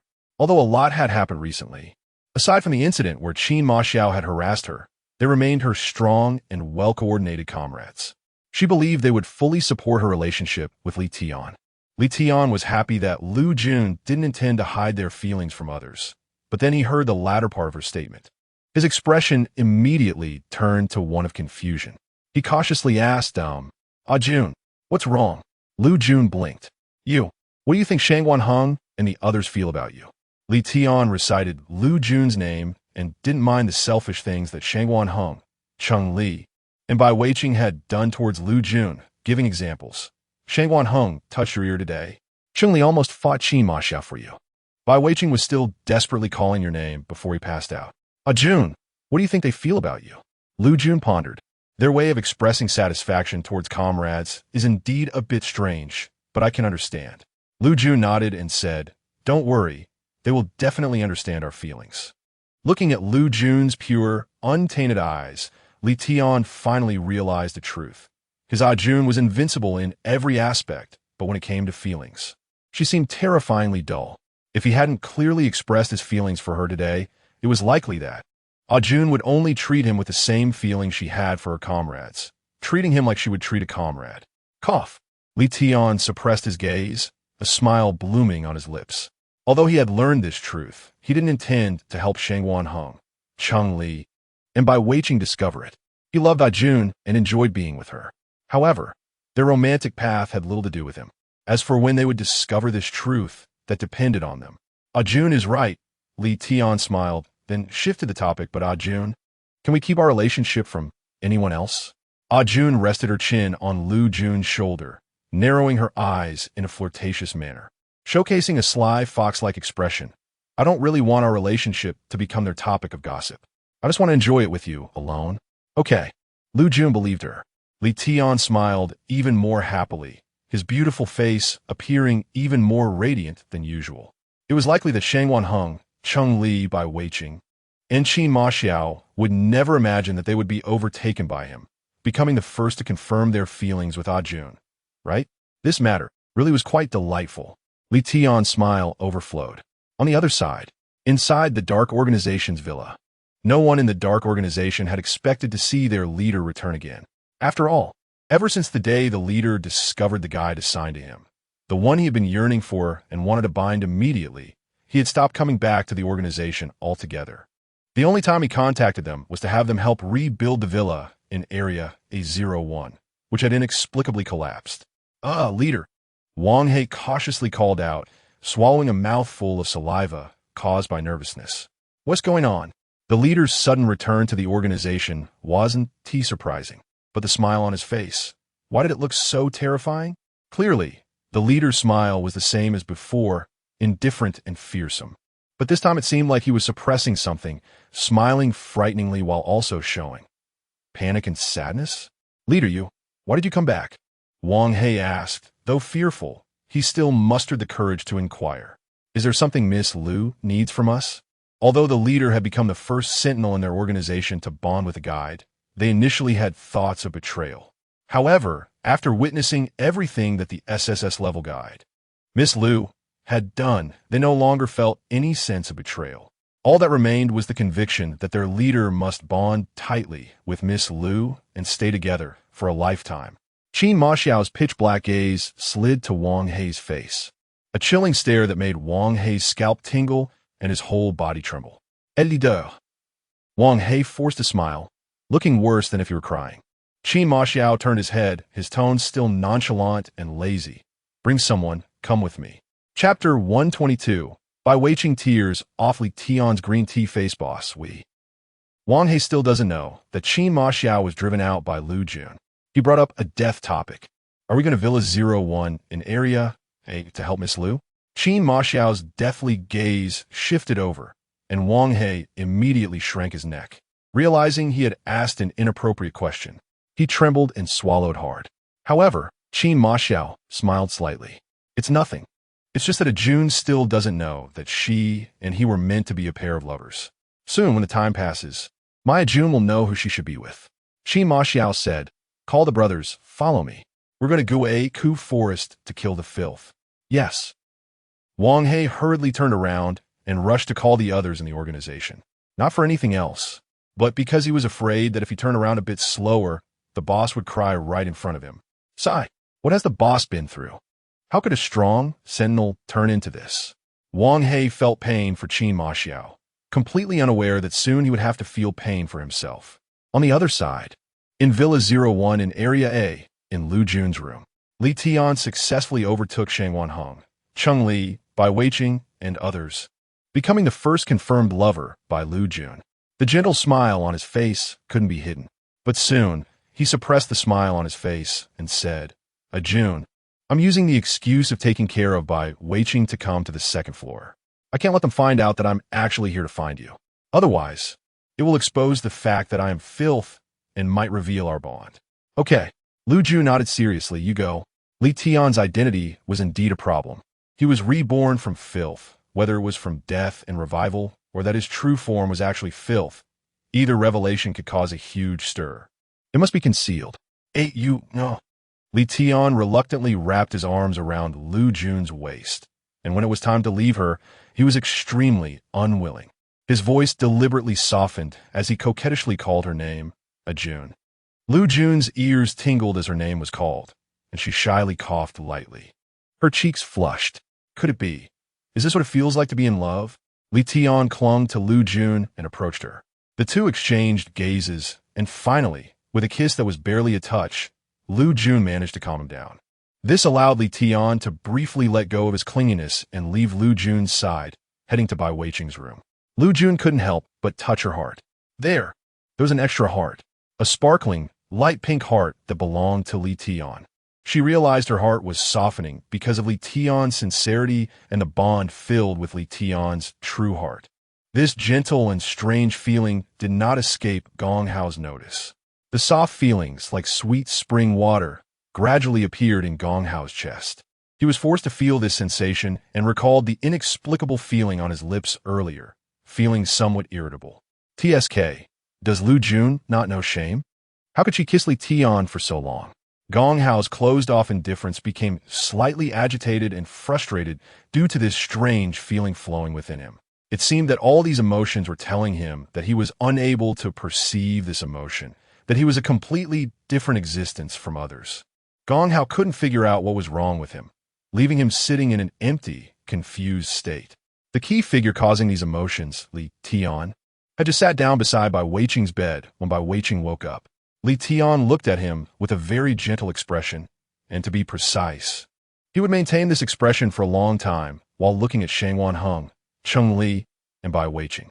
After all, he was the only one who was truly with Jun, and they still hadn't let Jun figure out their feelings for her. What a trio of pathetic failures. Li Tian smiled at Bai Weiqing and, seeing him wake up, kindly called out, "Bai Weiqing, you're awake." Bai Weiqing suddenly jolted awake from his slumber, still not fully conscious. His thoughts drifted, and the memories of what Liu Jun had done before he fell unconscious slowly returned to his mind. He clearly saw Li Tian sitting by his bed. The moment he recognized Li Tian's face, Bai Weiqing's expression immediately darkened, jealousy and unwillingness flooding his face. He wanted to tear Li Tian's face apart. "What are you doing here?" Bai Weiqing weakly gritted his teeth, forcing out the words through clenched jaws. "What am I doing?" Li Tian thought about everything that had just happened with Liu Jun, and his smile couldn't help but deepen. "Of course, I'm here to take care of you." "Take care?" Bai Weiqing sneered, looking at Li Tian, who had the same fox-like eyes but had a completely different temperament and appearance. He could no longer suppress himself and sat up straight. He wanted to tear apart Li Tian's innocent white lotus facade in front of Liu Jun. "Li Tian, what are you pretending for?" Bai Weiqing said. "Do you think I'm like Shangguan Heng and the others? Or like a Jun, unable to see through your disguise? I'm just like you, a patient with severe psychological issues." Bai Weiqing looked at Li Tian's unperturbed face, his words sharp. "Although I don't know where you, this suddenly appeared SSS-level strongest sentinel, came from, I am very familiar with your illness. After all, I have suffered from this psychological illness in the past, and until now. A Jun is my only antidote. You are no exception. A Jun is also your antidote. But why?" Bai Weiqing's gaze towards Li Tian was filled with intense hatred. It was a loathing that wished to devour him, to crush his bones and flesh completely. "Why do you have so much more emotional possession of a Jun than I do?" Bai Weiqing was furious, filled with hatred. "Why?" Li Tian looked at him and smiled. Chapter 123. Gong Hao is stimulated by telepathy. Li Tianxiao was extremely relaxed, completely different from the innocent and annoying facade he had when Bai Weiqing last saw him. It was as if he had peeled away the submissive disguise he wore in front of Liu Jun, the one that pretended to love her wholeheartedly, revealing instead his cunning and malicious true self. He never expected that while others failed to see his true nature, you did. Li Tianxiao smiled slyly, then added, "But what a pity. I am indeed acting. I am pretending to be a docile person for the sake of A Jun, but..." "So what?" Li Tianxiao chuckled. "I am acting, yet I am also willing to be a compliant and obedient person by A Jun's side for a lifetime. I am willing to rid myself of all my vices for A Jun, to be like a dog with a collar tightly held in her hand. How can you say that I am just acting?" From the moment he first saw A Jun, he began to act. He hid the darkness within him, concealing all the negativity that could not be spoken of or shown, merely presenting himself as a well-behaved dog by A Jun's side. But he was willing to do so because he wanted to be by A Jun's side for the rest of his life, more than he wanted to embrace the darkness in his heart. Saying this, disregarding Bai Weiqing's twitching face due to anger, Li Tianxiao continued, "Bai Weiqing, you say I am a patient with a psychological disorder like you. But my illness is even more closely related to my feelings for A Jun. Then, don't you also act?" Bai Weiqing's face suddenly darkened at his words, his hands clenching tightly together in frustration. He knew that if he raised his hand to hit Li Tianxiao now, the one A Jun would blame would not be Li Tianxiao, but him, and such an outcome would not bring him any benefit. It would only make A Jun hate him even more. But Bai Weiqing thought of how Liu Jun would appear before him, making him more and more moved by her rationality, wisdom, and strength, deepening his feelings for her. His mind began to waver, but he could no longer leave A Jun. He could not bear A Jun hating him. He couldn't even stand the thought of being, like Qin Ma Xiao, leaving her side and facing the Bai family's villa alone. Bai Weiqing, Li Tianxiao's voice was soft, filled with pity. "You are really pitiful." With that, Li Tianxiao stood up and stopped speaking. He could have hinted or used some small words to let Bai Weiqing know that his relationship with A Jun was extraordinary. His severe psychological disorder, which he himself was afraid to look at for too long, had already been alleviated significantly because of A Jun. He no longer lived solely through pretense, nor relied on the venomous thoughts in his heart, but lived to protect A Jun, to always be by her side. Only Bai Weiqing was trapped in his own emotions, completely unaware of how relaxed his expression had become. The pervasive negativity that used to surround him had long since vanished. He would not tell Bai Weiqing about his current feelings for A Jun, as it would indeed drive Bai Weiqing mad, turning him into a lunatic or a fool, leaving him with no possibility of being with A Jun. It would indirectly reduce the time he could spend with A Jun by eliminating one more competitor, but he loved A Jun, and he did not want to cause her any trouble. He did not intend to expose the good show. They had not informed anyone about their feelings for A Jun, nor did he plan to interfere. Li Tianxiao opened the door and walked out, leaving Bai Weiqing alone in the room. Ah! Ah! Bai Weiqing let out a low howl. Thinking about what Li Tianxiao had just said, and recalling Qin Ma Xiao's vicious act of biting Liu Jun before he fell unconscious. His body felt like it was on fire, his hands trembling as he wanted to claw at his own skin to relieve his longing for Liu Jun. He loved A Jun so deeply, but why couldn't he have her? Bai Weiqing sat in silence, tears streaming down his face. He felt utterly defeated, sitting there with dull, lifeless eyes, unsure of how to react. On the other side, in Gong Hao's room, while Gong Hao was still confused about the feelings swirling in his heart, there was a knock on the door. He immediately discarded his thoughts and was replaced by a renewed sense of mischief. The only person in this villa who would knock on his door in such a calm manner, aside from Liu Jun, was no one else. Did she know what he was about to do? Coming specifically to plead with him not to reveal the matters between her and Li Tianxiao, to make Shangwan hang and the others go mad? Gong Hao returned to a dominant position, thinking Liu Jun had turned back into someone who would be trampled underfoot, begging him to kiss his shoes and pleading for him not to be too cruel. The moment the door opened, he realized he was wrong. The panic and pleading he expected on Liu Jun's face were absent. Instead, she wore a bright and radiant smile that only intensified his hatred for her. Gong Hao's once lofty and contemptuous smile froze the moment it met Liu Jun's beaming smile. Liu Jun, however, smiled even brighter. What's wrong? Gong Hao, judging by your expression, it seems you didn't expect me to be this happy. Gong Hao's expression turned cold as his hatred for her intensified. What do you want? He pressed, his voice low and somewhat fierce. I came to annoy you. Liu Jun unabashedly revealed her purpose. Her smiling eyes held deeper contemplation.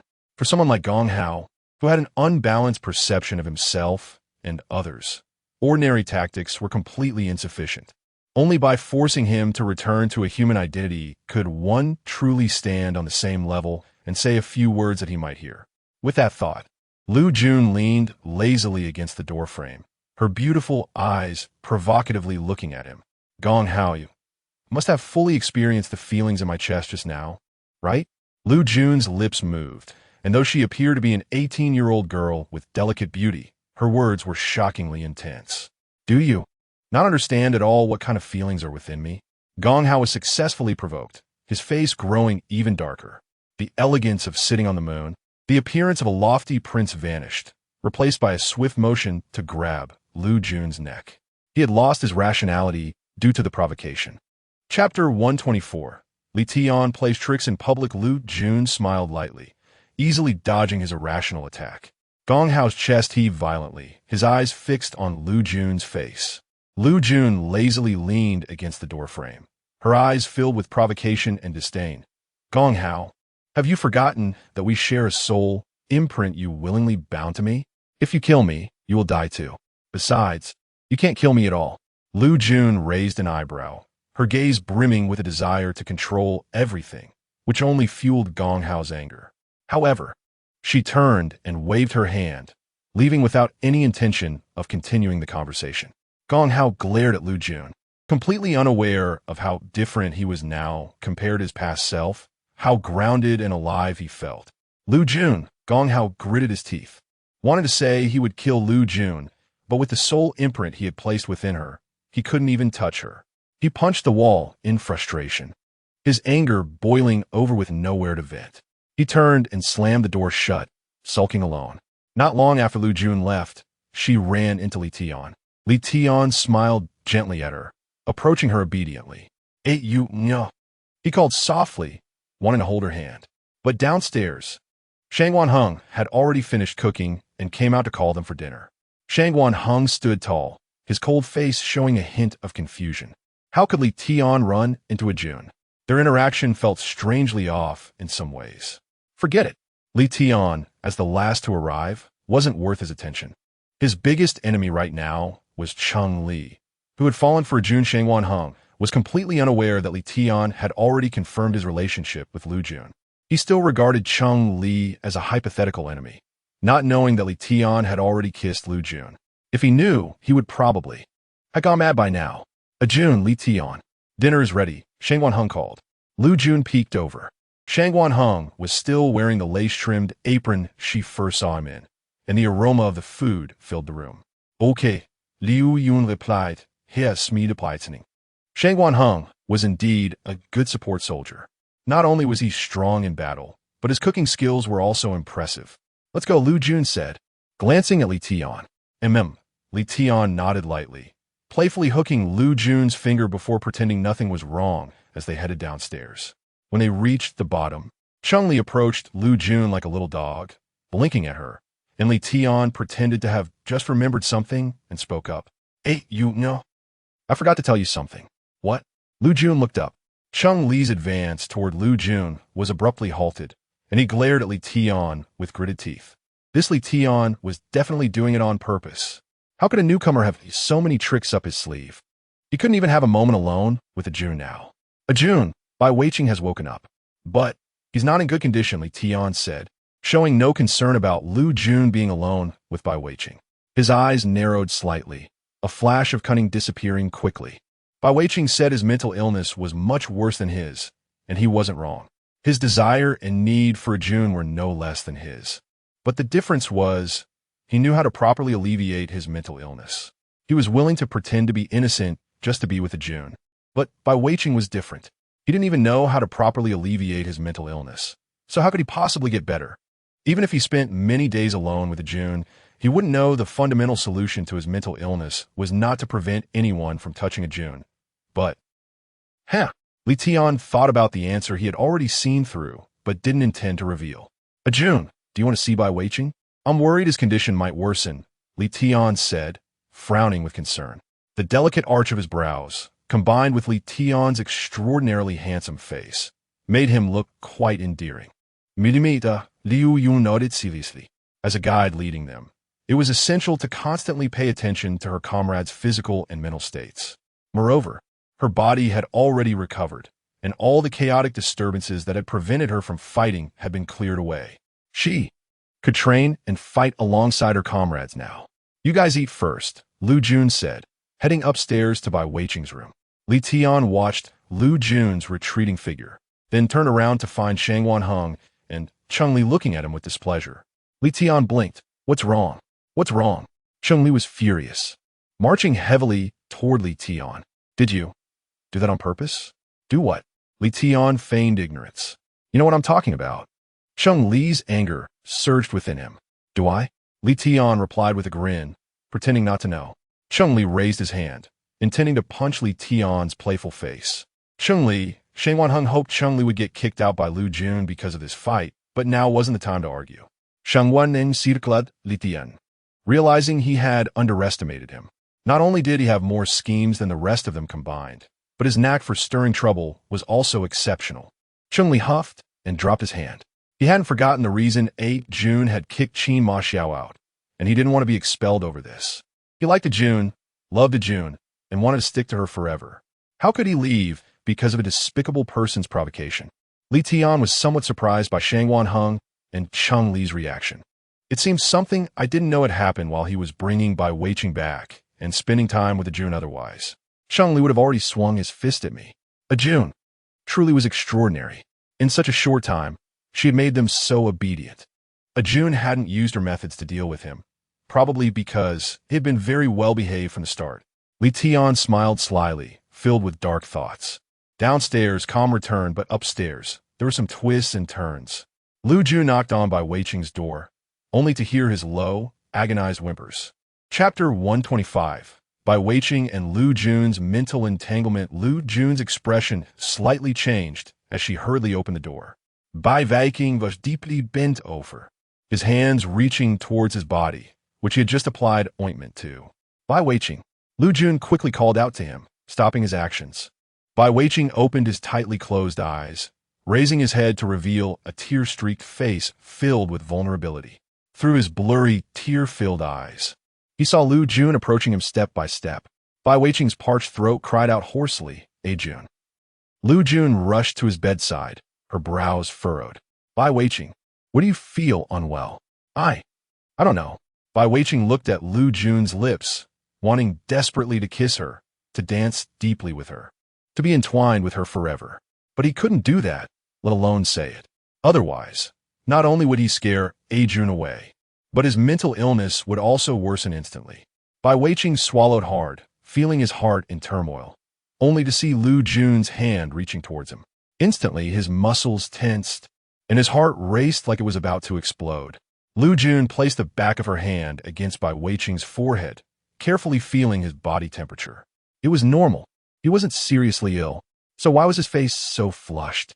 Liu Jun looked at Bai Weiqing, who seemed like a flower about to bloom, lost in thought. Ah, Yun. Bai Weiqing's voice grew hoarser. His fingers moved, gripping the blanket tightly, fearing he might leap forward at any moment. Could it be? Liu Jun had a new idea. She looked at Bai Weiqing and said, "Don't move. I'll use my mental power to check and heal you." Mental power? Bai Weiqing was confused. Could his mental illness really be treated with mental power? Amidst his confusion, he suddenly felt a gentle rain falling upon him, soothing his boiling body and calming the turbulent mental energy in his mind. Bai Weiqing clenched his fists, knowing this was Liu Jun's mental power. He tightened his pupils, trying not to show any abnormality. Liu Jun continued to close her eyes, using her mental power to heal him. Liu Jun's mental energy enveloped Bai Weiqing, mingling with the gentlest and warmest force, making him feel relaxed yet filled with disbelief as he looked deeply at Liu Jun. What was happening? Bai Weiqing dared not express his feelings or words. He could only silently marvel within. He clenched his fingers, desperately pinching his palms to prevent any signs of abnormality from showing on his surface. Why? Why did A Jun's mental power heal his spirit, helping him escape from the chaos and depths of his mental illness? Yet he felt an intertwining connection with A Jun. Bai Weiqing gritted his teeth, trying to suppress any embarrassing sounds from escaping. Finally, Liu Jun finished her healing. She opened her eyes, revealing a relaxed smile. All done. Bai Weiqing lowered his head. His ears and cheeks flushed to the point of being unable to turn any redder. Liu Jun was startled by his appearance. Bai Weiqing, what's wrong? Did something go wrong with my healing? No, A Jun. Bai Weiqing replied with difficulty, not daring to look up. He feared that if he did, he would expose his current state. A Jun, I'm fine now. You can go have dinner first. Bai Weiqing said. Liu Jun felt it was strange, but seeing her comrade was fine, she relaxed. She nodded, okay. You should also come down for dinner soon. I need to discuss the training plan for tomorrow with you all. I'll take a shower and be right there. Bai Weiqing said. Liu Jun tilted her head. A shower? Wasn't that usually taken after dinner and before bed? Bai Weiqing's washing habits were really strange. Okay, Liu Jun said, no longer disturbing his departure. The moment the door closed, Bai Weiqing could no longer suppress a low growl. He released his hands and leaned back against the head of the bed, breathing heavily as if he were on fire, his face filled with post-excitement. His once charming fox-like eyes were now filled with moisture, and his shirt buttons had come undone from the vigorous movements, revealing a fair chest tinged with pink. Bai Weiqing was shocked by this discovery and delighted that only he could achieve such a bizarre relationship with Liu Jun. A Jun. Bai Weiqing called softly, hurriedly rushing into the bathroom, not daring to think further. Downstairs, Liu Jun arrived, and Shangwan Heng, Chun-Li, and Li Tian quickly pulled out their chairs, welcoming her to sit. Liu Jun glanced around their faces and ultimately decided to sit next to Shangwan Heng. Li Tian paused, his hand gripping the chopsticks, stiffening a bit. The next moment, upon catching Liu Jun's gaze, he immediately brightened up, a smile returning to his lips. Shang Li, on the other hand, looked a bit pitiful, his shoulders drooping, feeling a bit wronged and confused. Why didn't A Jun want to sit next to him? Shangwan Heng's lips curled into a barely noticeable arc. In A Jun's eyes, he was indeed the most important, the one favored by her the most. After today, we will officially start training, Liu Jun said. Shangwan Heng nodded, his gaze filled with tenderness as he looked at Liu Jun. Still unaware of the relationship between her and Li Tian, he was still pleased to be the most important person in Liu Jun's heart. Okay, Chun-Li responded dejectedly, still bothered that Liu Jun hadn't sat next to him. Why wouldn't A Jun sit next to him and instead chose to sit next to Shangwan Heng? Was it just because he was nonchalant, while Shangwan Heng was the first to bond with A Jun, occupying the first sentinel position and spending the most time with her? thereby deepening their relationship? Clearly, he also loved A Jun very much. Okay, Li Tian echoed, finding Shang Wanheng and Cheng Li's expressions quite amusing. This secret romantic feeling with A Jun was really nice, Li Tian thought, glancing at Shang Wanheng and Cheng Li with interest. He just didn't know when they would confess their feelings to A Jun. Hopefully, they would never say it. Li Tian thought darkly. Ding dong. The notification sound for a terminal task rang out. After a long silence, the terminal finally issued them a new task. Within 10 days, destroy the ghostly withered forest. At the moment they saw the task, all four of them raised their heads in unison. Chapter 126. Liu Jun subverts the rules, destroying the ghostly withered forest in 10 days? Cheng Li was astonished. The ghostly withered forest was the place in the city center where all the filth had nowhere to escape. It had existed for over 200 years, and the amount of filth inside was countless. Even if we combined the forces we had, it would still be far from enough, right? That's right, Shang Wanheng said. The more we fight against the filth, the heavier the pollution will be on the sentinels. The sentinels under our command have not yet bound with their sentinels and cannot fight at all. Only a few of us can engage in battle. A few? Cheng Li said, unable to help but look at Liu Jun.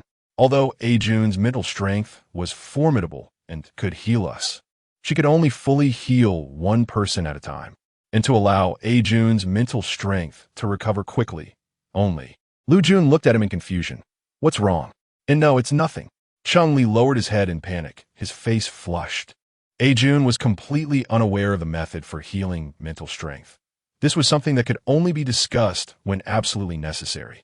A Jun, if we deplete our mental strength too much during battle and rely on your healing to recover, we would need to have close contact with you to help speed up your recovery, Li Tian said. Cheng Li was taken aback, his eyes wide. How did Li Tian know this? And he just said out loud, Doesn't he realize this is such a great opportunity to have close contact with A Jun? So that is how it is. Liu Jun understood, turning her eyes thoughtfully. This explained why she had felt something was off several times, leading to strange behaviors. Liu Jun pondered with interest. The things about mental entanglement in this world were far more interesting than what she had read in her previous life. However, Liu Jun squinted and smiled. You guys don't need to worry about this. What? Cheng Li's tone changed, surprised and expectant by this statement. His chair made a sharp sound against the ground due to his sudden movements and emotions, but his eyes couldn't help but fixate on Liu Jun. His heart raced as he awaited Liu Jun's next words. A Jun. Does she actually want them to do that with her? Could they actually be with A Jun? Gulps. The sound of Cheng Li swallowing was clearly audible in the air. Shang Wanheng, however, remained unfazed. He knew very well what kind of guide A Jun was. From the words of A Jun, who was forced to bear a mark from Qin Ma Xiao, it was clear that she was not someone who would command them to do anything just for the sake of recovering her mental strength or due to terminal distribution. She wouldn't allow others to do anything to her either. A Jun was unique and possessed a strong sense of self-belief. Shang Wanheng looked forward to what Liu Jun would say next without any hint of desire, his eyes filled with deep appreciation. As expected, Liu Jun's following viewpoints and words successfully garnered even more admiration from Shang Wanheng. The guide's duty is to command the sentinels in battle. However, over the past several hundred years, there's been a blind spot formed by habit when guides command sentinels. Liu Jun stated that they relied too heavily on mental strength. A good guide should not command sentinels in battle while solely relying on the healing and being healed relationship for them to use their mental strength. Instead, they should conserve their mental strength and utilize military strategies to annihilate the enemy. As Liu Jun finished speaking, Shang Wanheng, Cheng Li, and Li Tian were all stunned.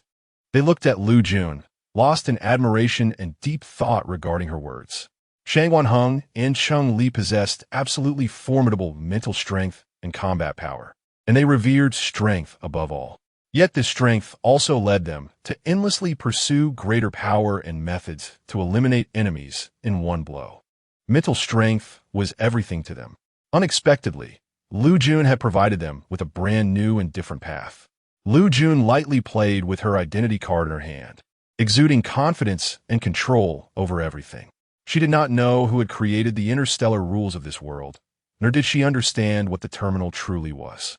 However, her recent experiences had revealed a major flaw in the rules of this world. There was no humanity. As long as a binding relationship was imposed by the terminal, both guides and sentinels would be forced to accept it without choice. Guides had to accept sentinels they had never even met, and who might even be their enemies. Healing them with mental strength and letting them have intimate relations with her was solely for the purpose of recovering mental strength. Sentinels had to submit to the guides, finding ways to avoid making the guides detest them while enduring arbitrary humiliation. There were countless examples that made her shudder. As a special forces soldier educated in modern times, she could never accept such behavioral rules. What seemed to grant them infinite power through mental strength was, in fact, a poison that destroyed them, stripping away their fundamental humanity. She did not want her sentinels, her comrades, to simply be repeatedly controlled by mental strength. She wanted them to become the true masters of mental strength. Liu understood the deeper meaning behind Liu Jun's words, and he slowly spoke. "Hey Jun, are you saying we should control the use of mental strength within a certain range? To utilize more military methods in battle, instead of being easily polluted by filth?" "Exactly." Liu Jun clapped the identity card in her hand, her lips curling up. "You don't need to worry. With me here you won't lose." As the Queen of Special Forces, a born warrior, she had never led her troops to defeat. Only victory. What mental strength? What healing and recovery? They would forever only be tools for her, not the things that determined her life and death. Good. Cheng Li's tone was filled with excitement and rippling emotions. His eyes sparkled as he stared at Liu Jun without blinking. He didn't know what to say, nor did he understand the feelings surging within him, but he knew. It seemed he had undergone a baptism from Jun's words, allowing him to shed the layers of shackles that had bound him, stepping from the slums to the city center, building an underground kingdom, living like a puppet, and instead donning a skin called humanity. Shang Wanheng glanced at Cheng Li and then at Li Tian, understanding why they were so excited. They had always lived according to the rules set by the terminal, but Jun. Chapter 127. They all thought Liu Jun was weak, powerless, and helpless, yet she broke this rule. She offered them a completely different choice of rules. Jun. Shang Wanheng felt invigorated by Liu Jun's words, but also couldn't help but feel a bit of worry. "Do you know how much change what you said today will bring to the Star Realm? This is undoubtedly challenging the very foundation on which the Star Realm has survived for many years, and even the authority of the terminal." "Change?" Liu Jun smiled and looked at Shang Wanheng. "You're not afraid, are you?" Shang Wanheng paused, regaining his composure. "No." Li Tian gazed at Liu Jun, feeling a twinge of jealousy. Yun seemed to have a very different attitude toward Shang Wanheng. Perhaps even Jun herself hadn't noticed that her feelings for Shang Wanheng might go beyond just comradeship. That's right. A bitter emotion rolled in Li Tian's throat. When Jun's name first appeared in the city center, it did not inspire encouragement, but rather disdain and rejection from all guides. Everyone was waiting to see Jun be killed by the 4 sentinels assigned by the terminal. However, Shang Wanheng was different. He did not intend to kill Jun. Instead, he chose to bond with her, and it was said, took great care of her. Under such circumstances, how could Jun not have other feelings for Shang Wanheng? Before Jun realized her feelings for Shang Wanheng, let this cunning, accidental first true lover of hers enjoy their close relationship for a little longer, Li Tian thought, lowering his head. At that moment, Bai Weiqing finally appeared. He had changed into a brand new outfit, and the blush on his face and his half-dry hair were particularly eye-catching. Shang Wanheng raised his eyebrows, his eyes showing some oddity. Has Bai Weiqing's cleanliness obsession worsened? Why does he need to take a shower and change clothes just to go downstairs for a meal? Bai Weiqing could not possibly express that something seemed off with the mental bond between him and Jun, letting him be able to heal through Jun's spirit. Ahem. Bai Weiqing coughed to cover up. I saw the task on the identity card. Jun, what should we do next? Tomorrow morning, we will go to the Sentinel Military Academy. Liu Jun began, have a real battle with all the Sentinels at the Sentinel Military Academy. By the way, we will broadcast this battle, which we will win, on the big screen in the city center. Big screen? Bai Weiqing was puzzled. Why do I need to broadcast it on the big screen? If I'm not mistaken, Liu Jun looked at the task on the identity card and said, "This task is not just assigned to us. It includes all the guides and sentinels in the entire city center. The Ghost Tree Forest has a history of 200 years, and its filth has long established its own territorial planning and even hierarchy. Otherwise, there wouldn't be such clear distinctions between the outer, middle, and central areas. The tasks assigned by the terminal often follow certain patterns, and this time, relying solely on them would be absolutely impossible. Although she could lead her special forces to victory, she had to acknowledge the facts. The Ghost Tree Forest is too vast, and the filth is too much. The terminal could not have issued such a blind task. It was only possible that this task was assigned to all guides with commanding abilities in the city center along with their sentinels. If that's the case, the position of the leader is the most important. And tomorrow's training is not just about the coordination training between her and the 4 sentinels, and the mental power coordination training, but also more importantly, to let all guides with commanding abilities in the city center and their sentinels know why a SSS-level guide is determined to be SSS-level. Shangguan Heng nodded in agreement. It's absolutely impossible for us to take down the Ghost Tree Forest alone. But if all the commanders and their sentinels in the city center join forces, it's worth a try. TSK. Bai Weiqing became even more confused. The terminal has never assigned us a task to destroy the Ghost Tree Forest over the years. Even decades ago, when SSS-level guides appeared, such a task had never occurred.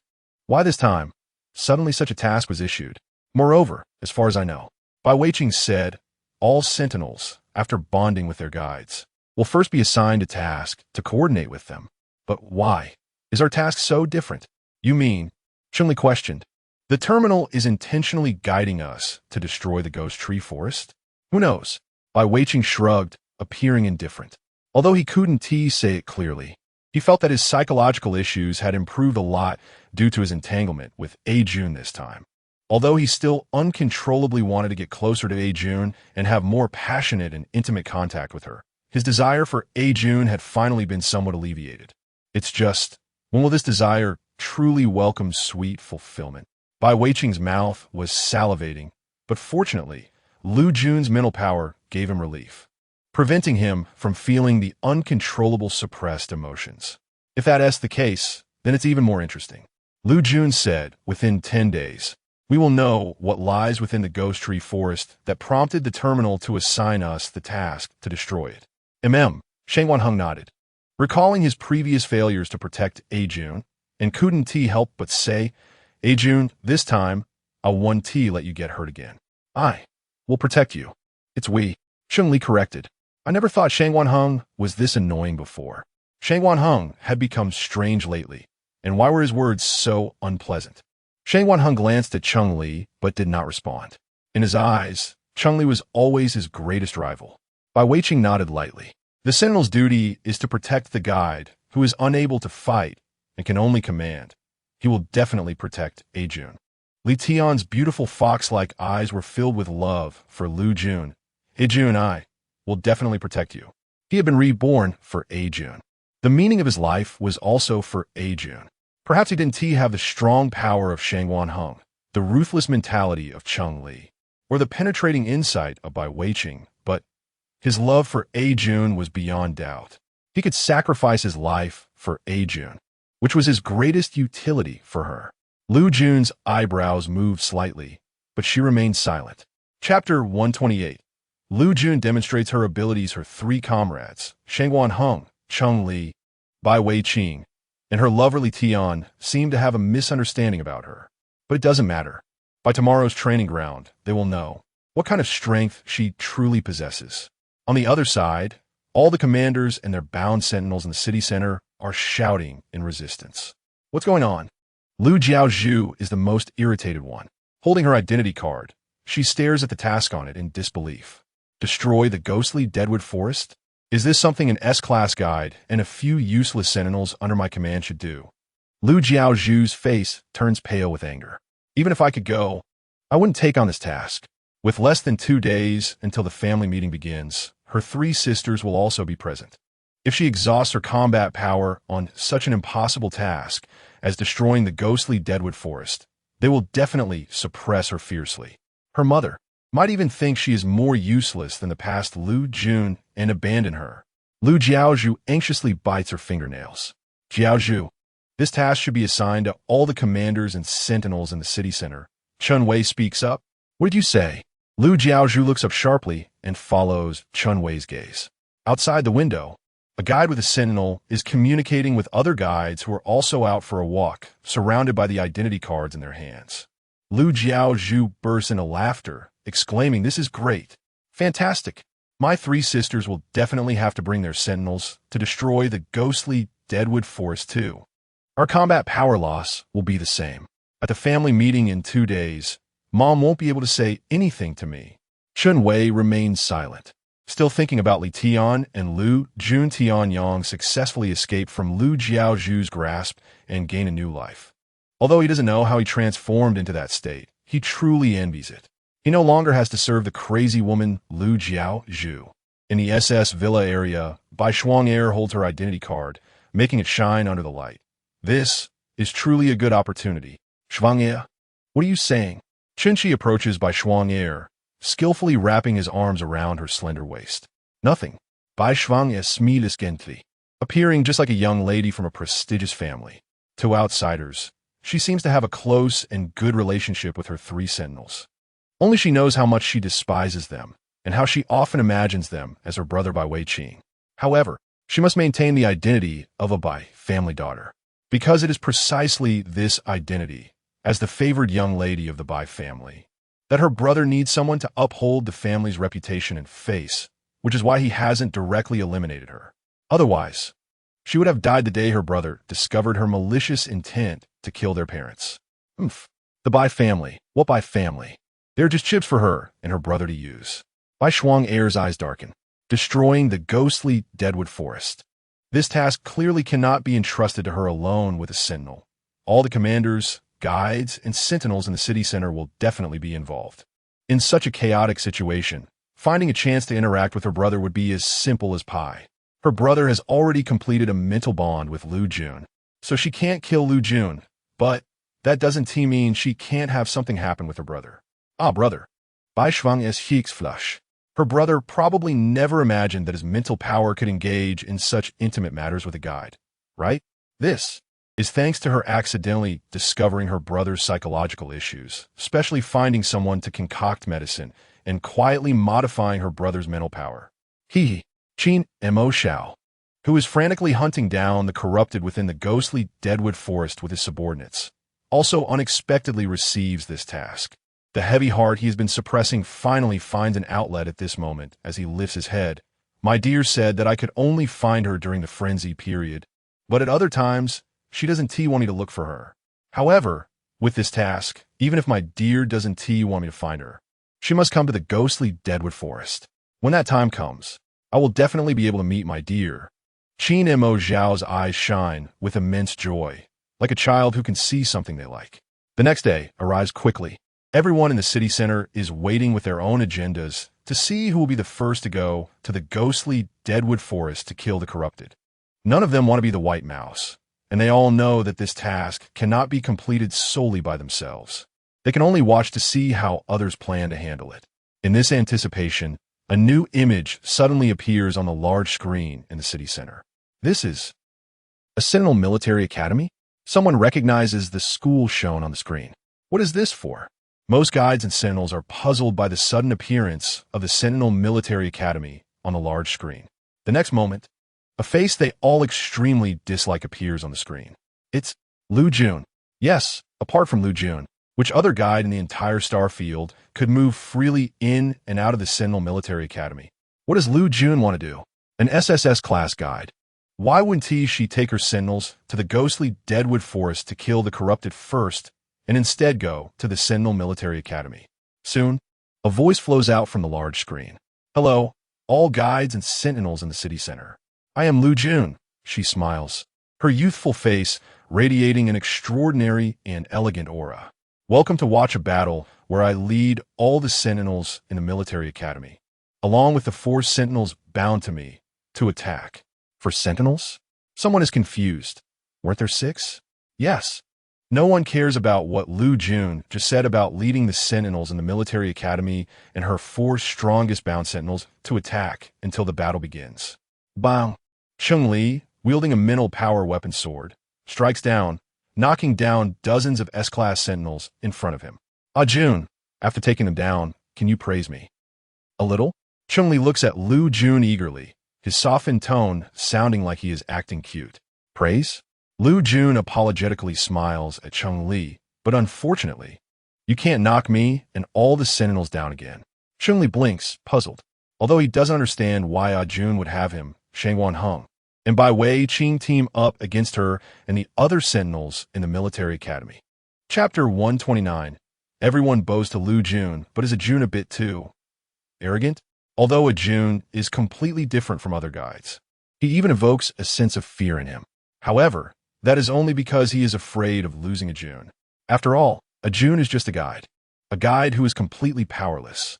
No matter how much strength and extraordinary courage he possesses, he cannot possibly fight against the combined strength of the 4 strongest sentinels, because they can easily defeat them using only their mental power. Chun-Li's lips curled up, filled with a long-lost excitement as he charged straight into the group of sentinels, wanting to make them suffer. Shangwan Hung, by Wei Qing, and Li Tian each began to cooperate with the sentinels led by Liu Jun in battle. But soon, Chun-Li realized he was mistaken. As time passed, he found that not only had he failed to knock down any sentinel again, but the sentinels he was fighting against hadn't even used a bit of mental power. Yet, he had already expended most of his mental energy, nearly exhausting it. What is going on? Chun-Li finally panicked. While he was barely using his mental power to continue fighting alongside Shangwan Hung, by Wei Qing, and Li Tian against the sentinels, Liu Jun appeared before them. Dressed in a clean and sharp sports outfit, Liu Jun's smile was stunningly beautiful, effortlessly making the 4 sentinels, who were already fond of her, reveal hearts racing in admiration. But soon, they expressed extreme worry and urgency for Liu Jun. How could Jun appear so directly in front of them? As a guide, she should not expose herself to danger. She should always hide behind all the sentinels, letting them protect her with their lives. Jun! Chun-Li was the first to anxiously shout, "You shouldn't be here in front of us. You should be hiding behind the sentinels and just directing them." Hiding? Liu Jun tilted her head and smiled. A good commander will never abandon their comrades to face danger alone. They should fight alongside them, shoulder to shoulder. Bang! With the sound of Liu Jun's words, she kicked Chun-Li's shoulder. Chun-Li's body was kicked backward uncontrollably by Liu Jun's precise force. The overwhelming sensation of weightlessness made him feel lightheaded, a feeling he had never experienced before. It was the first time he felt the power of being knocked down by someone, and also the first time he felt the strength of being evenly matched. No, it was the power of danger. Bang! Chun-Li fell heavily to the ground, spitting out a mouthful of blood as he looked at Liu Jun, who was entangled in combat with Shangwan Hung, by Wei Qing, and Li Tian. His shoulder was clearly in excruciating pain, yet he couldn't help but smile with unprecedented excitement. A smile of discovery, as if he had found the only treasure in the world, filled with exhilaration and passion. You is truly exceptional. Indeed, she is the woman he loves. Shangwan Hung intentionally held back while fighting the sentinels, aiming to quickly end the battle. He didn't want to harm Liu Jun in the slightest due to this fight. It wasn't until he witnessed Liu Jun effortlessly take down Chun-Li that he realized how wrong he had been. Jun was never a guide that needed protection from sentinels. She was a comrade who would always stand with them, facing life and death together. Shangwan Heng's gaze became serious, and he began to fight Liu Jun with all his strength and methods. Liu Jun raised an eyebrow and said to Shangwan Hung, "You finally used all your abilities."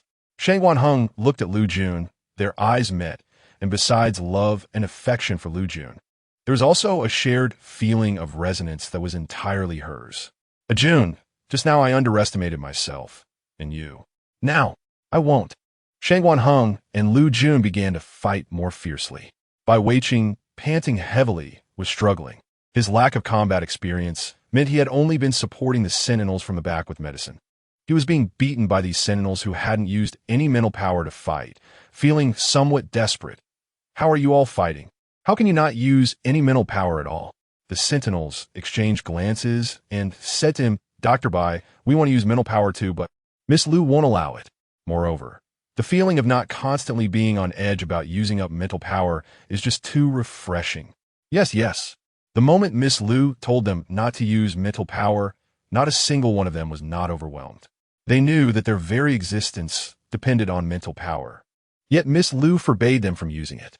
They had protested, but the moment they did, they were crushed by Miss Liu's overwhelming pressure, not daring to utter a single word of rebuttal. The pressure Miss Liu imposed on them made them feel even more fearful than the pressure from Commander Shangwan. However, now, they no longer felt discontent or unhappiness, because they experienced the thrill of not using mental power, and they were inspired by Miss Liu fighting alongside them. The fact that Miss Liu could engage in combat with several of the strongest sentinels without any issues, exchanging blows with them, was even more exhilarating. They all wished to have a guide like Miss Liu. Bai Weiqing, listening to their words, couldn't help but look at Liu Jun, watching Liu Jun's graceful movements. Bai Weiqing's eyes sparkled with deep admiration and yearning. He didn't even realize how gentle his own aura had become, as the psychological issues he had been suppressing flowed like a gentle stream into his affection for Liu Jun. The method to completely resolve his psychological issues, discovered by Li Tian, was simply to love Liu Jun well, just like him, because Liu Jun was their remedy. Meanwhile, Li Tian was still battling alongside Shangwan Heng against Liu Jun, unaware of everything happening with Bai Weiqing. He was struggling to fight Liu Jun, sweat beading on his forehead. His rise from an S-level sentinel to the current SSS level was not due to his innate abilities, but rather from a frantic consumption of filth.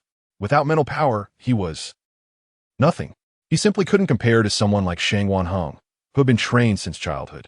Li Tian felt a sense of confusion rising in his heart. Suddenly, he was caught off guard and was scratched on the face by an S-level sentinel. Chapter 130. Why I Love Liu Jun. The S-class sentinel was somewhat surprised. Did I actually scratch the face of an SSS-class sentinel? Shangwan Heng and Chengli cast suspicious glances at him. A sentinel with SSS-class mental power shouldn't act so slowly. He even seemed distracted in the midst of battle. Even Bai Weiqing, a doctor with no combat experience and only medical skills, would not make such a low-level mistake. Li Tian seemed overly uncharacteristic for an SSS-class sentinel, instead resembling an S-class sentinel who hadn't experienced much combat. Li Tian noticed their gazes, the heavy pressure in his chest, making it hard for him to breathe. Liu Jun appeared before him, her beautiful and delicate face slightly moving her eyebrows, her melodious voice gently saying, "Fight in your own way. Your mental power should be under your control, not the other way around." Li Tian's eyes lifted slightly, understanding the meaning behind Liu Jun's words. His aura suddenly became powerful, with his mental power forming a surrounding barrier around him, releasing an extremely fierce force. He attacked the sentinels alongside Liu Jun. Shangwan Heng and Cheng Li's expressions improved. This looked like the offensive style an SSS-class sentinel should have. However, unexpectedly, although Li Tian had the looks of a charming fox that made people grind their teeth in frustration, his actual methods and abilities were so wild and fierce. Everything displayed on the big screen left all the watching guides and sentinels in deep shock. What is happening? ISNT, it said that an SSS-class sentinel can take down an entire basketball court of SSS-class sentinels?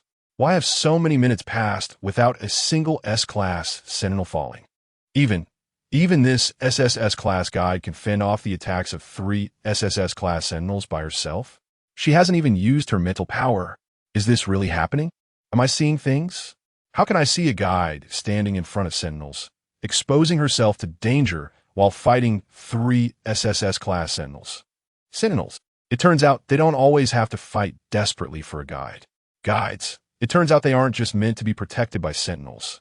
Guides. It turns out they can stand and fight alongside sentinels.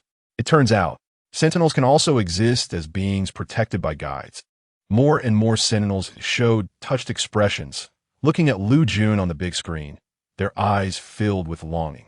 The long-standing oppression and silence that had weighed on their backs seemed to see a new dawn, giving them a breath of fresh air. Of course, not all sentinels felt this way.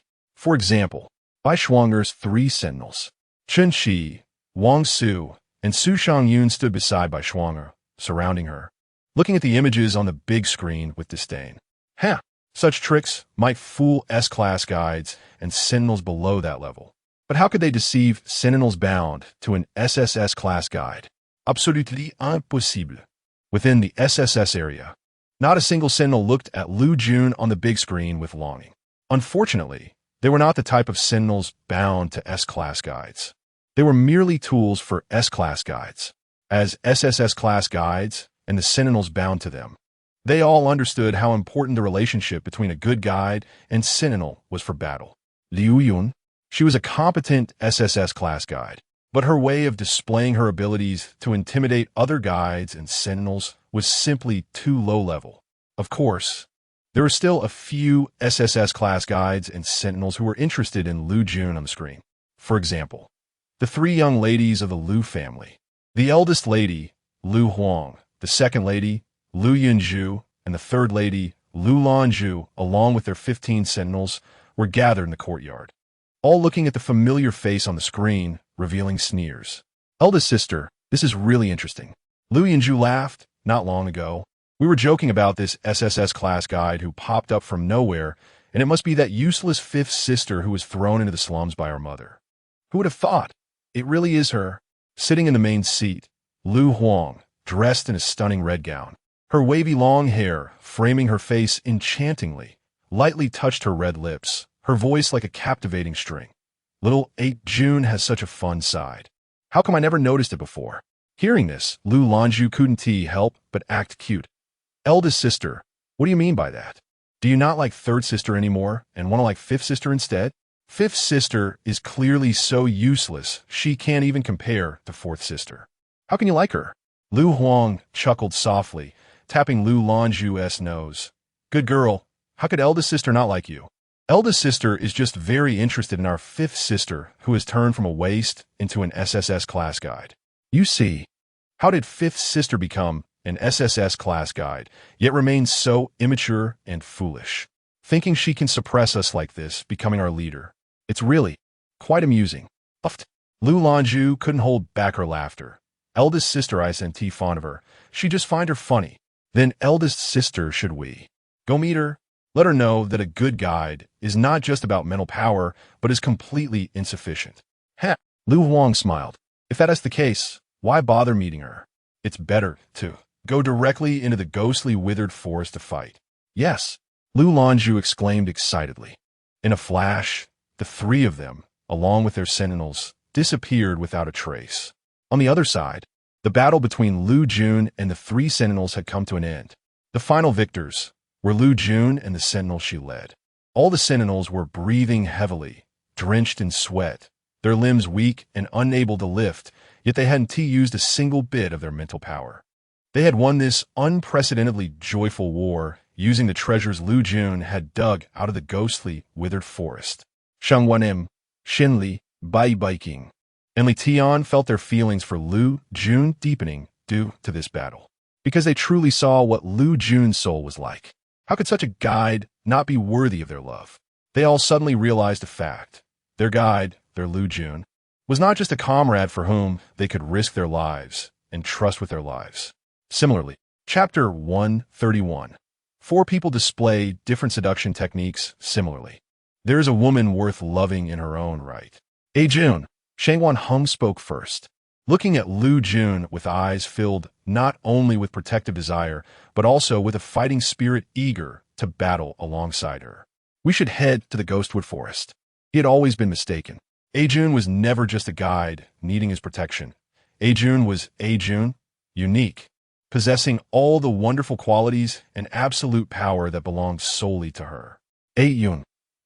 Chung Li's voice was soft and spoiled as he bent his waist and lowered his head, placing it before Liu Jun. I lost, and I need Jun to pat my head to feel better. He raised his eyes, his watery gaze filled with a pleading look, staring at Liu Jun without blinking.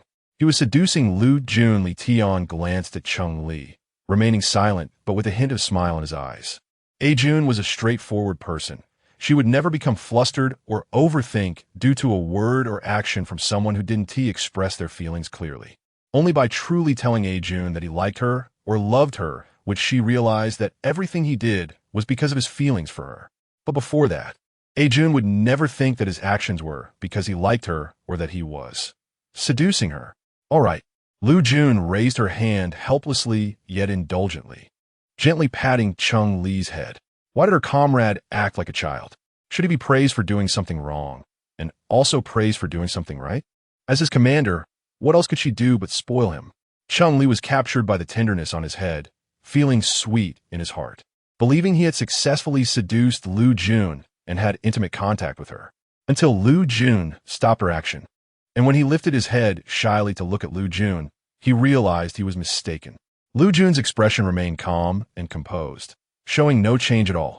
Chung Li's smile immediately faded, and frustration filled his entire being. Li Tian noticed his expression and struggled to suppress a laugh. Bai Weiqing, however, was unwilling to be outdone and stepped forward. He began to showcase his methods by trying to tempt Liu Jun. Jun, Bai Weiqing pulled down his collar, revealing his proud, slender neck and delicate collarbone. Can you see if there's a bruise on my collarbone? It seems I was hit by a sentinel earlier. Bai Weiqing said this while gazing steadily at Liu Jun with his gentle fox-like eyes. Let me take a look. Liu Jun, being quite straightforward, stepped forward, looking closely at Bai Weiqing's collarbone, which was very close to her face. Her breath brushed against Bai Weiqing's collarbone, causing his skin to blush a pretty pink. Ahem. Bai Weiqing couldn't bear to look at Liu Jun's expression and coughed, turning his head away. Liu Jun asked curiously, "There's no bruise, but are you allergic to something? Why is your skin suddenly turning pink?" Bai Weiqing was already blushing uncontrollably and dared not admit it was because of Liu Jun. He hurriedly adjusted his collar, feeling weak and powerless due to Liu Jun's teasing. Maybe I drank too much water this morning. Drank too much water? Liu Jun was even more puzzled. Did her comrade have such a peculiar constitution? Drinking too much water could cause his skin to turn pink? It seemed she needed to pay more attention to his water intake in the future. Liu Jun nodded, very much in agreement with her own thoughts. Li Tian, witnessing all of this, nearly burst into thunderous laughter. Jun was just too adorable. It seemed that Jun was not only clueless about feelings, but also completely oblivious to seductive romance. Was Jun possibly allergic to romance? However, Li Tian smiled smoothly. It was time to show them what Jun's genuine concern for a lover looked like. Li Tian, hiding the affection he shared with Liu Jun, joined in their attempts to seduce Liu Jun. Jun. Li Tian's naturally charming eyes curved into a fox-like shape as he spoke in a slightly aggrieved tone. Will the scars on my face ruin my looks? For Li Tian, whom Liu Jun knew loved her and regarded as a partner, she would do everything she believed a lover should do. Thus, without Li Tian needing to say a word, Jun stepped forward, cupping Li Tian's face with her hands and gently blowing on the bloody scar. Her voice was incredibly soft. It doesn't hurt anymore, it doesn't hurt anymore. Our Li Tian. It doesn't hurt anymore. This was something she had seen her couple comrades do on the battlefield. When a lover was injured, they should do this, right? Liu Jun felt somewhat uncertain. Li Tian's heart raced, completely captivated by Liu Jun's actions and words. Hey, Jun. Isn't she completely clueless about feelings and allergic to romance? How could she be so seductive? Li Tian looked at Liu Jun's face, so close that he could gently kiss her if he leaned down. And her words, filled with care and gentle coaxing, made it impossible for him to remain calm. Fearing that he might directly expose their relationship, he quickly covered his cheeks, stepping back and mumbling, "All right, Jun, I am fine." Well, that's good. Liu Jun nodded seriously. It seemed that the actions of the couple who once served under her were indeed quite useful. In the future, she could often draw from their interactions. Unknowingly, Liu Jun opened the door to a new world for her lover. Chung Li and Bai Weiqing, however, stared in disbelief at the flushed Li Tian, shocked. What's going on? Why are our methods of seducing Jun completely ineffective, while Li Tian's method works so well? No, wait. Li Tian clearly did nothing and pretended to be pitiful, and yet he received such special care from Jun. And Jun even returned the seduction? This won't he do? We need to replicate this method to seduce Liu Jun. Cunningly and by Weiqing were completely unaware that the reason Li Tian gained Liu Jun's captivating concern without doing anything was due to the unique nature of their relationship.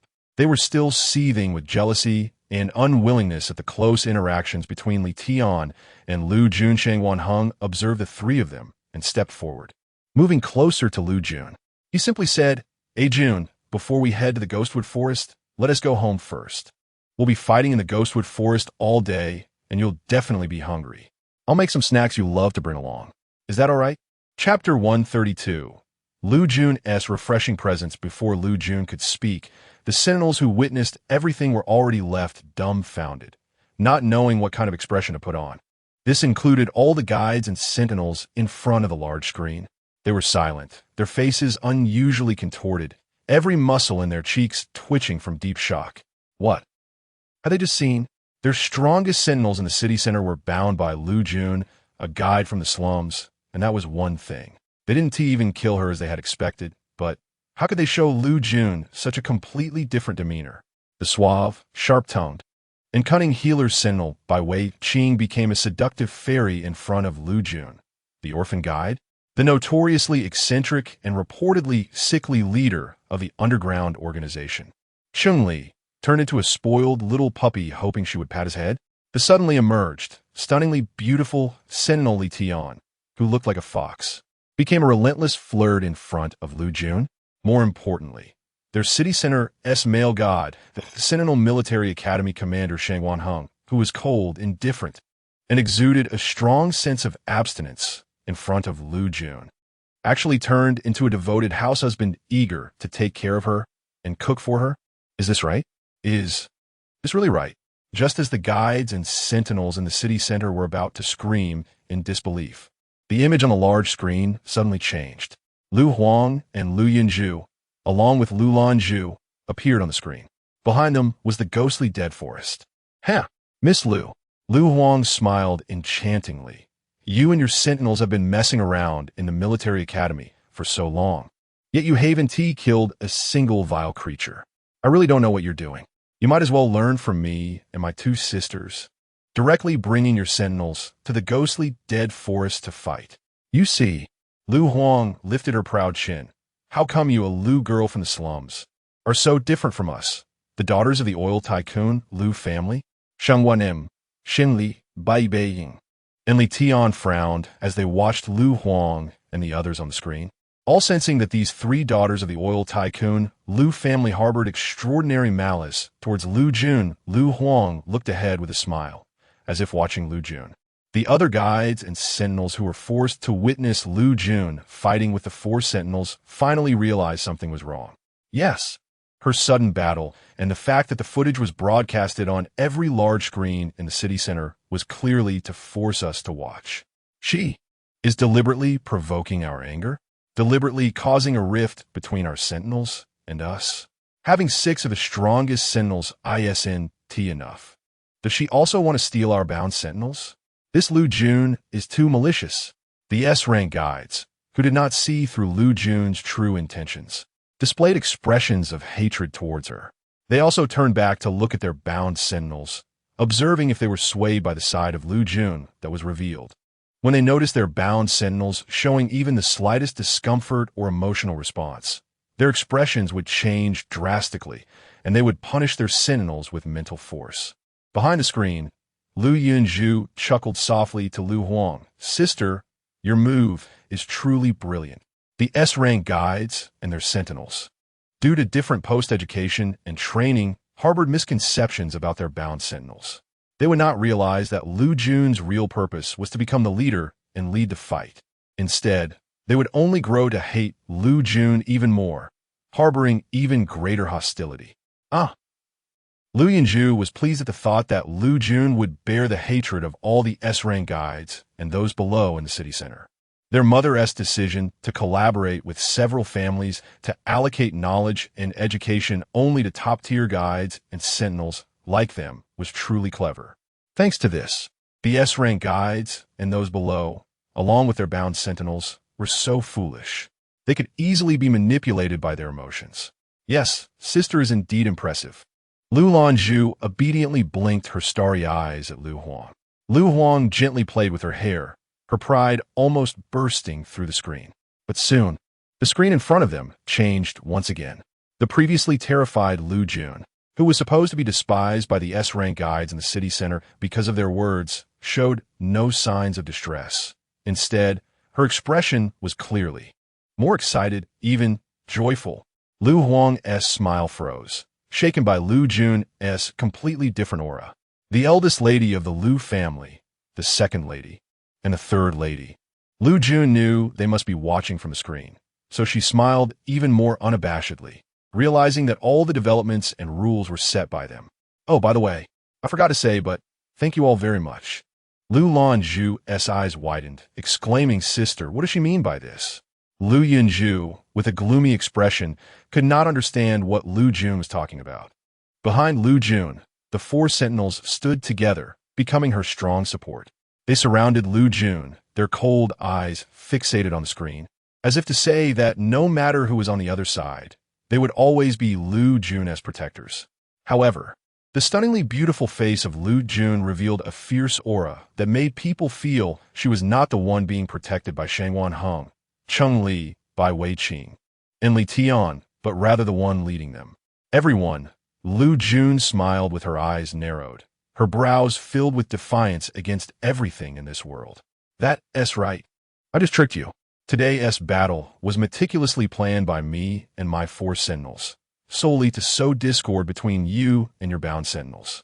How about it? Are you very angry with me? Do you wish you could kill me? Want to stab me with 1,000 or 800 bloody holes? Liu Jun smiled slightly and said, "Since you want to kill me, come to the ghostly dead forest. After all the vile creatures in the ghostly dead forest are slaughtered and the forest is completely destroyed, you are welcome to come and kill me, even if you all come together to surround and kill me." Zila.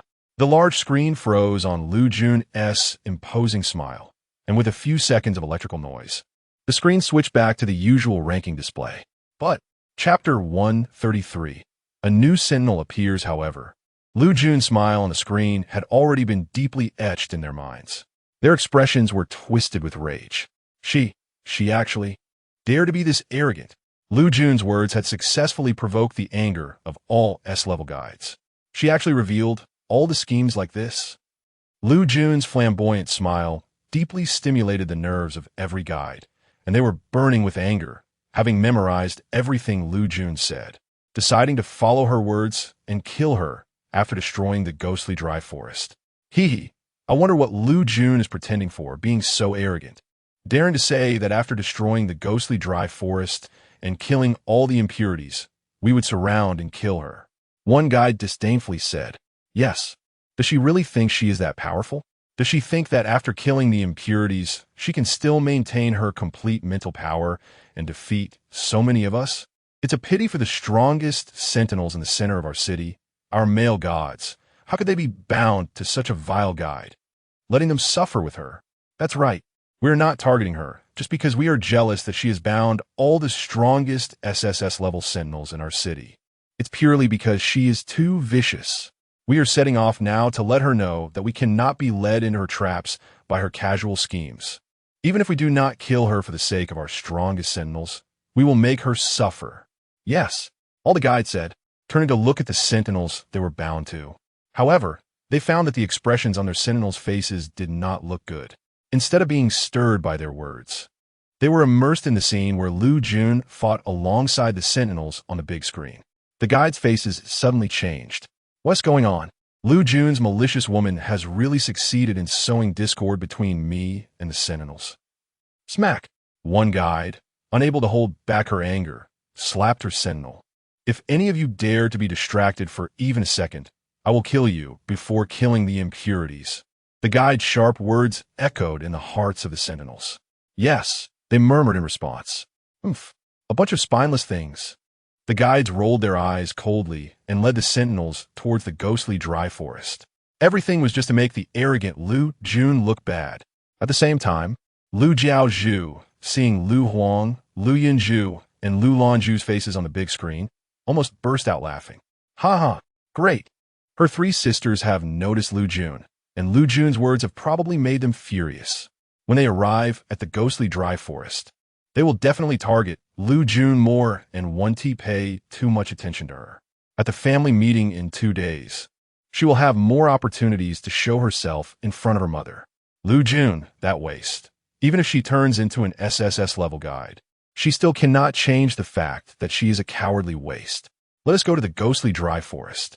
Liu Jiaozhu waved, calling her remaining 4 sentinels like dogs. Yes, the 4 did not dare to delay for even a moment, and hurriedly followed Liu Jiaozhu to the ghostly dry forest. As Liu Jiaozhu expected, Liu Huang, Liu Yunju, and Liu Lanju were indeed infuriated.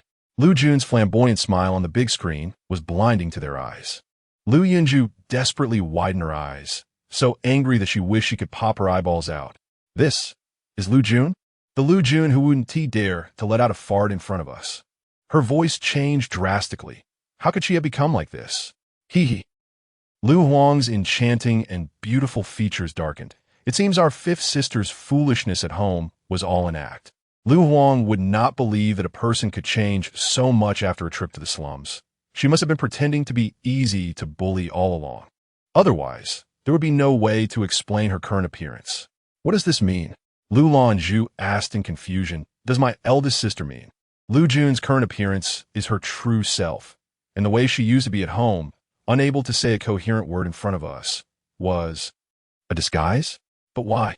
She clearly knows how much our mother values us girls. With her mental power, she could definitely become our mother's favorite. I understand now. Liu Yunju figured it all out. She was doing it for our families. That elder, you mean? She is doing it for the mysterious sentinel that our family has worshipped for generations and has not yet been bound. Liu Lanju was shocked and then understood. No wonder she would rather risk being abandoned by her mother and thrown into the slums than stay with the Liu family. Because only people outside the Liu family can bind the sentinel we worship. Liu Lanju was instantly furious. The strongest sentinels in the center of the city indeed attracted attention.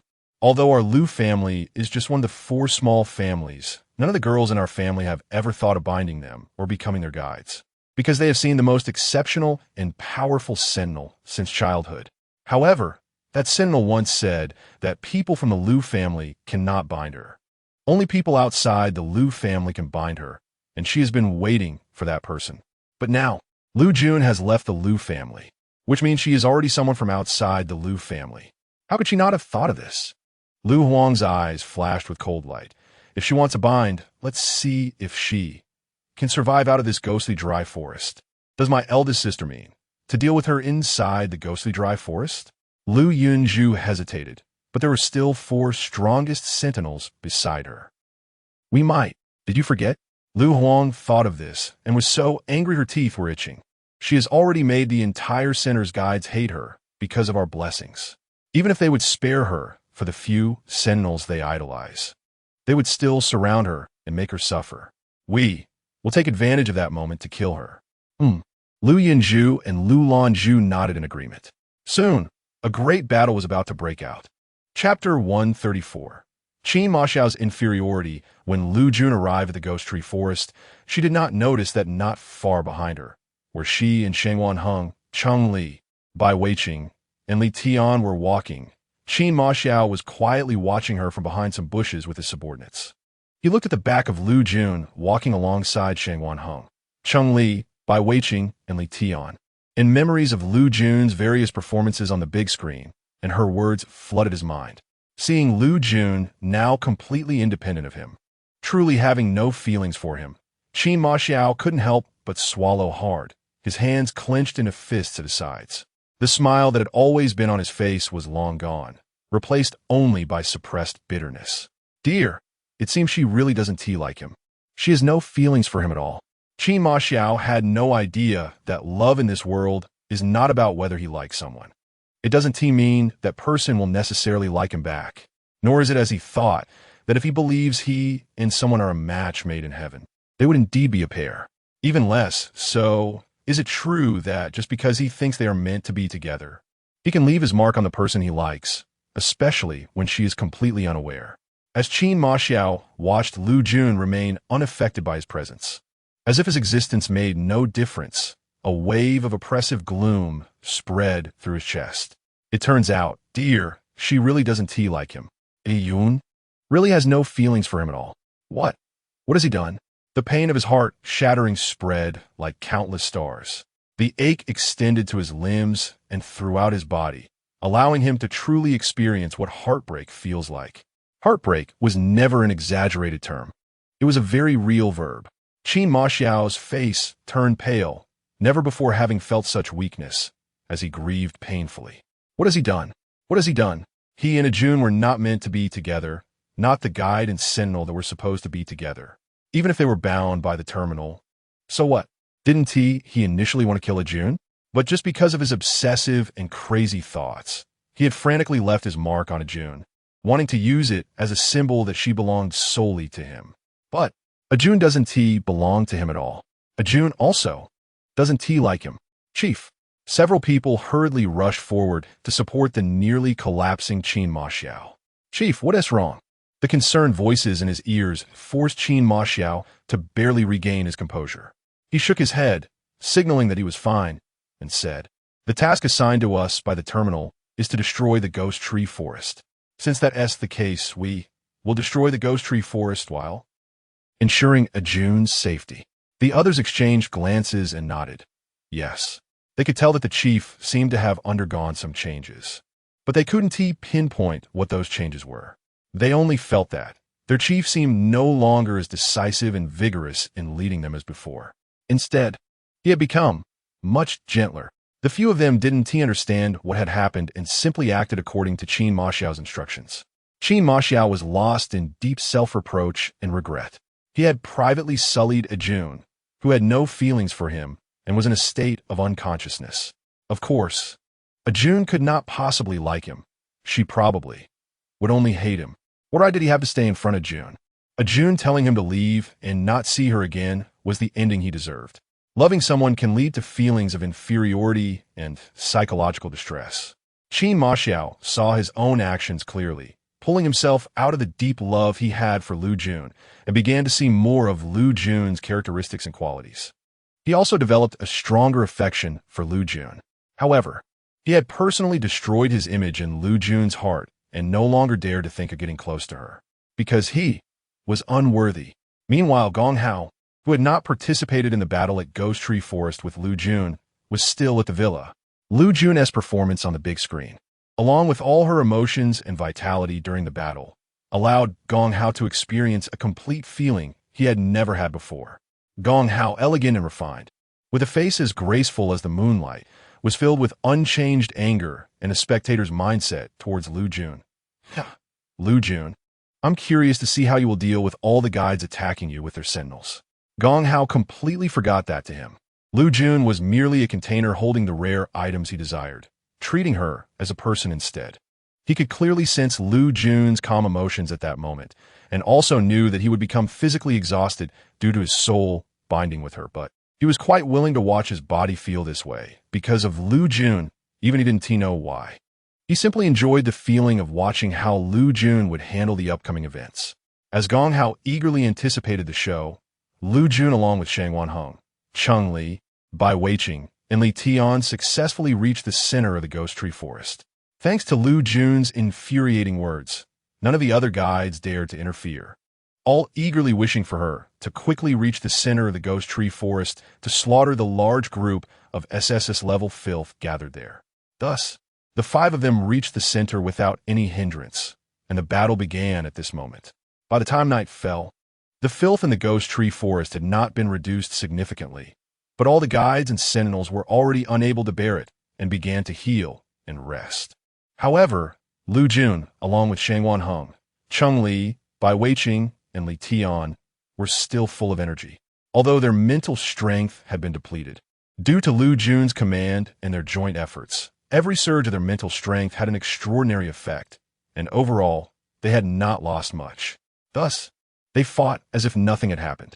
On the faces of Shang Wanheng, Cheng Li, Bai Weiqing, and Li Tian, a sense of indescribable excitement filled them. They had never known that fighting could be so exhilarating. Having such a strong commander, who was equally powerful as them, was such a joyful thing.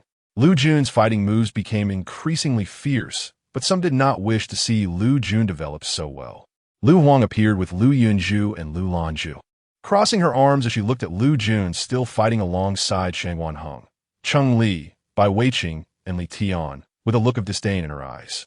This is really embarrassing for our Liu family. A guide should be properly protected by sentinels and command them in battle, yet she's fighting alongside the sentinels and getting all dirty. Truly, TSK. Liu Huang snorted coldly. Fifth sister, how long do you plan to hide your identity? Chapter 135. For people locked her in a small black room? What? Cheng Li had already noticed that they had arrived, but he didn't care. Three inexplicable guides were hostile towards A Jun, and he didn't know what they were doing here. If they dared to do anything inappropriate to A Jun, he would. Before Cheng Li could finish his thoughts, he suddenly heard Liu Huang call out fifth sister. He was immediately stunned, even stopping his attack. Be careful. Liu Jun quickly used her mental power to appear in front of him, finishing off an SS-level monster that was roaring towards him. The monster's blood splattered on Liu Jun's face, and she simply wiped it away, making her delicate face look exceptionally sharp. Yun. Cheng Li's face turned pale. It was over. How'd he get distracted just now? Jun, are you okay? Cheng Li anxiously checked Liu Jun for any injuries. I'm fine. Liu Jun glanced at the equally stunned Shangwan Heng, Bai Weiqing, and Li Tian, knowing that they wouldn't be able to continue fighting if this matter wasn't resolved. They could only shake their hands, take out a device to conceal their presence, and activate it, enveloping them in a protective shield to block the monster's search outside. What are you here for? Liu Jun's eyes were cold as she looked at the three women, who were nominally her sisters, with no goodwill at all. According to her original memories, these three sisters and the sentinels behind them had always taken pleasure in tormenting her. What a big family of scoundrels. Jun, you really are. Cheng Li finally confirmed after hearing Liu Jun's words that she was indeed the fifth miss of the Liu family, the oil tycoon. The mysterious fifth miss of the Liu family who was said to have accidentally fallen to her death, with her remains already cremated and scattered. Shangwan Heng and Bai Weiqing were equally incredulous. They looked at Liu Jun, their eyes filled with shock. They had never doubted that Jun was not from the slums because she was too thin and too stubborn. But they never expected that Jun, who came from the slums and had her identity card registered with her slum code, was actually the fifth miss of the Liu family who had long been declared dead. What is going on here? Aside from Li Tian, who had already learned about Liu Jun's true identity due to Liu Jiaozhu's conflict with her, the astonishment on the faces of Shangwan Heng, Cheng Li, and Bai Weiqing could not settle down. Yun is the fifth miss of the Liu family? Yun? How did she lose her identity as the fifth miss of the Liu family and end up in the slums? How much suffering has Jun endured? How could the Liu family treat her this way in the end? They even made her fake her death? Liu Jun noticed that her four comrades had ugly expressions, and their mental powers were subtly chaotic. It seemed that if she didn't clarify this matter today, her comrades wouldn't calm down. Liu Jun smiled slightly. That's right. I'm the fifth miss of the Liu family. Unfortunately, on the day of the mental power test, not only did I fail to awaken a spiritual animal, but my mental power was also negative. So my mother and the family members removed my name from the family tree overnight and threw me into the slums. But unfortunately for them, Liu Jun continued. During the days they were preparing my funeral, I was tested for my mental power again and found it to be SS level. I'm sorry to disappoint you. Liu Jun looked at Liu Huang, Liu Yunju, and Liu Lanju with a smile. Not only am I not dead, but I have also become an SS level guide. After hearing the whole truth, the eyes of Shangwan Heng, Cheng Li, Bai Weiqing, and Li Tian revealed a sinister look. Looking at Liu Huang, Liu Yunju, and Liu Lanju, their glares were filled with murderous intent. However, Liu Huang merely curled her lips in a smile, revealing a disdainful expression. Liu Jun, these four sentinels are really loyal to you. Liu Jun's head filled with a big question mark. What does this mean? Hey, Liu Yun. They don't know your true intentions, but we are very clear. Liu Huang glanced at the four sentinels, not revealing the truth that Liu Jun had been pretending to be foolish for many years to escape the family, so she could bind with the sentinel they had always worshipped. She was really looking forward to seeing how those four sentinels would react when they discovered Liu Jun's true purpose. Seeing how much they cared about Liu Jun. Would they go crazy with jealousy and directly imprison her as punishment? Liu Huang was completely unaware that her current speculation was quite accurate, only missing 2 points: that the madness was not limited to just those four sentinels, but included 6 sentinels, including Gong Hao and Qin and Mo Xiao. Moreover, what they would do to her was far more terrifying than merely imprisoning her. Thinking about how Liu Jun would suffer because of this truth in the future, Liu Huang couldn't stop smiling. Liu Jun looked even more confused. What was her eldest sister talking about? She couldn't understand a single word. Seeing her expression, Liu Huang realized that she truly didn't know that they had already discovered her true identity and her real purpose for doing this. So she simply changed the subject. She didn't want Liu Jun to realize that they already knew everything. She still wanted to watch the show. Fifth sister, we came this time with no other intention. It's just, you're still a member of the Liu family. Even though you have left the Liu family, you should still attend the family meeting in 2 days. Liu Huang looked very sincere as she said, your mother has probably already seen everything you displayed on the big screen this morning, and she must be missing you dearly. Liu Jun looked at them as if they were fools. What do you mean, leaving the Liu family? Wasn't he at them who joined forces to expel the original owner from the Liu family and let her starve to death in the slums? Liu Huang generously invited her to attend the family meeting. She was very curious about what Liu Jun's mental power and spiritual animal would be. She hoped that this time at the family meeting, Liu Jun wouldn't disappoint her. Liu Huang concealed her dark thoughts, smiling. Cheng Li, listening to Liu Huang's words, was so angry he almost made a move. He thought he had seen enough darkness and scum, but unexpectedly, there was an even more disgusting and shameless existence. I'm very sorry. Liu Jun smiled brightly, showing no regard for face. I don't plan to get involved in the Liu family's affairs. Liu Huang's expression stiffened. She didn't expect her to refuse. Liu Jun, whether you come or not, you have to come. Have you forgotten that your biological father, your sentinel father's ashes, are still in the ancestral hall? Chapter 136. The four are furious for Liu Jun. Liu Huang was not surprised to see the change she wanted on Liu Jun's face. Ha ha ha ha ha.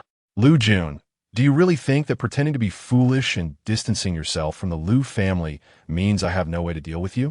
As long as you carry the surname Liu, you will never truly escape your connection to the Liu family. Boom! The thunderous sound erupted like a torrent. It was the voice of Shangguan Heng's mental power. As Liu Huang mocked Liu Jun with glee, Shangguan Heng could no longer hold back and unleashed his mental power like a tsunami.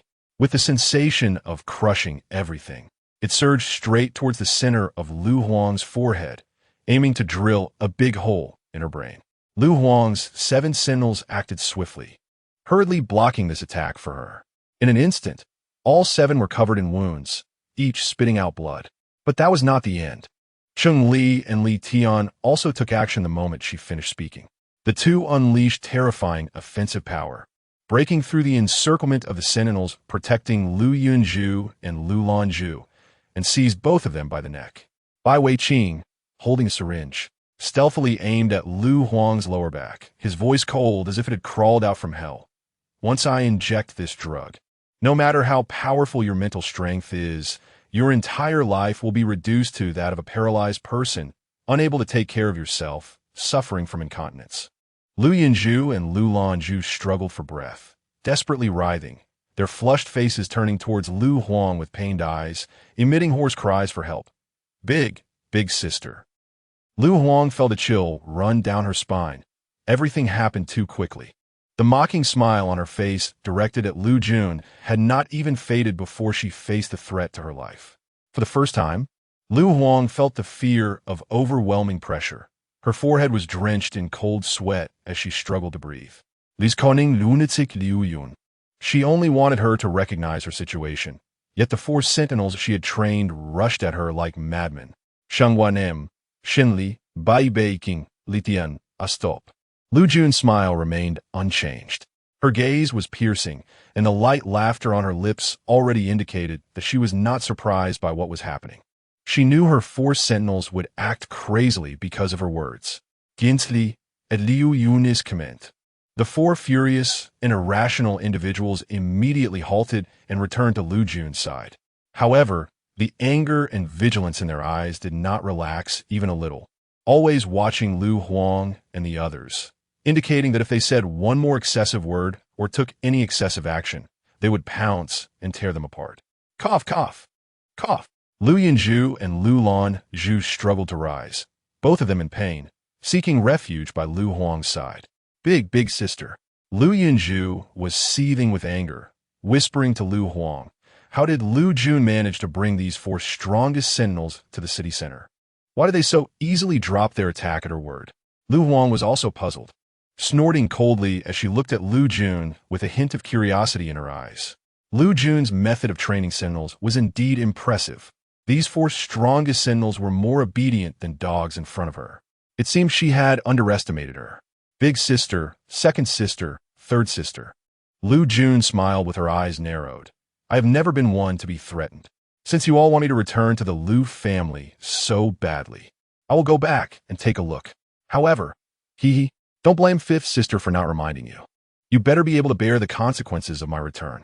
Hearing Liu Jun say she would go back, all of Lu Huang's worries were put to rest.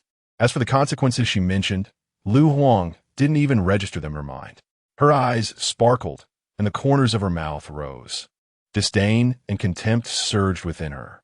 If one didn't know better, they would really think Liu Jun was so formidable. In the end, wasn't it still because of her claim that her biological father's ashes must be returned? Since that's the case, we await your grand arrival, Lu Huang said, waving her hand and walking away. Yes, Lu Yunju and Lu Lanju responded, following Lu Huang out. As the group left, the suppressed pain in Shangwan Heng's heart could no longer be concealed. He stepped forward, coming to Liu Jun's side, lowering his head to meet her gaze. His words filled with pity and sorrow. Ah Jun, why didn't you tell me? Huh? Liu Jun was stunned. Wait. Shangwan Heng didn't ask her what she planned to do at the family meeting in the Liu family 2 days later, but instead asked her why she didn't tell him. Tell him what? Tell him that she was the fifth young lady of the Liu family? Shangwan Heng looked into Liu Jun's clear yet foolishly beautiful eyes and knew she definitely didn't understand what he was talking about. So, he decided to patiently clarify things with Liu Jun. Ah Jun, why didn't you tell us everything you've gone through? Chun-Li jumped in, following with a grievance. Shangwan Heng was momentarily speechless, forced to remain silent. He almost forgot that Ah Jun wasn't just a sentinel. There were also 4 other sentinels besides him. Bai Weiqing fell heartbroken. His usual gentle and teasing demeanor vanished as he still held the syringe meant to paralyze Lu Huang. Ah Jun, you should have told us. Bai Weiqing was deeply hurt. We would have helped you. He couldn't imagine what Ah Jun had gone through alone. How she had emerged from the pain of being betrayed by her family, having her name removed from the family tree by her biological mother, and even having her death publicly declared and a funeral held for her. Li Tian said nothing, just quietly stood by Liu Jun's side, as steadfastly as a knight, protecting her. As long as Ah Jun needed him, he would immediately step forward. But if Ah Jun didn't need him, he would silently guard her. That was enough. Li Tian absorbed his feelings of pity for Liu Jun alone, looking into her eyes, filled only with heartache. And hidden in the shadows, Qin and Mo Xiao, who had heard and seen everything, was also clutching his chest, feeling suffocated with concern for Liu Jun. Yet he remained hidden, too afraid to go out and see Liu Jun or let her know of his existence. As Liu Jun perceived the expressions of concern and worry from Shangwan Heng, Chun-Li, Bai Weiqing, and Li Tian, she felt their care for her. However, Liu Yunis as Flikut, the little girl who had truly suffered oppression from her mother and her clan, was already dead. Thank you all. Liu Jun smiled sweetly, but for this matter, I think I want to resolve it myself. She did not fear the threats from Lu Huang and the others, but Chapter 137, the 3 of them were completely unaware that Liu Jun was a blockhead. She particularly disliked being threatened by others. The family meeting in 2 days was truly something to look forward to. Ah Jun, the Liu family is one of the 4 small families. My family, the Shangwan family, is one of the 3 big families and can help you a lot. Shangwan Heng spoke up. Let me do something for you. He didn't know much about the Liu family, but Ah Jun's matters were his matters. He wanted to protect Ah Jun and me, Chun-Li hurriedly added, Jun, I am a leader of an underground organization. I can also help you a lot. Jun, our Bai family also has some influence in the center of the city. Bai Weiqing said. Li Tian's eyes flickered. He didn't have a powerful background. His father was merely a marginal figure in the city center. His father abandoned him when he was 3, raised him until he was 18, and then passed away after seeing him bound to a guide by the terminal. The following years had been a torment. What he could offer Jun was only his heart, which could provide her with some help. Li Tian quietly stayed by Liu Jun's side, saying nothing, expressing his affection for her only through actions.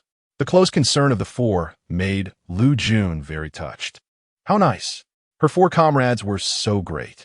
The camaraderie towards her as their commander was truly heartwarming. Liu Jun was moved and generously patted the shoulders of Shangwan Heng, Chun-Li, Bai Weiqing, and Li Tian, saying, Don't worry, if I need your help, I will definitely let you know. Liu Jun boldly declared, The family meeting in 2 days is exactly when I need you by my side. The pat on the shoulder made Shangwan Heng fall silent. What was this strange feeling?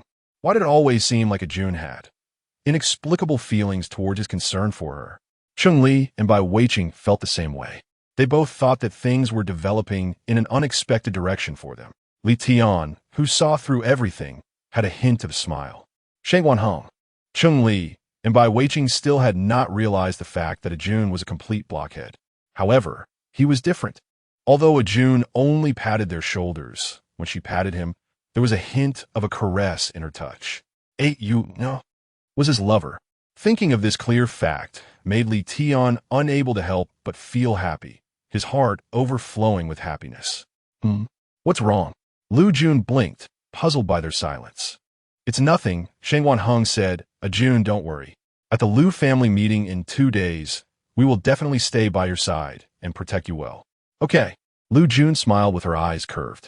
Time quickly moved to 2 days later. The quiet night enveloped every corner of the city center.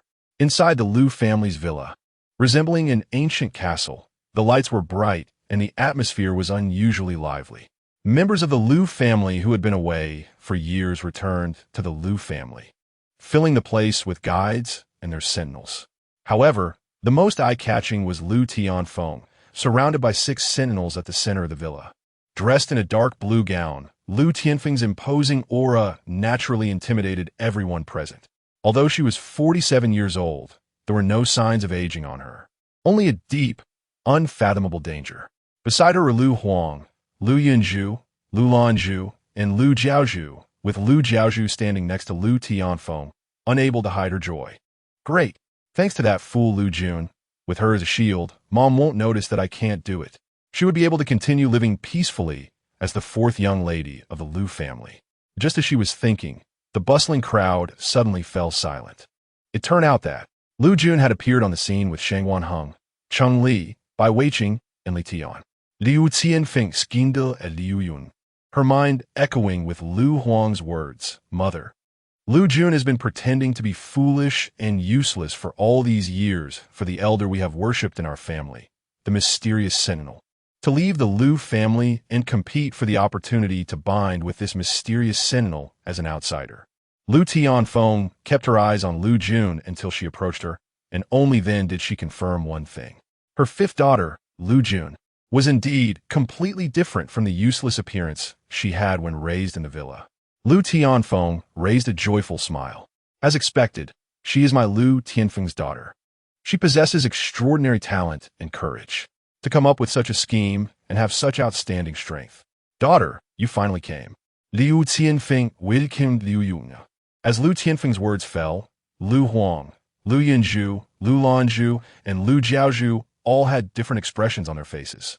Liu Jiaozhu was the first to express disbelief and shock. Mom, what does this mean?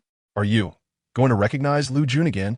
Liu Huang, Liu Yunzhu, and Liu Lanzhu were not surprised by Liu Tianfeng's reaction. They had received a completely different education from their mother due to their SS-level mental power. While they had extraordinary insight and abilities, they also had a deeper understanding of their mother. Their mother was an absolute family-first egoist. Liu Jun's SSS-level mental power was the first in the city center in many years. Their mother would never let her be lost again. Such a daughter was exactly the one their mother would love. However, Liu Huang's lips curled with mockery. With such ambition, how could Liu Jun be content to be her mother's obedient daughter again? She would probably sever ties with her mother. She had invited Liu Jun to the family meeting not to let her return to the Liu family and re-establish a good relationship with her mother, but to dissect her brain together with her ARAN and study how her SSS-level mental power brain was formed. Liu Yunju and Liu Lanju were very nervous. They knew how fierce their mother was. If Liu Jun really returned to the family, their positions would definitely decline. Soon, they realized their worries were unnecessary. Liu Jun raised her chin and laughed this. Ms. Liu, I think you've forgotten something. Your daughter has already been cremated by you. The current me is no longer your daughter, but just an SSS-level guide. What does that have to do with you? Liu Tianfeng's smile froze, all her good mood extinguished. However, this was not the end. Liu Jun revealed even more infuriating words and the true purpose of her visit. Chapter 138, she wants to bind the mysterious sentinel? Ms. Liu, I'm here just to take my father's ashes. Liu Jun's eyes curved, appearing harmless and sweet. But the words spilling from her delicate red lips could hardly be associated with innocence. Instead, they exuded a strong sense of pressure. If you're unwilling to give me the ashes, I will have no choice but to create a scene in the Liu family and forcibly take my father's ashes. The audience erupted in an uproar. Liu Tianfeng's smile vanished completely, and she coldly resumed her appraisal of Liu Jun. Liu Jun, dressed simply in sportswear rather than a formal gown, had not changed in appearance, yet her aura and demeanor had transformed entirely, as if she were a completely different person.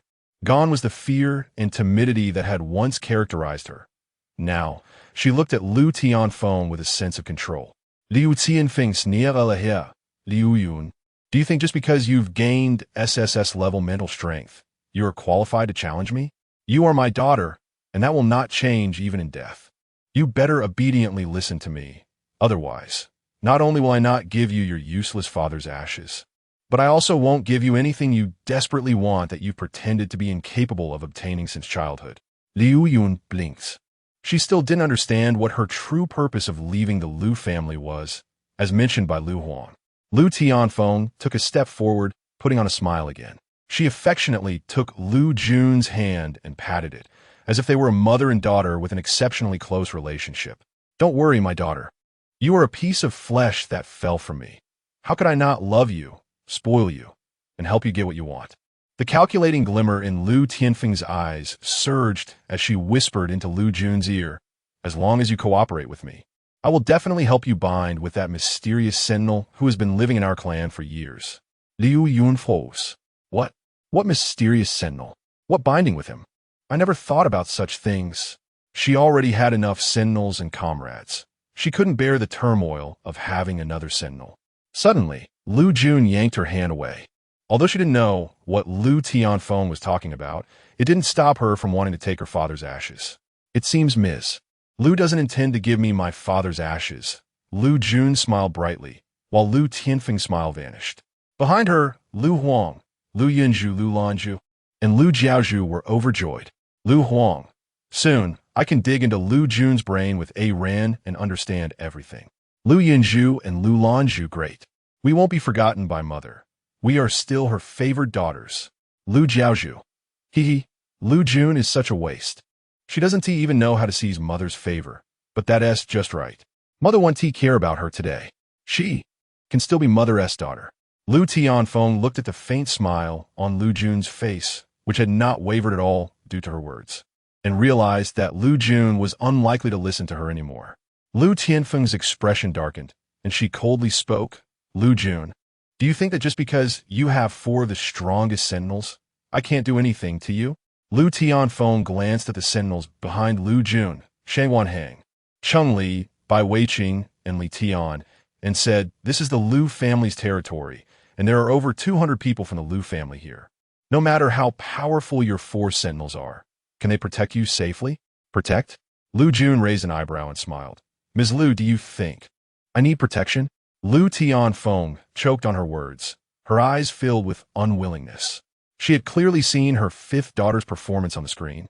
Indeed, Liu Jun was a guide who didn't need a sentinel's protection and could even fight alongside them. completely different from before. But how could such a brave, resourceful daughter refuse to acknowledge her mother and oppose her? Liu Jun smiled, and before she could speak further, her 4 sentinels surrounding her began to express their determination to protect her one by one. Ms. Liu, Shengguan Heng said coldly, devoid of any emotion. I don't know much about the Liu family, but my Shengguan family still holds weight in the city center. You can kill Liu Jun and me today, but in the future, the Shengguan family will not allow any of your Liu family members to have a way to survive in the city center. We, the Bai family, will do the same. Bai Weiqing added lightly. Liu Tianfeng's facial muscles froze. She had forgotten that although Shengguan Heng and Bai Weiqing were merely sentinels, their status within their families was not lower than that of a guide. In fact, they were equal to guides in status. Does Ms. Liu know how many people from the underground organizations in the city center have crawled up from the slums? Cheng Li's crimson lips curved, his blood-red eyes revealing madness. I suppose Ms. Liu Wunti want to know what it feels like to have her limbs ripped apart by sentinels from the slums, right? Liu Tianfeng's back froze. Just as she was about to retort Cheng Li's words, she accidentally met Li Tian's gaze, which had been silent until now. Those were eyes that looked terrifying. The unfathomable darkness made her feel as if she were surrounded by countless corpses in a chilling hell, as if she were in a place where thousands of evil spirits would devour her. If she dared to say anything against Liu Jun, she would be dragged into hell in an instant, enduring unbearable suffering. Liu Tianfeng finally felt fear. She swallowed hard, looking at the 4 faces, realizing that they were far beyond her, far beyond what a single Liu family could resist. She coldly narrowed her eyes. Huanger, take her to get the ashes. Yes, mother. Liu Huang's eyes sparkled with excitement. Liu Jun noticed her unusual behavior and discreetly glanced at Liu Tianfeng. Liu Tianfeng's expression seemed normal, so it must be that Liu Huang was going to do something to her. He. She had already informed Liu Huang that inviting her to the Liu family meant bearing the consequences of her visit. It seemed that Liu Huang had not remembered her words at all. Since that was the case, she could only give her a surprise to see. San Gunhang, Zheng Li, Bai Weiqing, and Li Tian also intended to accompany Liu Jun forward, but Liu Tianfeng voiced her displeasure. You 4. The ancestral hall of the Liu family is not a place that just anyone can enter. Since I have already promised to give Liu Jun the ashes, I will not go back on my word. Just wait here peacefully. Only after Liu Jun smiled and nodded at them did they stop in their tracks. Liu Jun turned to look at Liu Huang. Let her see well what Liu Huang intended to do to her. Chapter 139. The mysterious sentinel sees everything inside the ancestral hall. Liu Huang led Liu Jun toward the urn on the platform. Unexpectedly, Liu Huang walked extremely slowly. Liu Jun noticed that she was deliberately slowing her steps and curiously waited to see what she would do next.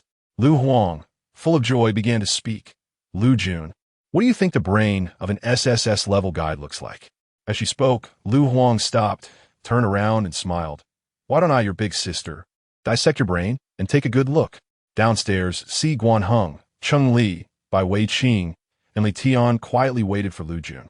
They maintained their vigilance, closely watching the movements of everyone from the Liu family. The Liu family also waited quietly, with the threat posed by the 4 of them and Liu Jun's formidable strength. Combined with Liu Tianfeng's explicit approval, none of the Liu family members dared to move. However, among them, Liu Jiaozhu secretly glanced upstairs, her eyes filled with pride and a malicious sense of entertainment. Others might not know, but she understood that her big sister and the SS-level sentinel named Cheng Ran, who was bound to her, were both lunatics. Their favorite pastime was to secretly capture guides and dissect their brains for detailed study. She had seen them attempt to dissect Liu Jun's brain more than once, because Liu Jun was the most pathetic and useless person they had encountered, and they were genuinely curious about how her brain functioned. Yet, due to her being underage, not having detected any mental power, and her mother keeping a close watch on her, they had not been able to act. But now it was different. With Liu Jun, such an extremely rare SSS-level guide, they would not miss this opportunity. Upstairs, inside the ancestral hall, as Liu Huang's strange words fell, a figure jumped out from the shadows. He reached straight for Liu Jun's waist, intending to capture her tightly in his embrace, preventing her from moving. Liu Jun snorted and easily dodged the person's grasp. In the dim light, she clearly saw the appearance of the person in front of her. It turned out to be the SS-level sentinel who had always been by Lu Huang's side, the one closest to her and most intimately related. Lu Jiaozhu's earlier words echoed in Liu Jun's mind at that moment.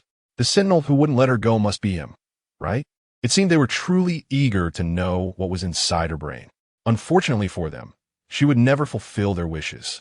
Seeing her evade, Lu Huang was not anxious but smiled.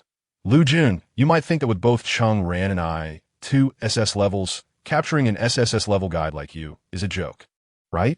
It's just a pity that in the past, you had no mental power and didn't even know there were devices in the ancestral hall that rendered mental power ineffective.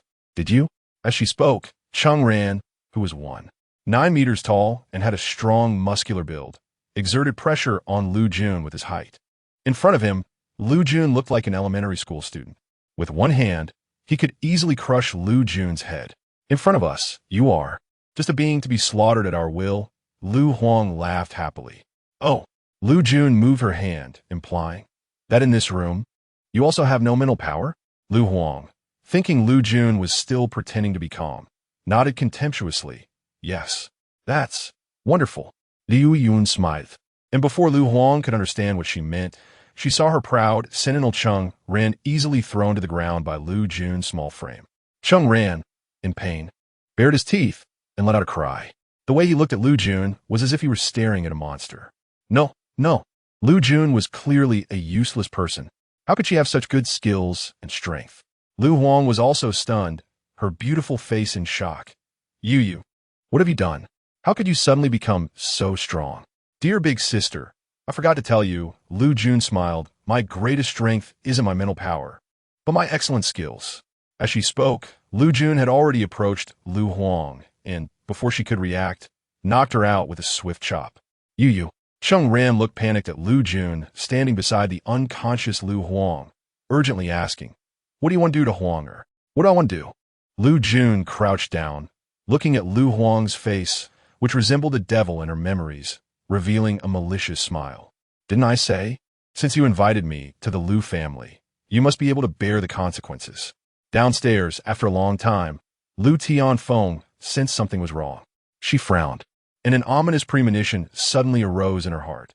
Yinzhu, Lanzhu, you two go upstairs and see why they haven't come down for so long. Yes. Liu Yinzhu and Liu Lanzhu stepped toward the stairs, and just after taking 2 steps, a loud explosion came from upstairs where the ancestral hall was located. Boom! The ancestral hall was blown to pieces. Flames shot into the sky, as if wanting to burn the Liu family along with the sins they had committed to the ground. Hey, Yun, Si Guaneng, Qingli, Bai Wenqing, and Li Tian anxiously rushed up. But amidst the smoke and flames, a figure emerged.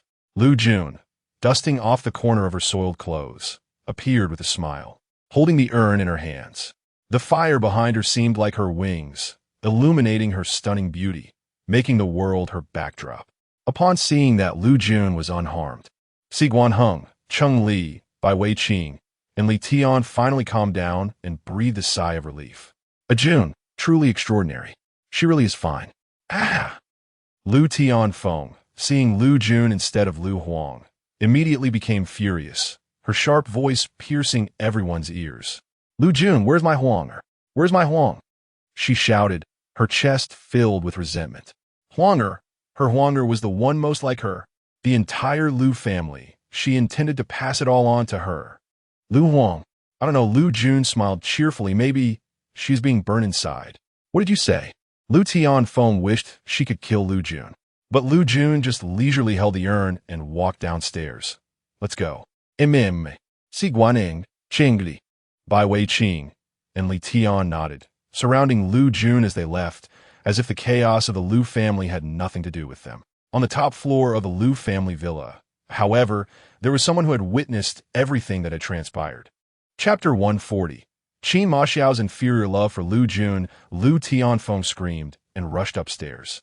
The mysterious sentinel who had been hiding in the shadows, watching everything, returned to his room. However, A pair of eyes continued to fixate on Liu Jun's retreating figure without blinking. Seeing Liu Tianfeng collapse, the other members of the Liu family dared not utter a word and could only let Liu Jun and the others leave. Liu Yunzhu and Liu Lanzhu never expected things to develop this way. Liu Jiaozhu was even more shocked. She was dumbfounded. How dare Liu Jun take such actions? However, Liu Jiaozhu forcibly suppressed the glee in her heart. Although Liu Jun did not die as she wished, her elder sister had ended up fighting with her like dogs. Thus, she became the third daughter remaining in her mother's eyes, and her mother would value her even more. Outside, Shang Wanheng had already devised a follow-up response plan in his mind. Liu Jun killing Liu Huang would surely infuriate Liu Tianfeng, who would then send many people to assassinate Liu Jun. He needed to contact his parents and have them do something about the oil company project of the Liu family. Liu Jun, don't worry.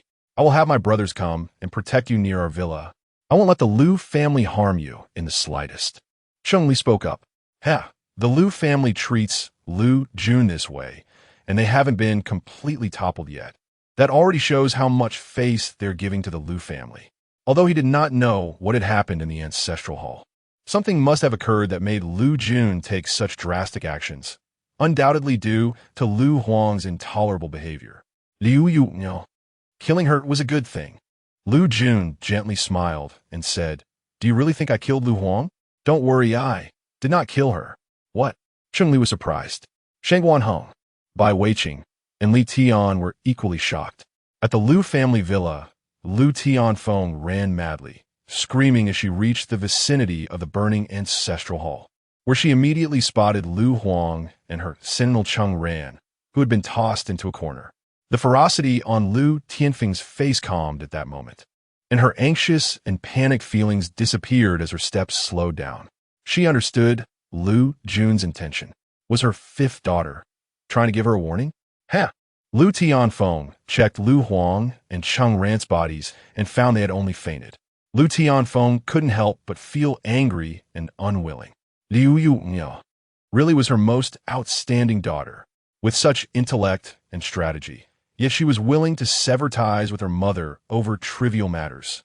Liu Yunzhu and Liu Lanzhu, who had followed her up, were so happy they felt dizzy, while Liu Jiaozhu's smile, which had just begun to form, collapsed in an instant. She was once again the lowest existence in this family. On the other side, Liu Jun walked alongside Shang Wanheng, Cheng-Li, Bai Weiqing, and Li Tian toward the 8-district villa, patiently explaining to them why she did not kill Liu Huang.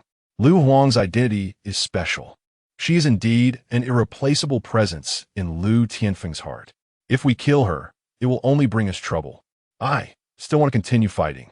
I don't have the time to deal with such messy matters. Liu Jun held the urn of ashes in her hands and said, if it weren't for the ashes of her biological father, she would never step into the Liu family for a lifetime. Well, Shang Wanheng smiled helplessly. Cheng-Li also smiled as he looked at Liu Jun's eyes, sparkling like brilliant stars. Liu Yu, truly impressive. Li Tian smiled gently, openly expressing his affection for Liu Jun by Weiqing. However, felt a peculiar fullness in his heart, as if it were completely filled with something. It was truly strange. Why did he feel better than ever?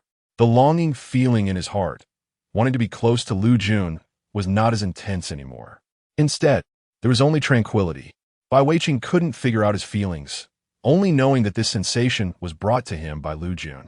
He couldn't help but keep staring at Liu Jun. As Liu Jun walked, she caught sight of a figure quickly hiding around the corner. Her eyes moved slightly as she recognized who it was. That was Qin Ma Xiao. Liu Jun was somewhat surprised. Had he been hiding not far from her all along? Behind the wall, Qin Ma Xiao covered his wildly beating heart, feeling no shame, only panic. He covered his heart, his deep features pale. Liu Yu didn't see him, right? Liu Jun definitely didn't see this filthy side of him. Otherwise, he would have broken the rule she set for him, to not appear before her except during his chaotic phase. Liu Yu would surely come to hate him even more than before. How could he be like this? How could he not hide better, quietly following Liu Jun, protecting her? Instead, he allowed Liu Jun to see him. What if Liu Jun thus hated him even more? The more Qin Ma Xiao thought, the more pain he felt in his heart, his facial muscles twitching as if he might faint. He hurriedly took deep breaths to calm himself and quickly turned to leave. Liu Jun was now safe. With Shangguan Heng, Cheng-Li, Bai Weiqing, and Li Tian protecting her, she would be fine. He needed to leave quickly, to be gone before Liu Jun truly found him. He didn't want her to hate him even more. The moment Qin Ma Xiao vanished, Liu Jun and the group of 5, including Shangguan Heng, Cheng-Li, Bai Weiqing, and Li Tian, arrived precisely at the corner where he had been hiding. The empty corner left Liu Jun with more questions. Had she just seen wrong?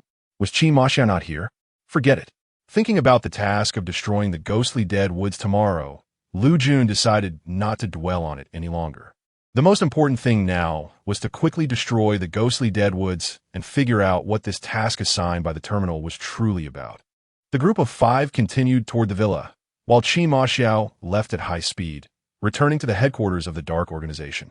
Upon returning to the organization, Qin Ma Xiao locked himself in his room. Lin Zhao couldn't bear to watch and said, "I really don't know what that guide did to our leader that made him end up like this." "Yeah," Su Qiao complained. "The leader used to be so spirited, but because of her, he's become someone with no trace of a smile on his face. The leader had always silently protected her, following her closely without her even noticing. Yet she made it so the leader couldn't even return her side. How could she be so selfish?" "Touch my abs enough." The door opened, and Qin Ma Xiao, who had heard everything they said, opened the door. His eyes were bloodshot, and his voice was hoarse and dark. "Stop talking. This matter has nothing to do with a Jun. It's my fault for making a Jun unhappy. From now on, if you want to blame someone, blame me. Don't blame a Jun anymore." The few people lowered their heads in silence and responded with a yes. However, their resentment towards Liu Jun did not diminish in the slightest.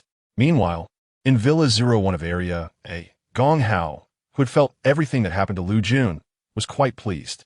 It seemed that what happened to Liu Jun was even more interesting than he had imagined. Gong Hao smiled with interest. His hatred for Liu Jun made him want to see her angry. He was just wondering when her next outburst would be. Just then, the villa's front door opened. Liu Jun, Shangguan Heng, Cheng-Li, Bai Weiqing, and Li Tian returned. Gong Hao cheerfully walked out of the room, leaning over the railing to greet the 5 people on the first floor. "Oh, you're back." Liu Jun looked up. On Gong Hao's moon-like face was a soft and elegant smile, but his eyes were filled with mockery for her. Liu Jun smiled back. "Yes, we're back. You've been in the villa for the past 2 days without stepping out. Why is that? Is it that you don't want to go out?" Liu Jun's sarcastic words made Gong Hao, who was in a great mood at the time, lose his smile in an instant. He gritted his teeth, his fingers cracking audibly as he clenched them. Didn't he want to go out? He simply couldn't thanks to the Gong family's long-standing reputation. As soon as he appeared, he would be bombarded with attacks from numerous guides and sentinels. It seemed he had escaped punishment from the terminal for now, but in reality, as long as he was a member of the Gong family, he could never escape punishment. This villa was his new cage. Liu Jun really knew how to hit the nail on the head. "Oh dear." Liu Jun raised her hands and shook them, revealing a brilliantly radiant smile. "Gong Hao, why are you angry? Don't forget, we have a soul bond that is completely different from the spiritual bond between other sentinels and guides. It's a soul bond that you transformed. Our shared feelings are all interconnected. You must not get angry carelessly, or I'll suffer from your petty anger. You." Gong Hao gritted his teeth, the noise growing louder as he wished he could crush every bone in Liu Jun's body. But Liu Jun? She was still smiling brightly. Gong Hao, furious, turned around and slammed the door with a loud bang. Liu Jun left even louder. This delightful good mood was transmitted through their soul bond to Gong Hao's chest. Gong Hao felt an uncontrollable happiness spreading in his chest as he heard Liu Jun's faint laughter nearby. Disbelief and absurdity intertwining within him. Liu Jun was still laughing, so happily. Unconsciously, he placed his hand on his chest, and because of this joyful feeling, a hint of dazedness mixed with his anger. So this is what happiness feels like. Downstairs, Shangguan Heng had already skillfully put on an apron and started cooking for them. Liu Jun watched Shangguan Heng's busy figure, suddenly feeling that this was what home felt like. She gazed at Shangguan Heng's back, her face softening. Tenderness gathered in her eyes.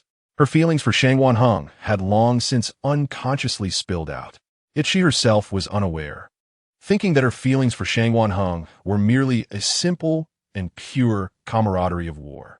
You know. At that moment, Cheng Li appeared with a pitiful expression, squatting in front of Liu Jun, who was sitting on the sofa. What's wrong? Liu Jun smiled, coming back to her senses and focusing her gaze on Cheng Li's face.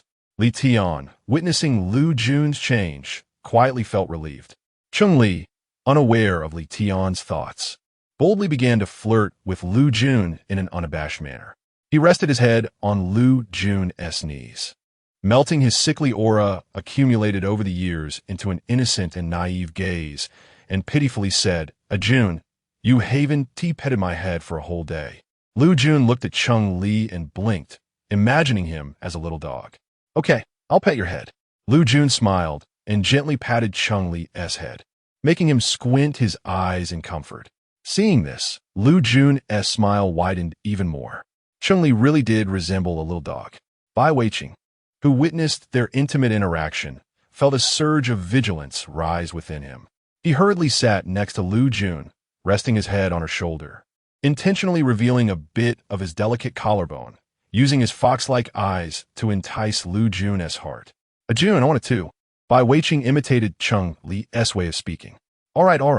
Liu Jun, helpless, raised her hands, petting both heads as she smoothed their hair. Cheng Li, seeing Bai Weiqing's fox-like demeanor, became even angrier. This shameless Bai Weiqing. How dare he imitate me to flirt with Jun? He even deliberately lowered his collar to show off his collarbone. What does he want? Does he want Jun to look down and see his abs? As if that is even possible. Cough, cough. Cheng Li coughed a couple of times, stood up, and moved to sit on the other side of Liu Jun's sofa.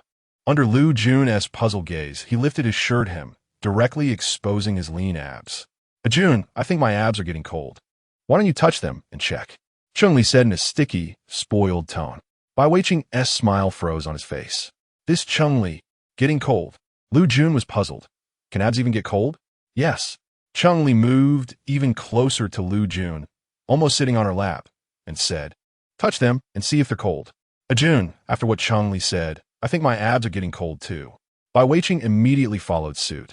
Lifting his shirt hem, you touch mine too, and see if it's the same as Cheng Li's also getting cold. Not far away, Li Tian, who was getting water for Liu Jun, fell silent. Shang Wanheng, who had been wearing an apron, had also turned around at some point, one hand holding a spatula and the other clenched, remaining silent.